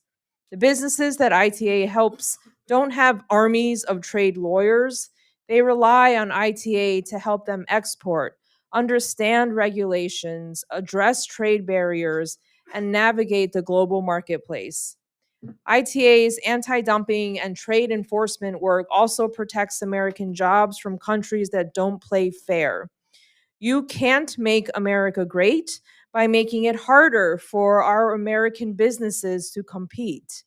I appreciate my colleague's amendment to restore critical investments in EDA and ITA and urge your support. I yield back. Thank the gentlelady. The gentlelady from Connecticut, the ranking member of the full committee, Ms. DeLauro, is recognized to address the amendment. Thank you, Mr. Chairman. I rise in support of this amendment, which funds the Economic Development Administration and the International Trade Administration, two agencies which are essential in our fight to level the playing field for American workers. The EDA provides grants and assistance for distressed communities that have suffered from economic trends like offshoring, as well as from natural disasters. It helps communities like Red Lodge, Montana, which was awarded a $2.9 million grant for roadway and stormwater infrastructure improvements that will support business growth in the city and improve the city's resilience against future flooding. The EDA's Disaster Supplemental Grant Program has made available approximately $1.45 billion to support economic recovery activities following major disaster declarations. Just in the last year, they have funded projects to help communities hit by disasters in Kentucky, Virginia, Florida, Puerto Rico, North Carolina, Washington, California, and more. EDA helps small businesses as well. In 2017, Romeo Chocolates received a $50,000 loan from the EDA's revolving loan fund, which helped him acquire furniture, equipment, and working capital that helped that small business expand its operations by establishing a permanent retail location. And it helps larger manufacturers. It helped Newport Biodiesel Inc. leverage $400,000 in loan funds to finance the cost of purchasing and installing new biodiesel tanks for their businesses, which turns used cooking oil into clean burning fuel and employed 27 people. Last year, it was reauthorized on a bipartisan basis, allowing it to make investments in high-speed broadband, increasing the resources for technical assistance of local economic development projects, and supporting the expansion of facilities for workforce training, so that the EDA supports job creation, innovation, opportunity, particularly for areas of the country that have suffered economically. And the International Trade Administration helps to fight unfair foreign trade practices, like when countries flood American markets with underpriced goods in an effort to put American competitors out of business. They also help American companies get a foothold in foreign markets, like Universal Synaptics, a Utah aviation technology company that was able to secure a $1.5 million contract with an Indonesian company through a trade mission organized by ITA specialists. And ITA helped JQ American, an oil and gas energy equipment company based in California, successfully secure $5.3 million in sales for energy projects in Oman and beyond. American companies exporting American product isn't that what this administration claims that it's all about. ITA helps to monitor imports of products like steel and aluminum. It ensures that we can maintain a level playing field for American businesses and workers by preventing spikes in low standard metal imports from abroad. Maintaining stability in these markets is essential for our national security and industrial base. ITA helps protect against dumping of foreign exports into U.S. markets. There are currently nearly 800 products, from wind towers to garlic to biodiesel, that are being monitored by ITA to prevent the dumping of goods. This bill would kneecap our ability to enforce those orders, many of which were imposed under the first Trump administration. President Trump promised to fight for American workers, but since taking office, he's turned his back on them. He has cut programs like Medicaid that families rely on, attacked protections for workers at the Department of Labor, instituted chaotic tariffs that are driving up costs for households by over $2,000, according to the Yale Budget Lab. Now Republicans are cutting the agencies designed to help workers, American workers and businesses. The results speak for themselves. We have lost nearly 78,000 manufacturing jobs since President Trump took office, including 12,000 jobs this August alone. We should be investing in agencies and programs that help create economic activity, or those jobs will continue to disappear. Our communities will continue to suffer higher costs. I urge my colleagues to support this amendment, and I yield back. Thank the gentlelady. The gentlelady from Ohio, Ms. Capter, is recognized to address the amendment. Thank you, Mr. Chairman and members. I rise in very strong support of the Mervan Amendment. And it's about jobs in this country and investment. With unemployment at a 3-year high and manufacturing jobs already down over 78,000 since the beginning of this year, America's economy is sending a clear warning. And that's why the EDA is especially important, as well as the International Trade Administration. Inflation, as we all know, continues to burden families. Food costs are up nearly 3%, and most of the other goods about 2.7%. And I'm hoping that in placing this on the record, as this bill goes to conference, we might be able to help with additional funding for the EDA and the International Trade Administration. The EDA and the Department of Commerce help put people back to work, and that's what we want. The EDA helps to fund projects in communities across this country in partnership with those communities to make it easier to start or to expand businesses. They really do have excellent advice. And with all we're going through with these trade wars now, we have to really look at the International Trade Administration to make sure that we stay on the straight and narrow and that we export more than we import. That's hard, but we have to keep aiming at that. And also, the trade promotion that they do at the Department of Commerce is really important, and removing trade barriers by trying to negotiate and to expand markets abroad. It's easy to say, hard to accomplish. Just in the field of agriculture, I want to put on the record that we do have an export crisis. Back in 2018, that particular period of time cost farmers $26 billion in agricultural losses and ended our 60-year streak of agricultural trade surpluses. So the curve bent there in the wrong direction, and we really haven't picked up. Soybean exports to China, our largest buyer, collapsed from, get this, $12.3 billion to $3.1 billion as China permanently shifted its purchases and suppliers to Brazil and to Latin America, and we've lost that market share. The ongoing trade war has caused us another 39% loss in the markets. The numbers prove it, and American farmers are losing critical edge in markets they had dominated before. Not a single soybean shipment to China was booked by American farmers this year. That's a shocking number. The International Trade Administration is our farmers' lifeline, providing market intelligence, removing trade barriers, and promoting American agriculture worldwide. And finally, I wanted to say that the enforcement powers of ITA are really important, used to hold foreign nations to account in their anti-dumping and countervailing duties. I can't tell you whether it's steel, so many other products, all the problems we have in manufacturing and agricultural America, trying to get a level playing field. And ITA has levied more than $31 million just in fraud by these companies. So a little bit more spent brings more back as we try to hold these companies and countries accountable. So I really urge my colleagues to support this amendment to help create jobs at a time when our country really needs it, and to protect American farmers and manufacturers from any glitches in the economic agenda that is causing more inflation and really deeply hurting our economic growth this year. And I think this is a very constructive amendment. It's not hundreds of millions of dollars that are being asked for, and I would ask for support of the Mervan Amendment. And hopefully, as this bill moves forward, it can be tucked in as we try to repair and work with the Senate. So thank you very much, and I yield back. Thank you, gentlelady. Are there other members wishing to address the amendment?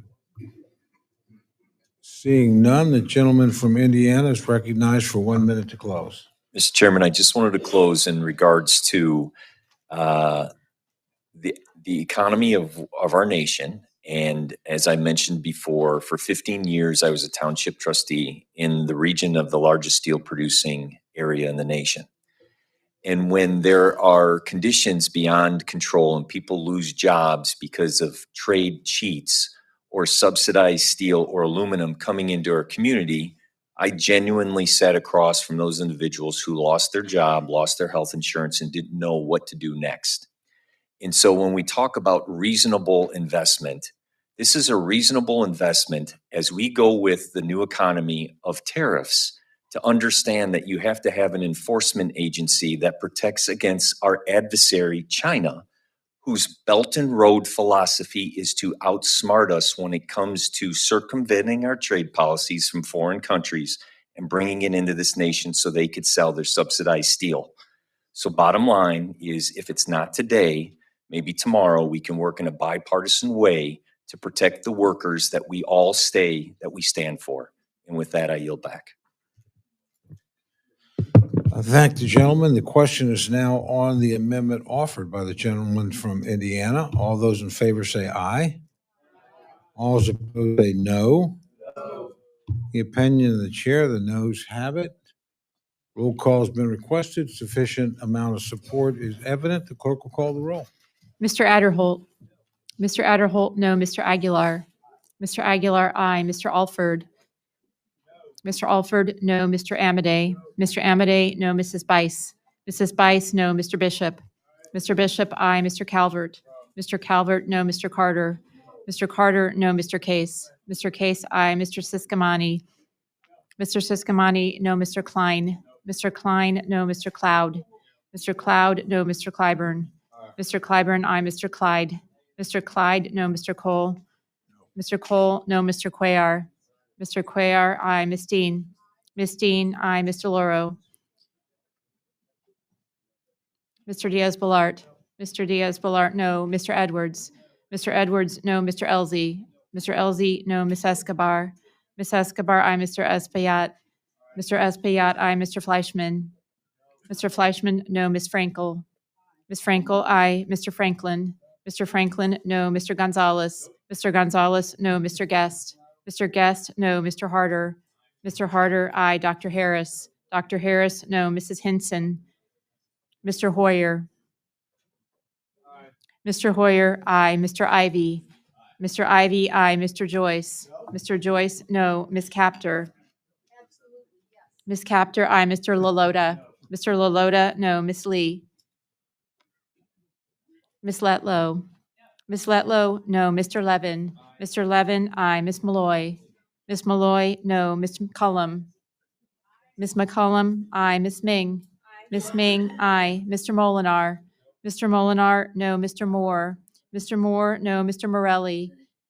Mr. Morelli, aye. Mr. Mervan. Mr. Mervan, aye. Mr. Newhouse. Ms. Perez. Ms. Perez, aye. Ms. Pingree. Ms. Pingree, aye. Mr. Pocan. Mr. Pocan, aye. Mr. Quigley. Mr. Quigley. Mr. Quigley, aye. Mr. Reschenthaler. Mr. Reschenthaler, no. Mr. Rogers. Mr. Rogers, no. Mr. Rutherford. Mr. Rutherford, no. Mr. Simpson. Mr. Simpson, no. Mr. Strong. Mr. Strong, no. Mrs. Torres. Mrs. Torres, aye. Miss Underwood. Miss Underwood, aye. Mr. Valadeo. Mr. Valadeo, no. Miss Wasserman Schultz. Miss Wasserman Schultz, aye. Mrs. Watson Coleman. Mrs. Watson Coleman, aye. Mr. Womack. Mr. Womack, no. Mr. Zinke.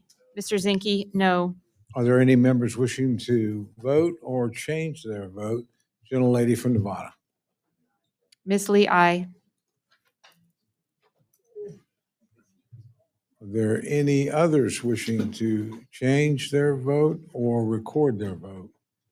Seeing none, the clerk will tally.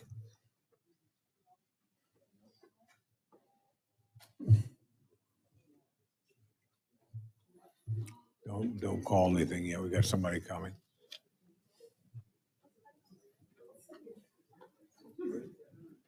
Gentlelady from Connecticut. Mr. Luro votes aye.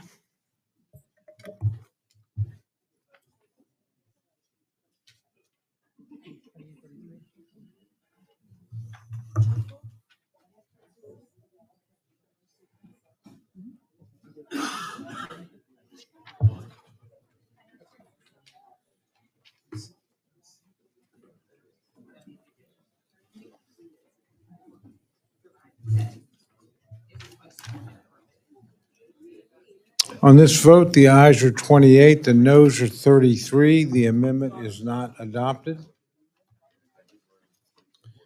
Gentlelady from Washington, Ms. Perez, is recognized for an amendment. Thank you, Mr. Chair. I move that my amendment be not read. Without objection, the reading of the amendment is dispensed with. The gentlelady is recognized for remarks on her amendment. Thank you, Mr. Chair. When I first got elected 2.5 years ago, I missed my baby, I missed my husband, I missed the quietness of my home, and it was easy to dismiss the metric ton of letters I was getting about Hunter Biden's laptop. It was not what I felt I came here to do. And, candidly, like a lot of people were dismissing it and it was a joke to Hunter Biden's laptop. And it's so easy to engage that instinct. And I was able to stop and think about this and lift open the hood on it. And what I started to understand was that what a lot of folks who were writing me were saying was that they have a conviction that your last name or a good lawyer can inoculate you from the consequences of your actions. And it was not about just a laptop, it was about our justice system. And I've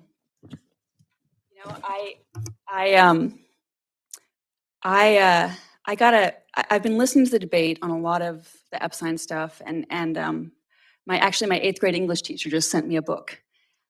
It's a Scottish theologian named John Bailey, and I wanted to share it quickly. This is a prayer from 1936. "O Lord, forgive me for my failure to apply myself to the standards I demand of others, my blindness to the suffering of others, and the time it takes me to learn from my own, my apathy towards wrongs that do not impact me, and my oversensitivities to those that do. Lord, forgive me for my failure to be true even to my own standards, my excuses in the face of temptation, my choosing the worse when I know the better. Forgive me for my slowness to see the good in others and see the flaws in myself, my hard-heartedness towards the faults of others and my readiness to make allowances for my own, my unwillingness to believe that you have called me to a small work and my brother or sister to a great one." And I offer this amendment with humility and with a conviction in my own heart that I don't live up to these standards all the time. My amendment is simple. I will not be requesting a roll call on it. We've done that enough, and it hasn't changed the outcome of this work. My amendment is very simple. I'm not trying to score a partisan point. I'm just asking for clarity. I'm asking for your help in affirming and reestablishing American confidence in our justice system. My amendment says that we're not going to transfer these funds until we have the details about why Ghislaine Maxwell was transferred from a maximum sentence prison to Club Fed. I'm not trying to be partisan. I'm not asking you to engage in that. I'm just asking for your help in restoring our role in oversight, American confidence in our belief that your last name and your good lawyers should not change the outcome of your consequences. And with that, Mr. Chair, I yield back. Thank the gentlelady. The chair recognizes Chairman Rogers to address the amendment.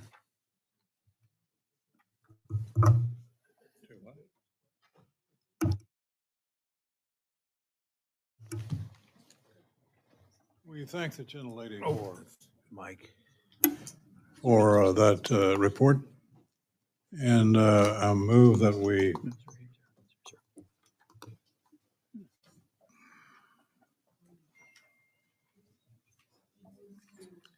I oppose the amendment and ask that others do the same. Gentlelady from New York, Ms. Ming, is recognized to address the amendment. I rise in support of this amendment. We have an important oversight responsibility on this committee which this amendment supports. This is about transparency, accountability, and justice. I urge my colleagues to support this amendment, and I yield back. Thank the gentlelady. Are there others wishing to address the amendment? Seeing none, the gentlelady is recognized for 1 minute to close. Committee for their consideration. I request your support. Lend me your eye, and I yield back. Thank you, gentlelady. The question is now on the amendment offered by the gentlelady from Washington.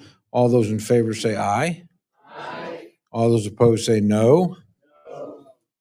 Opinion of the chair, the noes have it. And the amendment is not agreed to.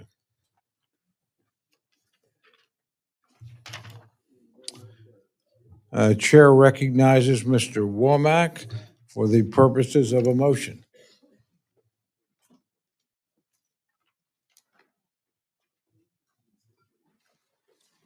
Please. Thank you, Mr. Chairman. I'll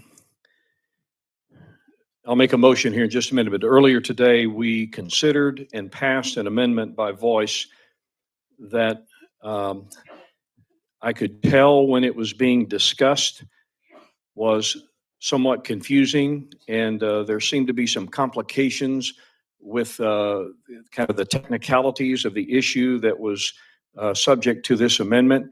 And because of that, and because I feel very strongly that we passed that amendment in error, I am going to move to the chair now that we reconsider the amendment offered. I think it is Clyde number 3 that was offered sometime middle of this afternoon. Clyde number 3. And I move that we reconsider that particular amendment. And as I understand the process, in order to be able to do this, we'll have to vote on the motion to reconsider and then reintroduce the amendment.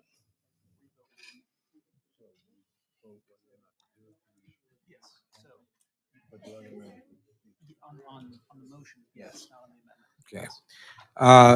Members are allowed to speak on the motion before we actually vote on the motion. Okay.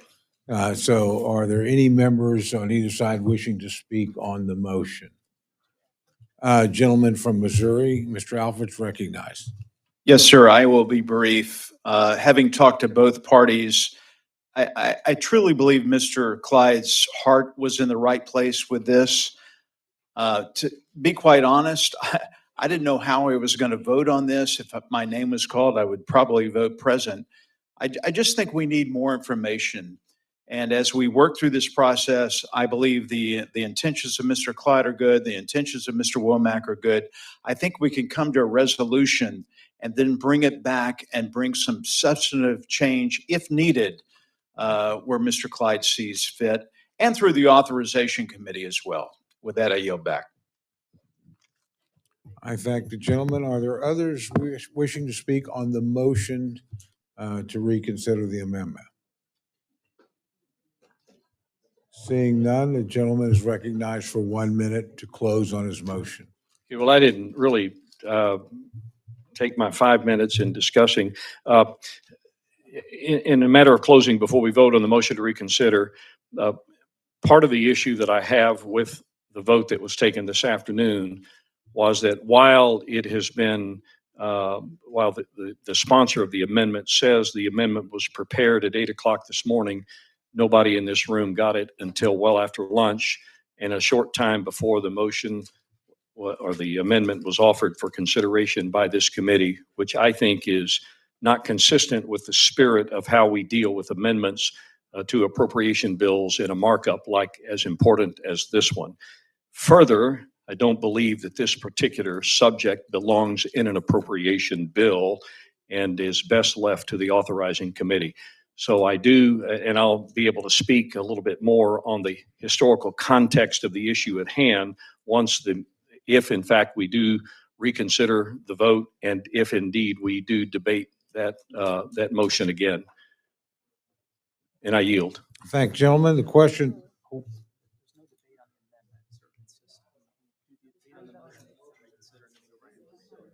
Well, that's right. I'll just read that. So the way I understand this.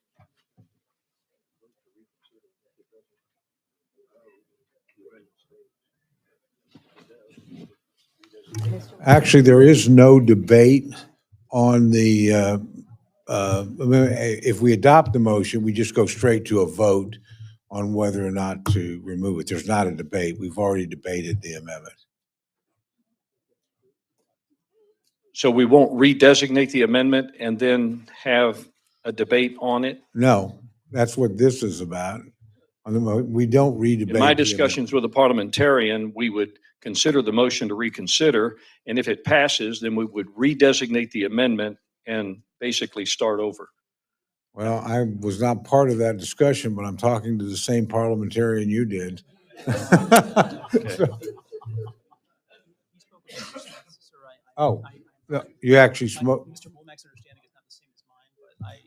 We'd have to start with a new amendment or something, but I'm okay with that. I just think that I've made my case to the extent that I think I can with the time limits that I have, and I would respectfully like to reconsider that particular vote. Okay, the question's now on the motion offered by the gentleman from Arkansas. All of those in favor say aye. All those opposed say no. The opinion of the chair, the ayes have it, and the motion is adopted. The question's now on the amendment offered by the gentleman from Georgia. All those in favor say aye. All those opposed say no.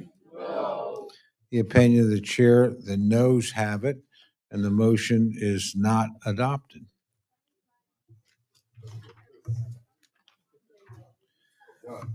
Seeing no further amendments, I now recognize Mr. Adderholt for the purpose of a motion. Mr. Chairman, Mr. can I take 1 second? Let's hold for 1 second. The ranking member, the gentlelady is recognized for a question or comment. Thank you very much, Mr. Chairman. I know with the motion that's going to be made and voting, et cetera, that there's going to be mayhem and people are rushing for the door to bolt out of here. So, but I wanted to take a moment just to say congratulations to you and thank you, Mr. Chairman, for the work that you have done. This is unbelievable.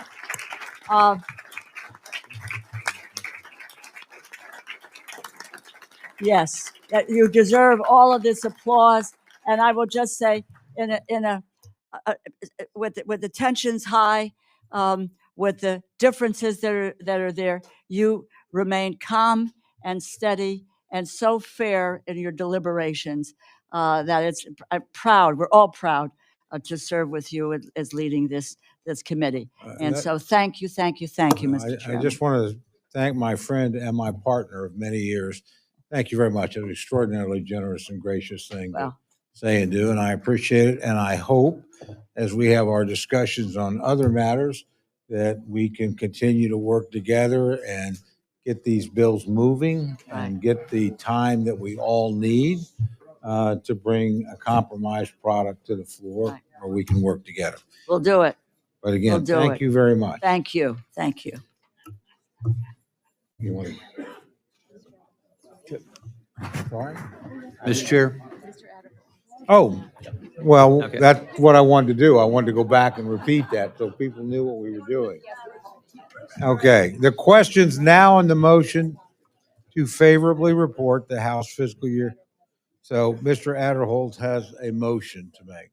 Mr. Chair, I move to favorably report to the House the fiscal year 2026 Commerce, Justice, Science, and related agencies appropriation bill at this time to the floor. The question is now on the motion to favorably report to the House the fiscal year 2026 Commerce, Justice, Science, and related agencies appropriations bill. All those in favor say aye. Aye. All those opposed say no. The opinion of the chair, the ayes have it, and the motion is agreed to. Recorded vote has been requested. Sufficient support is evident. The clerk will call the roll. Mr. Adderholt. Yes. Mr. Adderholt, aye. Mr. Aguilar. Mr. Aguilar, no. Mr. Alford? Mr. Alford, aye. Mr. Amadei? Mr. Amadei, aye. Mrs. Bice? Mrs. Bice, aye. Mr. Bishop? Mr. Bishop, no. Mr. Calvert?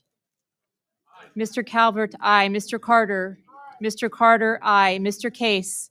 Mr. Case, no. Mr. Siscomani? Mr. Siscomani, aye. Mr. Klein? Mr. Klein, aye. Mr. Cloud? Mr. Cloud, aye. Mr. Clyburn? Mr. Clyburn, no. Mr. Clyde? Mr. Clyde, aye. Mr. Cole? Aye. Mr. Cole, aye. Mr. Cuellar? Mr. Cuellar? Mr. Cuellar, no. Miss Dean? Miss Dean, no. Miss DeLauro? Miss DeLauro, no. Mr. Diaz-Balart? Mr. Diaz-Balart, aye. Mr. Edwards? Mr. Edwards? Mr. Edwards, aye. Mr. Elzey? Mr. Elzey, aye. Miss Escobar? Miss Escobar, no. Mr. Espaillat? Mr. Espaillat, no. Mr. Fleischman? Mr. Fleischman, aye. Miss Frankel? Miss Frankel, aye. Mr. Franklin? Mr. Franklin, aye. Mr. Gonzalez? Mr. Gonzalez, aye. Mr. Guest? Mr. Guest, aye. Mr. Harder? Mr. Harder, no. Dr. Harris? Dr. Harris, aye. Mrs. Hinson? Mrs. Hinson, aye. Mr. Hoyer? Mr. Hoyer? Mr. Hoyer, no. Mr. Ivy? Mr. Ivy, no. Mr. Joyce? Mr. Joyce, aye. Miss Captor? Miss Captor, no. Mr. Lalota? Mr. Lalota, aye. Miss Lee? Miss Lee, no. Miss Letlow? Miss Letlow, aye. Mr. Levin? Mr. Levin, no. Miss Malloy? Miss Malloy, aye. Miss McCullum? Miss McCullum, no. Miss Ming? Miss Ming, no. Mr. Molinar? Mr. Molinar, aye. Mr. Moore? Mr. Moore, aye. Mr. Morelli? Mr. Morelli, no. Mr. Mervan? Mr. Mervan, no. Mr. Newhouse? Ms. Perez? Ms. Perez, no. Ms. Pingree? Ms. Pingree, no. Mr. Pocan? Mr. Pocan, no. Mr. Quigley? Mr. Quigley, no. Mr. Reschenthaler? Mr. Reschenthaler, aye. Mr. Rogers? Mr. Rogers, aye. Mr. Rutherford? Mr. Rutherford, aye. Mr. Simpson? Mr. Simpson, aye. Mr. Strong? Mr. Strong, aye. Mrs. Torres? Mrs. Torres, no. Miss Underwood? Miss Underwood, no. Mr. Valadeo? Mr. Valadeo, aye. Miss Wasserman Schultz? Miss Wasserman Schultz, no. Mrs. Watson Coleman? Mrs. Watson Coleman, no. Mr. Womack? Mr. Womack, aye. Mr. Zinke? Mr. Zinke, aye. Let me get this for 1 second. We'll find out. Did Ms. Frankel You vote? voted aye. Off aye on no for Mrs. Frankel. Thank you. Are there any members wishing to vote or change their vote? Or just to be sure, check on your vote? Clerk will tally. Yes, it's been a long process. Thank you, well done.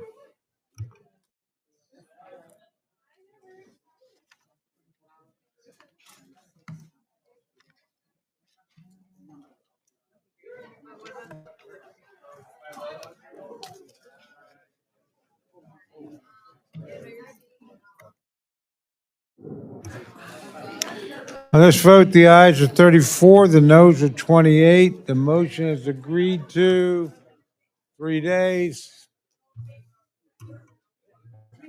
3 days. I ask unanimous consent the staff be permitted to make technical conforming changes to the bill and report just approved, seeing no objections. 3 days, so ordered without objection. There being no further business, the committee is adjourned.